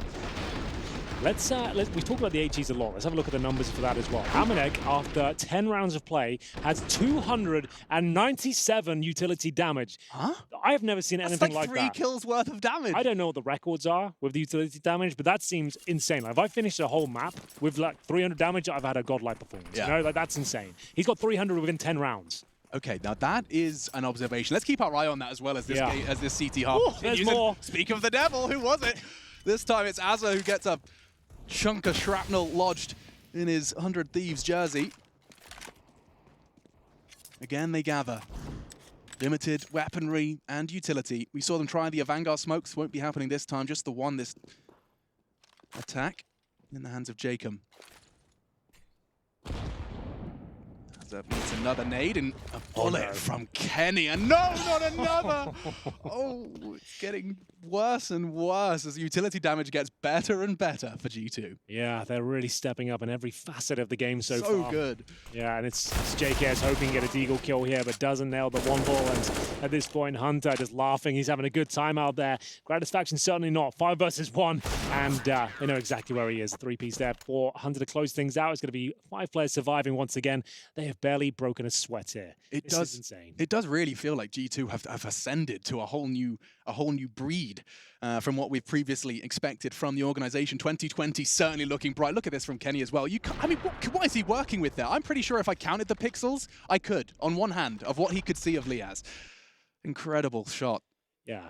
Just to talk on that utility point again, just the average damage per player on most maps are like 5 per round, right? He's averaging 30 at this point. That's a great way to contextualize it. So there you go. And Gratisfaction finally, okay, an opening pick. This is the problem now. When you do have these really successful halves, you can get carried away. A pick from CT side towards T-Spawn, it doesn't normally work out, but he's feeling it. He wants to really put his foot on the throat of 100 Thieves there and hit the response. Pushing towards upper B. We haven't seen much of this reactive play so far, but the bomb goes down. Not like this. Solo with the bomb. It was supposed to be a bit of a pocket strat, and now full control for G2, and they look to contest it. They actually want to fight this. Unfortunately for them, though, full blind, low HP, and they stand their ground. Hunter's going to clean up! Oh, no! Oh, bad to worse! I love it. This is amazing from G2. Phenomenal shots! How do they get that? Hunter had like 20 HP. He hits the double. They have Amanek first to take the contact. They know he's going to be a little healthier, perhaps last a little longer. I'd love to see that again. They're both posturing. This is Gratisfaction's damage. Okay, so it's towards long, not T-Spawn. Okay, nice. So that's a quick opening. Full blind, no less. Oh, didn't he? You barely saw them. A shoulder of Liaz finds the head. Does Jax need any more room for his keyboard? Jesus Christ. We're off. Round 13. Boys. And nothing else is working. Rush B on round 13. Rather appropriate because the nade damage has done half the work, and it seems like Hunter's going to do the rest. Triple kill, quad kill, and not quite the ace because Justin Savage living up to his surname. Now with 2 to find, he has been so good for the 100 Thieves, and I'm saying that, of course, with a wry smile on my face. Just 2 rounds posted, but even some of his best performances this map haven't always netted the rounds. To fake it out. So this is very good from G2. You can notice that they're not taking bait or running towards a bomb site here. They're trying to group up together. They can even let him go towards A. That's fine. They still have an advantage here. With JKS not planting and still firing off shots, they can make a pretty safe bet that he's still towards B here. JKS waiting for an opportunity. He keeps going for the fake plan. But like I said, them together, even if he does nail a great shot, it's not going to matter. Really well played from G2. They haven't made really any mistakes in this series so far. It's been fantastic. And that's not something I hear Henry G say to me often in the commentary. I was trying to think back, have there been any blunders? But to be fair, like 100 Thieves have made their fair share of mistakes, but this is another level of G2. Like they keep getting better every tournament we see them at. Yeah, this was so neat and tidy as well. Before they even got out of the site, half of them were working with 60 HP. JKS did wonderful to even give them a chance into the site. Again, just if you're arriving on the stream just now, 100 Thieves have won the pistol in the 3rd round. That is it. Not a single gun run under their control at all. 3 towards B this time. Gratisfaction, 5 kills to his name. He's had a couple of openers, though. Another HE that inflicts damage at the start, gives up their position as well. The incendiary on the right. Gratisfaction. He has to cross. He has to. You're right, and he goes down. This is a nightmare. Oh, and it could go even worse. Yeah, no. It's 2. And Jacob sweating on the brow with just 2 HP to his name. He's still got a full set of util. He's going to want to try and get that out before he falls, give his team the best shot they have. Bomb in his grasp as well. He is the president, and they need to protect him. Azza and Liaz nowhere near him for now, but things will slow down. Only for a moment. Kenny looking to aggress on the doors. He may very well catch the barrel of Azza. He hits Liaz on the descent. Nexa quick onto Azza as well, and now Jacob called him the president. Well, with just 2 HP and an AWP, 4 to find. I'm not quite sure he can protect himself. Good luck, Jacob. Yeah, GLHF. That's all I'm going to say at this point. They've tried every. This is very similar to Mirage. Like, they've tried every strategy they have available to them. No one's really turning up. This time, at least, they have JKS, but it hasn't equated to a round victory at all. He's got himself down to some really key situations, a couple of 1v1s, but hasn't been able to convert them. He's got, what, 15 kills to his name right now? 15 and 13. The closest on his team right now is Azo, who's at the bottom of the scoreboard. Funnily enough, is 7 and 14. Everyone else is at 5-5. Leo's at 4 and 13. One of the stars of this team. I haven't really said his name this series at all. I could have. I think he got killed by Kenny and said his name. But no, jokes aside, it is more of a praise towards G2 than anything else. 100 Thieves, they've pulled every page out of the playbook, and now I think they're just working on a blank page, getting the Byro out mid-round. Yo, his utility damage is now 378. Amanek there is. Before the first half's even completed, 378 utility damage. That is remarkable. Someone needs to start crunching the numbers. This is like, this got to be on for some sort of record. There is no doubt, especially considering we're not even halfway through this map. Jacob does find a way in for 100 Thieves. One of the 2 AKs in play for his squad, and he's had to take a bit of initiative and a bit of an aggressive push. That's going to give them a way in. The A site is completely barren. Nexa and Jax, this is what Chad was talking about, will recede into the pit, but with Kenny gone, there is no AWP for that cross. Instead, it's Amanek and Hunter that make their way across towards CT. So this will be more of a retake setup here from the G2 forces. They're aware the short's gone through, but yes, HEs are still available. Admittedly, not a ton of them. There's just one more remaining. 2, actually, with Nexa there. So here they come. They're trying to avoid the best they can to get that bomb down first. But now they've got no utility on the T side. The headshot's starting to be delivered here. Hunter, such a beast at his A-round position. You can see he knows exactly what's going on, waiting for the flashbangs from his teammates here. Doesn't miss a beat. This guy has played such an astonishing half on Dust 2 here. It's a foregone conclusion. The round is done. So is the half. 13-2 as G2 look absolutely unstoppable at this point. What a performance so far. Surely it's all said and done. We'll have to take a quick break to see whether they can close this one out in the second half.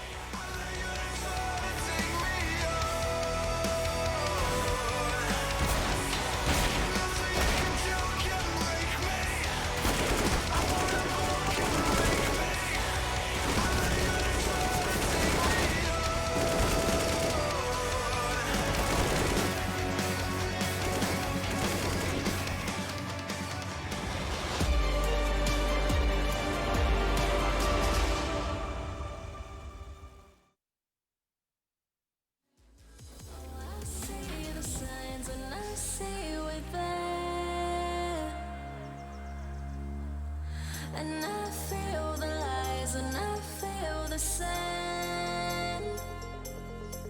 Forever hold, no matter if we cast away a fire in the dark. I know that you won't be waiting again.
Someone find me a fork and stick it in this game because it's done. G2 Esports 13, 100 Thieves 2. 16-3 on the first map. Mirage and Dust 2 seems to be an all too familiar story as 100 Thieves once again struggle to get going on their T side. Locked in and aggressed upon. I'm Machine, I'm joined by Henry G.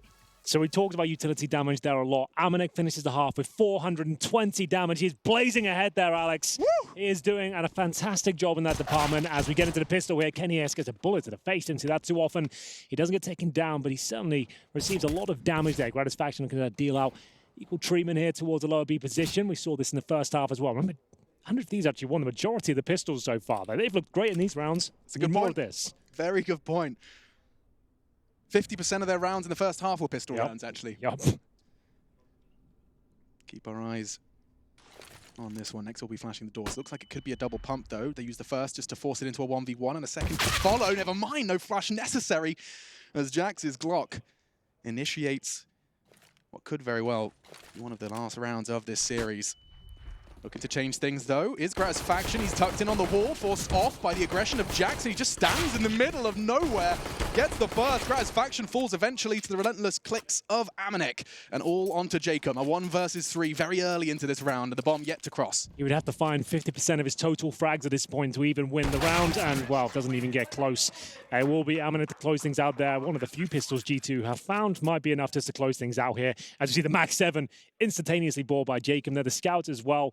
And two very disappointing maps here from 100 Thieves so far. Remember, this is the opening game of Group B, right? So they're not out of the tournament. We have best of threes throughout this point. But still, not a good way to kick off the tournament, for sure. No, but I will start theory crafting that G2 Mousesports game, should it happen tomorrow, would be ridiculous. That's true. That's the next round, isn't it? That's winner of this will meet Mousesports. And they've got a bit of a rivalry building up. They've played a lot as well. That's great. And most notably, I suppose, at Summit in 2019, where they lost to the coach playing and a stand-in, so they probably want a bit of revenge there. There's definitely something there. I seem to remember Carrigan saying goodbye to us mid-game. Yeah. That's such a funny fact that actually went down. Oh he was like watching it on the plane saying, wait, what? They won the tournament. We won? He's never won a tournament not at the event before, but he did. Anyway, into round 17. Yet to see any early damage inflicted towards the Thieves. A 3-2 split of their resources. So, Desert Eagles. 1 Scouts and a Mag 7. Not the most compelling setup, I'll say that much, but teams have done a lot more with a lot less in the past. As awaits towards short. Gratisfaction just beneath him as well, like directly. There we go. We can see whether this works out for them. They're hoping to get a scout tag and then a deagle hit the body shot, but doesn't really work out for them. That's full control towards short for G2 at this point. They had a right in opening pick there, 100 Thieves, that is. What's left on the French side? We have got 3 smokes, make it 4. Mac 10s is going to be thrown in with a few smokes behind them. That looks pretty good to me. This could be those Mac 10s bounding towards you, and then you've got Jax with an AK to come clean up what remains. Azza, just the scout, has to find more than 1 tag, perhaps even the frag. Hunter's low, down to 8, but Amanek emerges out of the smoke, a gap he manufactured, and now he's got not only the double, but he can just slither away and celebrate as the 15th will be secured by his comrades. 2 hiding, keeping hold of what little they brought into the round. It's a Mag 7 and a Deagle, respectively. The double J's. And speaking of Jays, is he still on 420? He is still on 420. Amanek, he's slowed down a little bit here, but Jacob starting to wake up maybe a little bit too late at this point, I'm afraid. There's the shotgun towards lower B, and he'll get himself $900 extra for that kill, but at this point, it's serious point, Alex. So he's supposedly been casting this game for about 20 minutes. Imagine if this was the new record, though. Just thug life, gamer moments. The new utility damage record could very well be. I feel like we're only starting to take notice to that sort of utility damage stat in the last couple of years. Like Astralis really kind of showed the way on Inferno, how to use the HEs on the CT side. Now you can see it becoming a massive part of the game at this point. It's really interesting to see how pivotal the HEs can be, and that kind of says it all. Kassad not having a good time today. They have not turned up in really any department of Counter-Strike. The strategies have looked off. The individuals are not really there. No one with big numbers. JKS is still on 15 and 15. We've got Liaz, a name who really had his swan song in 2019, looked fantastic for the squad. He's on 5 and 16, one of the star players for sure. So that typical question of, is this G2 playing incredibly well or 100 Thieves underperforming? The answer this time is both. Unfortunately, both. Yeah, it looks really bad. It's not as bad as it quite seems, I suppose. 100 Thieves haven't. They can. This is not the team we're used to. This is a really off day for them, and G2 are peaking, which is great for them. But 100 Thieves aren't doing themselves any favors from a tactical point of view, that's for sure. And we'll see whether they can hold on. It's the same thing we said on Mirage, right? He said we need 12 rounds in a row. Now they need 13. Just take us to overtime. It's even worse than Mirage. I didn't think that was possible. I'm not sure G2 did either. Impressing themselves. Last chance saloon then for 100 Thieves. At this point, it feels like a formality. Yeah, certainly. And Jax, he's got his formal attire on. Bow tie and all, penguin suit. Have you ever worn a tuxedo? Could you imagine me in a tuxedo? No, that's why I asked. Yeah, prom. I think that's the only time I've worn one as well. Yeah. Didn't have a date, of course, but No, I think I actually got still dumped. went. I got dumped at prom. Did So, you? yeah, that's pretty sick. That's interesting. We should dive into that in the podcast sometime. Yeah. Yeah, maybe we should. You got dumped at the prom. Sophie, shout out to you. 40 seconds, let's get this party started. It does actually seem that with this boost over the smoke, I thought we were going to get a run boost without Mac 10, but instead, it does just seem like it's all bells and whistles. They pulled a CT to react, and now they dive through middle. It's so well coordinated. There's only one man on B now. Just the steps, the smoke was enough. And now not only a Molotov, but a smoke, and then players charging through the smoke is JKS. He does manage to get one. That's actually superb, considering the time on the clock. There's 13 seconds. If they don't start that plant now, they could be contested by that Tons player. Who is it? Oh, he's got a Mag 7. Yeah, not the best weapon defense for fully equipped G2 players. It looks like all will be said and done at this point. We've got shotguns for Masters and a scout. That player's going down to Gratifaction. It leaves with just Jacob here. I'm sorry, this game hasn't delivered. This series hasn't been the best, but you've got to respect what G2 are doing right now. What a great performance that was, Alex. Yeah, and you know what? I disagree. It delivers in a different way, though. We get to see the nades from not only just Amanek, but G2 as a whole. Kenny in form. Nexa playing fantastically, and a 16-3, 16-2 series. That is G2 making quite the statement, and now I'm sure Mouse Sports quaking in their boots just a little bit. Absolutely. That sets things up so nicely for that next game. That happens on Wednesday, by the way. That wouldn't be tomorrow. That would be happening on Wednesday, but still, that's going to be such a fantastic matchup. Like we mentioned, there's a bit of a rivalry building up, but we had some great moments there. It certainly delivered in terms of individuals on the G2 side. Nexa turning into one of my favorite players, alongside Hunter as well. What a brilliant show that was, as we'll see it go 2-0 in favor of G2. That was the final map of the day. We will throw to a break and be back with our lovely analysts very shortly indeed. We'll see you there.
15 maps that G2 have played in 2020, you guys have lost just 3 of them. What happened to the G2 of 2019 that couldn't close matches out? I don't know. It was a new team 2019. We barely had practice and preparation time, which we had after the player break. So it was really good for us. I don't know. I think overall we are a pretty confident team. We've been winning a tournament at the end of 2019. We are in a good shape right now. So everything is pretty good for us. So we're just taking the best out of it. Is there any situation that can't be solved by a nade? By what? By a nade. You were chucking them everywhere. Well, I don't know. You know, like it's nades are important. So we also try to take the best out of it. But yeah, I think every situation can be fixed by nades because nade is definitely one of the most important components of CSGO. Is that something though that you've been particularly focused on? Because especially Amanak was looking on point. Yeah, obviously it's important that we have like combo for nades, where to put them, at what timing, that kind of things. It was important, and we definitely have some areas where we make like more GG damages than the others. I don't think I need to remind you of what happened last time you faced mousesports in a best of 3. How are you going to make sure it goes differently tomorrow?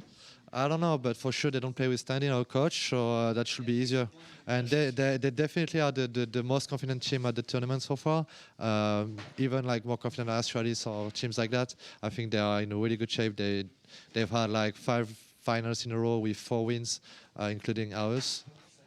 But yeah, they're definitely the most confident team out there. That's going to be probably the hardest opponent to face. Well, you seem pretty confident yourselves right now. Thank you so much, Kenny. I need to come over to Coach Malik because I loved your celebration when Nexa got that ace. Can you just do that for me again? I don't even know. Yeah, that's a little bit of spirit fingers to round up the day here in the player booth at the group stage of IEM Katowice. But let's head back to the desk to close this one out.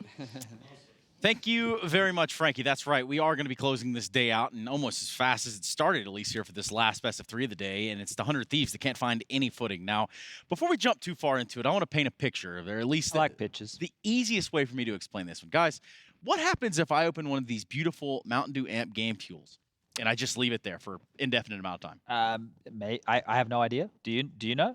I do know. It goes flat. And that's exactly what the 100 Thieves gave us. Okay, I like that. I like that. There was a bit of crowbarring there, but I do like it. Now, after that next round, which is unfolding right before your eyes, I then went and packed up my bag. I knew that the game was over after that next round because it looked like the team when I was playing. Like, look, G2 played fantastically well. Yes. But, like, that was just... Look, people are waking up in Australia right now. It's probably 4 a.m. to watch them play. And they've only put, what was it, 5 rounds? 5 rounds. 5 rounds Yeah. over 2 maps of Counter-Strike. There's people at home right now who woke up. They have to go to work tomorrow. They have to go to school. Well, I guess the good news is they're going to get a few extra minutes of sleep. They go back to bed. Because they can watch the game on their way to work because it was a very quick game. You know, if you take the bus, 10-minute bus is enough. 10 minutes is good enough to watch that. So let's talk about where this leaves G2. Obviously, we've kind of harped on the 100 Thieves. Now, that's kind of ran its course. But with G2, is this a team that we can see making a real long run here within Katowice? Well, you know, I'm actually annoyed at 100 Thieves. Like, I wouldn't mind if they lost, but like they put up a fight, because then that would give me the argument to say, well, this G2 is very impressive. But because 100 Thieves looked so deflated, what do we make from G2? I still have to say that G2 is very impressive. It's very nice to see. We see the numbers here. Hunter, Amanek over 100 ADR. But I feel like there was no opposition. Yeah, How you're do right. We value that? There's no opposition on the graphics. So maybe, you know, production with us right here, Maniac. With there was no one. That's actually accurate. Exactly, right? There's no pictures. But I get that sentiment, but I want to make sure that we push home. This wasn't just 100 Thieves didn't just roll over and you know, not put up a fight. They did try and play the game of Counter-Strike. G2 were just doing everything right. So when you have a perfect day of CS, which it seems like everything was going in their way, and the other team is underperforming as much as what they were, this is why you have blowouts like this. So I want to give props to G2, props to Malik, because they've put in a lot of hard yards here. They have won 10 series straight since the Championship Cup in Malta. So since then, they haven't lost a single series. They are undefeated. They've lost 4 maps out of 23. But otherwise, they're riding so much confidence right now. It's insane. And perhaps they can continue to ride that one right now as we take a look at these brackets and where that maybe even nets G2. When we start to look at B group, that's what we're going to take a look at. But for now, Astralis, Vitality, Na'Vi, Fnatic. Has this group shaped up thus far how we thought it would? Oh, I'm just looking at this Na'Vi Fnatic, and it's coming. I just feel it coming. You know, that game could be absolutely insane. I mean, Fnatic.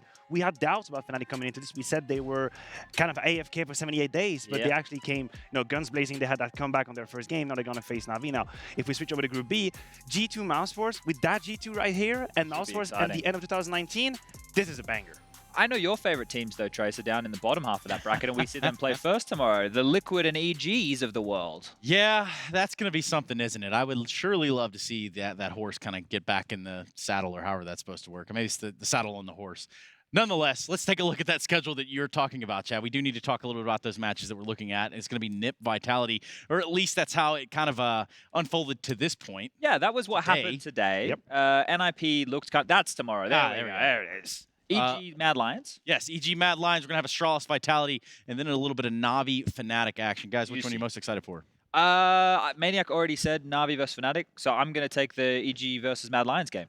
I think that one could be a bit of a banger. Hunden coming in here, his first big event since 2014. Going to have a lot of prep work done, a lot of strats done.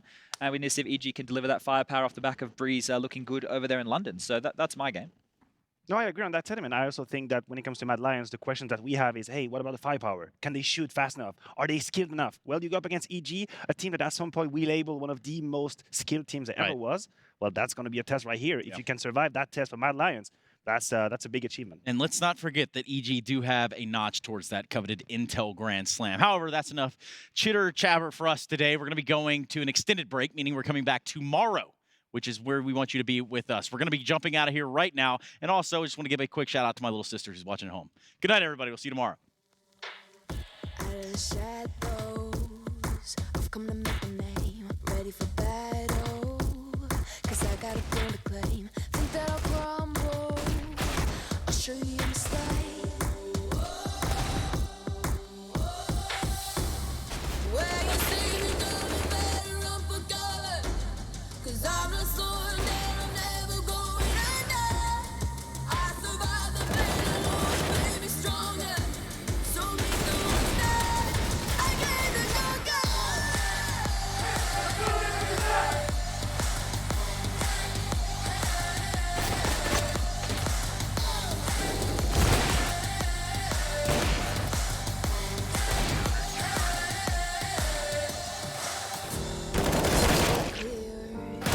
I'll still be on my feet, forget all of my fears. 'Cause I know my destiny. I feel a champion waking inside of me.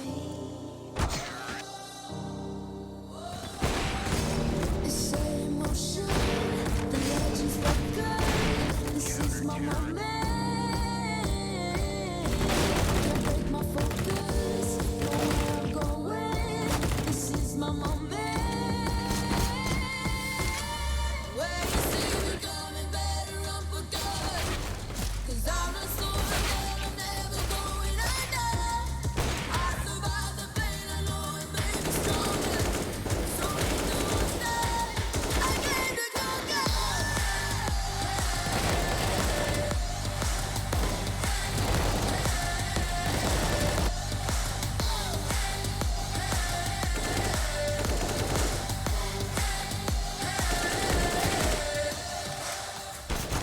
When you see me coming, better run for cover.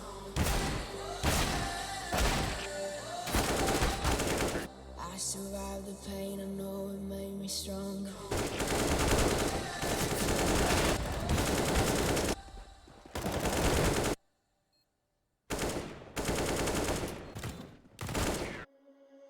Under peach yellow skies, dreaming big and aiming high. Name the clouds passing by, wishing we run away. All we need is our passports, baby.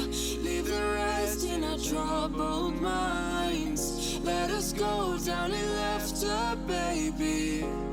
Trying to figure out what we're after. We're never heading back until we're older. We couldn't care no more, not any longer. Under peach yellow skies, we keep on searching, but we will never know what we're after.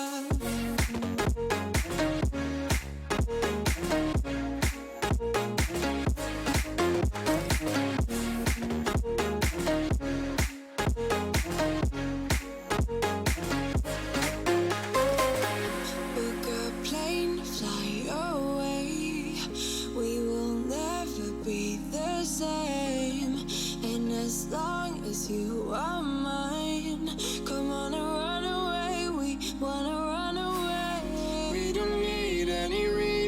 us, baby. Leave it all for the faded hearts. I don't mind if they call us crazy, 'cause they don't understand what we're after. We're never heading back until we're older. We couldn't care no more, not any longer. Under peach yellow skies, we keep on searching, but we will never know what we're after.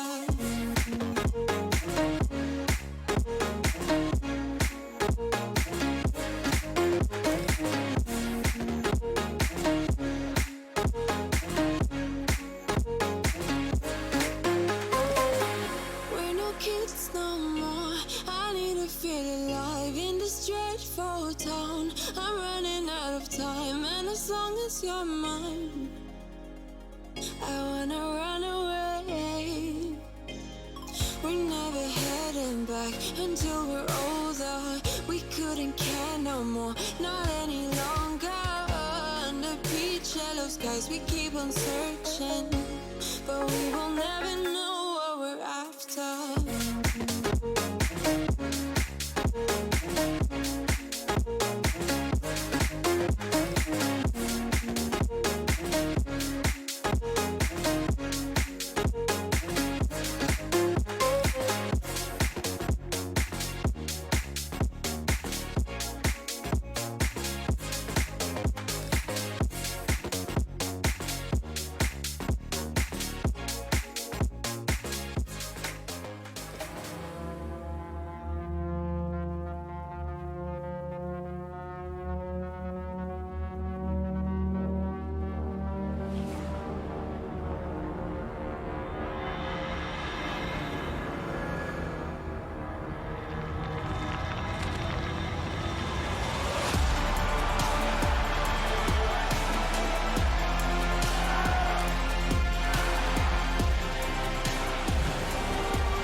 This is your chance to rise, a chance to prove yourself to the world. Because when passion leads the dream, this is not just a game anymore.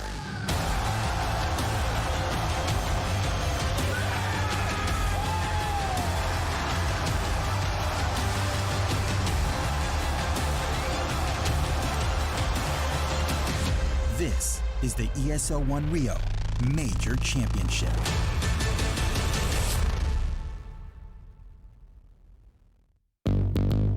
What's your style?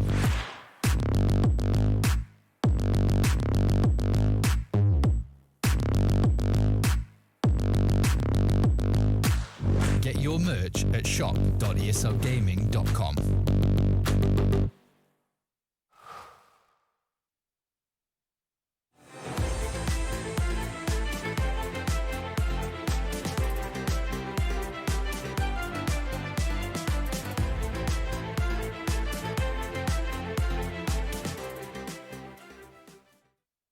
To be brilliant is to defy convention and challenge expectations. So Intel will bring the processing power for when it's time to go brilliant.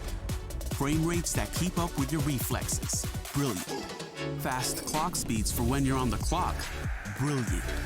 It's what we do at Intel, powering you to master your potential. Will you rise? Intel. Unleash your brilliance.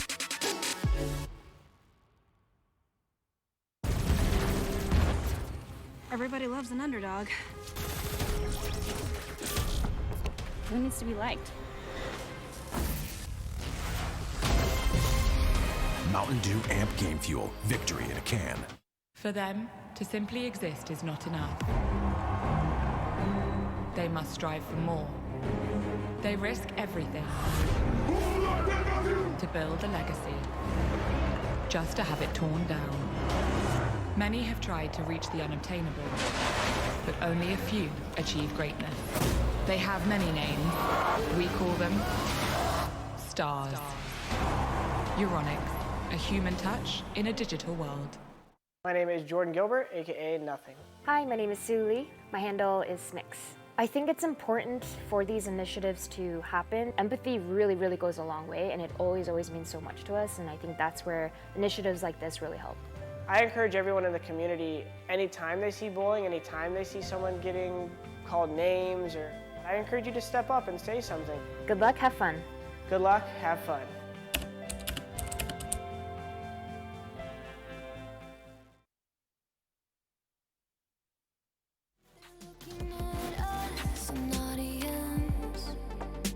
Keep telling us what we can do, but here we are, showing them, making them wish they were you. We've heard the most when it comes to this, yeah, every shade of blue, but don't even care what they all say. They think we're out of control, yeah, truth be told, we know it, it's just the way we live, we own it. Can't stop, we